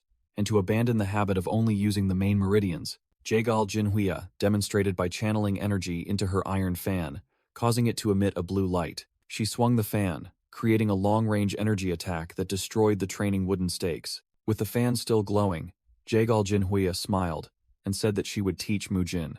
Mujin looked at the shattered pieces of the wooden stakes, astonished by this incredible long-range attack technique. Mujin eagerly replied that he would teach her various exercises to assist, as a more trained body makes controlling internal energy easier. Jaegal Jinhwa smiled happily, agreed, and said, "Please take care of me again, just like last time." Mujin told Jaegal Jinhwa that he was eager to spar after a long time, which reminded him of his time in Nanchang. While chatting, Jaegal Jinhwa was startled to see Seolhwa Ryu secretly observing them from a distance. Upon being discovered, Seolhwa Ryu hastily turned and ran away. Mujin frowned, wondering, "Isn't that Lady Seolhwa? Why is she following us?" Jaegal Jinhwa watched Seolhwa's retreating back and sighed, remarking that it was difficult to understand the thoughts of a young maiden. Mujin froze at the phrase young maiden, his gaze sharpening. He quickly changed the subject and asked Jaegul Jinhuya, "Lady Jinhee, could I ask you for one more favor?" Mujin explained that he had recently been researching something and thought it could be useful, though not for combat purposes. The scene shifted to an evening, under the bright moonlight. At the clinic, Seolhwa Ryu happily told the staff that today's work was done, and everyone wished her a good rest after a hard day's work. Mujin appeared unexpectedly and asked Seolhwa if she was done for the day. She smiled and replied that today had also been a very tiring day. Seolhwa was startled and flustered when she recognized Mujin. She stammered, asking why he had come so late at night, while he calmly said, "I have something for you." Mujin handed Seolhwa a book titled Maiden Arts, making her surprised and ask why he was giving her a martial arts manual. Mujin explained that it was the Jade Maiden Heart technique, a martial art not for combat, but for improving skin elasticity, and he thought it would be good for her. As Seolhwa remained confused, Mujin explained that he gave it as a thank you for her hard work, and also confessed that he was worried about Jaegul Jinhuya's beauty routine. Mujin smiled, saying he would continue to trust Lady Seolhwa, and thought to himself that a suitable reward would be a great motivation for her future training. With a slightly embarrassed expression, Mujin stammered that, though it was a bit late, he still wanted to say this. He sincerely praised her. "You have become very beautiful," leaving Seolhwa stunned, her cheeks flushing crimson. Mujin gave an awkward laugh, waved goodbye, and quickly left. "Well, I'm off now. See you tomorrow." Standing alone after Mujin left, Seolhwa Ryu hugged the book to her chest, her heart pounding wildly. Wondering about this strange feeling, she recalled the moments spent with Mujin, realizing she had never felt so safe and comfortable when she was with him. Seolhwa remembered the pang of distress when she saw Mujin happily chatting with Jaegul Jinhuya. Amidst the cherry blossom garden in her mind, she suddenly awoke, understanding why she had strived to beautify herself and longed for his return. Seolhwa finally admitted to herself, "I like him. I like Junior Master Mujin," while Mujin walked under the moonlight. On his way back, Mujin pondered the Jade Maiden Heart technique, analyzing it as a technique that uses internal energy to strengthen the skin and could combine well with the Iron Cloth technique. He decided to research this martial art further, and from then on, a new schedule was inadvertently formed in Mujin's life. After work at the clinic, he practiced advanced martial arts with Jaegul Jinhuya to reach the basic mastery level. After the training session, he would then study the Jade Maiden Heart technique martial art with Lady Seolhwa, focusing on improving beauty. Thanks to the gift, the awkward atmosphere between them had vanished, but Seolhwa looked at him with meaningful eyes, placing Mujin in a new predicament as he couldn't understand a woman's heart. Additionally, Mujin's training also progressed. He diligently trained alone in the practice yard under Jaegul Jinhuya's observation. He carefully controlled his internal energy to envelop his feet, stopping right next to the wooden post at Jinhuya's reminder, and felt his control had improved. With a fist glowing red with internal energy, Mujin was confident he had reached this stage and would soon be able to perfectly unleash his energy. His punch left a small dent on the wooden post, and Jaegul Jinhuya praised it as excellent progress. Jaegul Jinhuya announced she intended to return earlier once his foundation was solid, making Mujin surprised, replying that he still had to stay due to work. As Jinhuya explained, she could not leave her post for too long. Mujin also thought of his worried teammates waiting for him. Thinking of his teammates made him suddenly realize it had been a long time since he returned to Shaolin Temple. Mujin unconsciously wondered how everyone was doing now, recalling Muyul clinging to Mugung and being grumbled at by him because of the intense heat. He recalled the image of himself walking with his two close friends, secretly thinking Muyul was increasingly like a monkey and curious about how much stronger they had become. It had been a week since Mujin began receiving advanced martial arts training from Jaegul Jinhuya, and the two were fiercely sparring. Jaegul Jinhuya praised Mujin and asked him to visualize channeling energy through each finger joint before releasing it outwards. She challenged Mujin to block her attack just as he had done before. Mujin focused, thinking to himself that he would visualize releasing the energy in his own way. He imagined channeling internal energy like loading a rifle, gathering energy, compressing it, cocking the hammer, and adjusting the firing mode. With glowing red eyes, Mujin roared as he activated the firing mode, his entire body radiating powerful internal energy. He threw a punch forward, visualizing it as a shot fired from a soldier's rifle barrel. Mujin's fiery fist shot straight towards Jaegul Jinhuya's blue energy stream. The two energy streams collided, creating a massive explosion. Mujin stood firm, surrounded by a red aura, joyfully declaring that he had reached the realm of internal energy release and could use it at will.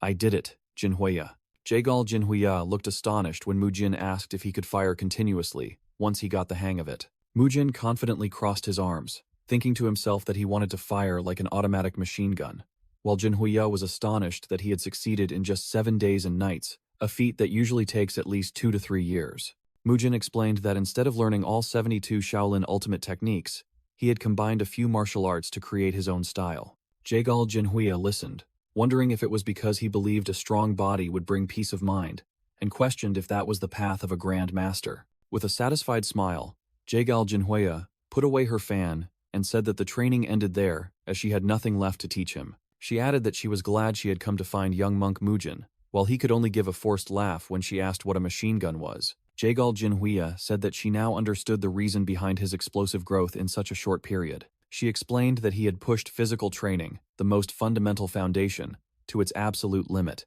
She thought to herself, the stronger the body, the fewer side effects when combining various martial arts, and the vessel for energy also grew larger accordingly. Jagal Jinhuya looked at Mujin, flexing his muscles with admiring eyes, thinking how cool it was, and decided that when she returned home, she would start practicing muscle-strengthening techniques first, completely convinced by his muscle supremacy theory. Mujin smiled and said that he thought he would return to Shaolin Temple, the place he had always longed for. Jiguang Ryu clasped his hands in gratitude, saying that after the previous incident, he felt he always owed Mujin a favor, and would rely on him in the future. Mujin clasped his hands in return, agreed, and asked to send his regards to Elder Hyunsong, then bid farewell to the members of the Heavenly Merchants Guild. Someone called Lady Seolhwa's name, and she turned to look with a slightly sad expression. Mujin happily gave a 2-finger salute and winked at Lady Seolhwa, hoping they would meet again someday, which made her blush in confusion. After saying goodbye, Mujin turned and left. Lady Seolhwa watched Mujin's retreating back, thinking that although parting was always a little sad, she still felt alright because Mujin was someone who always kept his promises. Mujin stood before the Shaolin Temple gate at sunset, declaring that he had returned home. He recalled that before he left, Jagal Jinhuya had told him some good news. In the flashback, Mujin was surprised that he didn't know the news, and asked again, saying he had only heard snippets and hoped she would explain further. Jagal Jinhuya explained about an event called the Dragon Phoenix Summit, where disciples from all sects gathered to showcase their martial arts. She calculated and stated that, based on the current day, the Grand Assembly would take place in about 2.5 years. Mujin sighed in relief and smiled, thinking to himself that the main story was finally about to begin. A book titled Chronicles of the Heretical Overlord appeared, introduced as author Gagyong's second work, soon to be released. Mujin felt excited to have new content to look forward to, and was determined to train diligently until then. However, no sooner had he returned than he encountered a new problem when another young monk shouted in surprise, "Mujin's back? That crazy guy finally showed up again." Muyul cheered, saying it had been a long time since he'd seen Mujin, then shot towards him like an arrow, making Mujin think that the kid was always so full of energy. After greeting all the elders, Mujin yawned widely, feeling tired and just wanting to go inside to rest. Suddenly, a figure jumped onto Mujin's back from behind, making him let out a cry. A loud thud echoed as the person hugged him tightly and shouted Mujin's name. Mujin was embraced by Muyul, who had jumped onto his back in a warm welcome, while Mugung and Mukyung stood watching. Mujin beamed, happily asking about his friend's well-being and remarking that they all looked bigger. With Muyul still on his back, Mujin joked that it seemed they hadn't been lazy while he was away. Mujin commented on Muyul's jump and strength, and his friend happily scratched his head and laughed. Muyul showed off his new prayer beads and explained that his master had drawn a crane on them after he mastered crane form fist. Mujin turned to ask Mukyung about the lotus tattoo on the back of his neck, and he explained it was a symbol of Buddha drawn by his master. Mukyung added that if the drawing faded during training, he would be punished by running 200 laps, making Mujin acknowledge that Master Haiguan was truly strict. Mujin turned to Mugung, complimenting him on having grown taller in just a few months, but Mugung merely frowned in response. Muyul excitedly cheered, saying that everyone had grown up a lot since he last saw them. Muyul suggested a sparring session to welcome Mujin back, and promised to defeat him. The narration revealed that, at that time, Mujin had no idea he would need to become even stronger to participate in the Dragon Phoenix Summit. Mujin took a defensive stance, but the narration stated that what was more urgent was the alarming truth that his friend's development had stagnated. After the match, all 3 of Mujin's friends lay sprawled on the ground, panting from exhaustion, leaving him utterly astonished. Mujin thought in shock, unable to believe that they had collapsed after just 1 round. He recalled that his friends looked stronger and knew more techniques than before. Mujin frowned, wondering why they couldn't hold their ground against him. He suddenly widened his eyes as he realized something important. A series of flashbacks appeared, showing Mujin having absorbed the minor rejuvenation pill, fought many enemies, trained with Jaegal Jinhuya, and absorbed the major rejuvenation pill. A red internal energy radiated around Mujin, and the narration concluded that the balance of power had been completely broken, and he had leveled up on his own. Mujin stood firm with powerful internal energy, realizing the situation was bad as he had become too strong alone and wouldn't be able to fight by himself in the future. Mujin thought to himself that luckily, the actual events of the novel only began at the Dragon Phoenix conference, so it wasn't too late. He worried for his fellow disciples, realizing that although their bodies were robust, they lacked the internal energy to support them. Mujin recalled that in the novel, the bloody monk had gathered internal energy using a chi absorption technique, and he feared that if things continued this way, his friends might end up even weaker than the original bloody monk. He pondered deeply about a solution.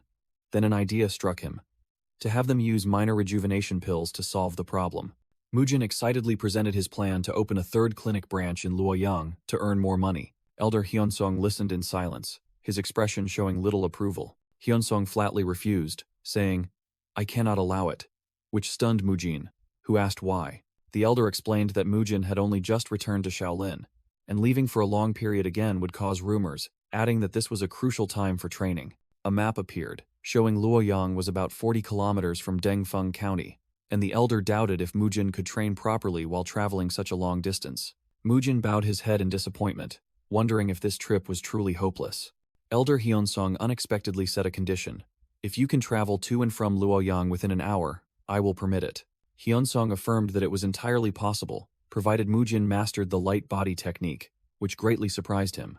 The narration explained that the light body technique was another name for a movement technique, a type of martial art focused on making the body lighter. When the body becomes light, the user can achieve explosive speed, moving and jumping at high velocity depending on their martial skill level. Mujin realized that if he learned this technique, everything would be resolved. He happily thought that traveling from Shaolin Temple to Luoyang would become as easy as turning his hand. Mujin looked up, seriously asking Elder Hyunsong something. He asked if his friends could also learn the light body technique, while images of Muyul, Mugung, and Mukyung appeared with cheerful expressions. Mujin boldly declared that they would all learn the light body technique together, and the elder had instructed the masters to help them lay a solid foundation. The disciples had different reactions. Mugung worried about a month of hellish training. Muyul was cheerful. Mukyung looked uneasy, but avoided the topic, while Mujin thought to himself that this would be a lot of fun. A month later, behind Shaolin Temple, Elder Hyunsong asked Mujin's group about their training results over the past month. Muyul excitedly reported that they were ready, but Mujin corrected him, saying it was only the basics. Muyul then asked Elder Hyunsong why they had to learn the 1,000-pound drop before the light body technique. Elder Hyunsong explained that the 1,000-pound drop was a martial art that altered body weight, practiced before the light body technique, to help move faster by lightening the body. Mujin further explained to Muyul that controlling body weight with the 1,000-pound drop would aid movement, as a lighter body could move faster. Elder Hyunsong smiled and said that Mujin's answer was both right and wrong, and he would soon understand. The elder announced the start of the practical training and threw wooden tags into the dense forest, saying that if they were going to train, they should make it fun. The elder explained that each person would have to find their own wooden name tag in the mountains, using the techniques they had learned. The four young monks, Mujin, Muyul, Mugung, and Mukyung, got into ready stances, Mujin thinking to himself that this felt like a treasure hunt. Elder Hyunsong shouted, "Start!" and all four immediately dashed off in 4 different directions. While running, Mujin challenged Mukyung. "Hey, wanna bet? Whoever finds their tag last has to clean the temple for 7 days and nights." Mukyung confidently accepted, while Muyul yelled for everyone to slow down. Elder Hyunsong smiled meaningfully as he watched the young monks rush into the forest. He thought to himself, "Now let's see. You'll have to keep an eye on the children you've chosen." Elder Hyunsong continued to ponder, wondering if they could become pillars of Shaolin Temple, just like the person he was thinking of. 10 minutes later, the scene shifted deep into the forest. The narration described the rugged terrain with trees, bushes, and the sudden appearance of animals, resembling a real combat environment. Muyul was shown freely utilizing his surroundings, moving skillfully and gracefully through the tree branches. Muyul's movements were so agile and flexible that he was likened to a monkey. Mukyung, on the other hand, applied various movement techniques and footwork, adapting perfectly to every situation. The narration affirmed that Mukyung was the fastest of the 4, with incredible acceleration and split-second decision-making skills. Mukyung darted away like a streak of blue light, demonstrating his superior speed through the forest. Mujin panted, trying to keep up with Mukyung, who was gliding effortlessly over the rocks ahead. Meanwhile, Mugung, with his large physique, chose to gradually accelerate with minimal movements, pushing through the dense forest. He didn't care about stumbling or colliding, simply using his strength to quietly push straight ahead. The narration explained that all three, Mujin, Mukyung, and Mugung, used the 1,000-pound drop as a foundation to enhance their light body technique, and quickly search for the name tags. However, while the other three were showcasing their skills, one person was struggling. Muyul was startled by loud noises, anxiously wondering if it was an earthquake or wild beasts fighting in the mountains. The source of the noise was Mujin. He had lost his bearings and crashed headfirst into a large tree trunk. Lying sprawled on the ground, Mujin lamented his inability to maintain balance, feeling as if his body was no longer his own, and concluded that the light body technique was too difficult. Suddenly, a giant branch broke and fell straight down, making Mujin look up in astonishment. The branch struck his chest hard, making Mujin cry out in pain. He scrambled to his feet, wondering why a falling branch was as big as a log, and why this tree was so sturdy. Mujin realized that without his iron cloth shirt, he would have been completely bruised. Then he suddenly noticed a leaf gently falling. He pondered a physical principle. Even if you throw a light object like a leaf with all your might, it won't fly fast. But what if you increased its weight at the moment of throwing it? Mujin recalled his grandfather's words, who had said that the notion of a lighter body moving faster was only partially true, which brought him to a sudden realization. He realized he had been too focused on making his body lighter, as in the novel, while the true technique was to adjust weight to increase speed. Determined to try again, Mujin stabilized his center of gravity, increased his weight just before launching himself, then lightened his body while airborne to travel further. Once he had determined his landing spot, energy once again converged in his knees. Just before touching the ground, Mujin increased his weight again, generating maximum speed to shoot through the forest. He landed on a rock outcrop in a stable stance, declaring that this was the true light body technique, and that the 1,000-pound drop could be used to directly control speed. Mujin finally understood why he had to learn the 1,000-pound drop first, realizing that the light body technique was essentially a movement technique, and that each person could develop their own unique version. Mujin smiled excitedly, thinking to himself about creating his own light body technique.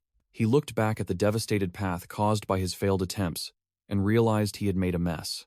An idea suddenly flashed in Mujin's mind. He assumed a ready stance, and proudly named his new technique, the Divine Movement of Destruction. With a mighty roar, Mujin shot forth like a red lightning bolt, leaving a long trail on the ground. The image of Mujin dashing forward was reflected in the eyes of Elder Hyunsong, who was observing from afar. Elder Hyunsong silently praised him, realizing that Mujin had grasped the essence of the light body technique on his own. He also noticed that Mugung and Mukyung had found their own methods, and concluded that the children Mujin brought back were truly extraordinary. Hyunsong thought to himself that Mujin truly had a keen eye for talent, and considered how many small rejuvenation pills were left in the temple to reward all three. Looking up at the night sky, he hoped they would become the future of the Shaolin temple. However, he also worried that at this rate, the mountain wouldn't be able to withstand it, and perhaps the abbot would scold him severely. 3 hours later, Mujin landed in front of Elder Hyunsong and joyfully called out, "Grandpa." He held up his name tag and complained that the elder had hidden it too deeply, right in the cave where he once meditated facing a wall. Mujin confidently stated that he was the first to arrive, but Hyunsong merely asked, "Really?" while smiling images of Mugung and Mukyung appeared behind him. Mujin was stunned when he realized the others had already been there. Mugung and Mukyung ran over, teasing Mujin for being the last one, and saying they had waited so long they almost fell asleep. Mukyung reminded Mujin about the bet, that he would have to clean the temple for 7 days and 7 nights in their stead. While Mujin's face darkened, Elder Hyunsong happily confirmed he would witness the bet, making Mugung and Mukyung cheer with delight. After that, the young monks began to diligently train their light body technique even more, and Mujin was determined to perfect his divine movement of destruction. Once they reached a certain level, they were finally allowed to go to Luoyang, and Mujin turned his eyes towards the Heavenly Flow Merchant Guild, with the sole thought of making money. Mujin walked and pondered, thinking he was too busy to manage Luoyang, and needed to find a trustworthy person to act on his behalf. A brilliant idea suddenly struck him. Seolhwa Ryu appeared and asked with surprise, "You mean we're going to Luoyang together?" Mujin smiled and confirmed, explaining that he desperately needed her help, because her remarkable progress in muscle-stretching techniques was indispensable. He emphasized that he truly needed her for this trip, and had already received permission from the guildmaster. Seolhwa blushed, secretly thinking she had harbored vain hopes when Mujin asked to meet her privately. But then she suddenly came to her senses, realizing something important. She thought to herself that whatever the reason, it still meant she would be with Mujin, and this was a wonderful opportunity. Mujin asked worriedly when he saw her silent, while Seolhwa questioned herself if her love for a monk was wrong.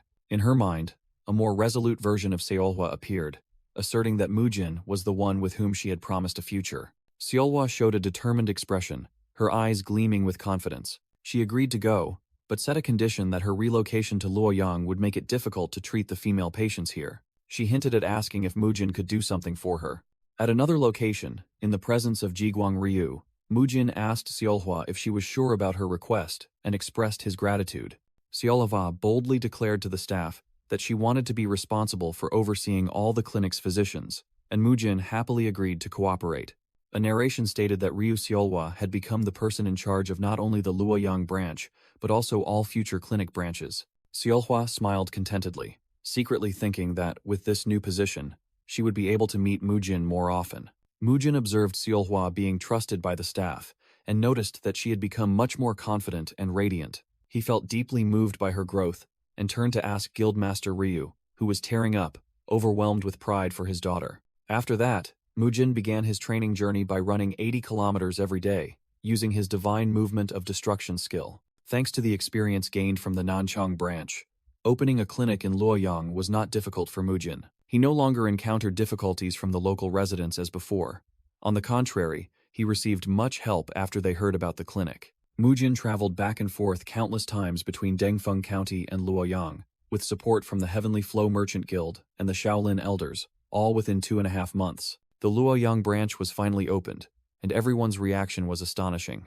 The clinic quickly became crowded as many sick people began to seek treatment. The reputation of the Luoyang branch spread through the stories of patients, from those cured of knee pain to an old monk recovering from the brink of death. Mujin warmly invited a hesitant, poor old man inside, saying that the clinic did not charge for treatment. News of the clinic in Luoyang spread far and wide, reaching even extraordinary figures. In a place far from the Shaolin Temple, on Wudang Mountain in Hubei, the full view of Wudang Mountain appeared with its majestic architecture amidst the mist. A white-haired master asked his disciple if a Shaolin monk had fully recovered, and the disciple confirmed it. The disciple further reported that they had opened many clinics with the support of the Heavenly Flow Merchant Guild, and were providing free treatment. The white-haired master touched his sword and pondered, thinking that the monk wanted to repay life after enduring so much suffering. He gripped the sword hilt, channeling his internal energy, causing it to emit a powerful green light. The disciple worriedly asked, "Master Unhyo, will you visit them?" While the master exuded an overwhelming presence, Unhyo resolutely replied, "Of course." The narration began, telling how people always loved to debate who was the strongest in the world. Whether in the past or present, people always enjoyed ranking the strong, and among them, there were always rumors about the 10 great masters of the world. Among those 10, 3 were especially renowned, known by the title of the 3 peerless swords. One of them was the heaven-slaughtering sword emperor of the Sword Slaughter Pavilion, depicted as a shadowy figure with blood-red eyes filled with killing intent. The narrator introduced another figure among the 3 great sword immortals, the Namgung sword emperor of the Namgung clan, appearing as a massive shadow with glowing blue eyes.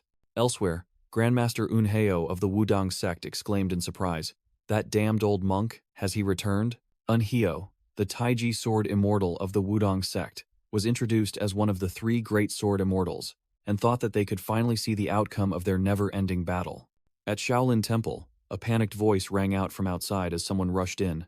"Grand Ancestor, are you here?" Beopjian burst into the room to deliver important news to Elder Hyunsong, but he was reminded by the elder not to shout, as he could hear everything. Elder Hyunsong calmly stated that the time had come, causing Mujin, who stood beside him, to confusedly ask who he was talking about. Beopjian stammered, announcing that the sage Unhyo had arrived. Meanwhile, Hyunsong and Unhyo were already standing face-to-face in the temple courtyard. Elder Hyunsong greeted Unhyo, remarking that it had been a long time, and Unhyo, smiling, replied that the old monk had changed a little. Mujin stood behind his senior brothers and was astonished to realize that the legendary Taiji sword immortal knew his grand ancestor. Elder Hyunsong looked sharply at his opponent and remarked that it seemed Unhyo hadn't come just for small talk. With eyes glowing green, Unhyo admitted that Hyunsong was as sharp as ever and challenged him to settle their unfinished battle. A small young monk unexpectedly stepped out, radiating golden light, and suggested changing locations, stating that if they fought here, Shaolin Temple would not survive, and Unheo agreed. The young monk unleashed the divine palm of Tathagata, creating a gigantic golden hand, and called for Mujin to come with them. Mujin was seized by the golden hand and lifted into the air in astonishment. As Mujin was flung high into the sky, Beopjian frantically yelled for the Grand Ancestor and told Mujin to return safely. The scene shifted to a vast, lush green field bathed in sunlight. Mujin landed on the ground, his face darkened with dizziness, and he wondered where exactly he was. Standing in the middle of a vast field, Mujin saw two figures in the distance and recalled floating in the air but not knowing what happened next. Elder Hyunsong turned back to tell Mujin to step back, as it could be dangerous, and Mujin obeyed. Elder Hyunsong channeled his internal energy, his entire body radiating golden energy, and cracked his knuckles, causing Mujin to secretly wonder in horror how terrifying the upcoming battle would be. Wudang sect leader Unheo drew his sword, its blade emitting a powerful green aura. Mujin used a sound transmission technique to ask Elder Hyunsong if he knew the other person, and the elder was surprised that he knew how to use this technique. Elder Hyunsong explained that they had fought several times in their youth, and told Mujin not to use the sound transmission technique anymore. The elder explained that Unheo could easily eavesdrop on their conversation, causing Mujin to exclaim in astonishment, "That's insane. Is that really true?" Unheo's eyes flashed with green light, indicating that he was listening from afar. Mujin and the young Shaolin monk stood on a cliff, observing, and Mujin thought to himself that he could hear the young monk's voice, but not the elder's. Elder Hyunsong realized that Unheo had used an advanced sound transmission technique, and secretly marveled that his opponent had not only recovered his energy, but also reached the realm of nature. Elder Hyunsong spoke up, asking, "Shall we begin?"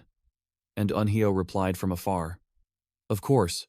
Unheo's sword blade glowed with a brilliant golden energy. Mujin stood watching, his face showing clear astonishment and tension at the power about to be unleashed. Mujin's face paled with fear, sweat pouring down as he sensed the terrifying surge of power. Unheo unleashed a massive sword energy, and Mujin screamed in horror, "This is insane."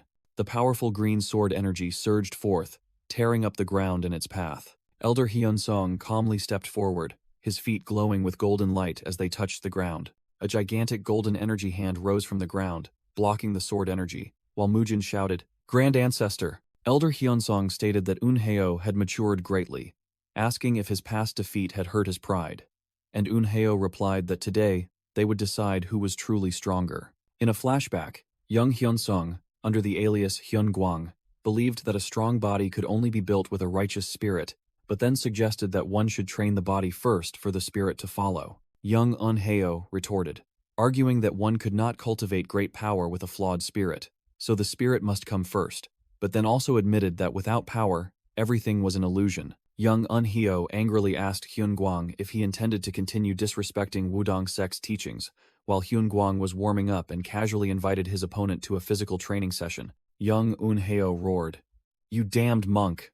I will prove I am right," then drew his sword, declaring they would see who was truly the strongest in the world. Young Hyunsong smirked, thinking that even if it went against Shaolin teachings, a decisive battle to settle things wasn't bad. He excitedly accepted the challenge. "All right, why not?" Young Unheo snarled, "Let's see if you can still smile once we begin," then charged into attack, confronting Hyunsong's fiery punch.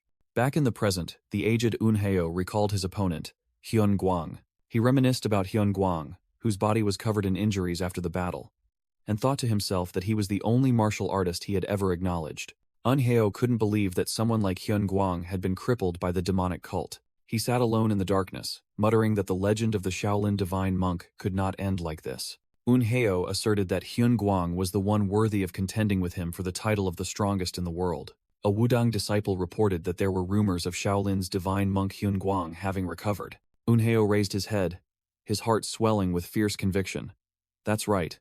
That couldn't possibly be your end." He gripped his sword hilt tightly, his eyes burning with determination. "That's right." Unheo stood up, channeling his energy to create countless sword phantoms, and declared, "This time, we will settle it once and for all." Countless energy swords rained down from the sky, attacking Elder Hyunsong, who was meditating. The sword energy formed a surging torrent, heading straight for Elder Hyunsong. A massive explosion occurred as the first swords hit the ground, dust flying everywhere. Elder Hyunsung channeled his energy to unleash the divine palm of Tathagata, while Eunhyo also prepared a powerful strike. Eunhyo swung his sword, clashing with Elder Hyunsung's gigantic energy hand. Eunhyo increased his power, unleashing the enhanced sword energy technique. A massive surge of sword energy in the form of a phoenix strike surged towards Elder Hyunsung, who merely scoffed calmly. Elder Hyunsung, whose emaciated body suddenly became muscular and whose beard grew long and white, exclaimed in astonishment, "Oh my!" A blinding golden light explosion erupted fiercely, directly clashing with a stream of sword energy. Inside a golden thousand-armed Dharma manifestation, Elder Hyunsung thought to himself that what he knew in his mind had finally touched his heart, while Eunhyo mocked his opponent's unpleasant tone, which remained unchanged. Standing on a resplendent golden lotus, Elder Hyunsung sarcastically asked Eunhyo if he wanted to challenge him again after losing 5 times. Eunhyo roared furiously, swung his sword radiating green light, and shouted loudly, "Watch until the end, old bald head." Elder Hyunsung extended his glowing hand and remarked that Eunhyo had always enjoyed a proper duel. Eunhyo's sword blade flared with green energy, ready for a destructive attack. The two masters charged at each other in mid-air, Hyunsung's golden Dharma manifestation, confronting Eunhyo's countless streams of green sword energy, who confidently declared he would win if he gave his all. 2 earth-shattering forces collided, creating a terrifying explosion. The energy from the collision spread, destroying the surrounding landscape. The aftershocks of the confrontation created images of spirit beasts made of energy, showing the 2 martial artists' level far surpassed ordinary people. Mujin stood stunned, exclaiming in astonishment, "This is truly a battle between monsters, a clash of the strongest in the world." He broke out in a cold sweat, listing a series of martial arts realms he was witnessing, from sword energy and enhanced true chi to even the body merging with nature. Looking up at the divine battle in the sky, Mujin wondered if he would ever reach that level. He clenched his fists, telling himself he couldn't let weak thoughts exist and had to rise to that level to survive. Mujin realized Elder Hyunsung wanted to show him this sight as he used his body to block a massive stream of sword energy. Eunhyo poured all his strength into his sword, preparing for a decisive attack. Suddenly, Mujin noticed something unusual and his eyes widened in surprise. He observed more closely and saw Eunhyo's wrist tremble for a moment. His complexion also looked unwell. Mujin thought to himself if Eunhyo might also be suffering from an illness like his grandfather, as he saw his sword-wielding hand tremble violently. Eunhyo gritted his teeth, enduring the pain, his face contorted, letting out a pained groan. Mujin stared at Elder Hyunsung, astonished by what was happening. Mujin thought to himself, just as I suspected, realizing Eunhyo was not in his normal state as he saw him trying to suppress the pain in his hand. Elder Hyunsung asked Eunhyo how he could continue fighting in that condition, but Eunhyo brushed it off and shouted that he was fine. Elder Hyunsung looked unconvinced, muttering that a little numbness was nothing. Elder Hyunsung said that those who have suffered will understand others the most, recalling how he himself had once lost all his strength, and advised Eunhyo to seek treatment before it was too late. Eunhyo was startled by Elder Hyunsung's question. Is avoiding treatment a sign of a clear mind? Eunhyo cleared his throat, recalling the image of a young Elder Hyunsung, his entire body covered in injuries after a fierce battle. Eunhyo irritably asked how he could seek treatment right now, but Elder Hyunsung reassured him that he didn't need to worry about that. Elder Hyunsung pointed towards Mujin and revealed that he was the one who had treated him, leaving Eunhyo utterly astonished. Elder Hyunsung turned to a bewildered Mujin and asked him to examine Eunhyo's body. Mujin clenched his hands, reassuring himself that even though Eunhyo was one of the strongest in the world, his body's structure was still like that of an ordinary person. Mujin began to examine Eunhyo's hand, asking about the numbness and pain in his fingertips, and Eunhyo confirmed it was true. Mujin asked Eunhyo to extend both arms forward and flex his wrists downwards. Eunhyo cried out in pain as he performed the movement, and Mujin muttered, just as I suspected. Mujin diagnosed Eunhyo with carpal tunnel syndrome accompanied by tenosynovitis, explaining that the continuous strain from swinging his sword had compressed the nerves. Mujin said that this condition was not incurable but would take time, and suggested immediate emergency treatment, making Eunhyo look at him with admiration. Eunhyo thought to himself about the rumors he had heard, that Shaolin's divine monk Hyunsung had recovered thanks to someone called the Blessed Monk, and realized that it was Mujin. Eunhyo recalled that Shaolin Temple had tried everything and given up on treating Elder Hyunsung, but Mujin had succeeded. Eunhyo looked at his aching hand and thought that if it was Mujin, perhaps he too had hope of being cured. Eunhyo sat down, proposing to Mujin that besides the treatment, He could ask him for one more thing, and in return, he would grant one of his requests. Mujin was cautious about Eunheo's offer of an equal exchange, wondering if it was a trap. He thought to himself that even though he didn't know what the request was, but since his opponent was one of the 3 great peerless swordsmen, he should go big just once. Mujin was startled as he realized the meaning of the title 3 Great Peerless Swordsmen. A shadowy figure with glowing red eyes appeared in his mind. The image of a blazing red sword appeared, symbolizing the most cruel force among the greatest swordsmen. A force that had to be stopped at all costs. Eunheo asked directly, "Can you punish one of the 3 great peerless swordsmen, the heavenly slaughter sword Emperor Hyuk Jingang?" Mujin immediately refused, stating that it was impossible and would cause bloodshed in the martial world, while also questioning why a cultivator like Eunheo would want to kill someone. He thought logically, realizing he needed a just and reasonable cause to intervene in this matter. Mujin suddenly had an idea and flashed a cunning smile. Eunheo began to recount his story, saying that he was born in a remote village where everyone was poor. He explained that his family practiced medicine using their own methods, and although not widely recognized, they never refused a patient. One day, a blood-soaked martial artist staggered into his village. Not only his family but the entire village worked together to treat the severely wounded martial artist. Eunheo recounted that no one expected that moment to become a fateful turning point, when a terrifying shadowy figure appeared from afar. As the enemy arrived, a hand drew a sword from its sheath, radiating a deadly red light. The pursuer was none other than the leader of the Unorthodox Alliance, and the master of the Sword Slaughter Pavilion, the Heavenly Slaughter Sword Emperor Hyuk Jingang. It turned out the martial artist they saved was a fugitive from the Unorthodox Alliance. A hand radiating blazing red energy pointed towards the village, ordering an attack. Because they had treated the fugitive, Eunheo's entire village was annihilated in a sea of flames. A small boat drifted on the dark water, evoking the image of a solitary escape. The scene shifted to a harbor, where merchant guild members were checking goods and discovered a missing crate. They decided they needed to contact their superiors. The merchant guild members were startled when they heard a faint cry for help coming from a cargo box. "Help me." They carefully approached the wooden crate that was gently shaking. When they opened the lid of the crate, the group panicked upon seeing a child barely breathing inside and hastily called for water and food. One person anxiously suggested taking the child to the clinic immediately, while the boy breathed with difficulty. Mujin bowed his head and revealed, "That child was me." Of course, it was all a lie. Mujin continued his fabricated story in front of Elder Hyunsung and sect leader Eunheo, explaining that he was too young to remember clearly, only knowing his parents had hidden him to escape. He looked confused, hesitating, not knowing how to continue the story. Elder Hyunsung looked like he understood, stroked his beard, and said, "So that's how it is." Hyunsung recounted the story as he understood it. Mujin was a wandering child, rejected everywhere until a nearby Shaolin senior monk took pity on him and brought him back to the temple. Hyunsung showed sympathy, unexpectedly realizing that before coming to Shaolin, Mujin had been harmed by someone like Hyuk Jingang. While Mujin was secretly astonished that his lie was so effective, Elder Hyunsung remained silent for a moment, wondering how this lie could work so well. Hyunsung comforted Mujin, saying that he couldn't fully understand the resentment of losing family and homeland, but no one at Shaolin would force him to feign happiness. Sect leader Eunheo agreed, asserting that Hyuk Jingang had caused countless enmities and would surely face divine retribution. Hyunsung teased Eunheo for saying something reasonable, making the Wudang sect leader annoyed and retort, and then Hyunsung mocked him as a stubborn old sword-wielding man. Mujin interrupted the two elders, saying he was feeling better and offered to treat sect leader Eunheo's injuries before they worsened. Mujin gently took sect leader Eunheo's hand to begin treatment and asked if Elder Hyunsung was bothering him.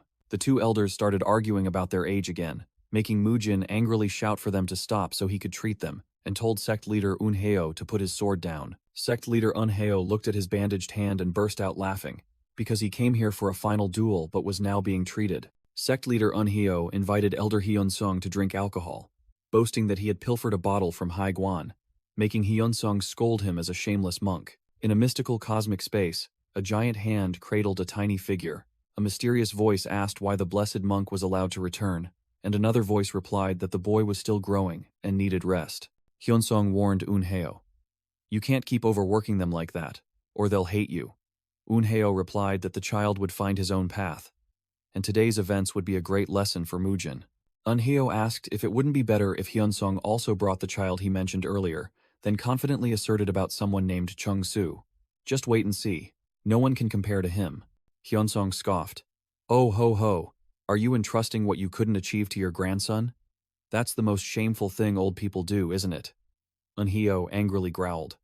Do you want another fight? Eunhyo fell silent, his gaze became pensive and serious. Hyunsong noticed the change and asked, Are you pretending to be a monk? What are you regretting that you're delaying that opportunity? Eunhyo looked at the wine jar, saying it wasn't yet time for enlightenment, and he thought he had about 5 more years. Eunhyo looked at Hyunsong seriously, saying that he knew Hyunsong wasn't simply observing the younger generation grow. In a dark vision, an image of a young, blood-soaked Hyunsong sitting amidst a battlefield appeared, as Eunhyo sensed the strong smell of blood in the air, even more intense than when he fell before. Eunhyo sensed the enemies, shadowy figures in cloaks, gathering strength to rise again, and wondered how he could be at ease about the children's future. Hyunsong, with shining eyes, declared that there was still time, and he would do everything he could for the next generation to survive. An image appeared with Mujin, Seolhwa, and other young monks, and Hyunsong said that creating a better world was the role of the younger generation, but his generation had to pave the way for them. Eunhyo looked at Hyunsong with sharp eyes, asking sharply, Isn't that child named Chung-soo also such a person to you? Eunhyo's bandaged hand trembled violently. Eunhyo turned his back and asked, Hey monk, can you do me a favor? He suggested. Lend us a few disciples from Shaolin, Hyunsong asked in surprise. Our disciples? Eunhyo confirmed it. Amidst the galaxy, Eunhyo monologued that they had a duty to pass this world on to the next generation. And to do that, everyone needed to become stronger. The Wudang sect's gate appeared as Eunhyo resolved that his sect must develop further. At Shaolin Temple, Abbot Hyunchon clasped his hands and smiled in agreement. A martial arts exchange with the strongest sect, Wudang? I fully support it. The abbot thought to himself that if they continued the new training method, Mujin would definitely need to participate, and he would need companions like on the Nanchang trip, while an image of Mujin lifting weights appeared. Abbot Hyunchon told Hyunsong that since this was a martial arts exchange, it would be good for the young disciples to broaden their horizons, and he already had 3 people in mind. Hyunsong curiously asked who they were. Abbot Hyunchon nominated Haejol to be in charge, along with 3 third-grade disciples, Muyul, Mugung, and Mukyung. Elder Hyunsong approved, deeming it an excellent choice because they had been closely monitored during their lightness skill training. Hyunsong said, if it was those children, they could be trusted, then unexpectedly extended his hand. Abbot Hyunchon asked in surprise why the elder extended his hand, and Hyunsong replied that he was asking for something. Hyunsong explained that since the children were going to Wudang, they should give them some minor restoration pills to avoid losing confidence in front of disciples from other sects. Abbot Hyunchon smiled, realizing Hyunsong had planned everything in advance. The abbot thought to himself that after the major restoration pill incident, he had decided to stop overthinking. In the temple courtyard, Mujin asked his fellow disciples if they had absorbed the minor restoration pills well, and Muyul replied that thanks to martial uncle Haejol, everything was fine. Muyul told Mujin that he was very surprised Mujin was leading them, and hoped to be taught, as in the crane form fist lesson. Martial uncle Haejol appeared with an excited expression, declaring that this trip would be very fun. Haegyeol explained that the Wudang sect was one of the northern dippers of the martial world, like Shaolin, and instructed the disciples to learn and bring glory to the sect. Standing in front of the temple gate, Haegyeol and Mujin saw a caravan of carriages approaching and exclaimed, Oh, they're here! The members of the Heavenly Flow Merchant Guild unloaded the cargo boxes and announced that all requested items had been brought. Mujin explained that although the main goal was martial arts exchange, equipment and physical training were still an important part of Shaolin's cultivation process. When Mujin said that the old equipment seemed insufficient, the young monks and even martial uncle Haegyeol all looked at him in astonishment. Mujin proudly showed off a large amount of new training equipment, including kettlebells, wooden dumbbells, and other devices. The young monks reacted differently. Muyul cheered with delight. Mugung thought Mujin was addicted to training, while Mukyung approved, believing that ceaseless training was the mark of a true Shaolin disciple. A flashback image appeared, showing Haegyeol and Mujin performing a crane form fist stance together, demonstrating their dedication to training. Back in the present, Haegyeol picked up a pair of wooden dumbbells and suggested they do something fun on the way to the Wudang sect. Muyul excitedly asked what the fun activity was, while Mugung and Mukyung showed curiosity, and Mujin wondered what martial uncle was planning. At the Wudang sect, a Taoist priest asked the person next to him about the time, and learned it was around 3 to 5 in the afternoon. The Taoist priest leading the welcoming party looked worried, because, according to the plan, the Shaolin delegation should have arrived yesterday, and he wondered if something had happened on the way. Just then, Marshal Uncle Hyegiol and the young monks appeared, panting, exclaiming that they had arrived, surprising the Wudang Taoist priest who had come to greet them. The Wudang Taoist priest frantically asked if there had been an accident upon seeing the Shaolin young monks pulling a heavily loaded carriage, but Marshal Uncle Hyegiol calmly replied that it was just a training session. The Wudang Taoist priest questioned why they took the longest route to Mount Wudang, and Marshal Uncle Hyegiol chuckled, replying that he thought it was the perfect place for training. Marshal Uncle Hyegiol explained that Mujin called this a march, while Muyul gasped, thinking to himself, what would happen if they didn't know the lightness skill? Marshal Uncle Hyegiol asked if they could enter, leaving the Wudang Taoist priest and his subordinates still stunned, stammering an invitation for them to come in. As soon as they stepped through the gate, the entire group of young monks collapsed to the ground from exhaustion, making the Wudang Taoist priests think that these monks seemed quiet, but were quite eccentric and reckless. The Wudang Taoist priest led the Shaolin group through the corridor, thanking them for coming and saying they would soon reach the guest house to rest after their long journey. As they passed a large open area, the Wudang Taoist priest stopped and pointed towards it, drawing Marshal Uncle Hyegiol's attention. The Taoist priest explained that it was the self-training area, where Wudang disciples trained their bodies, martial arts, and studied, also announcing that the Shaolin group would train with them there. Images showed Wudang disciples diligently practicing sparring in the large training ground. Mujin looked at the training ground with fiery eyes, thinking to himself that this was the Wudang version of a gym, while Muyul and Mukyung seemed excited by the large crowd. Mujin turned to ask his junior brothers if they had recovered their strength, and they enthusiastically replied in unison, stating that their bodies were a bit stiff and the recent march only trained their legs. Marshal Uncle Hyegiol explained to the Wudang Taoist priest that lightness skill only consumed internal energy, not physical strength, so they still had plenty of power, considering their arrival here just a warm-up. Mujin shouted loudly, signaling everyone to unload their equipment. Mujin and Mugung quickly assembled modern weightlifting equipment such as bench presses, barbells, and dumbbells right on the field. The Shaolin young monks began their high-intensity physical training amidst the astonishment of the Wudang Taoist priests, with Muyul even cheerfully shouting, "This is equipment from Shaolin. We look forward to training with you all." Standing on the balcony, the Wudang Taoist priest asked in surprise what was happening, and Marshal Uncle Hyegiol calmly replied, "For us, that is rest. That is Shaolin's basic training session." The Wudang Taoist priests stood discussing in confusion, one asking, "Hey, did you hear that? They said it was training," while another couldn't believe those metal blocks were training equipment and not weapons. Mujin smiled confidently, thinking to himself that it had been a long time since he had seen such reactions, ever since his training method was recognized. Mujin's expression grew more serious as he wondered if his method was truly such a big deal. Two other Wudang Taoist priests whispered to each other in disappointment, believing they had held high hopes when Taoist priest Un Heo invited the young monks, but now felt disadvantaged having to exchange martial arts with such cheap tricks. A young Wudang Taoist priest looked at Mugung lifting weights with disdain, thinking they didn't look very impressive, and suggested just treating them well and sending them off. Mujin overheard the whispers and irritably thought, "They dare call our exercises cheap tricks?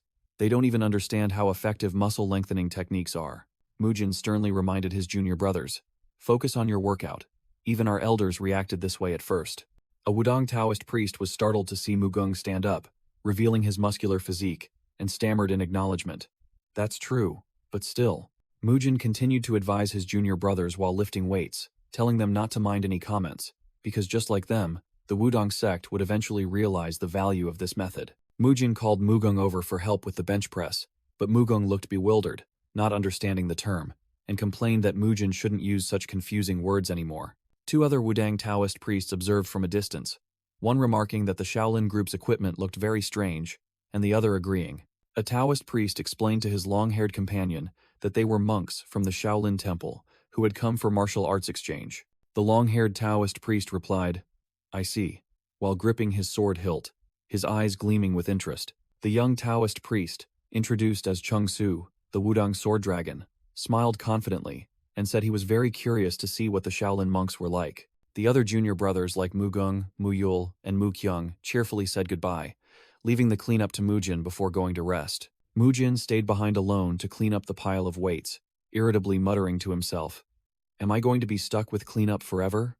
If only I had grasped the principles of lightness skill sooner." A sharp gaze was observing Mujin from the shadows.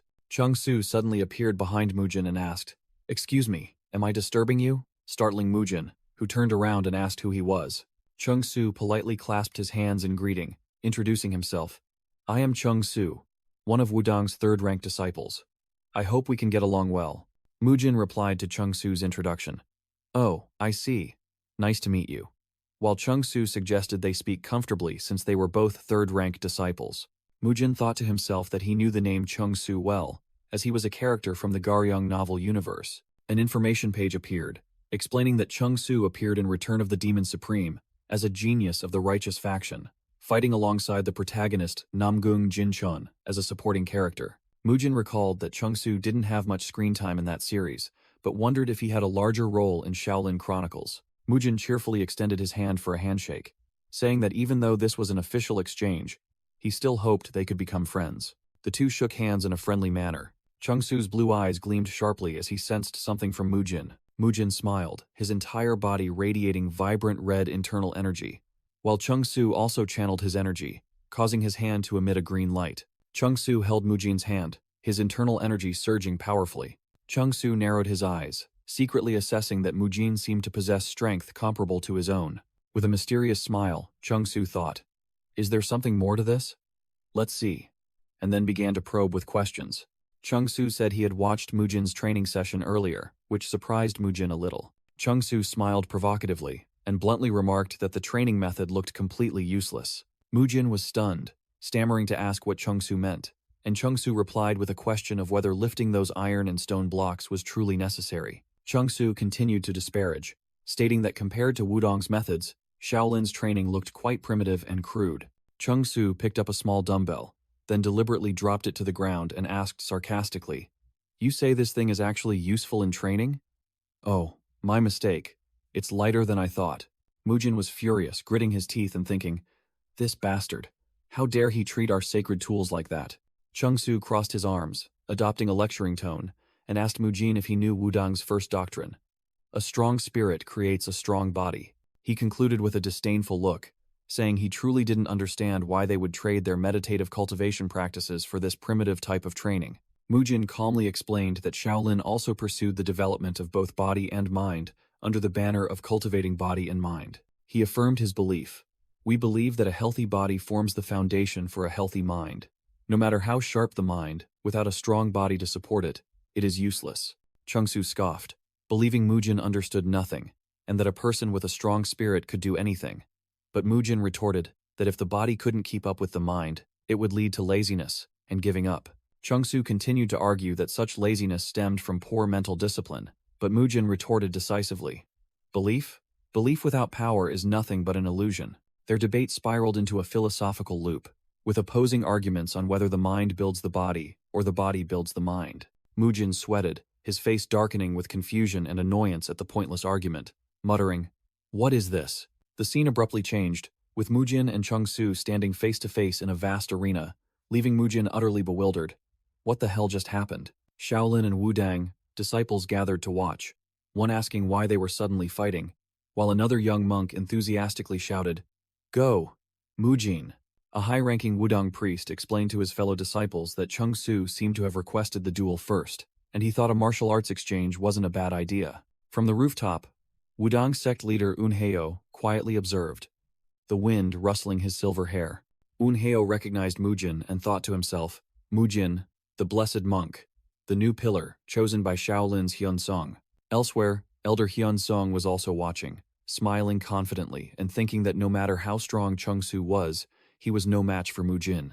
With sharp eyes, Elder Hyunsong resolved, let's see who is right. We will find out who will lead the next generation. Images of Mujin and Chung Su were placed side by side, symbolizing the confrontation between Wudong's future talent and Shaolin's future talent. A Shaolin disciple said that today they would witness the power of the renowned Wudong sword dragon, while the young monk beside him still loudly cheered, Mujin, go for it! The Wudong disciples also encouraged Chung Su, but one of them suddenly noticed something unusual about his fellow disciple's sword. Everyone was astonished to see Chung Su holding a real, sharp sword, not a wooden practice sword. Mujin and Chung Su looked at each other with fierce gazes, ready for the fight, as the announcement echoed. Then, the match.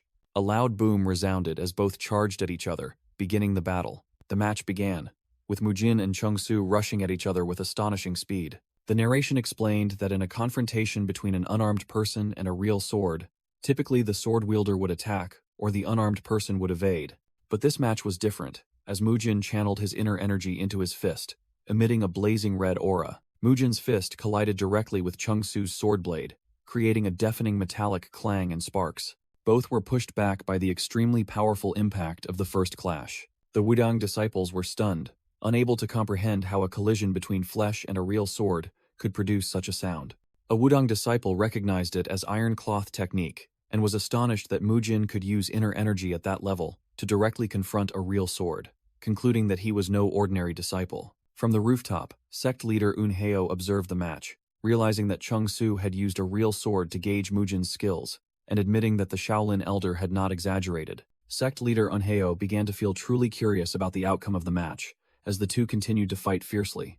Mujin and Chungsu lunged at each other in a flurry of lightning-fast attacks and defenses. Mujin used his arm to block Chungsu's sword blade and smiled confidently, thinking to himself that his opponent's strikes were very fast. With a powerful punch, Mujin sent Chungsu flying backward and thought that this match wouldn't end easily. Chungsu stumbled upon landing, using his sword to support himself, and looked at Mujin with a challenging expression. "Are you done warming up?" Mujin unleashed a powerful fist aura, forming a blazing red streak that shot straight towards Chungsu. A massive energy explosion occurred as Mujin's attack hit its target. The Wudang disciples screamed in horror, unable to believe that a third-ranked disciple could use fist aura. In contrast, the Shaolin disciples cheered excitedly, feeling that Mujin was bringing hope and admiring his strength. Grandmaster Hegeol observed with a serious expression, muttering, "But..." A close-up showed Mujin's fist already bleeding as he faced another sharp sword strike hurtling towards him. Mujin sustained a cut on his hand, blood splattering as he confronted the sword strike. Hegeol remarked that since Chungsu, the Wudang disciple, knew how to use sword chi, the outcome of this match was unpredictable. With a pensive expression, Hegeol wondered how long it had been since he had witnessed a match like this. He recalled a time not long after joining Shaolin, when he was a young monk peeking in astonishment from behind a pillar. Back then, he had witnessed a decisive battle between two equally outstanding talents. Hegeol felt that the current match was exactly like the confrontation between the muscular monk and the long-haired swordsman of yesteryear. He realized he was watching a replay of the match between Grandmaster Hyunsong and Master Unheo from back then, with Mujin and Chungsu as their embodiments. Mujin unleashed the swift wind whirlwind sweep, charging forward with a red aura enveloping his arm. Chungsu countered with the swift wind sword dance, swinging his sword to create countless slashes that clashed fiercely with Mujin's fist techniques. A massive energy explosion erupted from the point of impact, sending both flying backward. Mujin slid across the ground, using his hands to slow his retreat. Chungsu was also pushed back, but maintained his sword stance, his blade still emitting sword chi. Mujin channeled power into his legs, executing the sky-shattering divine steps, causing the ground beneath him to crack. He charged forward with terrifying speed, making Chungsu exclaim in astonishment. An explosion? Mujin appeared directly in front of Chungsu, swinging his blazing red fist straight at the sword. Chungsu cried out in pain as he tried to block the strike, a fleeting thought in his mind. Wait. Mujin was also stunned to see his attack deflected. He thought to himself that in a friendly match between disciples, he couldn't use grappling techniques and was only allowed to use martial arts and inner strength. Despite the limitations, Mujin still smiled excitedly as he flew into the air, thinking that this match was truly enjoyable. When Chungsu landed, the stone floor beneath his feet cracked, making him exclaim in shock, "Damn it!" The floor cracked. Mujin's eyes widened, realizing the unexpected situation. The Shaolin monks, including Hegel, were all stunned by this turn of events. The Wudang priests on their side also couldn't hide their astonishment. Mujin quickly rushed over to support Chungsu, who was stumbling from slipping, and asked, "Are you all right?" Chungsu looked up at Mujin with a bewildered expression as a voice from outside shouted, demanding the match be stopped. Mujin stepped back, and Chungsu, bewildered, asked why he didn't finish him off when he had a golden opportunity. But Mujin replied, "What's the point of winning against someone who slipped?" Mujin explained that Shaolin martial arts are fundamentally based on control and restraint, making Chungsu secretly doubt, as he recalled the fierce attacks from earlier. Mujin looked at Chungsu and said, "Besides that," Mujin flashed a bright, mischievous smile, saying he had long noticed Chungsu's interest in muscles. Chungsu immediately blushed crimson, completely losing his composure at the teasing remark. Chungsu stammered, asking what Mujin was talking about, while Mujin scratched his head, admitting he had been thinking about it since yesterday. Mujin recalled their encounter the previous night, explaining that he initially thought Chung-Su was deliberately provoking him, but then realized the awkwardness when he wiped the hand opposite the one he had shaken. Mujin continued, recounting how he had seen Chung-Su quietly observing their training with a deeply thoughtful expression. Mujin said it seemed Chung-Su had some kind of epiphany while watching their stretching exercises, then thought to himself that it was natural for a young person to be impressed by well-trained muscles. Chung-Su bowed his head, sweating profusely from being seen through, then hesitantly began to confess the truth. Chung-Su secretly admitted that from the moment he saw the unusual training equipment, he had been incredibly excited and curious about how they worked. In his thoughts, Chung-Su recalled the image of Shaolin disciples with bulging muscles, admiring how their arms, backs, and thighs were so solid they could block even a sword blade. He concluded in his mind that everything was truly amazing, from the innovative training equipment to how they used it, and he genuinely wanted to try and learn it himself. Chung-Su, blushing, admitted he had been abrupt in asking for a spar, but after facing him directly, he realized he also wanted a strong body and hinted at wanting to spar again. Mujin extended his hand, cheerfully saying it was great to meet someone as passionate as Chung-Su, and invited him to train with them starting today. Chung-Su joyfully replied, "I'd be delighted," and shook Mujin's hand firmly. Amidst the cheers of the crowd, Mujin was declared the winner of the match, as both of them were still shaking hands on the stage. Standing afar, Wudang sect leader Eunheo quietly observed the harmonious scene of the two young disciples. In a metaphorical image, a young Heonsung and Eunheo lay sprawled on the ground, exhausted after a battle, with Eunheo muttering, "This is all your fault, you damn monk." Eunheo cleared his throat, his expression a mix of bewilderment and nostalgia. The image of Mujin and Chung-Su standing resolutely side by side appeared, paralleling the past rivalry of their predecessors. The next day, the Shaolin and Wudang disciples began their exchange, starting with an intense arm wrestling match. Mugung easily defeated a Wudang disciple in arm wrestling, astonishing the other Taoists, while Mujin proudly asked, "Well, have you seen my muscles yet?" Another Wudang disciple complained that despite thorough preparation, he couldn't use his full strength against Mugung, while another wondered why he hadn't won even once despite being the strongest among them. Mujin explained it was all thanks to Shaolin's training methods and muscle-lengthening techniques, enthusiastically inviting the Wudang disciples to train with them to become like him. Chung-Su curiously watched Mujin instructing someone else with a strange piece of equipment and asked its name. Mujin explained it was a sliding tool, also known as an abdominal roller, where you just grip the handles and roll it back and forth. Chung-Su excitedly told a fellow disciple that the equipment looked very similar to a barbell, and both agreed that Shaolin's training devices were truly fascinating. Mujin thought to himself that after the spar, the gap between him and the Wudang disciples seemed to have narrowed. The initial awkward atmosphere had vanished, replaced by Wudang disciples cheering for Mugung as he flexed his muscles, and Chung-Su diligently training with the new equipment. Mujin cheered on a Taoist who was giving his all during pull-ups, thinking to himself that this was surely a good sign for the relationship between the two sects. However, Mujin glanced at the higher-ranking Taoists observing from afar and realized that the more conservative ones would likely need more time to accept this change. The high-ranking Wudang Taoists stood afar, discussing, with one wondering why everyone was cheering for Mujin's methods, while another admitted the young monk was very impressive. Mujin stood alone, thinking that as the distance between them narrowed, he began to notice things he hadn't seen before. From behind the Taoists, Mujin observed and noticed a commonality among the people present. With his keen eyes, Mujin saw unusual red auras emanating from the shoulder and wrist joints of the Wudang Taoists. He noticed that all of them seemed to be in poor health, illustrated by the image of a Taoist trembling while trying to train. Mujin worriedly thought that this condition reminded him of Elder Hyunsung, and they seemed not to be receiving proper treatment. The high-ranking Wudang Taoist approached and called Mujin, making him ask in surprise, "Me? Why?" The Taoist announced that sect leader Eunheo was looking for him and Chung-Su. Mujin immediately agreed and headed towards a large building on the mountain. From afar, a voice rang out to greet sect leader Eunheo and announced that they had arrived as summoned. Sect leader Eunheo was meditating on a tree stump, his sword hovering beside him, making Mujin secretly admire that he looked like a true immortal. Eunheo turned to face Mujin and Chung-Su, asking if they knew why he had only summoned the two of them, and Mujin replied that he did not. Eunheo explained that it was because of Elder Hyunsung and the promise he had made to the Shaolin monk that he would take good care of Mujin while he was at Wudang. Eunheo added that if Mujin were merely average, he would have entrusted him to his disciples, but having witnessed his skills, he felt compelled to teach him personally. Mujin was startled, realizing that sect leader Eunheo had witnessed his match with Chung Su and was offering to personally train him. Eunheo raised a finger, saying that before that, he wanted to ask something, reiterating the question he had posed on the day of his spar with the elder. Eunheo asked Mujin if, after a few days here, he had noticed anything, which startled Mujin. Mujin asked permission to speak frankly, and stated that the Wudang disciples were in poor condition, and Eunheo allowed him to continue. Mujin's expression turned serious as he recalled the image of red auras emanating from the Taoist's hand joints, and began to explain about everyone's arms.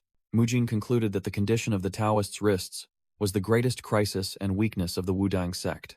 Eunheo's expression became solemn as he admitted, as expected from a blessed monk, "You are absolutely correct." Eunheo explained that Wudang swordsmanship is based on the principle of softness, training to reach a state where gentle techniques manifest immense power. He continued, saying that this very principle created tremendous pressure on the wrists, causing many Wudang disciples to suffer from the same condition as him. Mujin realized that was the underlying reason why everyone looked unwell, while Chung Su stood beside him, looking worried. Eunheo said that Mujin deserved the title of Blessed One for having healed so many people. Then he got straight to the point.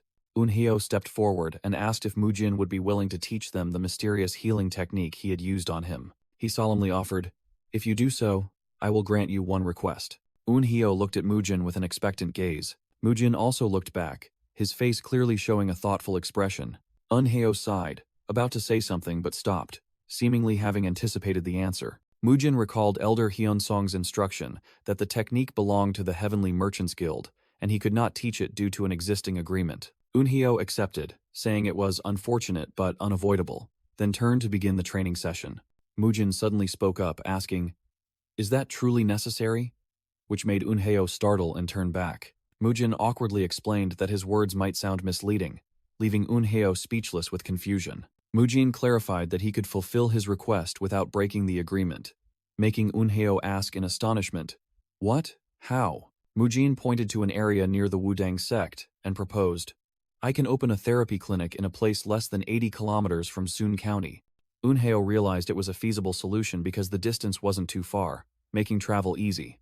Mujin thought to himself, that place was the territory of the Jaegul clan in Mount Yungjong. Mujin thought to himself that this was an excellent opportunity to establish a legitimate base in the territory of future troublemakers and monitor the movements of the protagonist from the demonic novel. Eunheo declared he would personally inform the Shaolin Temple and the Heavenly Merchants Guild, but Mujin worriedly asked if they would readily agree. Mujin innocently asked, who would object to healing others? Then asserted that anyone connected to them would not hesitate to help those in need. Eunheo looked at Mujin, silently marveling that he showed no discrimination towards anyone, strong or weak. When they were in pain, they were all patients. Eunheo told Mujin that he now understood why Hyunsong had chosen him, and regretfully added, "It's a pity you didn't come to me." Eunheo praised Mujin's mindset as utterly righteous and asked if he knew that Wudang's first teaching was about a strong spirit. Eunheo said that with such a mindset, Mujin would have no problem learning this, making him curiously ask what he meant. Eunheo grasped his sword, declaring that the martial art he was about to teach was Tai Chi Quan. Mujin was stunned upon hearing the technique's name, and Eunheo calmly confirmed, "That's right." Eunheo explained that what Mujin saw during the exchange was merely the surface, as they didn't easily impart core martial arts, making Mujin break into a sweat as he realized Eunheo had already known he was secretly analyzing everything. Eunheo declared he would teach it in a simpler and more practical way, through actual combat.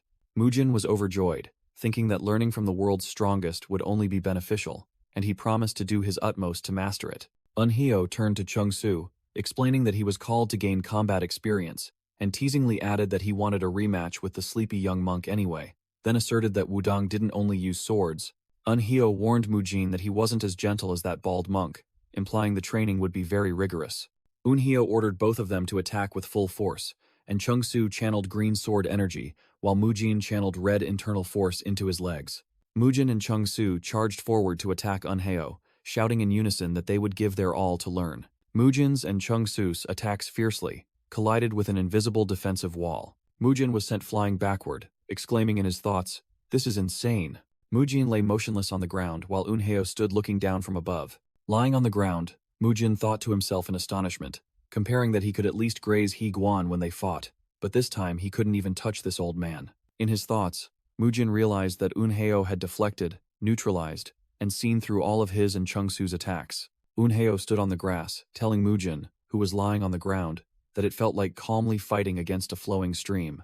Eunheo began his lecture, explaining that the key to deflecting attacks was to observe the opponent, and the first thing was to read their movements. With an illustration of a Taoist priest channeling energy, Eunheo continued, saying the second thing was to read the energy the opponent used. An image of Chungsu attacking appeared as Eunheo said, the third thing was to read the opponent's thoughts.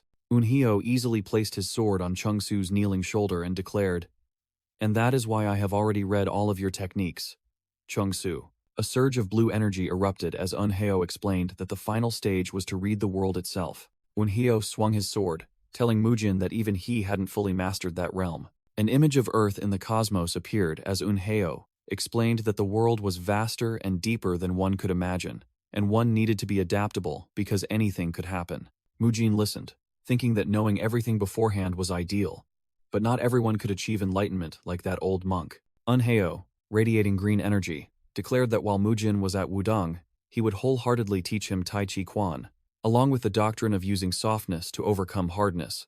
A loud shout of, "We will train hard," echoed across the mountainous landscape, signaling the continuation of the martial arts exchange.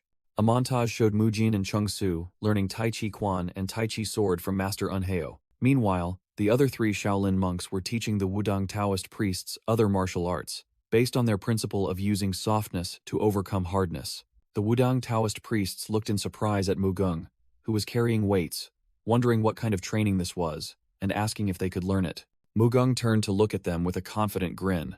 About 10 days later, Mujin stood watching with a bewildered expression, thinking to himself that this scene looked strangely familiar. Mujin was leading a massive group exercise class for the Wudang Taoist priests, wondering how his training time had turned into a mass workout session.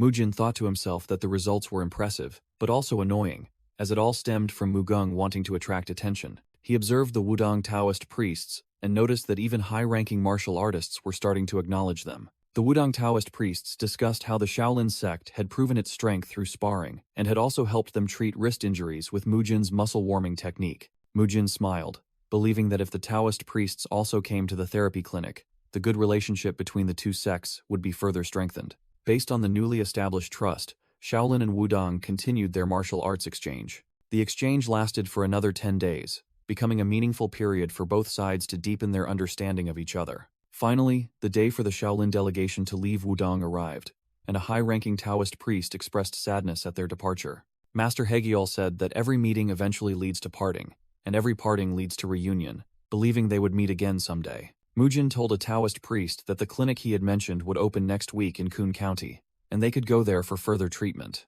Chungsu, a young Taoist priest, shyly expressed regret that time had passed too quickly, wishing he could have asked for more sparring sessions. Chungsu mentioned the martial arts grand assembly in a year and a half, and Mujin realized it was the Dragon Phoenix gathering, immediately agreeing to participate if Chungsu also went. Chungsu smiled with determination and suggested, "Let's become stronger together and face each other there." Mujin also smiled and encouraged Chungsu to continue training diligently. Farewells were exchanged under the clear blue sky. Mujin waved and shouted that he would see them again at the Dragon Phoenix gathering, while Mugung and Biup Gang struggled to pull a cart. As the Shaolin delegation departed, the Wudang Taoists watched them go, commenting on their unique training methods. Then the delegation returned to Shaolin. Upon their return, the four who had completed the exchange discovered that their masters had prepared a test to assess their progress. Master Hegiel was greeted by his disciple Biofion, and he asked if the boy had completed his assigned task. Biofion proudly replied that despite the difficulty, he had managed, then turned to tell Muyul to watch carefully. Biofion cheered excitedly at the display of leopard form fist, while Master Haidam observed. During a private training session, Grandmaster Hayadam praised Mugung for doing well, and the boy respectfully replied. Grandmaster Hayadam explained that what he taught was the Tathagata divine palm, founded upon the firm body and unwavering mind of the 108 Arhats. He added that the spirit of Wudang had enlightened Mugung, and encouraged him to maintain his resolve to become stronger. Meanwhile, at Wudang, a hand channeled green energy as a voice echoed, asserting that effort would never lead to failure, and urging one to become the strongest. In a flashback, Chungsu stood on the training ground after defeating Namgung Jinchon, remarking that his opponent had lasted longer before. Chungsu channeled blue energy into his fist, introducing it as the demon-breaking divine fist, one of the 72 ultimate techniques, and asked Namgung Jinchon if he remembered all the moves. Namgung Jinchon smirked in response, saying it would be more accurate to ask if he had learned well by eavesdropping, then sarcastically added, "How are you even more wicked than me?" Chung Su declared that from now on they would use the demon-breaking divine fist for sparring, and lunged to attack, causing Namgung Jinchon to cry out in surprise. Namgung Jinchon frantically protested that he had only just memorized the moves, but Chung Su dismissed it, saying that was enough. Back in the present, Mujin meditated alone on the veranda, lost in thought. He pondered his various martial arts, all enhanced by his improved strength and progressing smoothly. However, Mujin still felt it wasn't enough. He recalled the exceptional martial arts masters he had met, such as Jaegul Jinhuya and Chung Su. He thought about the formidable nature of those he had faced, then resolved to attend the upcoming Dragon Phoenix gathering to obtain the necessary item to stop the hidden forces. An old voice suddenly asked why he looked troubled, then offered to teach him an interesting technique. Mujin startled and turned, surprised to see Elder Hyun-sung, whom he called grandfather, already there. The elder smiled and said that since Mujin's friends were all learning secret techniques, he had also come to impart knowledge. Elder Hyun-sung explained that when energy travels too far, it weakens or loses its form, while creating a small flame on his fingertip. He said there was a martial art that allowed one to maintain the form of intent over a long distance, then concentrate energy into 2 fingers. Elder Hyun-sung unleashed a powerful and concentrated golden energy stream from his fingertip. Elder Hyun-sung explained that the technique he had just demonstrated was the 100 Steps Divine Finger, but for Mujin, it would be the 100 Steps Divine Fist. He said he would simplify the technique and pass it on to Mujin, asking if it would help him at the Dragon Phoenix gathering. Mujin rejoiced, clutched his robes, and shouted that it was more than enough, earnestly begging the elder to teach him the martial art. Suddenly, Mujin froze with a confused and bewildered expression. He secretly thought that he had never told the elder about the Dragon Phoenix gathering, nor did he remember ever wanting to attend, wondering how he knew. Mujin suspected whether Master Hagul had overheard and reported it, while Elder Heon-seong merely smiled silently. He wondered if the elder possessed the ability to read minds, as Grandmaster Unhyo had once hinted. While the scene shifted to a majestic fortress under the moonlight, the scene shifted to Shanxi Fortress, a vast and magnificent stronghold. Inside, a Murim Alliance meeting was taking place, and the chairman greeted everyone, then declared the reason for the meeting was the upcoming Dragon Phoenix gathering. Elder Jaegal Hyun of the Jaegal clan added that the topic also concerned the Shaolin Temple's recent unusual activities. Another member stated that he had heard rumors about their healing clinics, but showed no interest, believing it was merely charity work for the poor, but Jaegal Hyun emphasized that their business was expanding nationwide. Jaegal Hyun slammed the table and declared that what was more alarming was Shaolin's cooperation with the Heavenly Flow Merchant Guild, astonishing the other members. The members whispered about the Heavenly Flow Merchant Guild being one of the 5 largest merchant guilds in the world, and Shaolin's closeness to Wudang, opening clinics in their territory without informing the alliance. Jaegal Hyun asserted that everyone must have felt something was amiss, suggesting that Shaolin was trying to build a new power structure centered around the 9 sects and 1 alliance. With a sinister smile, he proposed that they should devise a countermeasure.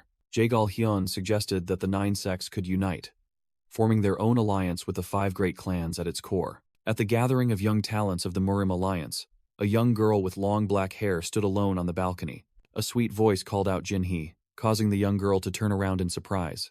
A purple-haired girl named Somi suddenly hugged Jaegal Jinhuya from behind, saying it was too boring inside, and she wanted to be with Jinhuya, while complaining that everyone was busy flattering Namgung Jinchon. Tang Somi expressed admiration for Jaegal Jinhuya for ignoring Namgung Jinchon, who was surrounded and flattered by a group of young warriors. Tang Somi wondered if Namgung Jinchon was truly that strong, but affirmed that in her eyes, Jinhuya was far more amazing.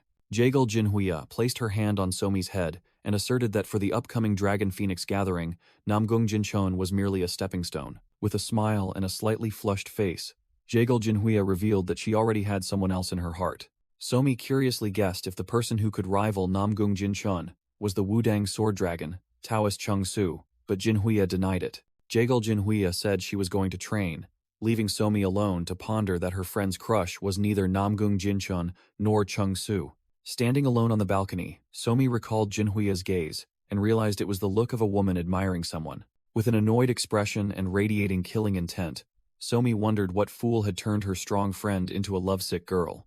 Somi resolved to find out who that person was at the Dragon Phoenix gathering, while the scene shifted back to Shaolin Temple at night. In his room, Mujin pondered that the world was larger than he imagined, and he had to experience, adapt, and be capable of responding.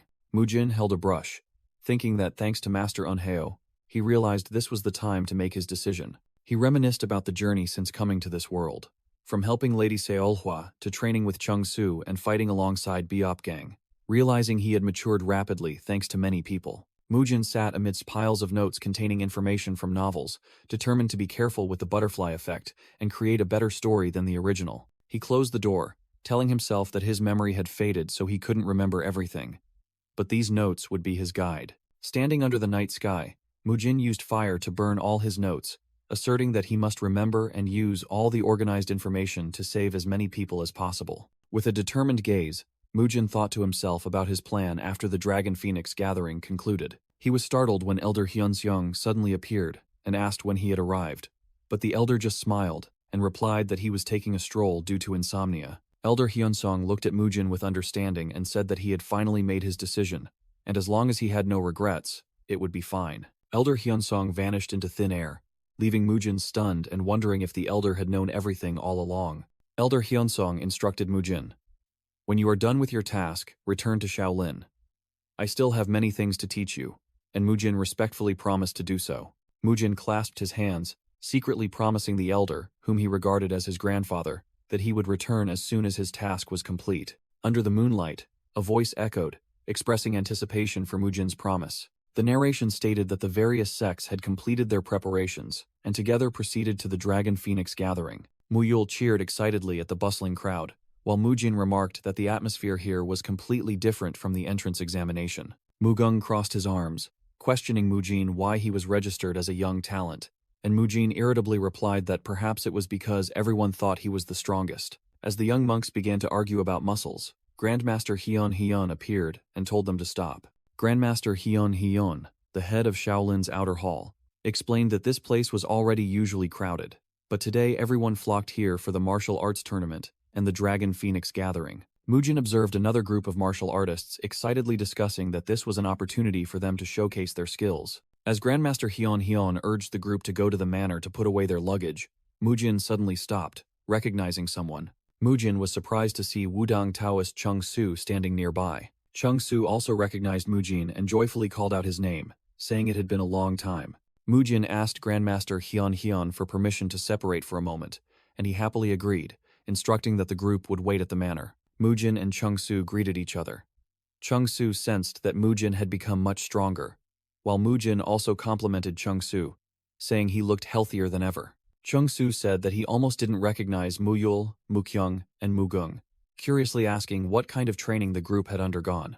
Chung Su suddenly asked Mujin if he knew the person who had been staring at them all this time. Mujin turned around and saw Jaegul Jinhuya secretly hiding behind a pillar, thinking to herself that she wanted to talk to him. Mujin called out a greeting to Jaegul Jinhuya, which startled her and made her blush with embarrassment. Jaegul Jinhuya ran off happily, while Mujin, bewildered, wondered why both she and Lady Seolhwa hid behind walls, concluding that he couldn't understand woman's thoughts. Somi asked Jaegul Jinhuya about her companions, while Jaegul Jinhuya explained that they had gone ahead to prepare, and she had just stepped out from behind the wall. A group of Manhwa disciples observed from a distance, recognizing Mujin's orange attire as belonging to Shaolin Temple. The Manhwa disciples discussed how Mujin seemed close to both the Wudang Taoist and Lady Jaegul.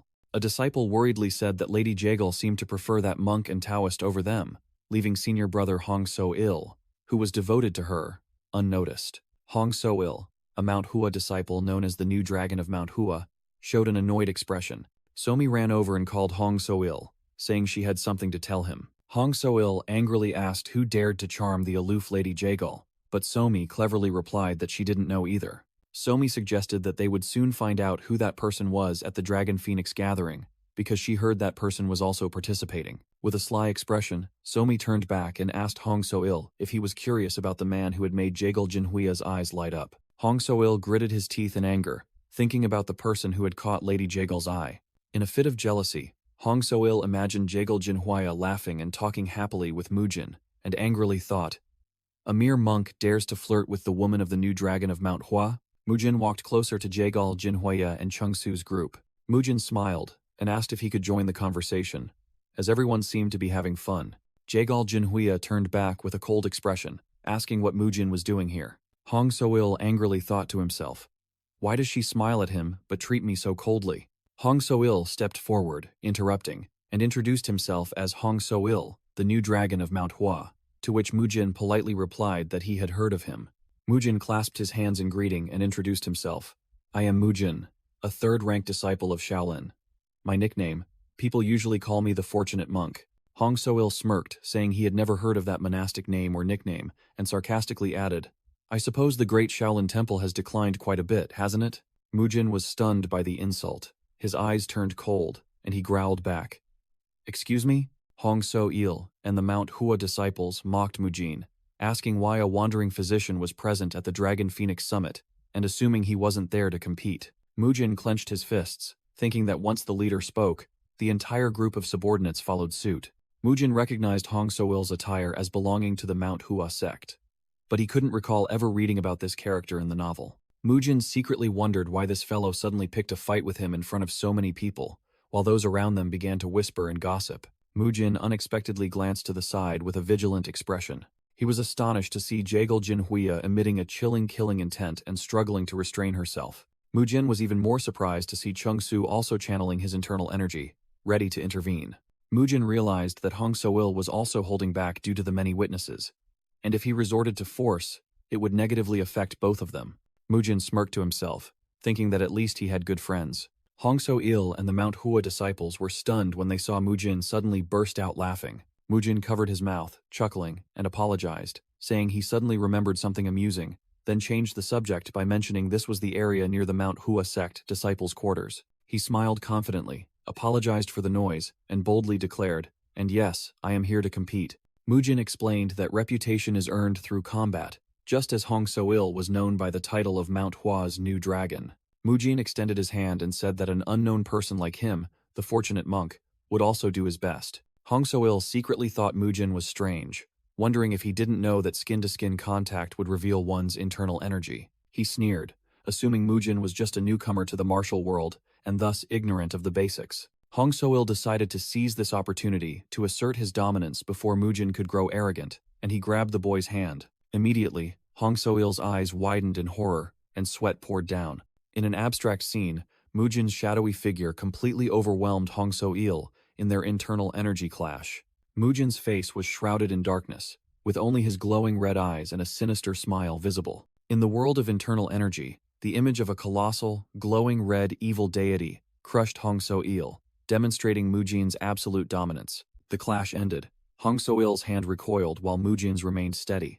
Mujin turned and walked away casually, saying, "Then, if you'll excuse me, I'll be going now." The Mount Hua disciples cheered, mistakenly believing Mujin had fled in fear, and flattered their senior brother for teaching him a lesson, earning points with Lady Jagal. Hong So-il trembled, sweat pouring down, stammering in denial.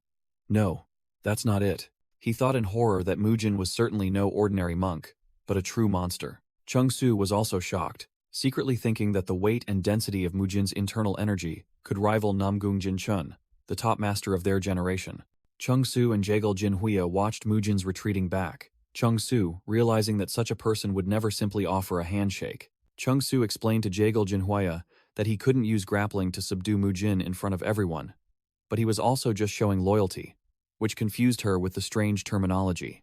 Mujin turned back with a confident smile, saying he was just doing the same as the friends who had protected him. Chung Su and Jagal Jinhuya remained bewildered, not understanding what Mujin was talking about.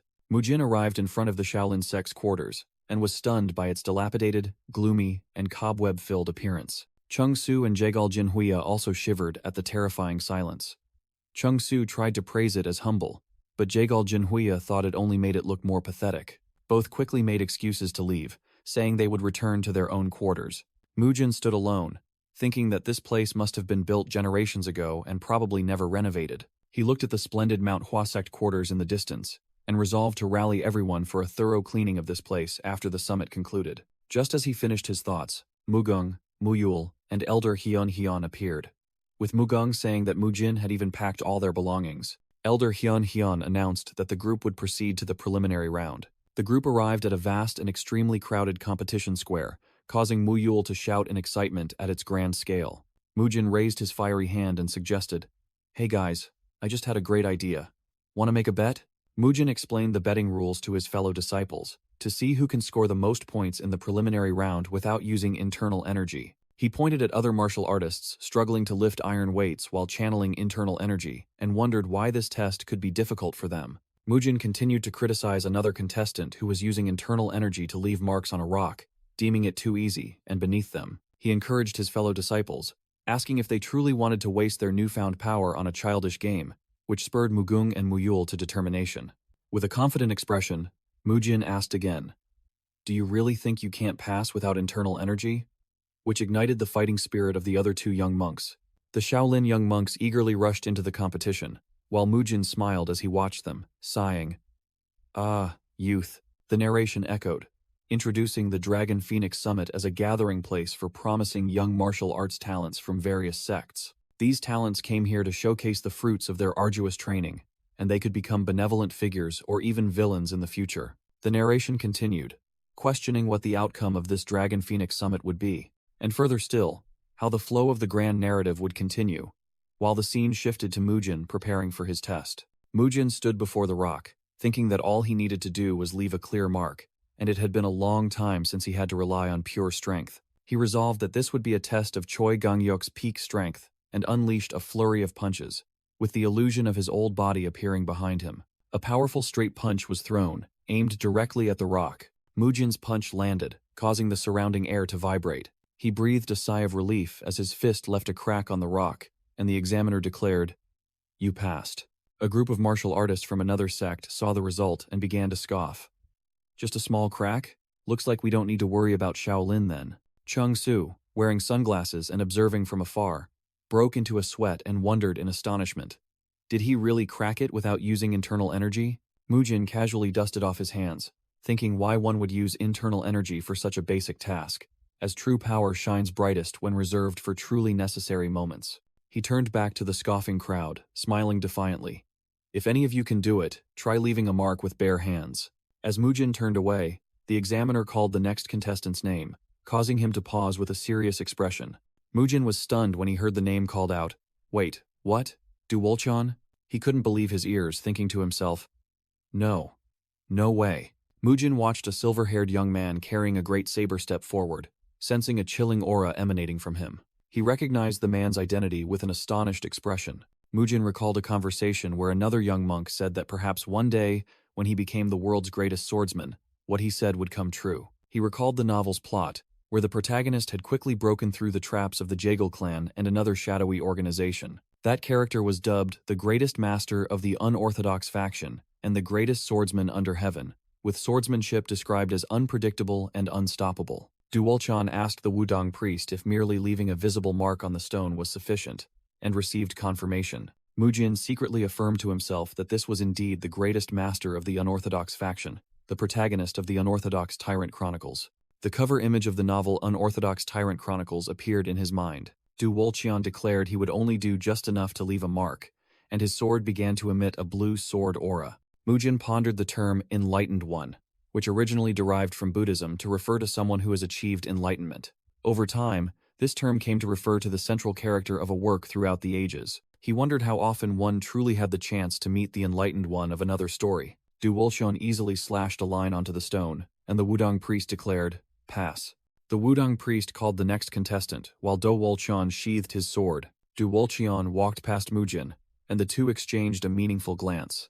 The moment two protagonists from different worlds passed each other was impressively portrayed. Mujin watched Duolchan's retreating back, thinking to himself that he was the tyrant emperor of the Unorthodox Tyrant Chronicles and his most beloved character from author Gakyeong's works. He recalled a tragic detail from the novel. After this Dragon Phoenix Summit, Duolchan would witness his entire clan being massacred. Mujin thought to himself that once his clan was annihilated, Duolchan would awaken and walk the path of a tyrant's revenge. He told himself to secretly observe to ensure Duolchan could reach the end of the story, become the tyrant emperor, and fight against the shadowy forces.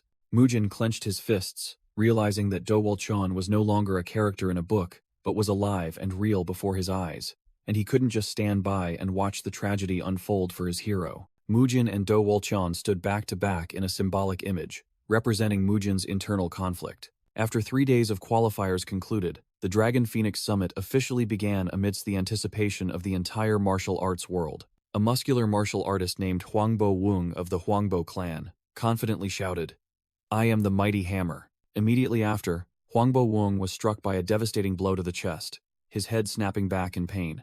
Mujin stood in an attacking stance, realizing his opponent had been defeated by one of Shaolin's supreme skills. The referee struck a large gong, solemnly declaring the winner was contestant Mujin.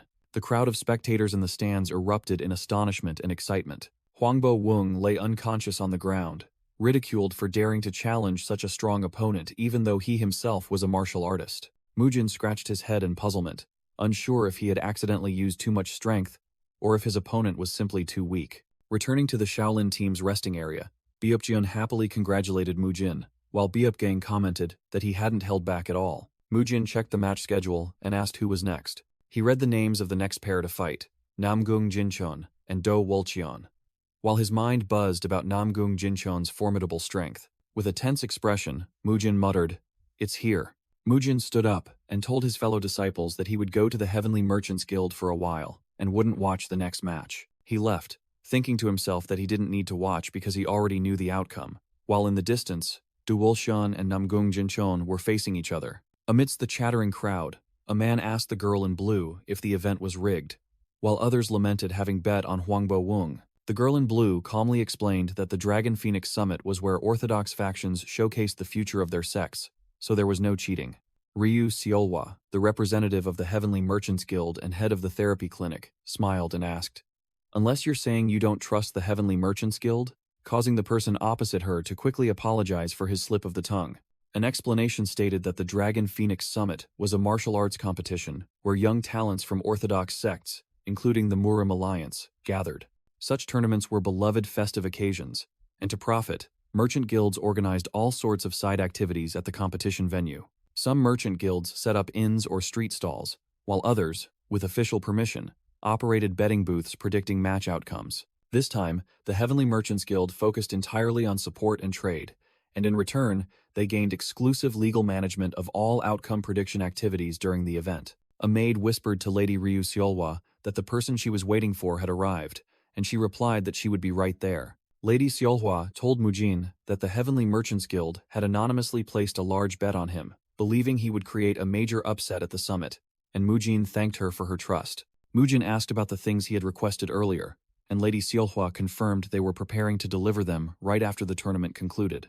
Mujin thought to himself with a serious expression, requesting a carriage, materials, and comfortable clothes was one thing, but requesting a false identity was another. Lady Seolhwa was startled when she realized Mujin's intention, and she exclaimed in alarm, "Don't, tell me." Mujin looked at her with his face shrouded in darkness, full of determination. With a smirk, Mujin confirmed her suspicion with a single word. "Yes." Mujin declared with a confident smile that he had a plan to escape Shaolin. Lady Seolhwa was utterly horrified, covering her mouth with both hands, too shocked by Mujin's confession. Startled by a sound from the arena, Lady Seolhwa turned to Mujin and asked, "Has the match already concluded?" Mujin looked towards the arena and thought to himself that the match outcome unfolded exactly as in the novel. In the arena, Namgung Jinchon was declared the winner, while Do Wolchon had been defeated. Mujin knew that this was the first great wall Do Wolchon encountered, as well as the first step on his path to becoming stronger. Mujin turned away and thought to himself. The second step was the annihilation of Do Wolchon's clan, and it was time for him to act according to his plan. Mujin waved goodbye to Lady Seolhwa, saying he would return, and adding meaningfully, "Oh, and if things go smoothly this time." Lady Seolhwa was startled and blushed when she heard Mujin say, "We might be seeing each other more often." After Mujin had left, Lady Seolhwa secretly wondered if she should agree to these suspicious requests. However, she quickly dismissed her doubts, blushing as she thought that seeing Mujin more often sounded wonderful. Meanwhile, Do Wolshan walked down the corridor and thought to himself that he was glad he had helped Mujin. He sighed, telling himself that this world had too many masters, and he hadn't expected to lose so quickly, feeling that he still had much to improve. Du Wolchan bowed his head, determined to increase his training time. He looked up when he sensed someone approaching and asked in surprise, Mujin stood before Do Wolchan and asked, "You are Do Wolchan, aren't you?" While Do Wolchan recognized him, as the one who had defeated Huangbo Wang.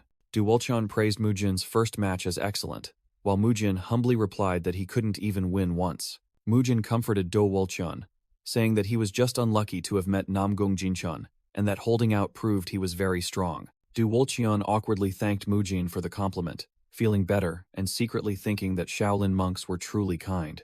As Du Wolqian was about to leave, Mujin suddenly called him back. Mujin pointed at Du Wolqian's arm and spoke of the scar on it, revealing that it was an injury from secretly training with a real sword. Du Wolqian was astonished, not understanding how Mujin knew that, while Mujin continued to explain that he had hidden the injury out of concern for his plans and his younger sister. Mujin went on to talk about Du Wolqian's mischievous younger sister, who had been caught secretly eating the mooncakes their mother made for him. In the flashback, the two Du Wolqian siblings argued and were punished by their mother, forbidden from eating mooncakes for a week, but Mujin asked if he still liked them very much. Didn't he? Mujin emphasized, especially the cakes made by his own mother, which made Du Wolqian recall his mother's gentle smile. Another memory surfaced, of their mother giving a mooncake to her two sad children. Du Wolqian was stunned, staring at Mujin and pressed, "Who are you? How do you know all of that about me?" Mujin maintained a serious expression, explaining that he had cultivated and could see a part of destiny, but inwardly felt guilty for lying to his childhood hero, while also determined to prevent the tragedy of the Du Wolqian clan. Mujin seriously told the bewildered Du Wolqian, "Listen very carefully to what I am about to say, because from this moment on, your life might change completely." Mujin revealed a horrifying truth that Du Wolqian's clan, the Heavenly Slaughter Sect, would soon face a great calamity that would wipe out their clan, accompanied by an image of the sect's blood-stained signboard. Mujin confidently clasped his hands, reassuring Du Wolqian that there was no need to worry as there was still time to change destiny, and he would help him avert that disaster. Du Wolqian secretly recalled the terrifying prophecy about his clan's downfall, his family's annihilation, and himself walking the path of slaughter. With a panicked expression, Du Wolqian asked again if it was true that he would gain immense power, but at the cost of a solitary path. Mujin affirmed that although peeking into others' destinies was wrong, in this particular situation, he would certainly face a great calamity. Du Wolqian remembered that Mujin knew well about his mother, his younger sister, and even the location of his secret scar, which made him trust the boy's words even more. Du Wolqian clenched his fists, wondering if Shaolin monks could truly see the future, but a voice echoed in his head, denying it. Du Wolqian urgently asked if destiny could be changed and begged Mujin to show him how, while Mujin secretly thought it was fortunate that he had an upright nature. Mujin explained that he couldn't stay by his side to help because he had his own destiny, but he would help Du Wolqian become strong enough to face it on his own. Mujin took out a small wooden box and opened it, leaving Du Wolqian utterly astonished. Inside the box was a glowing red spiritual pill, which Mujin introduced as a note explaining how to operate and manage energy, making Du Wolqian realize it was Shaolin's minor restoration pill. Mujin encouraged him, saying that difficulties were meant to be overcome, and Du Wolqian was destined to be the protagonist of a great event, so he had to become even stronger. Listening to Mujin's words, Du Wolqian stood tall, clenching his fists with determined eyes, ready to accept his limits and overcome them with willpower. Du Wolqian recalled his defeat against Namgung Jinchun and anxiously wondered, but what if, even after accepting my limits, I still can't become stronger? Mujin advised that trying to become stronger aimlessly would not be effective. Instead, he must abandon greed and train a single technique to its ultimate limit. Du Wolqian skeptically asked if a single technique could stop a great threat, or if that was simply the limit of his abilities, which made Mujin fall silent in thought. Mujin continued, saying that he didn't know how far Du Wolqian's talent could develop, but if he gave up due to self-imposed limits, he would never discover his countless hidden potentials. Mujin declared that talent wasn't everything, and promised that if Du Wolqian mastered a single technique to perfection, he would acquire a sky-rending sword art. Mujin described it as an unfathomable sword technique that no one could stop, helping Du Wolqian become the greatest swordsman under heaven. With an image of Namgung Jinchun wielding brilliant blue sword energy, Byupjin asked Mujin why he was late when the match had already started. Mujin replied that he had just visited the merchant guild and used the restroom. Mujin secretly thought he had successfully given the minor restoration pill to Du Wolqian and had done everything he could. The rest was up to him. Watching Du Wolqian's retreating back, Mujin noticed that although he seemed helpless, his eyes were now filled with determination. A close-up of Du Wolqian's face showed his eyes gleaming with resolve after hearing Mujin's advice. Mujin asked about the ongoing match, and Byupjin replied that it was Hong So-il of the Manhwa sect. Byupjin clarified that Hong So-il's opponent was Jaegal Jinhee of the Jaegal clan, while both were fiercely engaged in combat. Mujin was astonished to realize that Jaegal Jinhee's fan technique had become sharper, and she had grown much stronger since he last saw her. Seeing Jaegal Jinhee's flexibility and grace, Mujin secretly acknowledged that she hadn't neglected her muscle-stretching techniques. With a proud expression, Mujin secretly thought, "My clinic member is the best," while Jaegal Jinhee lunged to attack. Hong So-il struggled to defend against Jaegal Jinhee's continuous fan attacks. Hong So-il angrily thought that he had initially felt relieved that his opponent wasn't Namgung Jinchon, or that young monk, but he hadn't expected the gap between himself and Jaegal Jinhee to be so vast. He recalled that just 2 or 3 years ago he could still hold his own against her, but now he was easily blocked by her fan. Kicked away by Jaegal Jinhee, Hong So-il was stunned, wondering what the hell had happened in just a few short years. In a passive stance, Hong So-il roared and unleashed his plum blossom thrust. Jaegal Jinhee gracefully dodged Hong So-il's red sword strike. She suddenly appeared behind Hong So-il, making him cry out in alarm, "Wait!" Jaegal Jinhee didn't hesitate, striking Hong So-il directly in the face with her fan, making him scream in pain. After the decisive attack, the crowd cheered excitedly as Jaegal Jinhee landed gracefully on the stage. Looking at Hong So-il, collapsed on the arena floor, Jaegal Jinhee let out a breath and sneered. "With such pathetic skill, you dared to pick a fight with Mujin?" Jaegal Jinhee glanced at her opponent with contempt and uttered a cold remark. "How pathetic." Hong So-il refused to yield, continuing to swing his sword in attack, while Jaegal Jinhee gracefully dodged. Jaegal Jinhee landed and admitted, "I'll concede you have some persistence." Hong So-il stood firm, shouting that Manhwa's plum blossoms bloom twice, and told her to remember that well. Hong So-il was stunned when Jaegal Jinhee sarcastically asked if his personal feelings were also a type of flower. She asked if he thought she didn't notice his feelings, making Hong So-il angrily question why she was only friendly with that bald monk. Jaegal Jinhee brushed it off, deeming it utterly meaningless whether Mujin had a pure heart or not. Emitting blue internal energy, she declared decisively, "I simply have no interest in anyone weaker than myself." Provoked, Hong So-il roared, "If that's the case," and channeled blazing red internal energy to envelop his sword. He used the Flying Heaven Steps technique, leaping high into the air. From above, Hong So-il unleashed the plum blossom slash, shouting that he would show her his strength. Jaegal Jinhee charged directly into Hong So-il's swirling sword energy to confront him. She flashed a meaningful smile and said, "Very good." Jaegal Jinhee made an offer. "If you show me your strength, then I will grant you anything you ask." Hong So-il blushed, stammering, "Really?"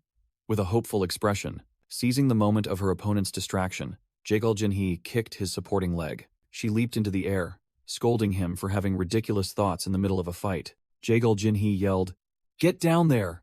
and struck with a thunderous fan attack, sending Hong So-il crashing onto the arena floor. She landed softly and explained that his aerial attack technique had long been countered by the senior monk he so despised. Jaegal Jinhee thought to herself with amusement about reusing Mujin's exact technique, then dismissed the saying that couples often become alike. Hong So-il lay sprawled on the shattered arena floor, bewildered, wondering if his internal energy was flowing backward, while Jaegal Jinhee declared herself the winner this time. Hong So-il struggled to push himself up, growling, "Let me make this clear before you're carried away."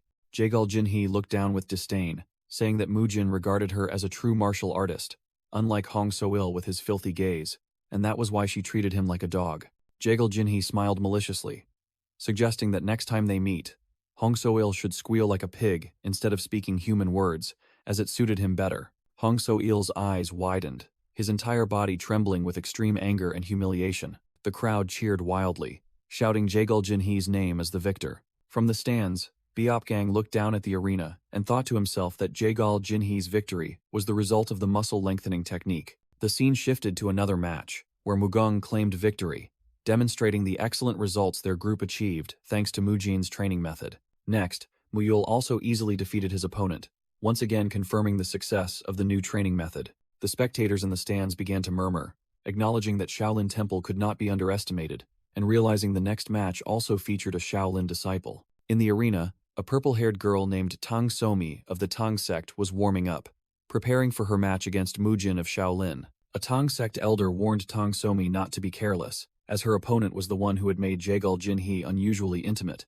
but she replied confidently. Tang Somi smiled brightly, declaring she possessed a secret technique taught by her aunt, and introduced herself as Tang Somi of the Tang sect. Tang Somi glanced towards Mujin and his fellow disciples, thinking to herself that this was a perfect opportunity. In Tang Somi's thoughts, she glared resentfully at Mujin and vowed to use this chance to put that bald monk in his place for daring to flirt with her Jinhee. In a moment of stillness, Jagal Jinhee gazed into the distance and thought that Namgung Jinchon was merely a stepping stone.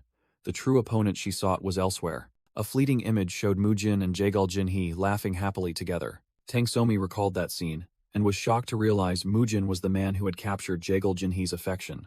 Tang Somi's face became filled with murderous intent as she confirmed Mujin was a Shaolin monk and resolved to teach him a lesson. Biop Gang, standing nearby, noticed Tang Somi emitting murderous intent while the girl secretly screamed in her head, "Jinhee is mine." Mujin felt the hateful gaze. He turned to look at Tang Somi with a bewildered expression, wondering why she was glaring at him and if he had done something wrong.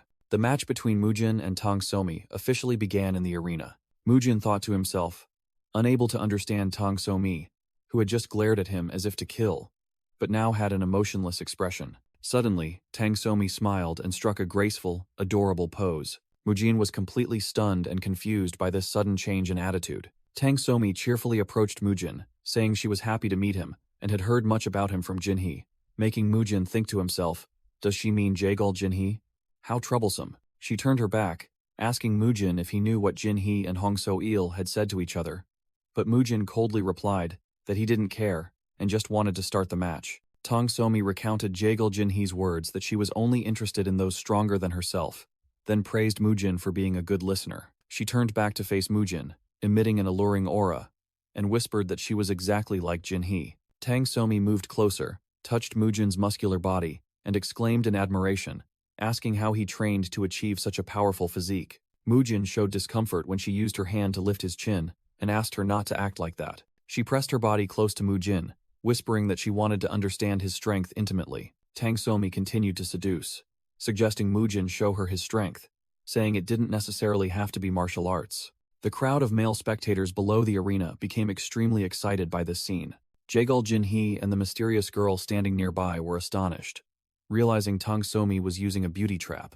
Jagal Jinhee angrily thought to herself, Tang Somi, what the hell are you doing in front of everyone? While the girl beside her was also flustered. Jagal Jinhee recalled the rumors about Tang Somi's aunt's special technique, a move that had once captivated both monks and Taoists, and realized Somi was using it. She frantically thought about what she would do if that shameful behavior actually worked on Mujin, even briefly considering imitating it. Tang Somi glanced towards Jagal Jinhee with a sly smile, thinking to herself, Jinhee, see? That's how men are. She embraced Mujin, pretending to cry out that everyone was watching and asking why he was hugging her in such a provocative manner. While continuing her act, Tang Somi thought to herself, this is your preference, isn't it? Mujin thought that the best way to deal with a lunatic was punishment. Then he used a grappling move to take down Tang Somi. With a loud shout, Mujin performed a buttoplex, throwing Tang Somi onto the arena floor with all his might, making her scream in pain. Tang Somi was slammed hard onto the ground, her face clearly showing pain and dizziness. Mujin held Tang Somi's arm tightly, giving her no chance to resist after the impact. Mujin's fist flared with blazing red internal energy, showcasing his power. The referee stammered, declaring Mujin the winner, while Tang Somi lay on the ground muttering, no way. Tang Somi asked in astonishment how Mujin was still fine after being hit by her poison. Mujin explained that although he was caught off guard, he quickly realized she was preparing something from her movements. In a flashback, Mujin recounted the moment Tang Somi pulled out a venomous needle and stabbed him, but he said he had been treated with something even stronger, thus developing resistance. Mujin admitted that because of the poison needle, he lost control for a moment and struck harder than intended, then asked Tang Somi if she was all right. Tang Somi sat on the floor, surprised,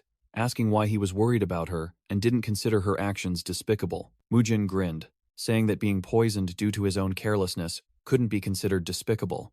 On the contrary, he learned a lesson and thanked her. Tang Somi was utterly stunned by Mujin's reaction, her cheeks flushing. She stood up and walked towards Jagal Jinhee, who was dazedly calling her name.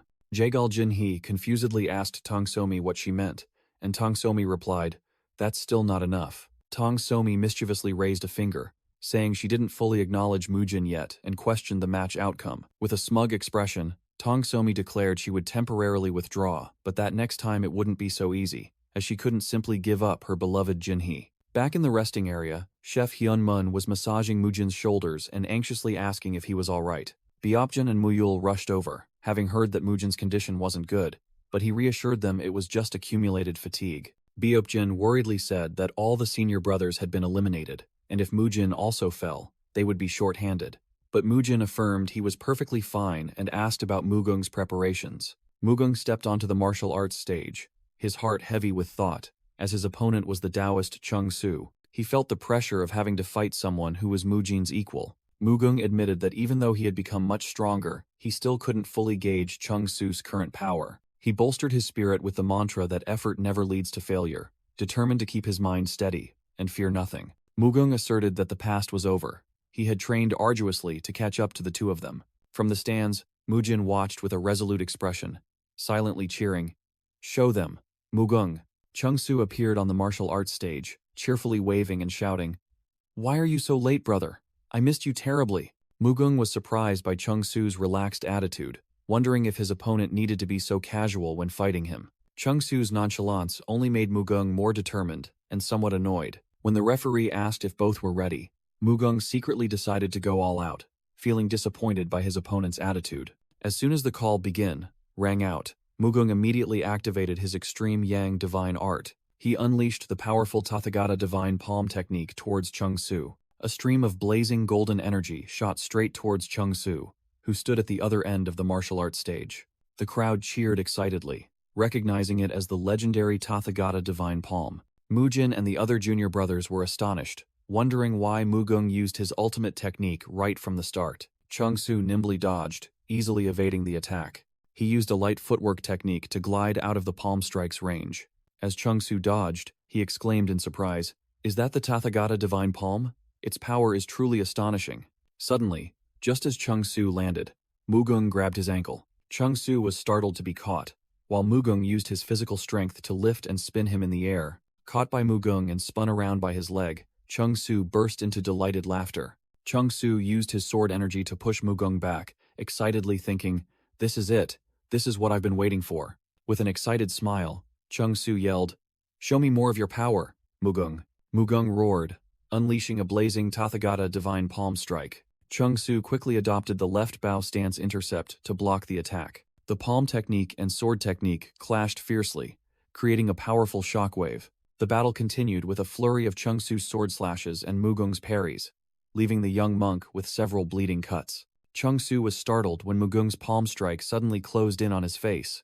Mugung's attack pushed Chung Su back in astonishment. Both stood facing each other. Chung Su thought that no matter what he did, he couldn't defeat Mugung, while Mugung also realized all his attacks were being neutralized by his opponent. Mugung looked at his hands, realizing his Tathagata divine palm could currently only be used with one hand, as he lacked sufficient internal energy and skill to wield both. Chung Su also told himself that his Tai Chi sword felt somewhat restricted because his wrist hadn't fully healed, and he was overexerting himself. The match became a battle of attrition, as both adopted optimal stances to defeat their opponent. Chung Su merged with his sword, preparing to unleash a single strike to fell the mountain named Mugung.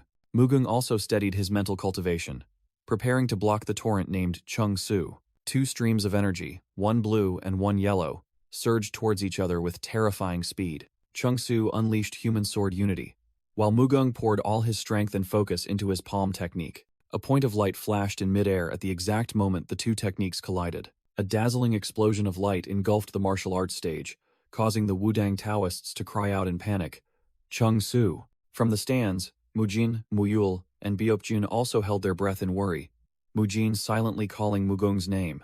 After the explosion, Mugung and Chung Su both knelt on the arena, exhausted and gasping for breath. Chung Su smiled despite sweating, asking, "Even so, how are you holding up, Mugung?" Mugung panted, admitting he was barely standing after expending all his strength, and bitterly conceded that he seemed to have lost. Mugung was surprised when Chung Su said, "I think this is as far as I go too." Chung Su explained that with the current state of his wrist, he needed to stop fighting to recover, and his journey at the Dragon Phoenix Martial Arts Summit ended here, regretting not having fought Muyul and Mukyung. Mugung was astonished to realize that Chung Su was more disappointed about not fighting his fellow disciples than about the match itself. Mugung understood that Chung Su didn't look down on them at all, but was genuinely excited to fight when they had all grown stronger. Mugung blamed himself for misunderstanding Chengsu due to his petty inferiority complex. Chengsu challenged Mugung to a rematch, which was accepted, and then both collapsed. The match result was a draw, but Mugung felt he had lost spiritually.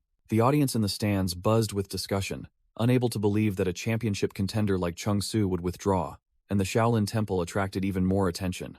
Mujin looked at the tournament bracket and realized that since both Mugung and Chengsu were eliminated, he would have to face Muyul. Muyul charged at Mujin, attacking with the crane fist, shouting that he had to fight him right now and didn't know how to win. Mujin easily blocked Muyul's attack with one hand, telling him to just think of it as playing around like last time, while a snake-shaped aura appeared behind him. Muyul was undeterred, shouting that he was still very happy to face Mujin, and unleashed the snake fist. Muyul performed an aerial flip, making Mujin wonder in surprise if that was the snake fist.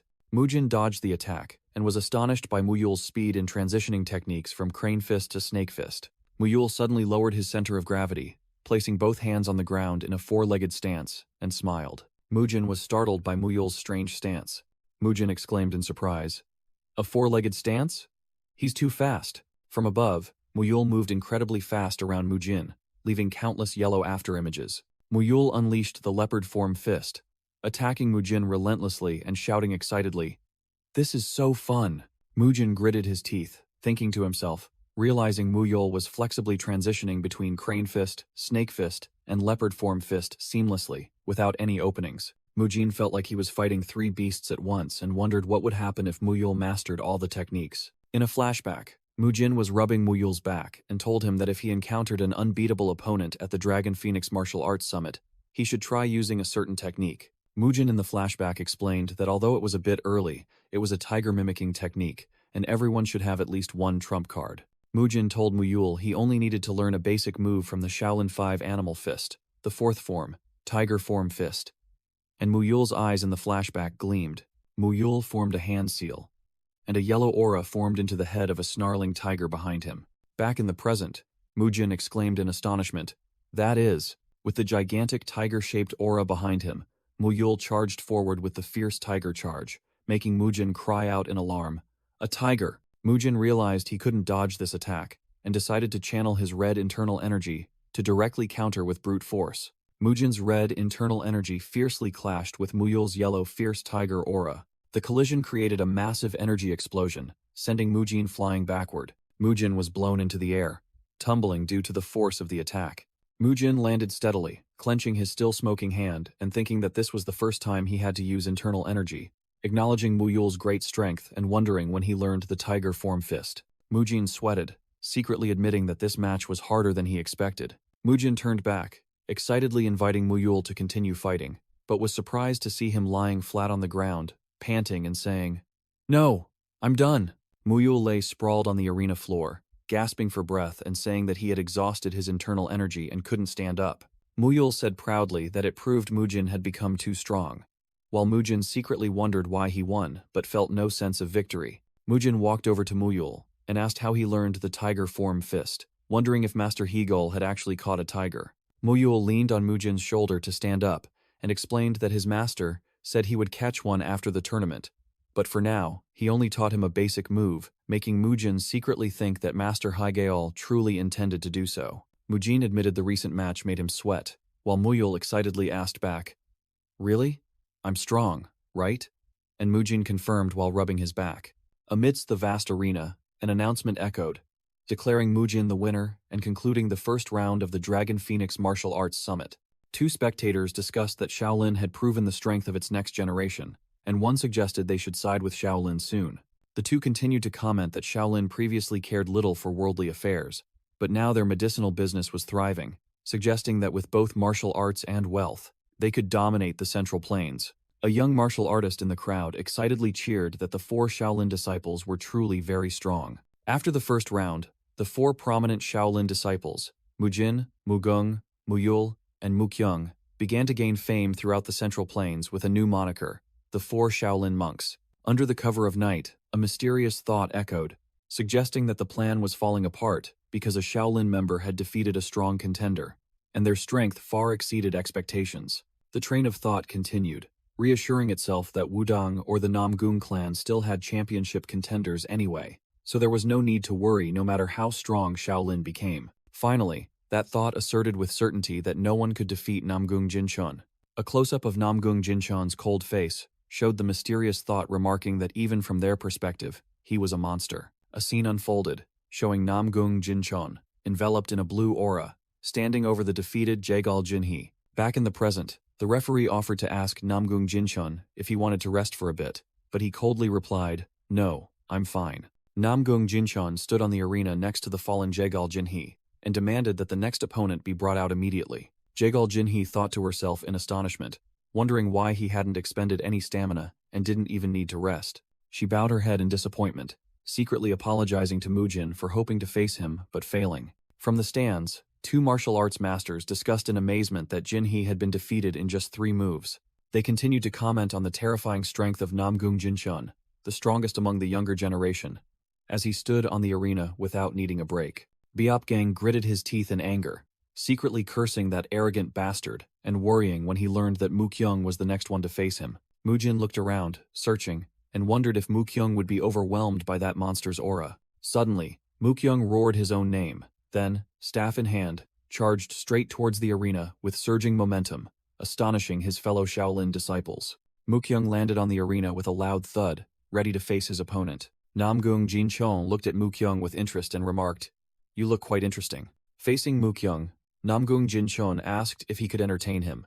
Mukyung replied that he didn't know if he could entertain his opponent, but he himself would certainly be very happy, then charged forward as the match between Mukyung and Namgung Jinchun was announced. 2 powerful auras clashed on the arena. The excited crowd cheered, believing that the impregnable fortress Jinchun finally had a worthy match, while the referee confirmed the match was allowed to begin. The Shaolin disciples frantically ran after him. One person shouted, wondering why Mukyung had suddenly gone mad when he thought he had learned to control himself. Mujin calmly told his fellow disciples that Mukyung was not losing his mind. Mujin explained that Mukyung simply wanted to know, or rather, wanted to verify something as he charged towards Namgung Jinchun. Images of swords appeared, symbolizing the sword mastery that Mukyung was about to face. Mujin continued, Mukyung wanted to see for himself how truly vast the gap was between him and Namgung Jinchun. Mukyung swung his arm, preparing to unleash a punch with all his might. He unleashed the demon-shattering invincible fist, aimed directly at Namgung Jinchun. Namgung Jinchun merely narrowed his eyes as a golden energy ring appeared, easily blocking Mukyung's punch. Namgung Jinchun drew his sword, which was immediately enveloped by a powerful blue sword aura. He swung his sword, creating a massive sword energy slash that surged forward.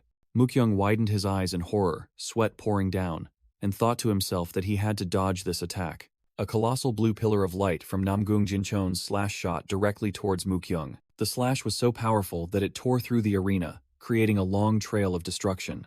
After unleashing his attack, Namgung Jinchun unexpectedly showed a look of surprise. Namgung Jinchun dodged Mukyung's attack and commented, "Astonishing power, but he dodges like an agile monkey."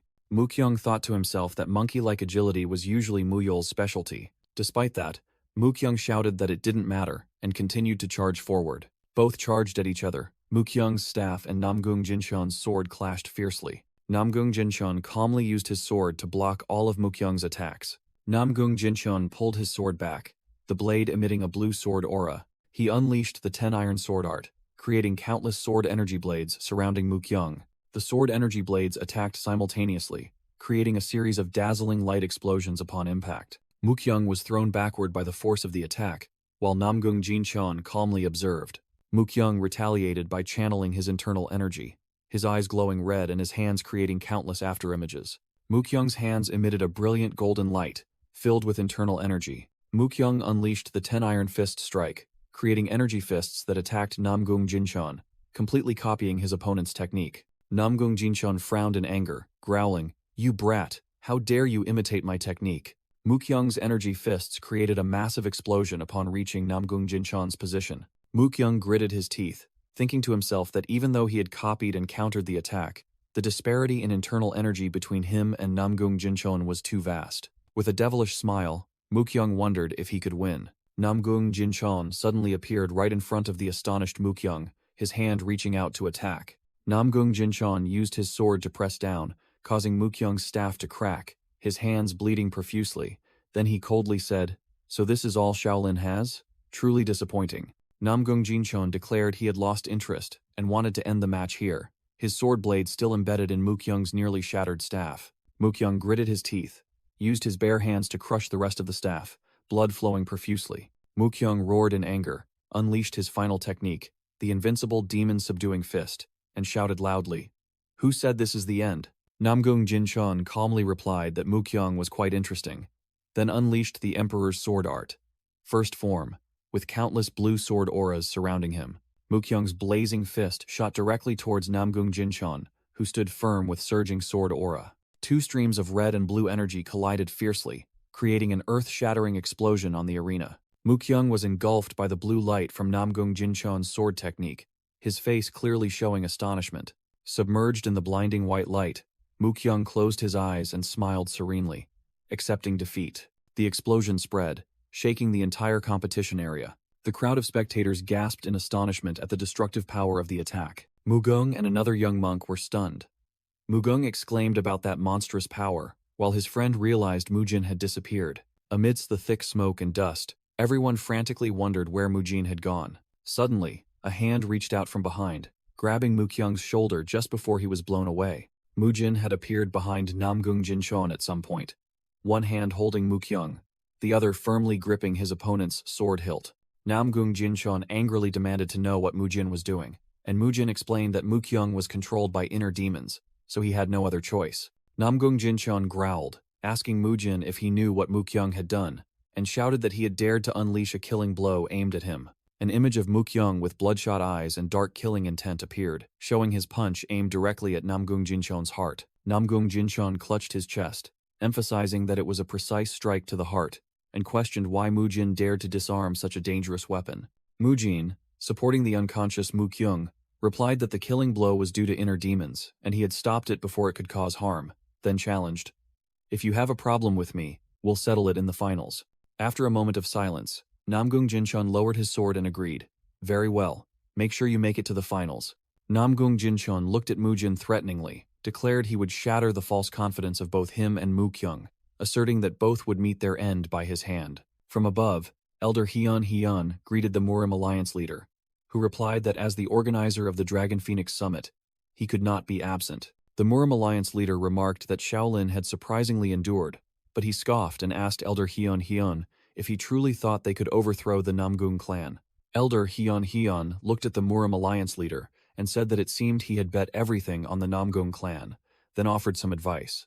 With a fearsome expression, Elder Hyun grabbed the Murim Alliance leader's shoulder and warned, "Don't be too certain that the Namgung clan will always win. In life, nothing is guaranteed." Elder Hyun pointed towards the arena and told the Murim Alliance leader to observe carefully. In the arena, Mujin stepped out as the announcer's voice boomed, asking who would claim the dragon title, wondering if it would be Shaolin's rising star. Namgung Jinchon appeared, introduced as the strongest among the new generation of talents, and the announcer urged everyone not to miss this fierce battle. Mujin and Namgung Jinchon stood facing each other in the arena, signaling the official start of the final match. Mujin narrowed his eyes, concentrating intensely and ready to fight. Namgung Jinchon also looked at his opponent with sharp eyes, and a voice boomed, declaring the match to begin. As soon as the start signal echoed, a massive energy explosion erupted from the center of the arena. The crowd covered their faces, astonished by the terrifying power unleashed in the very first seconds. From the stands, Mukyung, along with Mugung and Muyul, exclaimed tensely that the match had begun. Mujin and Namgung Jinchon charged at each other, Mujin's fist colliding directly with Namgung Jinchon's glowing sword. A close-up showed Mujin's fiery fist blocking his opponent's sharp blade. Namgung Jinchon unleashed a series of lightning-fast sword techniques, but Mujin dodged and prepared to counterattack. Mujin delivered an extremely powerful punch to the sword's body, creating a shockwave and sending sparks flying. Mujin used his bare hands to parry and block Namgung Jinchon's sword strike, generating a shockwave. The arena floor cracked and shattered beneath their feet due to the immense impact force. Namgung Jinchon frowned, admitting that this Dragon Phoenix Summit had unfolded differently than he expected. Mujin gripped Namgung Jinchon's sword blade with his bare hand, growling, "What do you mean by saying that all of a sudden?" Namgung Jinchon reminisced about the past, monologuing that ever since he wielded a sword, there had never been anyone. He continued to think, no one had ever been able to withstand or block his attacks, nor dared to not fear him, and he had thought this tournament would be the same. but he was wrong. He recalled an image of Biop Gang attacking him and said, "That crazy monk yesterday dared to attack me with killing intent, and you are blocking my sword with your bare hands." Namgung Jinchon continued his monologue, stating that he was hailed as the strongest of the young generation and Mujin had humiliated him. With an enraged expression, he snarled, "This is the first time in my life I've felt such humiliation." Namgung Jinchon roared in fury. "They say the world is vast and full of strong individuals? Fine. I will crush you right here and reassert that I am the strongest." Mujin replied calmly, "I suppose I'll take that as an acknowledgement of my strength." Then his eyes turned cold as he said, "But..." Mujin roared in anger and punched straight at the hilt of Namgung Jinchon's sword. "Don't talk as if you're above me, you arrogant brat." A surge of pinkish-purple energy flashed from Mujin's punch. The punch made Namgung Jinchon scream in pain and be pushed back, his sword flying from his hand. Mujin lunged forward, grabbed the dazed Namgung Jinchon by his collar, and roared, "How dare you humiliate me like this?" Mujin yelled, "How dare you grab my collar?" and used his physical strength to slam Namgung Jinchon onto the arena floor. Namgung Jinchon's sword fell to the ground, while he stared with an expression of horror and rage. Namgung Jinchon reached out, using his internal energy to pull the sword back into his hand. Mujin yelled, "Don't even think about it!" and stomped his foot, unleashing the sky-shattering divine steps technique. Namgung Jinchon, having just gripped his sword hilt, channeled his blue internal energy, and prepared to unleash the 10-iron sword art. Mujin and Namgung Jinchon clashed, sword and fist colliding to create countless sparks. Two spectators in the stands discussed in astonishment, one saying he had never seen Namgung Jinchon struggle so much, the other concluding that it showed Shaolin's power had grown immensely. Another person in the audience remarked that this young monk seemed different, far stronger than other Shaolin monks, and the rest agreed. From the audience's perspective, the match in the arena was a continuous series of light explosions as the two opponents fiercely battled. The battle between the two continued fiercely. An observer thought to himself that it seemed his opponent had found a formidable rival. Mid-air, Mujin caught Namgung Jinchon and used his physical strength to overwhelm him. With a determined expression, Mujin tensed all his strength, preparing for the next attack. Mujin used all his might to forcefully throw Namgung Jinchon down onto the arena, creating a terrifying impact. Namgung Jinchon screamed in pain as he was slammed hard onto the ground, blood splattering from his mouth. He quickly struggled to his feet, reaching out to grab his sword. Namgung Jinchon immediately lunged to attack Mujin with a powerful sword strike. Namgung Jinchon's face revealed extreme astonishment and panic at the unexpected turn of events. Mujin easily blocked the sword blade which was pressed against his throat with his bare hand and scoffed, "Are you aiming for my throat? Did you also suffer from cultivation deviation like Mukyung yesterday?" Namgung Jinchon felt a terrifying pressure emanating from Mujin, making him feel suffocated. Mujin delivered a powerful punch to his flank, forcing Namgung Jinchon to retreat.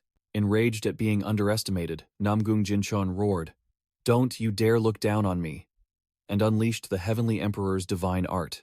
A massive surge of blue sword energy erupted from his sword, creating a powerful shockwave. The blue pillar of light from Namgung Jinchon's technique shot straight into the sky, illuminating a corner of the town at night. In the arena, Namgung Jinchon raised his glowing sword high, preparing to deliver a finishing blow to Mujin. Mujin clenched his fiery fist, ready to retaliate, and shouted, "Then take this." He unleashed a sky-shattering uppercut called the 100 Steps Divine Fist Strike, hitting Namgung Jinchon's chin. Mujin roared, "I'll blow you away," as his punch created a colossal golden pillar of light, sending his opponent flying into the air. The golden energy pillar, even larger than before, shot into the sky, illuminating both the arena area and the surrounding town. Mujin delivered a sky-shattering uppercut, sending Namgung Jinchon flying into the air. The crowd in the stands fell silent, their eyes wide with astonishment at the unbelievable sight. Namgung Jinchon spat out a mouthful of blood, his eyes dazed as he was sent flying into the air. Mujin's fellow disciples, including Huangbo Wung, Mukyung, and Mu Yul, gasped and called his name in utter disbelief.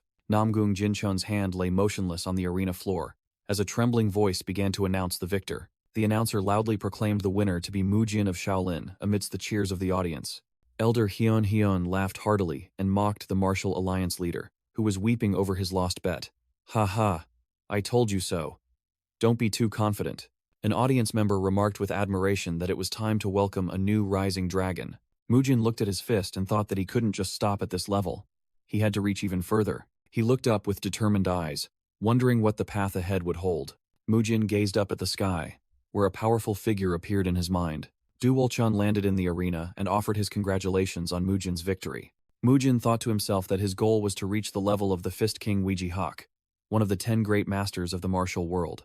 Weiji Hawk was discussing the return of the divine monk, stating that only he could make the final decision. Weiji Hawk smiled confidently, asserting that all preparations were complete, and it was time to bestow the rightful reward upon the new rising dragon. Weiji Hawk grasped Mujin's wrist, as a thought echoed that Mujin's strength had been confirmed, and now it was time to welcome a new power. A full view of the arena showed the crowd cheering wildly for Mujin's victory. Weiji Hawk led Mujin to a majestic building, explaining that this was where the Martial Alliance practiced their ice cultivation art, and also where the reward was kept. Inside a freezing secret chamber, Mujin knelt before a box containing the ultimate elixir, nurtured for thousands of years by chilling aura and imbued with abundant yin energy. The box was opened, revealing the ultimate elixir within, the 10,000-year snow ginseng, radiating a blue, icy aura. Mujin swallowed, listening to the warning that once the box was open, the ginseng's energy would dissipate, so he had to consume it immediately. Heeding the advice to eat quickly, Mujin immediately grabbed the 10,000-year snow ginseng with his hand.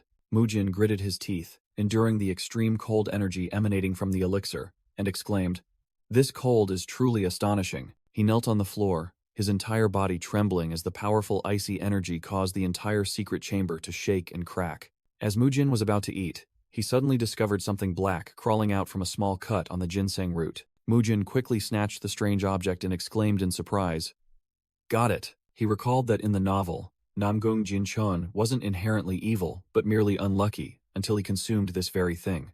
Mujin stared at the hideous bug in his hand, realizing it was a trap set by the demonic cult, a yin-yang parasite. An explanatory image showed that the parasite would attach itself to the host's upper dantian, allowing the controller to brainwash or corrupt them. The next illustration showed it, emitting energy identical to the host's, making it undetectable, capable of controlling the body and inflicting pain.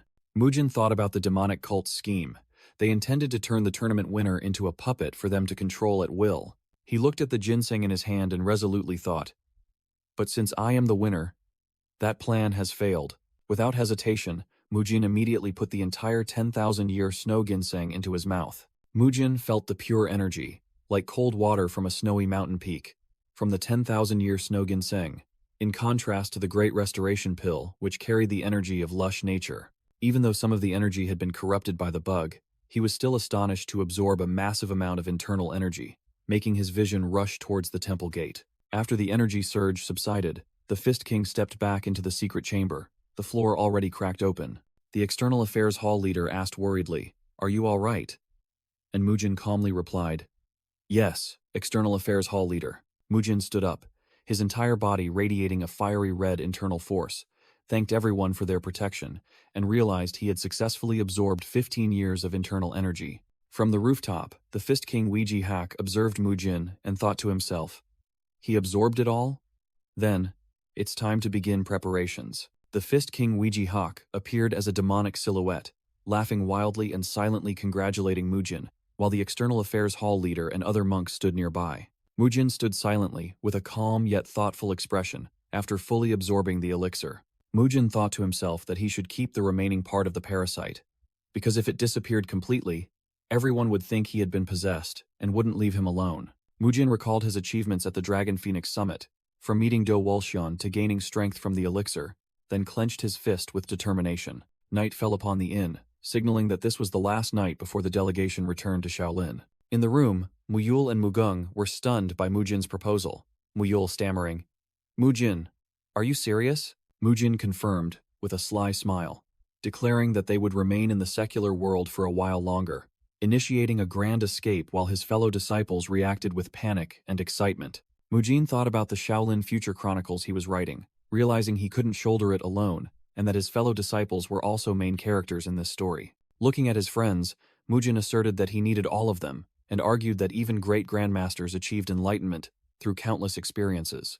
Mujin raised a finger and urged the group to do the same, despite Mugung's continued objections, and Mukyung's fear of being caught by Marshal Uncle Haiguan. Mukyung trembled as he told Mujin that if caught, Marshal Uncle Haiguan might literally devour him alive. Mujin retorted to Mukyung, reminding him that he only reached the semifinals, and even lost control, then asked if he thought he wouldn't be beaten upon returning. With a meaningful smile, Mujin concluded that Mukyung would get a beating anyway, so it was better to rest for a few months before facing the punishment. Mujin turned to Mugung, who was trembling and trying to ignore him by muttering, "I don't hear anything." Mujin asked Mugung if he had ever seen Grandmaster Hayadam leave Shaolin, explaining that the duty of the 108 Arhats was to guard the temple and the scripture depository, making Mugung realize the harsh truth. Mujin continued his psychological attack, saying that if he returned and became a second-grade disciple, Mugung would have to live a life in shackles, making him scream in his heart that he'd rather take the punishment. Finally, the whole group agreed.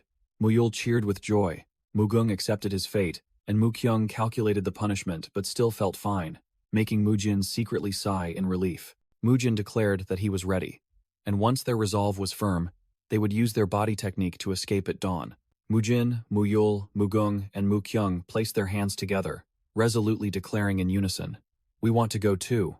Mujin smiled triumphantly, seeing everyone in agreement, and thought to himself that everything was going according to plan. The group moved swiftly, gliding across the rooftops of Shaolin Temple in the dark of night. As they ran, Mujin thought to himself that the Shaolin barracks were old, so the guarding was very lax, while Mukyung worriedly reminded everyone to be careful, and curiously asked Mujin when he learned the sound transmission technique. Mujin informed the group that a carriage was waiting just beyond the wall ahead. Suddenly, a figure appeared, hand resting on the hilt of a sword, ready to draw it. Sensing danger, Mujin, with glowing eyes, shouted, "Stop!" He unleashed a powerful punch, his fist enveloped in blazing orange internal energy. Mujin warned the group that something was coming. Mujin's punch was blocked by the flat of a sword, astonishing both him and his opponent. Mujin recognized the person as Chung Su, and asked in surprise why he was there with a real sword.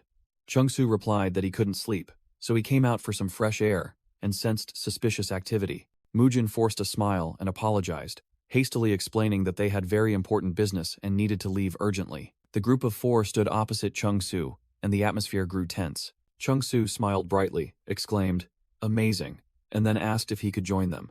Mujin's group was stunned by the offer, and he asked again if Chung Su had received permission from the Wudong elders. Chung Su reassured them, revealing that Taoist Master Unheo himself had told him to travel the world after the conference, and he would feel much safer if he went with them. Mujin felt a headache coming on, secretly thinking about how Chung Su would become the second strongest person in the novel Return of the Demon Supreme. Mukyung told Mujin that they had no problem if Chung Su was approved, and Chung Su happily joined the group as they continued their escape. In another room, a young monk rushed in to report to Elder Hyun and other high-ranking monks. "There's big trouble. The children participating in the Dragon Phoenix Summit have disappeared."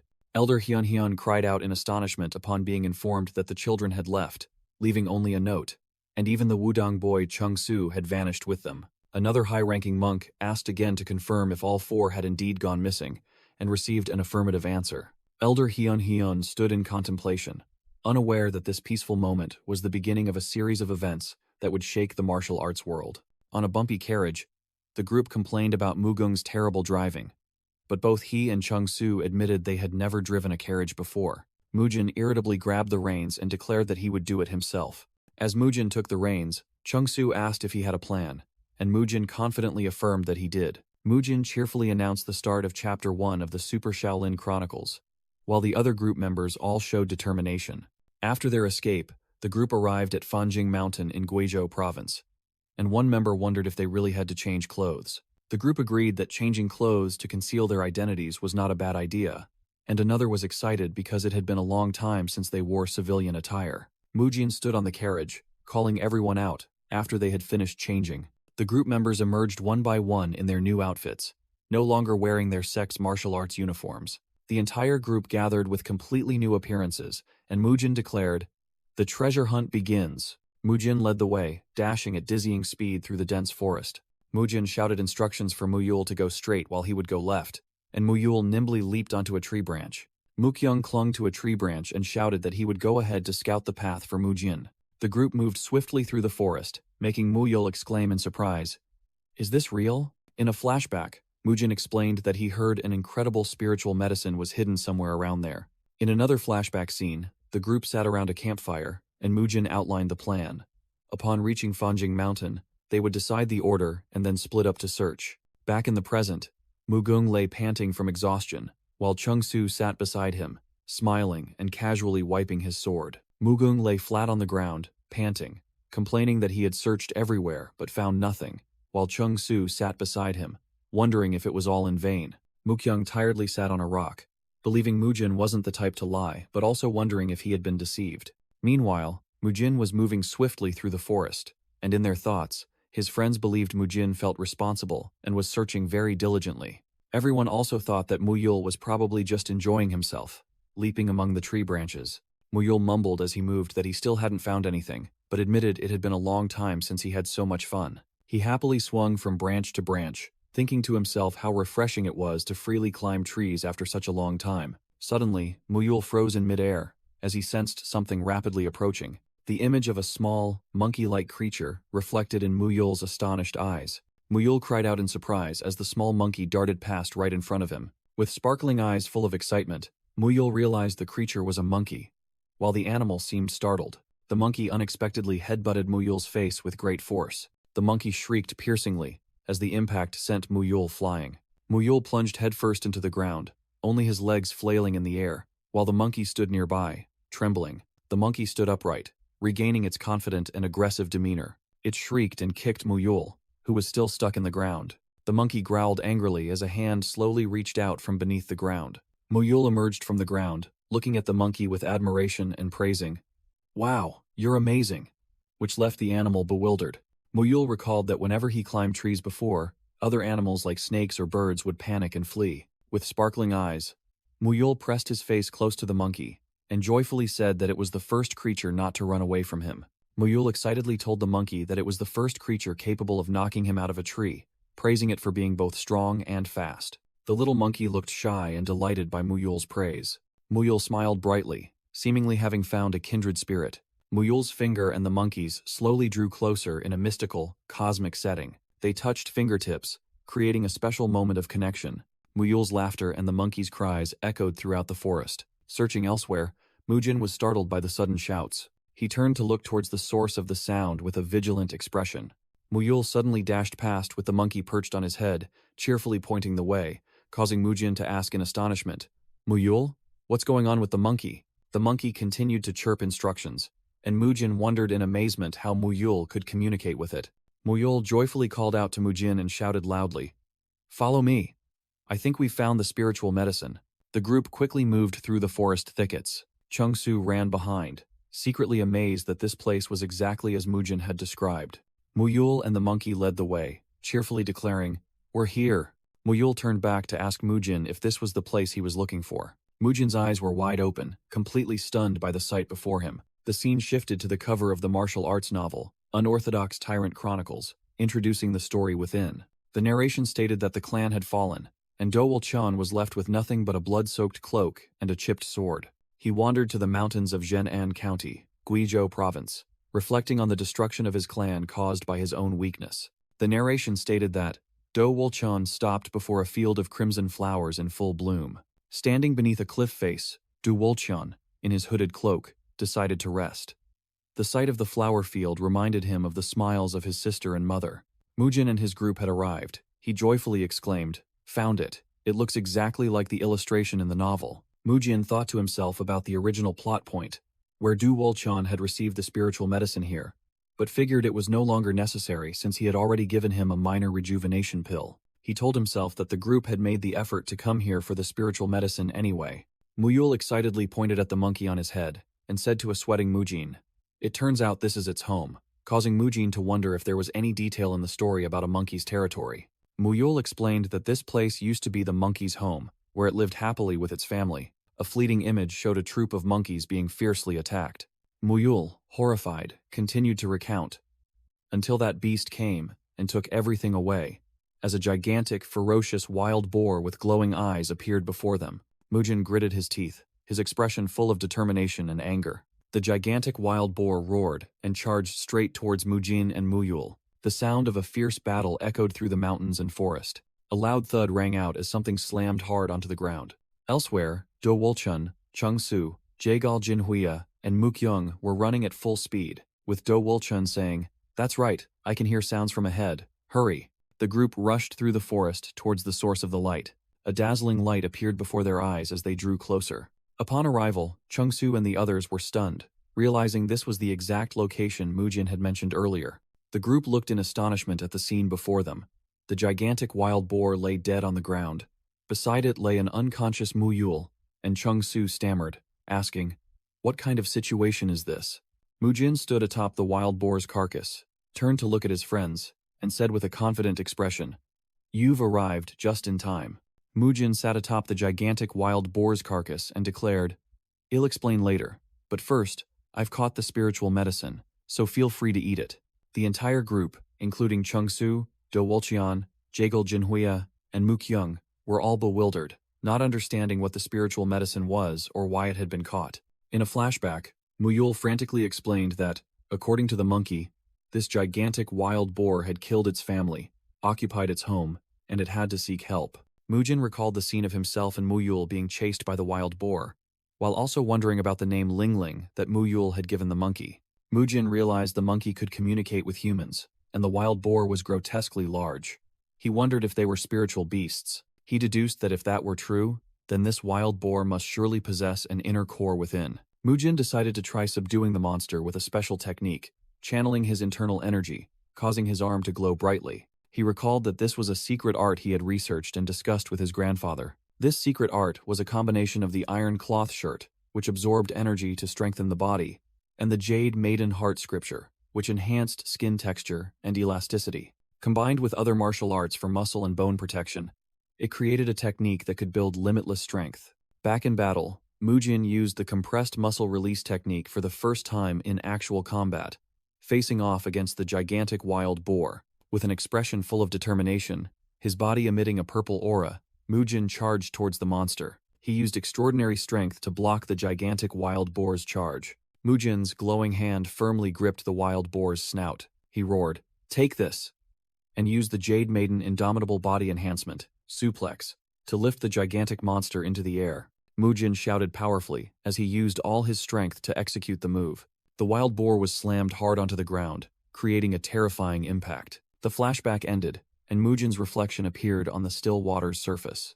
Mujin gently dipped his feet into the cool water after the battle. Mujin joyfully held up the inner cores and declared that with them, the group would become stronger, and balance would finally be established. After recounting the entire story, the group stood before the gigantic wild boar's carcass in the field of crimson flowers. Mujin urged everyone to take the inner cores, then put his arm around Chungsu's shoulder and suggested they talk privately. Chungsu asked what was wrong, and Mujin replied that it was nothing major. Mujin suggested Chungsu give his share of the inner cores to the other three, explaining that he had already consumed a great rejuvenation pill, so his internal energy was abundant, while the others had only taken one minor rejuvenation pill. Chungsu smiled brightly, appreciative of Mujin's thoughtfulness, and happily agreed to his suggestion.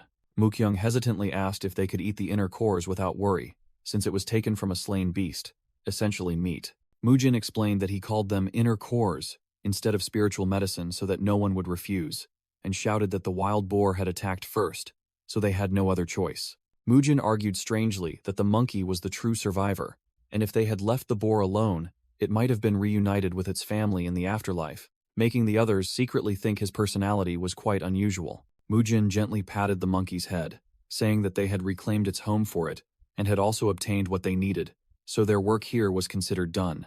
The group of five smiled and waved goodbye to the monkey, promising to meet again if fate allowed.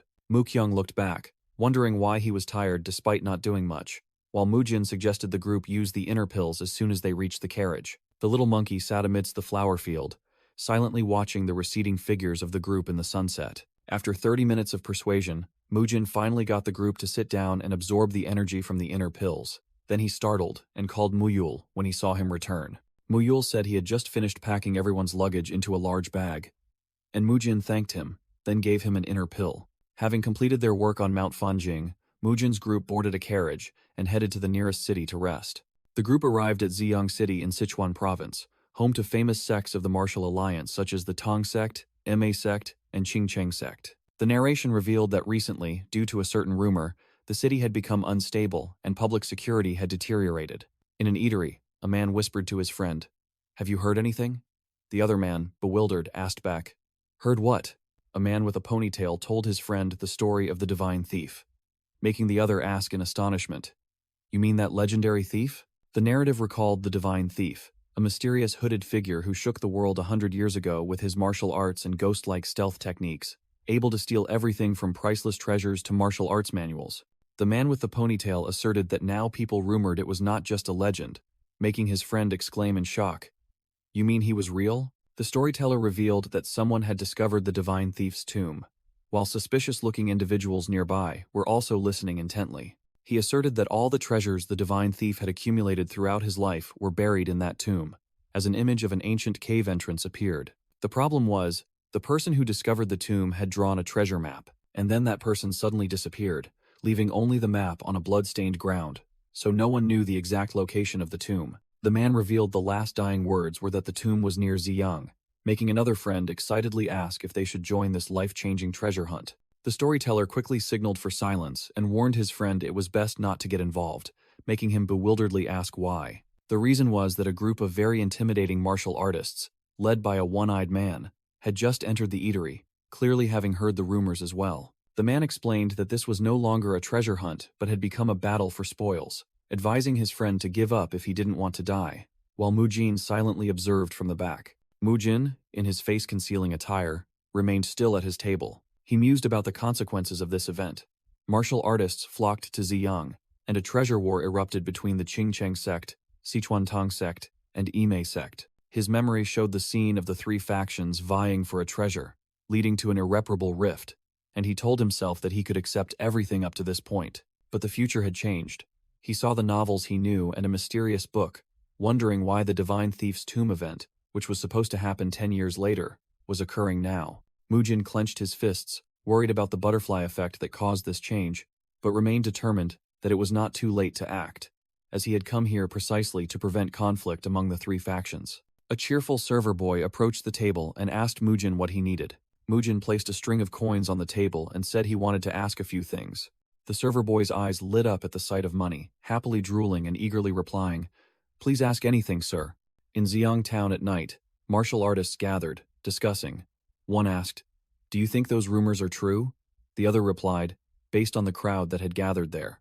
A seemingly anxious man informed his group that even though they had just arrived in Ziyang, they needed to go to Ganyang first. His comrades, including Gung, and a person named Mujin, expressed surprise and asked why they weren't going to search for the treasure immediately. Jin recalled the information he heard from the innkeeper, wondering why such important news was leaked using sound transmission techniques. He recalled the account that this rumor was spread by a particular sect in Ganyang, an extremely vicious and greedy sect. Jin frowned and thought, reasoning that such greedy individuals would usually keep the treasure for themselves, and spreading the information must surely have another purpose. He concluded that this matter was highly suspicious, and decided to infiltrate the source of the rumor directly to uncover the truth. Their target was identified as the Taiyi sect, where they would expose the sect's true intentions. Inside the Taiyi sect, members were prostrate on the floor, begging for their lives before the mysterious black-clad group. "Please, we haven't done anything wrong." Sect leader Bang Jihyuk clasped his hands imploringly, saying they were just ordinary people trying to make a living, and had even just helped others. Gung whispered to another comrade, skeptical that they had come to the wrong place and wasted time because these people didn't look like a vicious group. Jin, in his ninja attire, stood silently observing with an imposing expression. Gung was about to apologize for the misunderstanding when Jin interrupted. "No, this is not a misunderstanding," making Gung startle and call his name. "Jin," Bang Jihyuk continued his act, bowing his head to the floor and pleading, "You can take all our money, just spare our lives." Jin coldly retorted, "Do you really think I came all the way to Ganyang without any reason or evidence? It's time to stop the act." Bang Ji-hyuk trembled as he looked up, feigning ignorance. "Sir, what are you talking about?" Jin smirked. "Damn, your acting is truly impressive." Jin leaned down, his gaze sharp and threatening. "But can you continue your act when you hear this title, Sichuan Branch, Number 1? He exposed their conspiracy, asking if they were planning to cause a bloodbath like the incident involving the Heavenly Merchants Guild and the Hainan branch. Jin grabbed the collar of a terrified Bang Ji-hyuk, growling, "Do you think I wouldn't know?" With a horrified expression, Bang Ji-hyuk growled at Jin. "And where did you hear all of that?" Jin realized the atmosphere had changed, thinking to himself that they wouldn't talk easily.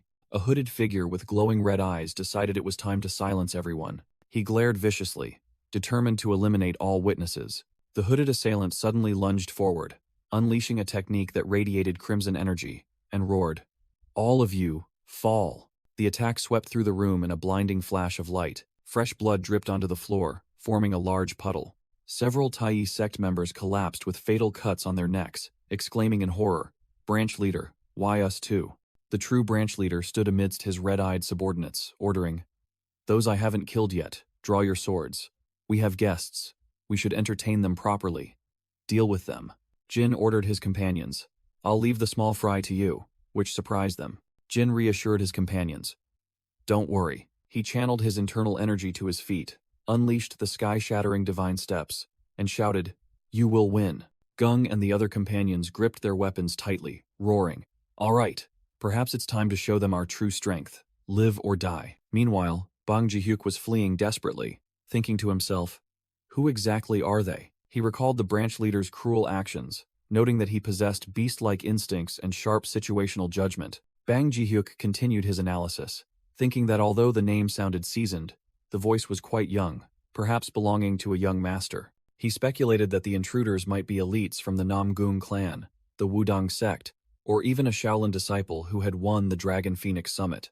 Suddenly, Jin appeared right in front of Bang Ji-hyuk and taunted, "Hey you villain, you're slower than I thought." Bang Ji-hyuk was utterly horrified to see Jin suddenly block his path. Jin unleashed a powerful flurry of consecutive punches directly at Bang Ji-hyuk's face. Bang Ji-hyuk cried out in pain as he was struck, his eyes bloodshot from shock. Mujin, clad in ninja attire, delivered a powerful kick to Bang Ji-hyuk. In Bang Ji-hyuk's horrified eyes, countless punches rushing like a storm were reflected. From Bang Ji-hyuk's perspective, Mujin and his companions looked like an unstoppable storm of attacks. Mujin finished the assault with a thunderous punch to his opponent. Collapsed on the floor, Bang Ji-hyuk trembled as he recognized his attacker. "You're the new dragon of Shaolin, Mujin. Why are you here?" Mujin smirked, complimenting Bang Ji-hyuk's professionalism for still trying to gather information, but declared he wouldn't answer. Mujin stepped closer and said that instead, Bang Ji-hyuk himself would have to reveal everything, even the color of his underwear. With a bruised face, Bang Ji-hyuk thought to himself that Mujin's strength far exceeded what the reports had stated. Bang Ji-hyuk realized he couldn't escape. He secretly reached inside his robe, thinking that if this information was exposed, his faction wouldn't let it go. He recalled the order to commit suicide immediately if his identity was exposed and prepared to bite down on the poison pill hidden in his mouth. Mujin realized his intention and lunged forward, shouting, "Stop." Bang Ji-hyuk coughed up a mouthful of blood. The poison pill had already taken effect. He collapsed dead on the floor, one of Mujin's stunned companions remarking that he had bitten the poison to commit suicide. Gung angrily rushed over, complaining why these people always chose suicide, making their capture useless. Mujin thought to himself that he would have to extract information from the low-level thugs. Though not crucial, it was still better than nothing. Mugyong was about to give orders to his companions but froze in astonishment when another person spoke up. "Excuse me, Mujin." All the remaining red-eyed assassins lay dead on the floor. The brown-haired companion clasped his hands, chanted a Buddhist prayer, and reported that they had committed suicide in the midst of battle. Mujin turned to check on his companions. Gung sighed, replying that he was fine but felt terrible about the situation. Mujin placed a comforting hand on the trembling Mugyong's shoulder, reminding him that they were evil individuals who had killed their own comrades, and advised him to stay strong. Mujin stood alone in the shadows, thinking to himself that while he had fortunately stopped the enemy, he had always known this day would come. He accepted the bloodshed when facing evil, but worried for his young companions. Mujin clenched his fist, his face filled with worry as he thought about the terrible experience his companions had just endured. He removed his face covering, admitting that even though he had mentally prepared, witnessing this scene was still horrifying. Mujin looked at his stunned companions, thinking that witnessing others die right before their eyes was not a pleasant experience. Suddenly, a surviving assassin lunged towards Mugyong and another unsuspecting companion. The assassin swung his sword with a crazed look in his eyes, howling his determination to take someone down with him. Mujin cried out in horror, "Muyul!" A small, shadowy figure darted forward, blocking the assassin's attack. The assassin coughed up blood, muttering his last words, "For the demonic cult." The team members, including Mugyong and Gung, were all stunned and confused by his dying words.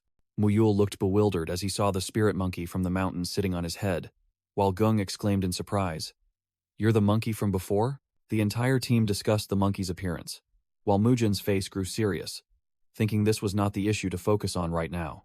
After a moment of silence, Mujin smiled and made a decision.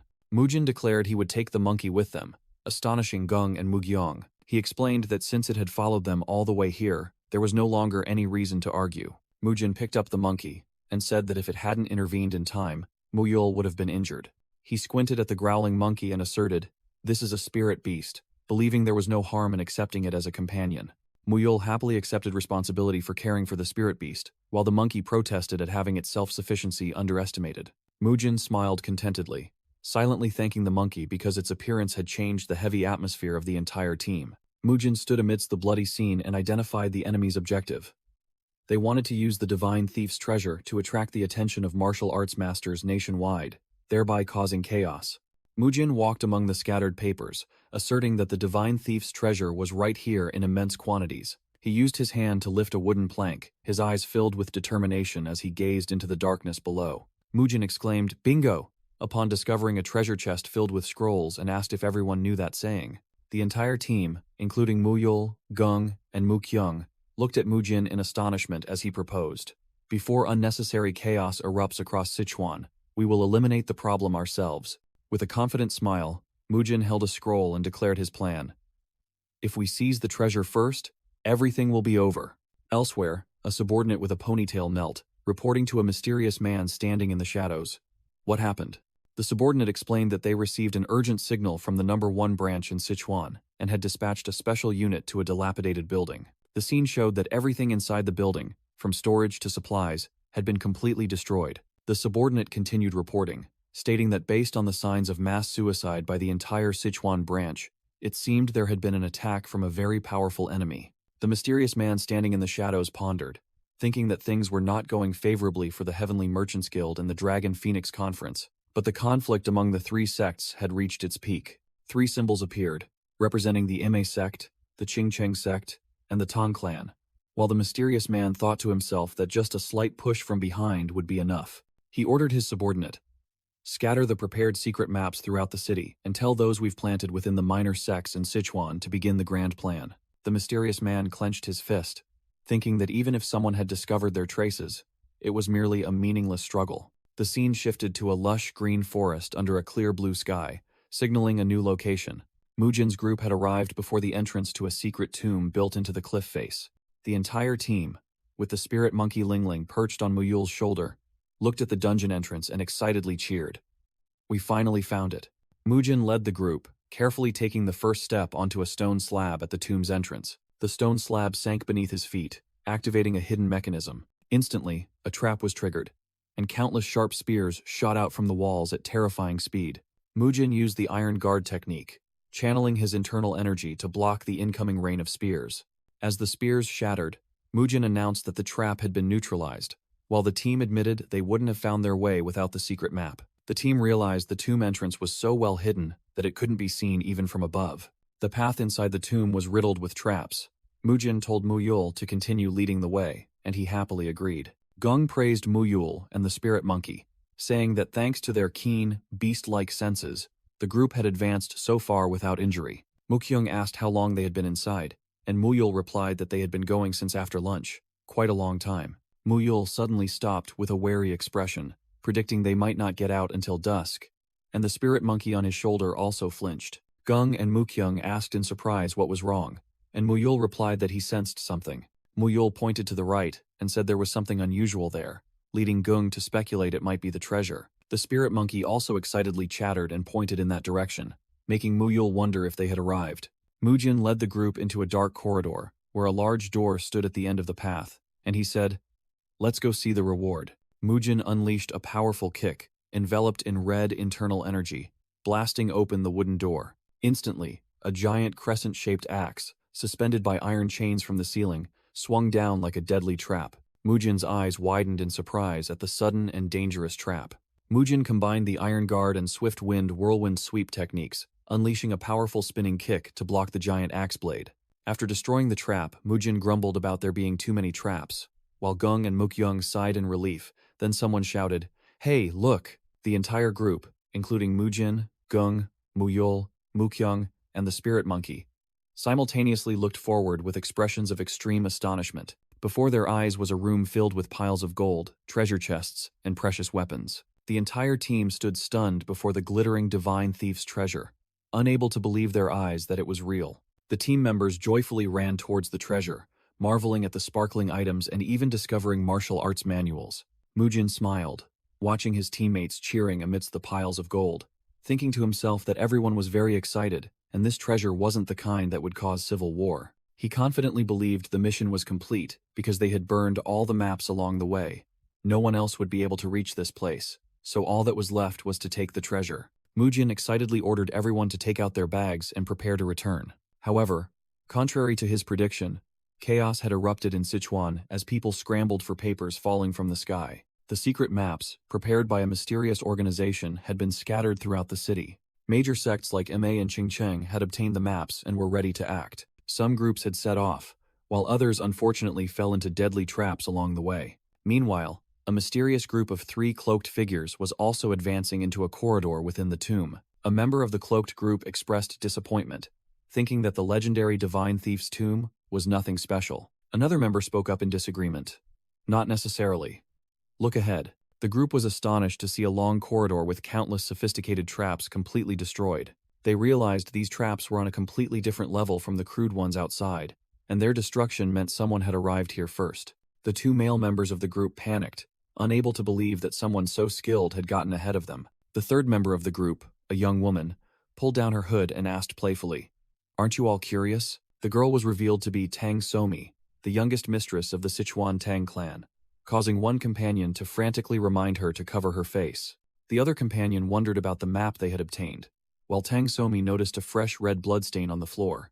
The entire group flinched as they sensed someone else ahead, and Tang Somi grumbled that things had become complicated. A shadowy figure in a completely hooded black cloak stood imposingly at the end of the corridor, causing a Tang clan member to stammer in terror. Tang Somi frowned, sensing the aura of a peak master from the stranger, and concluding that they would be hard-pressed to win. A Tang clan member questioned the stranger how they got in when their people were guarding outside, and the cloaked figure with glowing red eyes replied ominously, "Oh them?" The red-eyed stranger explained that with just a slight press, the Tang clan guards exploded, terrifying a member accompanying Tang Somi. Tang Somi deduced that if the enemies had caught up to them, it meant their reinforcements were also on their way. The cloaked stranger confirmed this, then abruptly changed the subject and asked, "But more than the treasure, I heard the pretty-faced boy in your group is actually a girl?" Tang Somi was stunned as her disguised identity was exposed. A new enemy appeared, identified as the Black Crow Blood Fiend, who said that if the girl belonged to a prestigious clan, the ransom would be substantial. The Black Crow Blood Fiend threatened Tang Somi, making her realize in horror that the rumor of his arrival in Sichuan was true. The Black Crow Blood Fiend lunged to attack, and a Tang clan member shouted that they needed to escape immediately. Tang Somi swiftly dodged and counterattacked, asserting that she would not be captured so easily. However, she suddenly froze with a horrified expression upon seeing something. The Black Crow Blood Fiend had taken 2 Tang clan members hostage and mocked Tang Somi, while her subordinates yelled for her to run. Tang Somi hesitated, thinking that if anyone died here, it would give the enemies a legitimate reason to attack them, and she didn't know how to call for reinforcements. Muyul suddenly appeared right behind Tang Somi and said, "See? I told you so." Muyul casually walked past, saying he smelled people, which greatly confused the Tang clan members held hostage. Mujin appeared with the Demon Extermination Squad members and the Spirit Monkey, surprised to see others in the tomb and engaged in combat. Mukyung pointed at the Black Crow Blood Fiend and shouted, "There's a super bald guy too?" stunning the assassin. The Black Crow Blood Fiend was enraged at being called bald, while Mujin's group looked at him with puzzled expressions. The Black Crow Blood Fiend roared, "Change of plans," then stabbed a hostage with his claws. He declared he would claim all the treasure first, then rip off their hair along with their heads. The Black Crow Blood Fiend charged towards Mujin's group with surging killing intent. At the Tang clan's camp, a member frantically ran in to report, "Young lady Tang Somi is missing." At the Tang clan's camp, 2 members were frantic. One worriedly asked if the young lady had gone to the tomb, while the other yelled, "How are we going to report this to the clan head, you fool?" Another member rushed over to report that the clan head had already departed. The messenger explained that after hearing the report, the clan head's face turned pale, and he said there was only one place the young lady would go, then immediately rode straight to the divine thief's tomb. The 2 remaining Tang clan members shouted in astonishment at this news. Meanwhile, in the tomb, Tang Somi desperately shouted, "Don't fight that person." She explained in a panic that the Black Crow Blood Fiend was a murderous demon who had once turned the entire martial world into a sea of blood and was a top master. The Black Crow Bloodfiend lunged to attack a person dressed in black with sharp claw strikes, but the opponent dodged. The person in black, who was Mujin, coldly declared, "We are."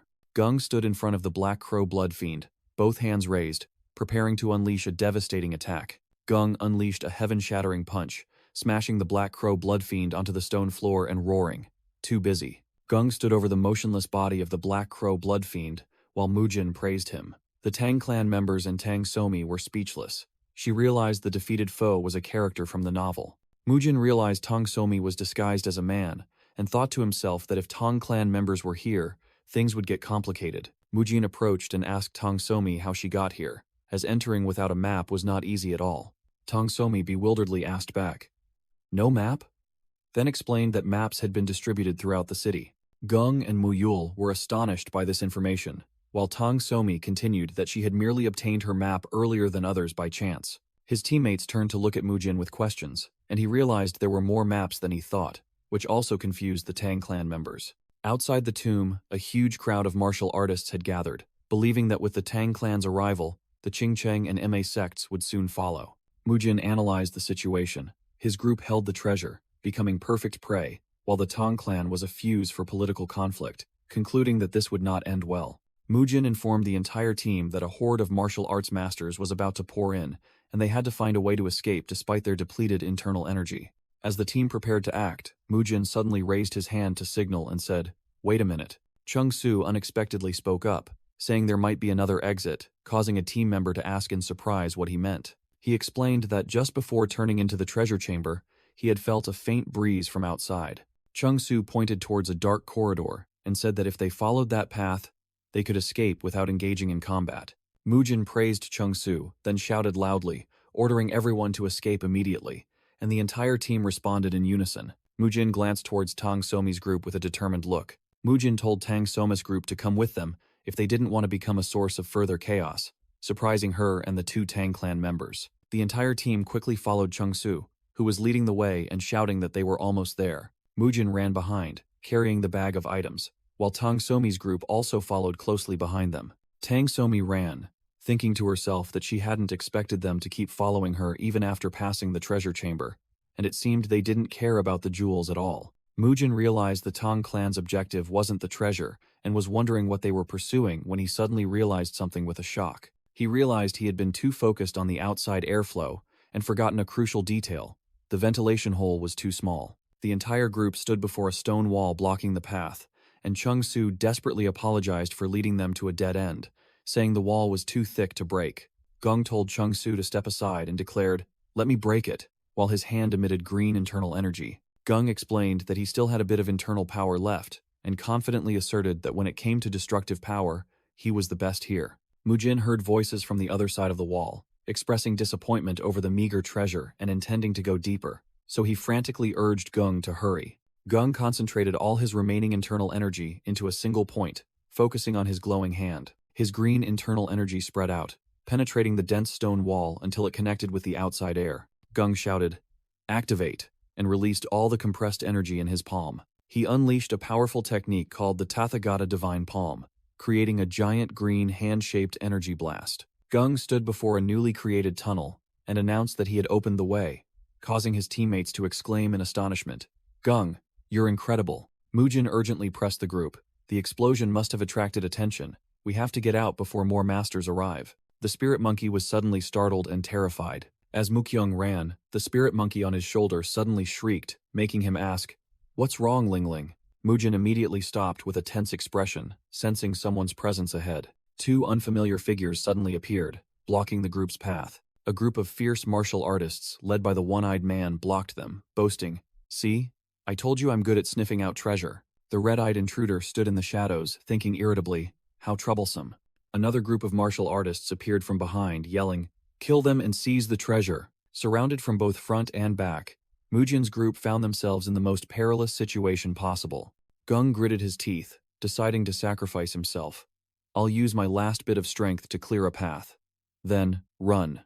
Tang Somi drew her dagger, bravely declaring, "We'll cover the rear." Gung suddenly looked up at the sky with a bewildered expression. "Huh?" The entire group looked up at the night sky, astonished by a mysterious dark figure flying before the full moon. From the sky, a torrent of purple needles named Piercing Storm poured down.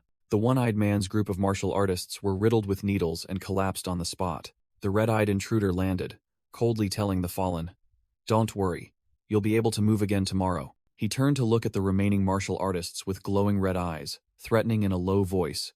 "As for those behind, if you wish to sleep forever, then step forward." The martial artists behind froze, trembling in fear at his murderous warning. The red-eyed intruder turned and walked towards the exit, gesturing for Mujin's group to follow while the remaining bandits were too terrified to move. Tang Somi looked at the intruder's back with a stunned expression, trembling as she called out, "Father, father!" The red-eyed intruder removed his hood, revealing a dignified middle-aged man who introduced himself as Tang Paijin, the Tang clan head, and Tang Somi's father. Tang Paijin asked about the people accompanying his daughter, and Tang Somi explained that they had protected her from the Black Crow, Blood Fiend, and other martial artists in the tomb. Mujin was stunned to learn this man was the Tang clan head, an extremely powerful figure, and wondered why he was here. Mujin bowed respectfully, and probed whether Tang Paijin had also come for the divine thief's treasure. Tang Paijin denied it, stating he had only come to find Tang Somi and was not interested in the treasure, which made Mujin sigh in relief as he looked at the scattered bandits. Gung glanced at Tang Somi and urged Mujin that they should leave, and Mujin agreed. Mukyung anxiously asked where they would stay tonight, while Gung whispered in admiration of the pure internal energy Tang Paijin had just displayed. Tang Paijin smiled mysteriously and said that amidst this chaotic situation, Mujin's group would stand out too much if they remained in the city. He warned that those who had fled might return for revenge if they saw an opportunity, making Mujin listen in silence. Tang Paijin raised his hand and declared that the Tang clan had a clear rule. Debts of gratitude and grievances are distinct. Kindness must be repaid, and vengeance must be exacted. He formally invited the entire group to the Tang clan's manor, so he could repay the kindness they had shown his daughter. On the way, Mukyung asked Mujin about the books they had retrieved from the tomb. Mukyung explained that the books contained various martial arts, from fist techniques and swordsmanship to strange arrangement techniques collected by the divine thief, and he was particularly interested in a book on formation techniques. Mukyung confidently asserted that he could decipher the book, though it would take time, and Mujin thanked him, glad to have found something useful for him. Tang Paijin secretly thought that even though they were his daughter's benefactors, he still found something suspicious about Mujin's group. Mujin considered his goal was to prevent the war between the Qingcheng, Ma, and Tang clans, and coming to the Tang clan would be an opportunity to investigate Tang Hyoksu, the instigator of the conflict. Mujin watched Tang Paijin's back, and secretly thought he never expected to meet the Tang clan head, a heaven-sent opportunity to naturally approach Tang Hyoksu. Mujin realized Tang Paijin was an overly doting father, as he and other Tang clan members crowded around Tang Somi, bombarding her with anxious questions. Tang Paijin's eyes welled up with tears, and he tearfully asked his daughter why she had come to such a dangerous place and how he would live without her. Tang Somi angrily punched her father's stomach and yelled, "Clanhead, your concern is suffocating. Please just die." But Tang Paijin only laughed loudly, finding his daughter adorable. Tang Somi reminded her father to calm down because they had guests, while she herself was still disguised as a man. Gangyak secretly thought that those who knew her true identity would flee immediately, and Tang Paijin argued vehemently. What's wrong with a father showing affection to his daughter? As the group passed through the forest, Gangyak spoke up to ask the Tang clan head a question. Gangyak asked if the divine thief's tomb truly existed and where it was located, while images of Tang Somi and Tang Paijin appeared with serious expressions. From behind, Gung inquired about Muyul's wrist and wondered how the Tang clan had arrived at the tomb so early and why they were concealing their identities. Tang Paijin told his daughter that he hoped the other group wasn't the real culprit, but Tang Somi firmly replied, "They are not." Tang Somi looked at Gangyok's back and told her father that he already knew the answer. As the group approached a large Tang clan building, Tang Somi added that she had a gut feeling about it. A Tang clan member announced that the clan head invited them inside after they settled in, and Muyul told Gangyok that they would take a short walk. Gangyok entered a luxurious room alone. Tang Paijin and Tang Somi were already waiting. He welcomed Gangyok and apologized for disturbing his rest to ask a few things. The Tang clan head first thanked Gangyok for saving his daughter, but Gangyok replied that providing them shelter was already more than enough. Tang Paijin suddenly asked Gangyok's name, making him secretly think that the man was trying to uncover his background. Gangyok considered that he couldn't use the name Mujin since he had left Shaolin, so he would use the alias he had asked young lady Seolhwa to register. Clenching his fist, Ganghyuk decided to use his real name, a simple, familiar name, deeply rooted in the martial arts world. Ganghyuk cupped his hands and introduced himself as Kanghyuk, making Tong Paijin murmur the name thoughtfully. Tong Paijin said he had never heard that name before, but Tong Somi cleared her throat, interrupting him and forcing him to change the subject to repayment, asking Ganghyuk what he desired. Tong Somi glanced at Ganghyuk with a meaningful look. Seeing Tong Somi's sly smile, Ganghyuk was secretly flustered and wondered if she had recognized his identity, just as he had recognized hers. Ganghyuk replied to the Tong clan head that he had no desires, but he did have questions that needed answers. When Tong Paijin asked what those questions were, images of the novel Unorthodox Tyrant Chronicles, along with mysterious martial arts symbols, appeared in Ganghyuk's mind. Ganghyuk Choi asked Tong Paijin directly, "What is the true reason the Tong clan came to the Divine Thief's tomb? And where did your daughter get the treasure map?" Tong Paijin narrowed his eyes and replied, his voice full of hidden meaning, "You speak as if you already know something. What exactly are you trying to confirm?" Ganghyuk felt the immense pressure emanating from the Tang clan head, secretly thinking that he only acted boastful until the topic became serious. Feeling the tension, Ganghyuk stated that this was merely his personal deduction. He began to explain, first noting that the Tang clan seemed uninterested in the treasure itself, merely rescuing his daughter's group and avoiding unnecessary conflict. Secondly, he pointed out the tense situation in Sichuan among the three powers: the Tang clan, the Qingcheng sect, and the Ma sect, which had worsened after the tomb's appearance. Finally, he revealed that he had picked up the map near the ruins of the Tai sect, where almost all other maps had been burned. He continued that he had thought no one else could reach the tomb, but then rumors about the map suddenly spread throughout the city. Ganghyuk concluded by questioning if someone was manipulating everything behind the scenes, and asked if Tong Paijin felt the same way. Tong Paijin appeared flustered and cleared his throat, seemingly taken aback by Ganghyuk's sharp arguments. Ganghyuk stated his purpose directly. "I want to find the one trying to incite war among the three sects." He confidently added that he already had some guesses about the true mastermind, astonishing both Tong Paijin and Tong Somi. Ganghyuk secretly thought he had mixed a bit of truth and lies to convince him, and everything would be fine as long as he didn't encounter that person. He worried about the Tang clan's lie detector and mad scientist. While outside the manor, a white-haired man led a crowd approaching. A Tang clan member asked the crowd to leave, but the white-haired man replied, "I heard the group who escaped the Divine Thief's tomb is here. I've come to speak with them." The Tang clan member accused them of also coming for the treasure, but the white-haired leader denied it, saying they only wanted to protect Ganghyuk's group from treasure hunters. The white-haired leader questioned whether Ganghyuk's group was truly staying voluntarily, or if they had been pressured by the Tang clan using their notorious shady tactics. Another Tang clan member angrily shouted, deeming such an unannounced intrusion disrespectful, while Ganghyuk's group in the distance noticed the argument. When Ganghyuk's group appeared, a Tang clan member surprisingly asked why they weren't resting. Gung explained that the noise had drawn their attention, causing the crowd to murmur in recognition. The white-haired leader turned to Ganghyuk's group, suspicious of why the Tang clan would protect them, and offered, "Come with us. We will keep you safe from them."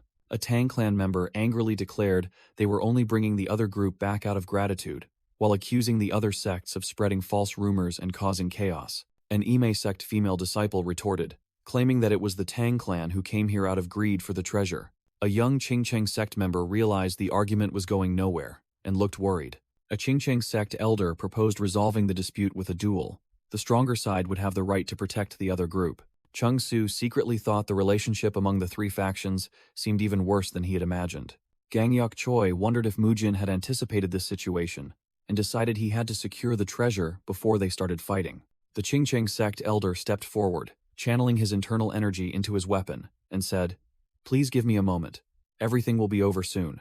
Chung Su and Gung exchanged worried glances, thinking this situation was about to escalate into an all-out war. Suddenly, a poisoned needle flew with terrifying speed, embedding itself directly into the Qingcheng sect elder's weapon. The poisoned needle flashed with a green light, making the elder scream in astonishment as his weapon was knocked from his hand. The elder's weapon fell to the ground, cracking and smoking, the part where the needle had struck melting, to everyone's amazement. The Tang clan head appeared with a sinister smile, declaring he would join the fight since an elder wanted to battle with mere youngsters. A mysterious white-haired old man suddenly appeared, scolding the elders of the great sects for behaving shamefully, squabbling over a few pieces of treasure right in front of someone else's home. The Ma sect female disciple recognized the old man in horror and stammered, You should be dead." while also wondering if there was any other treasure. The mysterious old man looked down with contempt, confirming they were openly admitting to coming for the treasure, and asked, "Do you dare speak of truth and lies in front of me?" The old man explained that the poison he had just used was merely his latest experiment, and it was convenient because he had just run out of test subjects. With a mad smile, the old man declared he could test that poison on their bodies, and behind him, the illusion of a giant purple python appeared. The Ching Cheng sect elder and the Ime sect female disciple turned pale with horror at the old man's power and ruthlessness. The mysterious old man watched the fleeing figures and mocked. "You ran all this way just to flee in fear? The reputation of the 9 sects is truly wasted on cowards like you." The old man turned to Gangyok Choi group, asking with a meaningful tone, "Isn't that right, little guests?" While text appeared, describing him as the strongest in Ga Kyung's Murim universe. The narration introduced one of the 10 great masters, who had mastered both poison arts and hidden weapons. The white-haired old man was revealed to be Tong Gak, or the Dark King, saying he arrived just in time and had a few questions about the boy named Jin. The scene shifted to the story in the unorthodox Tyrant Chronicles, recounting how Sichuan province fell into chaos due to the struggle for the divine thief's treasure. The 3 great sects of Sichuan, the Tang clan, the Ma sect, and the Ching Cheng sect, were all drawn by the treasure and confronted each other. Sensing something amiss, the Tang clan head, Tang Paijin, shouted, demanding everyone stop. Tang Paijin was secretly pondering the suspicious nature of the treasure map when a subordinate rushed in with bad news. Intelligence officer Tang Hyuk-soo reported that Lady Somi had been severely injured during a reconnaissance mission in the secret cave. An image showed Tang Somi lying unconscious in a pool of blood among Tang clan members, reportedly ambushed and in critical condition. Tang Paijin roared in fury. "Somi is injured? Who dared to do such a thing?"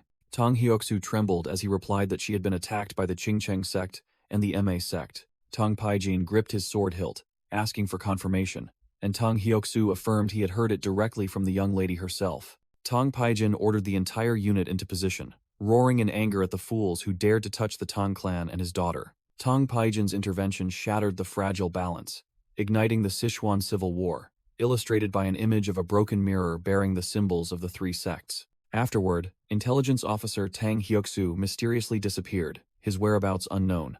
Returning to the present, Tang Paijin slammed the table and questioned, "So, you mean someone within our ranks deliberately caused conflict among the sects?" Jaegul Jinhuya reported that Lady Somi had obtained the treasure map before it spread, and Jin wondered where she had gotten it. In a flashback, Tang Somi recalled that Tang Hyuk-soo himself had given her the map scroll. Jin continued his deduction, questioning why Tang Hyuk-soo would give the map to Somi first, instead of reporting to the clan or the clan head. Jin concluded that someone had wanted to harm the young lady, to provoke the Tang clan head, deliberately instigating a war, and that was precisely how the original story unfolded. Tang Paijin glared at Jin angrily, saying, "Are you slandering a Tang clan member with baseless conjectures? As I see it, you are the suspicious one." Tang Paijin radiated a purple killing intent, warning Jin to be careful with his words, making Jin secretly think that persuasion wouldn't be easy. Jin glanced aside, realizing his other plans wouldn't work, and decided he had to resort to the last measure. Jin proposed a solution, because both he and the Tang clan head were suspicious of each other, mentioning that the Tang clan was famous for its poisons and medical arts. Jin directly asked if the Tang clan possessed anything similar to a truth serum, making Tang Paijin ponder whether it was confidence or desperation. Tang Paijin accepted the challenge, warning Jin that he had chosen the wrong opponent to gamble with, and agreed to use a medicine that was both potent and dangerous. In the clan head's private room, Jin sat across from an empty table, while Tang Paijin and 2 other Tang clan members stood watching. Jin secretly thinking he hadn't expected things to become this complicated. Jin stared intently, accepting the situation and reasoning that since Tang Paijin already suspected him, this was unavoidable. Tang Hyuk-soo suddenly burst into the room, pointing at Jin and shouting, "It's him, the one who falsely accused me of being a spy." Jin realized that Tang Hyuk-soo was the one who gave the treasure map to Tang Somi in the original storyline, and was confident that all misunderstandings would soon be resolved. Tang Hyuk-soo furiously roared, asking why he was being falsely accused, while an introductory panel stated he was the Tang clan's intelligence officer and Tang Soma's cousin. Tang Paijin opened a box containing a purple elixir pill and angrily asked, "How dare you bring out the heart pill in front of me?" An explanation stated that the heart pill was a peculiar creation accidentally developed by Tang clan elder Tang Gak while researching poisons. The pill was described as having effects similar to a modern anesthetic and truth serum, yet it contained a deadly toxin. The taker must speak the truth, but if an antidote isn't administered within 10 minutes, the victim will die from bleeding from every pore. Tang Hyoksu frantically protested, claiming he shouldn't be suspected. But Jin calmly stated that since both were under suspicion, they should resolve it fairly. Tang Hyoksu accused Jin of trying to sow internal discord, but Jin retorted, "That's why I will also take this pill." Tang Paijin clutched his head and yelled, "You fool, you don't even know its side effects." But Jin calmly replied that as long as there was an antidote, there was nothing to fear. Tang Hyoksu stammered in protest. "Me? Afraid?" But Tang Paijin had lost patience and ordered both of them to be silent. Suddenly, Elder Tang Gok appeared from behind, grabbed Tang Hyoksu's head, and commanded, "Shut up and swallow it." Tang Gok, radiating a terrifying aura, held the terrified Tang Hyoksu firmly and forced the heart pill into his mouth. Tang Paijin, astonished, asked his father where he came from, while Elder Tang Gok, with a fearsome expression, said he was disappointed that his son seemed more concerned with his own safety than the clan's. Tang Gok declared that he had heard everything from Jin's companions and ordered the interrogation to begin, making Jin realize in shock that this was Tang Paijin's father and he was still alive. Jin looked at the pill in his hand, secretly thinking that Tang Gok was the Dark King, one of the strongest individuals in the world, and a careless word in front of him could cost him his life. Jin recalled information about Tang Gok, a person so proficient in toxicology that he could read others' thoughts through their pulse, breath, and heartbeat. Tang Paijin announced the start of the interrogation in the room where Tang Hyoksu and Jin sat opposite each other, while he and his father stood supervising. Tang Paijin raised a finger, beginning to ask the first question. Tang Paijin asked Jin, "Do you know that the divine thief's treasure in the secret cave is a trap?" Jin, still wearing his mask, calmly gave a vague answer. Tang Hyoksu, under the pill's effect, sat silently with a tense expression. With a flushed and sweaty face, Tang Hyoksu tremblingly admitted that he knew it was a trap. Tang Paijin continued to ask where he obtained the treasure map, and Tang Hyoksu replied that it was near the Tai sect. Tang Hyoksu further revealed that the map was given to him by the Great Ones. When asked who these Great Ones were, Tang Hyoksu confessed he didn't know, only that they were the ones who planned everything. Tang Hyoksu admitted there were other spies within the clan, and Tang Paijin demanded that he name them all. After nearly 10 minutes, the interrogation was complete. Tang Gok ordered the antidote to be given to both men, and asked a clan member if everything had been recorded, to which the member hastily confirmed every word had been noted. The record summarized the spies as including Tang Hyoksu, his father Elder Tang Min, and a woman who infiltrated as Tang Hyoksu's wife. This woman was revealed to be the one who planted the seeds of espionage, and Jin realized that the Cloud Fragrance Hall leader was a character completely absent from the novels he knew. Tang Paijin clutched his head in frustration that the clan had been infiltrated through a woman, but Tang Gok calmly asked his son if he had heard Tang Hyoksu's recent words. Tang Gok looked at Tang Hyoksu and reiterated his confession that everything he did was for the Tang clan, remarking on the sincerity in those words. Tang Gok walked away, saying that if it was truly for the clan, there would have been other ways to help. With a sinister smile, Tang Gok told Tang Paijin that they needed a new test subject for their poisons, and Tang Hyoksu would be a perfect choice. Mujin spoke up, suggesting that Tang Hyoksu's wife and father should be kept alive to monitor their movements and capture the remaining spies. Mujin bowed his head, believing he had convinced everyone and could be proud of having served the clan even in death. Suddenly, Mujin realized he was perfectly fine, and wondered, why did the pill have no effect on me? He was astonished, considering the possibility that his body had neutralized the pill on its own.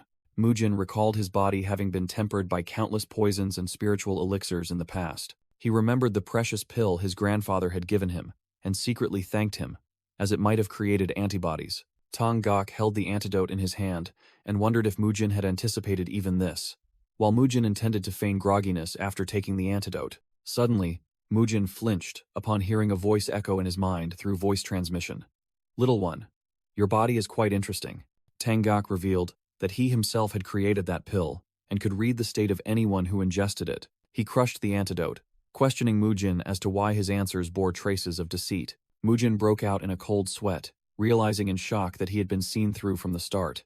Tang Gok said he knew Mujin harbored no ill will, but that didn't mean he could trust him. Tang Gok took a decisive step forward. With a meaningful smile, Tang Gok declared they would go deal with the Cloud Fragrance Hall leader, and ordered Mujin to accompany them. At Cloud Fragrance Hall, the Sichuan branch leader and his subordinate stood on a balcony, looking into the distance.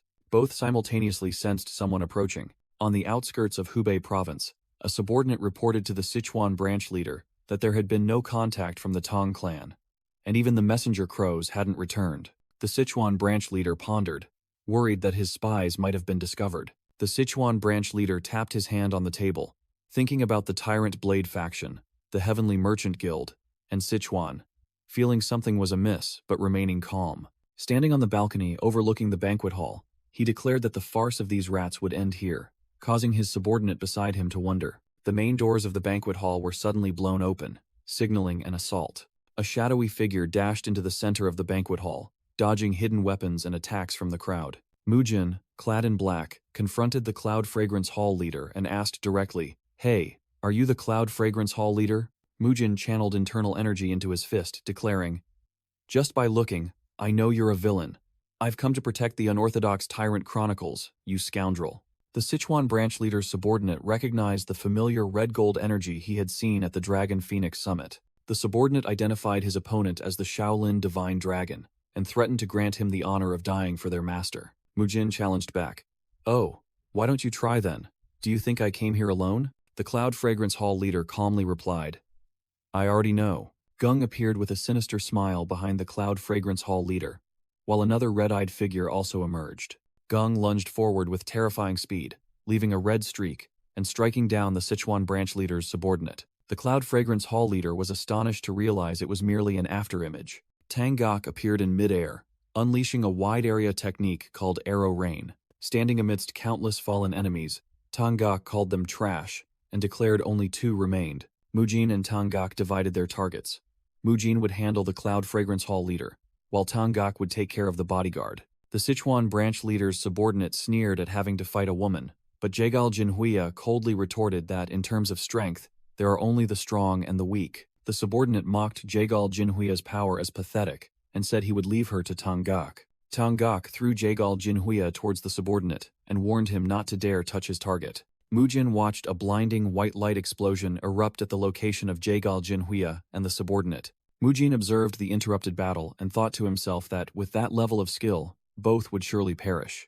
The branch leader's subordinate charged to attack, swinging his sword towards Mujin. Mujin used Iron Guard to block the strike and complimented his opponent's speed, but asserted that he wouldn't easily take his life. The subordinate looked determined and replied, "All right." He explained that the neck wasn't the only weak point on a human body, while the tip of his sword broke as it plunged into the ground.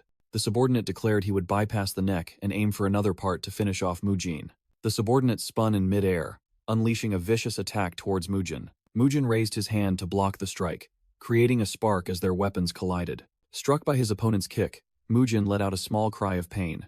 Mujin unleashed a punch combining invincible fist and fist energy, causing his fist to erupt with fiery power. The subordinate was terrified, breaking into a sweat as he saw Mujin's blazing fist hurtling towards him. Mujin's punch generated a powerful surge of energy that flew straight towards a distant tower. Blasted backward, the subordinate thought in astonishment, "Damn it, he's faster than I thought." Both Mujin and the subordinate moved at dizzying speeds within a distorted space.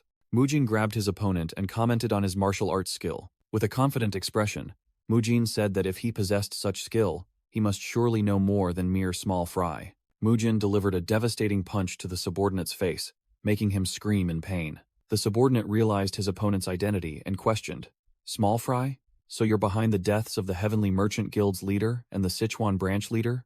Mujin prepared to unleash a combined attack of consecutive fists and Arhat palm. He unleashed a descending strike, creating an enormous energy explosion on the ground. The spiky-haired assassin crouched amidst the rubble, declaring he would force his opponent to reveal the source of the information. He spun around in shock, astonished by Jegal Jinhuia's footwork, which made her vanish instantly. He frantically searched, wondering if this was a unique martial art he had never seen before. Jegal Jinhuia suddenly appeared right behind the assassin, her red eyes glowing in the darkness. The spiky-haired assassin broke into a cold sweat, startled to realize her presence right behind his neck. A blazing red sword energy flashed from another direction, signaling a new skirmish. A red-robed assassin, empowered by sword energy, charged into the attack. His red sword energy violently clashed with Tangok's purple energy. The two masters lunged at each other, their weapons clashing, sending sparks flying in mid-air. Tangok smirked, remarking that not many could unleash such energy attacks, and growing more curious about the identity of this group.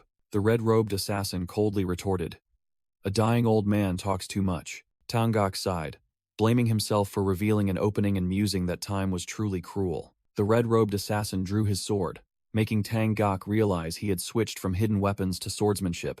Tangak looked directly at his opponent and asserted, "You've used up all your hidden weapons, haven't you?" The red-robed assassin remained silent, his silence a form of admission. He roared in anger upon realizing Tangak had discovered his mistake, unable to believe a master could make such a basic error. The red-robed assassin charged to attack, shouting, "I will kill you and take your place." Tangak was astonished as his sword was cleaved in two. The red-robed assassin pointed his blazing red sword towards Tangak and declared, "It seems this is the end for you." A colossal red energy burst erupted, signaling a new world about to unfold. The terrifying explosion destroyed an ancient tower under the moonlight.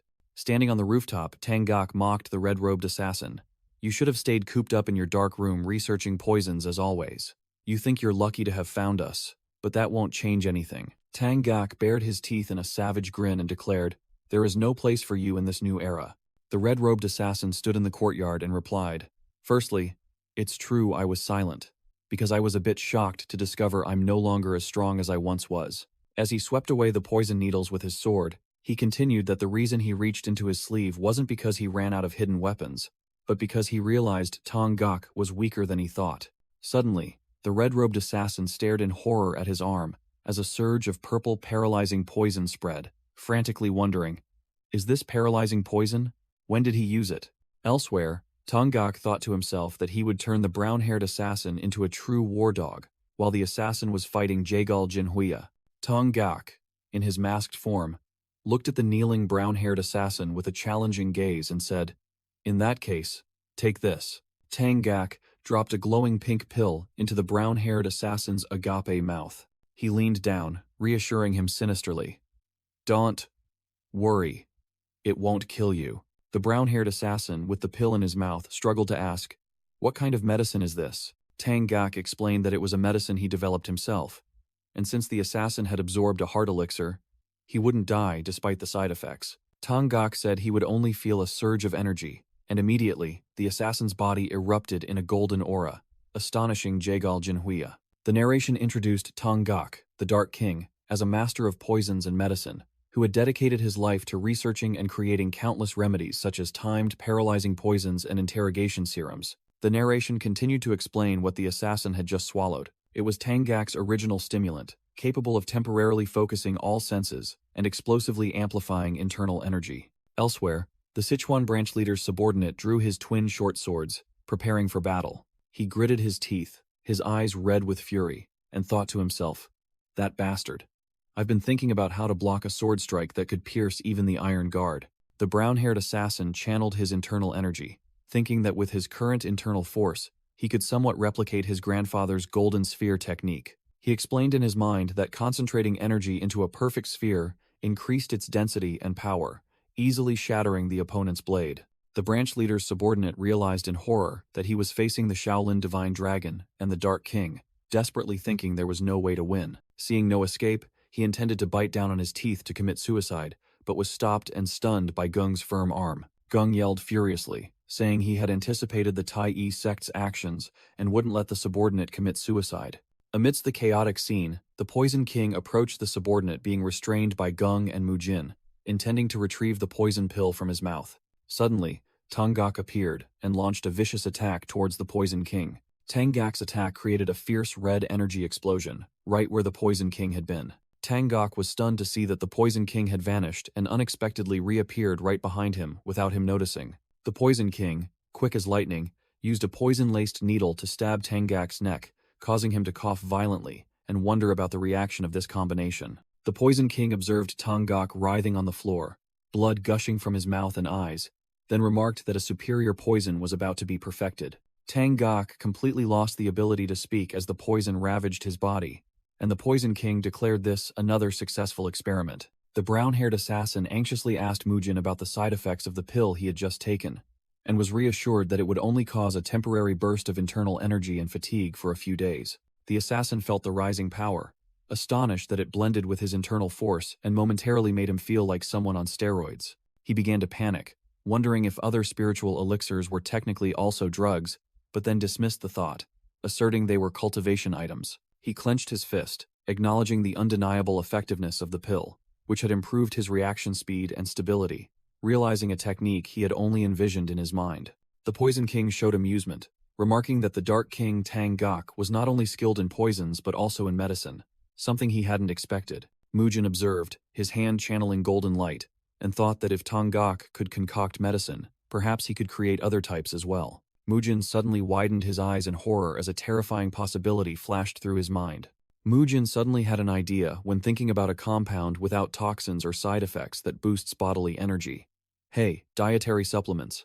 Tang Gok roared in anger. "Hey!" Tang Gok questioned Mujin why he didn't answer when called, and Mujin quickly apologized for being lost in thought. Looking at the unconscious Tang Hyoksu, Tang Gok asked if he was the one who threw his granddaughter, and Mujin stammered an explanation about unavoidable circumstances. Tang Gok declared he would interrogate this man to find the mastermind, and Mujin offered to concoct a pill to extract information.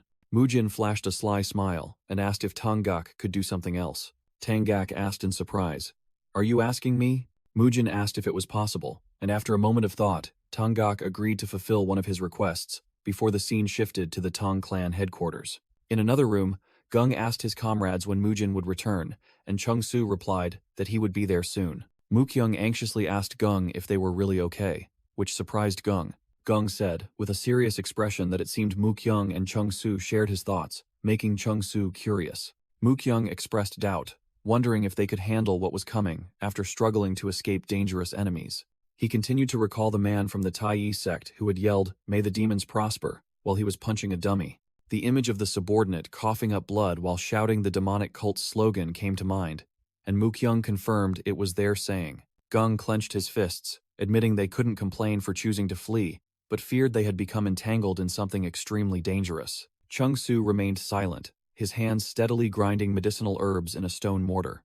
Mukyung patted Gung's shoulder and said, "Mugung, this isn't like you at all. We haven't been gone long, don't act weak." Gung was startled by Mukyung's unexpected encouragement. Chung Su smiled confidently, explaining that, at Wudang, they valued mental discipline above all else, and always trained to read the flow of the world. Chung Su remarked that Mujin always carried a certain aura, attracting trouble wherever he went, yet seemed like someone who could leave at any moment. Mukyung blushed in agreement, saying that's why he wanted to see the world with him, but mainly because it was fun being with him, which made Gung laugh. Mukyung and Gung looked determined, asserting that they had trained hard until now and could handle anything that came their way. Gung clenched his fist, fully agreeing with Mukyung's words. Gung reminded himself that he had almost forgotten the reason he strived to become stronger, to surpass geniuses and make a name for himself across the land. The brown-haired assassin recalled almost being devoured at the Tai sect, and realized that power was dangerous if uncontrollable, but incredibly formidable if mastered. The dozing spirit monkey suddenly startled awake, letting out a cry that caught Gung and Chung Su's attention. A figure rushed over, shouting, "Did you say Mujin is here?" The group looked at the newcomer in surprise, wondering why he was late and what he was doing. Mujin appeared, carrying a giant bundle of luggage on his shoulder with Tang Gak sitting leisurely on top, complaining that they said he looked crazy. The group was confused, wondering why one of the 10 great martial arts masters was lecturing them about respecting elders, and curious about that strange bundle of luggage. Mujin dropped the bundle of luggage to the ground, complaining of back pain, then announced he had good news, and even better news. Mujin pointed at Tang Hyoksu, who was tied to the bundle of luggage, revealing they had captured an intruder and would interrogate him, astonishing the entire group. Jin thought to himself that the captured individual was merely a pawn, a member of the unnamed shadowy organization from the original novel, and after much effort, they finally had a clue. Jin clenched his fist, determined to expose the wicked, while a comrade asked about the even better news. Jin pointed towards Tang Gak and declared that they could all become stronger because the Dark King had shown him it was possible. A comrade nervously asked if it had anything to do with the bags, but Tang Gak laughed, saying they were just secondary ingredients, which made the other person even more panicked, asking if Jin had gone digging for spirit cores again. Jin confidently gave a thumbs up, asserting he was making something even better, a means to enhance internal energy and muscles. He further explained that this item was also an excellent emergency ration, with perfect nutritional balance and protein supplementation. Jin explained that in the modern world, what he was making were called protein bars and energy bars. A comrade asked about the worrying news, and Jin replied that since their identities had been exposed, they no longer needed to disguise themselves, surprising Tang Gak. The group headed towards the Tang clan, Jin saying they just needed to hand over the prisoner to this family. Jin excitedly declared, "Time to make protein," which left a comrade looking confused. Looking down from above, a group of Tang clan members were smilingly welcoming Tang Gok and Jin's group. Tang Gok walked along, thinking to himself that he hadn't used his abilities in a long time and felt hungry, then ordered a feast to be prepared for the guests. Tang Paijin stood by the window, listening as Tang Gok ordered more secondary ingredients to be prepared for the mind-calming pill used for interrogation. Tang Paijin thought to himself that his father was as impulsive as ever, but affirmed that even if he didn't say it, he would still prepare a grand feast because they owed Jin's group a favor. The captured female martial artist, Tang Hyoksu, was handed over to Tang Paijin, and Tang Gok planned to use the mind-calming pill to conduct the interrogation. In a dark room, Tang Paijin stood before the bound Tang Hyoksu, and the outcome of the interrogation was predicted to be grim. A spreading pool of blood on the floor indicated they had chosen to bury the truth they had just extracted. Jin explained that the main event this time was the research into protein and energy bars, joking that they shouldn't be surprised if a walking corpse appeared. A door slowly opened, revealing the space within. Jin looked utterly astonished and exclaimed, "This place is?" Both stepped into Tang Gok's personal laboratory. The room was filled with traces of dangerous poison research, with various herbs and tools laid out everywhere. On the shelves were countless unidentified substances, yet clearly possessing potent effects and uses. Jin couldn't believe he was in the laboratory of Tang Gok, the king of 10,000 poisons. While Tang Gok turned to ask about the protein supplement he had mentioned, Jin crossed his arms and thought.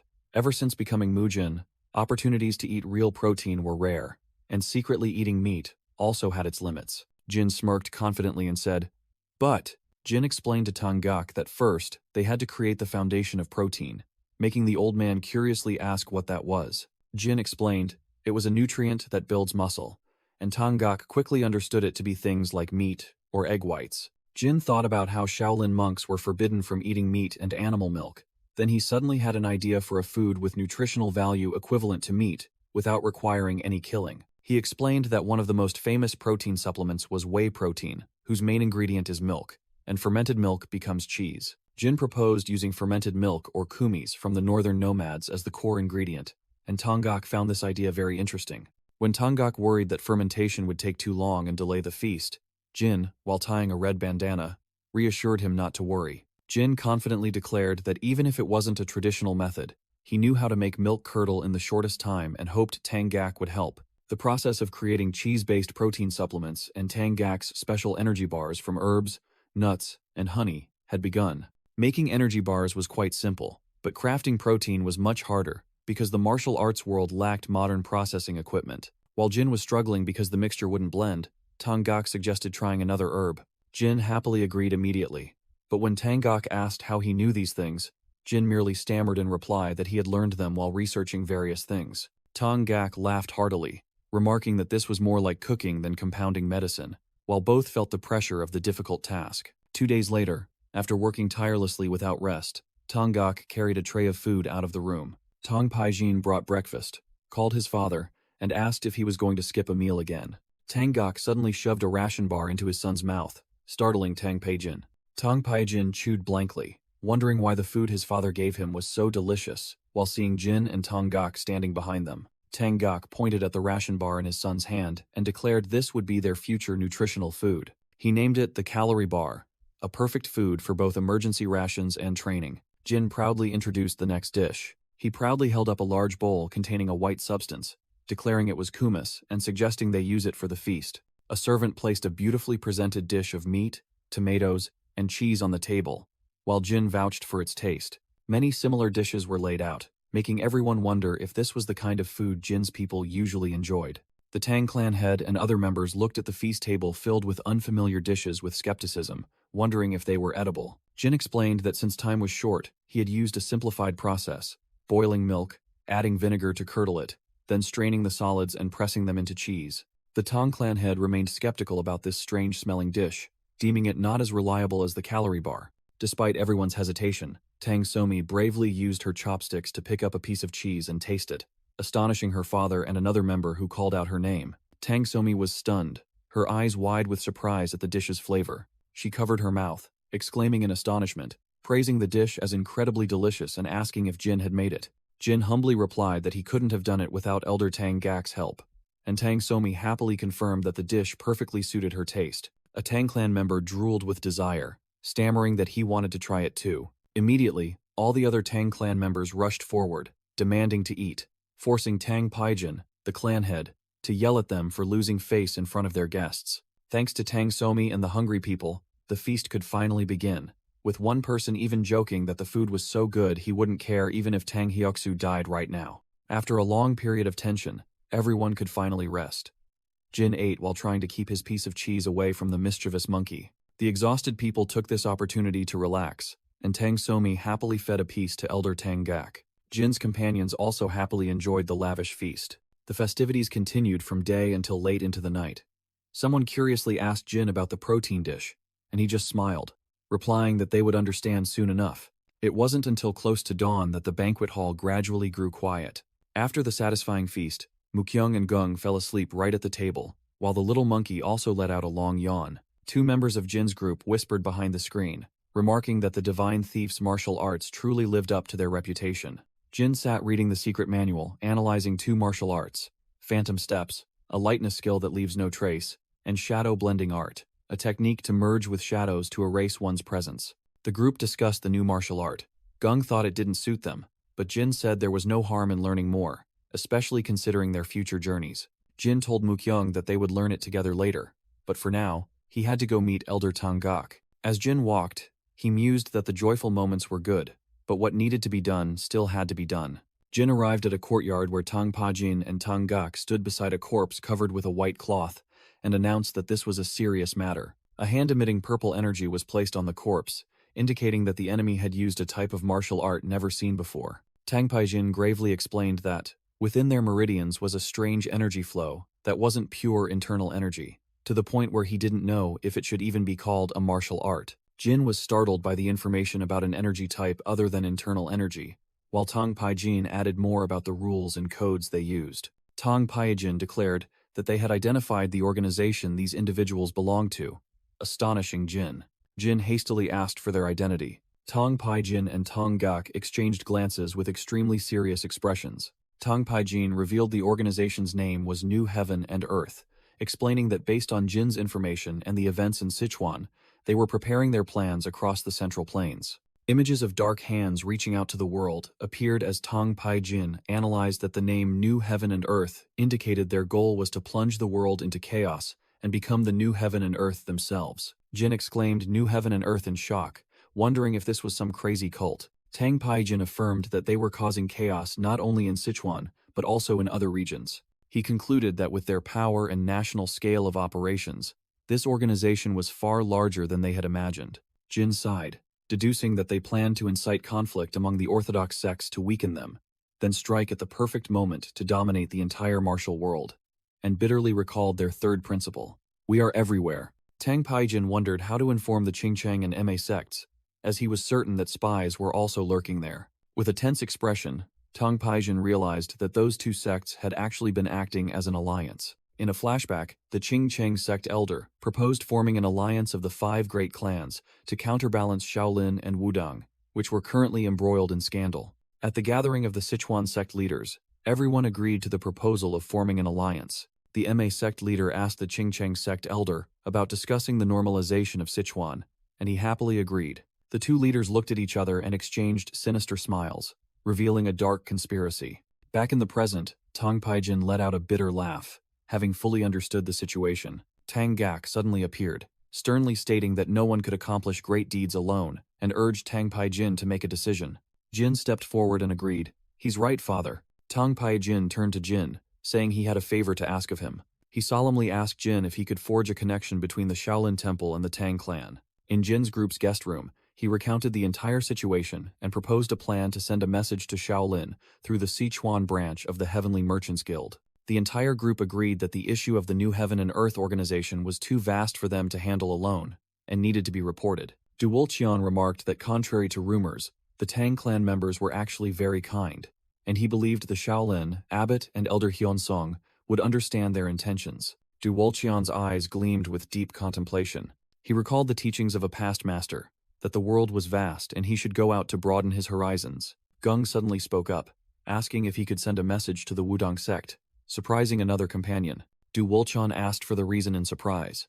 Gung replied that there was no guarantee the Wudong sect wouldn't be targeted. Du Wolqian added that if Jin's conjectures were correct, something horrifying might be about to happen, while images of brutally murdered individuals flashed through his mind. Chung Su saw a terrifying illusion of a blood-soaked arm and his own body sinking into a thick pool of blood. The illusion continued with him standing amidst a battlefield full of corpses, wondering about the meaning of blood. Chung Su clutched his head, gritting his teeth against the intense pain as the illusion flickered in his mind. Gung looked worriedly at Chung Su, who was in an unwell state, and asked, "Chung Su, are you not feeling well?" The group gathered around as Chung Su staggered and leaned on the table. He reassured everyone that he was fine, just suddenly had a headache. Chung Su was still stunned, wondering what that illusion had been, and realized the headache had struck just as he recalled that brutal scene. Gang Hyuk Choi said he understood and would prepare a letter to send to the Wudong sect. Gang Hyuk Choi worried that their senior brothers would pursue them, but Gung resolutely suggested they should leave immediately after sending the letters. After writing letters to Shaolin and Wudang, they entrusted them to the Sichuan branch of the Heavenly Merchants Guild for urgent escort.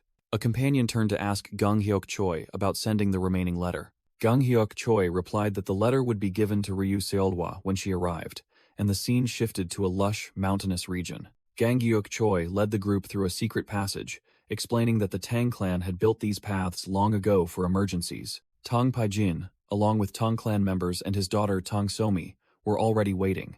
He announced that he had prepared protein powder, energy bars, and other necessities for their journey. Gang Hyuk Choi clasped his hands in thanks to Tang Paijin, saying that this would make their journey much easier. Gang Hyuk Choi confidently stated that the Shaolin elders would view the alliance with the Tang clan positively, then turned to joke with his companions that they had to escape before being caught. With a serious expression, Gang Hyuk Choi hesitantly asked about the Qing Cheng sect and the Ma sect. Tang Paijin reassured him that they would handle everything themselves and would not wage war or disturb Gang Hyuk Choi's group. Tang Paijin suddenly looked surprised as he sensed someone approaching. Tang Somi happily ran towards Gang Hyuk Choi and loudly called his name, Mu Jin. Tang Somi whispered her thanks to Gang Hyuk Choi for everything and said that what was more important was that she thought Jin He really liked him, then asked what he thought of her. Gang Hyuk Choi cheerfully replied that Jin He was a good person and that he was diligently training for their promised match. Tang Somi was stunned by his reaction, wondering what kind of response that was. She recalled Jin He approaching Gang Hyuk Choi and secretly wondered if he was truly so naive that he didn't realize. Tang Somi clutched her head in dismay, realizing that Gang Hyuk Choi was truly naive about romantic matters and worried for Jin He's fate. Gang Hyuk Choi looked annoyed, telling Tang Somi to stop talking nonsense. From atop a tree, Elder Tang Gok looked down at the group and complained that he had been awake all night and wanted to sleep, also asking if the Shaolin people's arrival would cause trouble. The Poison King suddenly appeared with a dark aura, threatening to use the entire group as test subjects and driving them away, terrifying everyone. Afterward, Gang Hyuk Choi's group bid farewell and departed amidst the sunrise. At Shaolin Temple, a storm raged, with thunder echoing across the night sky. Inside a room, the elders were meeting, beginning to discuss those who called themselves the New Heaven. Abbot Hyunchun explained that the New Heaven was an evil organization operating nationwide, but was very well hidden. Elder Hyunsung reported that those who attacked the Heavenly Merchants Guild and the Tang clan all sought an alliance with Shaolin. Abbot Hyunchun clenched his fist, agreeing that the New Heaven must be stopped, but there was a more important matter. He held up the letter and declared that Mujin, Mugung, Mukyung, and Muyul must be brought back immediately, as the children were in danger having learned this information. Abbot Hyunchon emphasized to the other elders that, if the New Heaven targeted the children, they must rescue them as soon as possible. He looked at the letter with a complex expression, thinking that he had initially dismissed it as the children impulsively running away, never expecting them to get involved in such a major affair.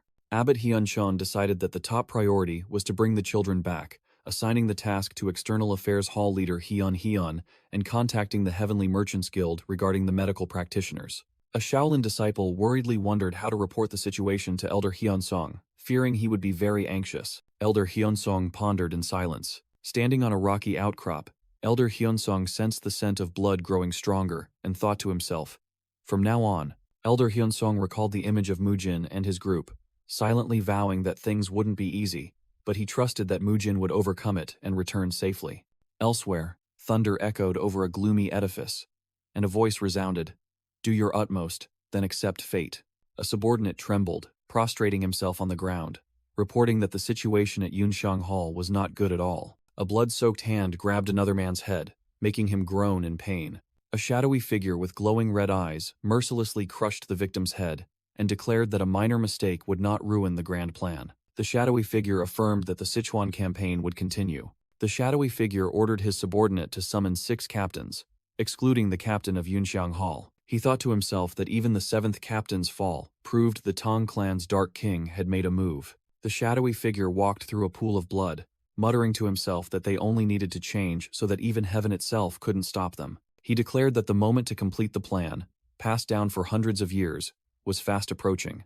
At the same time, Elder Hyunsung looked up at the sky and thought of the day when everything under heaven would be wiped out. The shadowy figure raised his blood-soaked hand, monologuing that he would become the new heaven.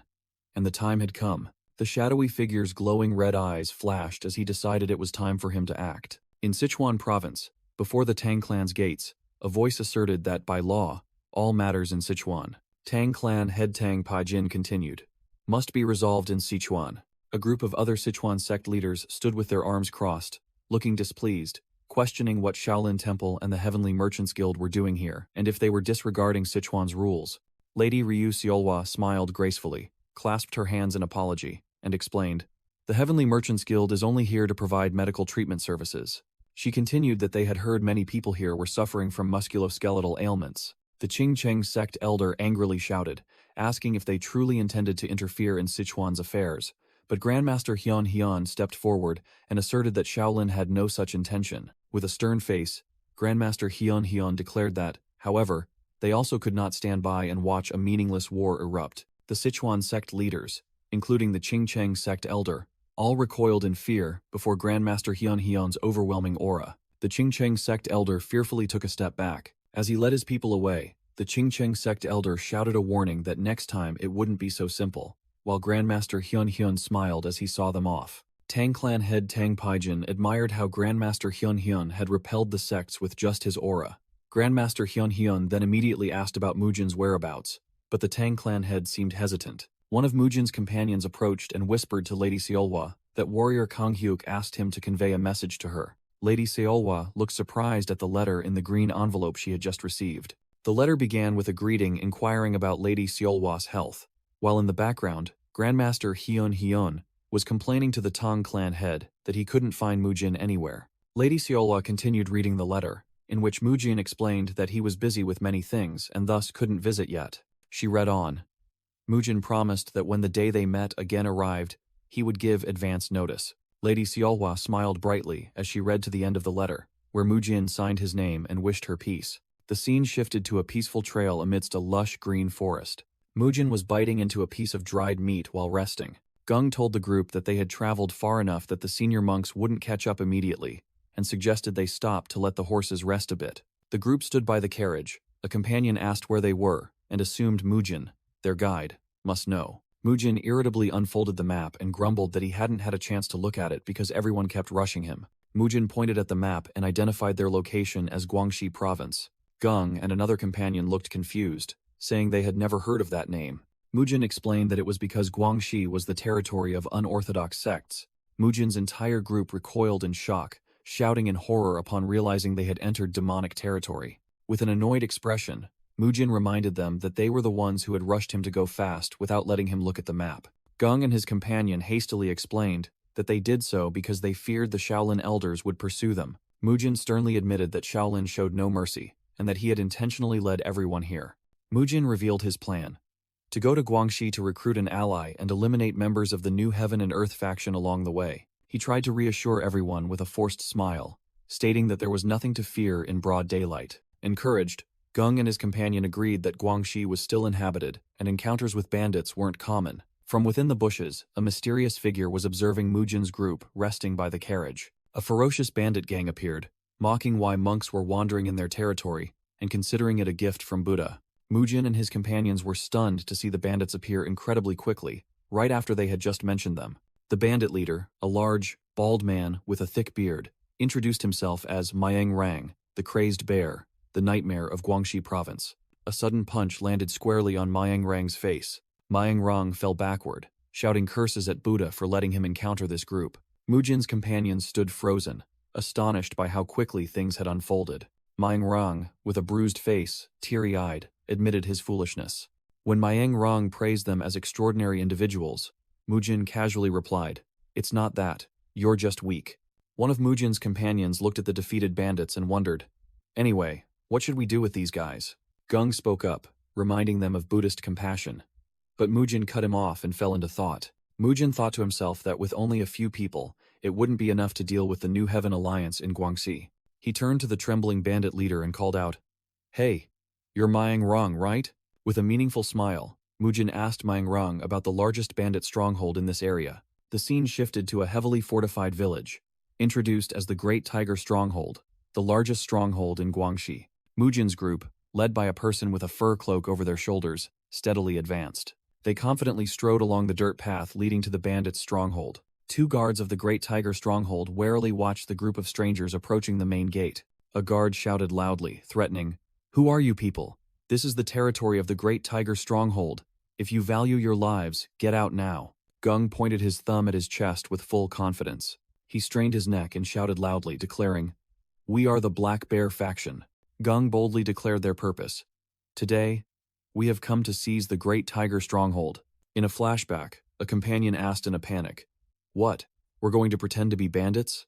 Mujin explained his plan, likening it to hiding a leaf in a forest. He continued that, this way, they could overthrow other bandit groups and save the people of Guangxi. Mujin smiled and asked, "Not bad, right?"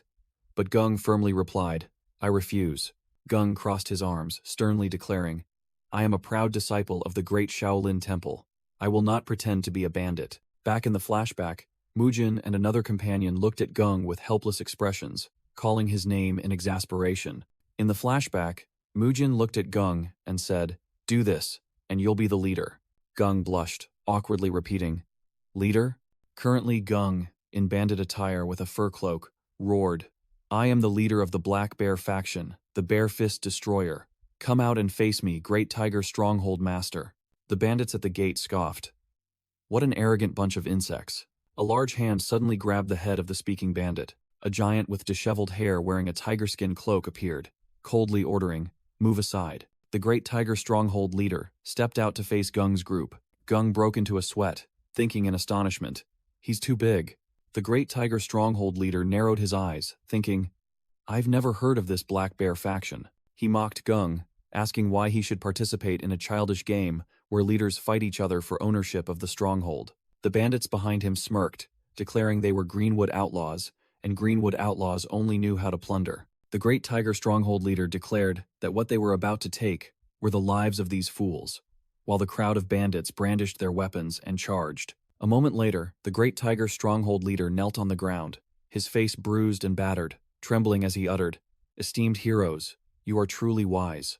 He admitted he hadn't recognized their greatness, but Mujin coldly replied, "It's not that, you're just weak." Mujin, with his new hairstyle, smiled and turned to Gung, saying, "Now then, say a few words, leader." Gung blushed again, awkwardly raising a hand to his chin and clearing his throat. So shall I begin?" Gung boldly declared before all the bandits, including their former leader. "Listen closely. Starting today, the Great Tiger Stronghold will pledge allegiance under the banner of the Black Bear faction." Gung puffed out his chest and flexed with pride, shouting loudly, "And I am your new leader, the Bear Fist Destroyer." Mujin watched Gung, relishing his role, and thought to himself with satisfaction, "Excellent. The mission to annihilate the New Heaven faction has begun smoothly."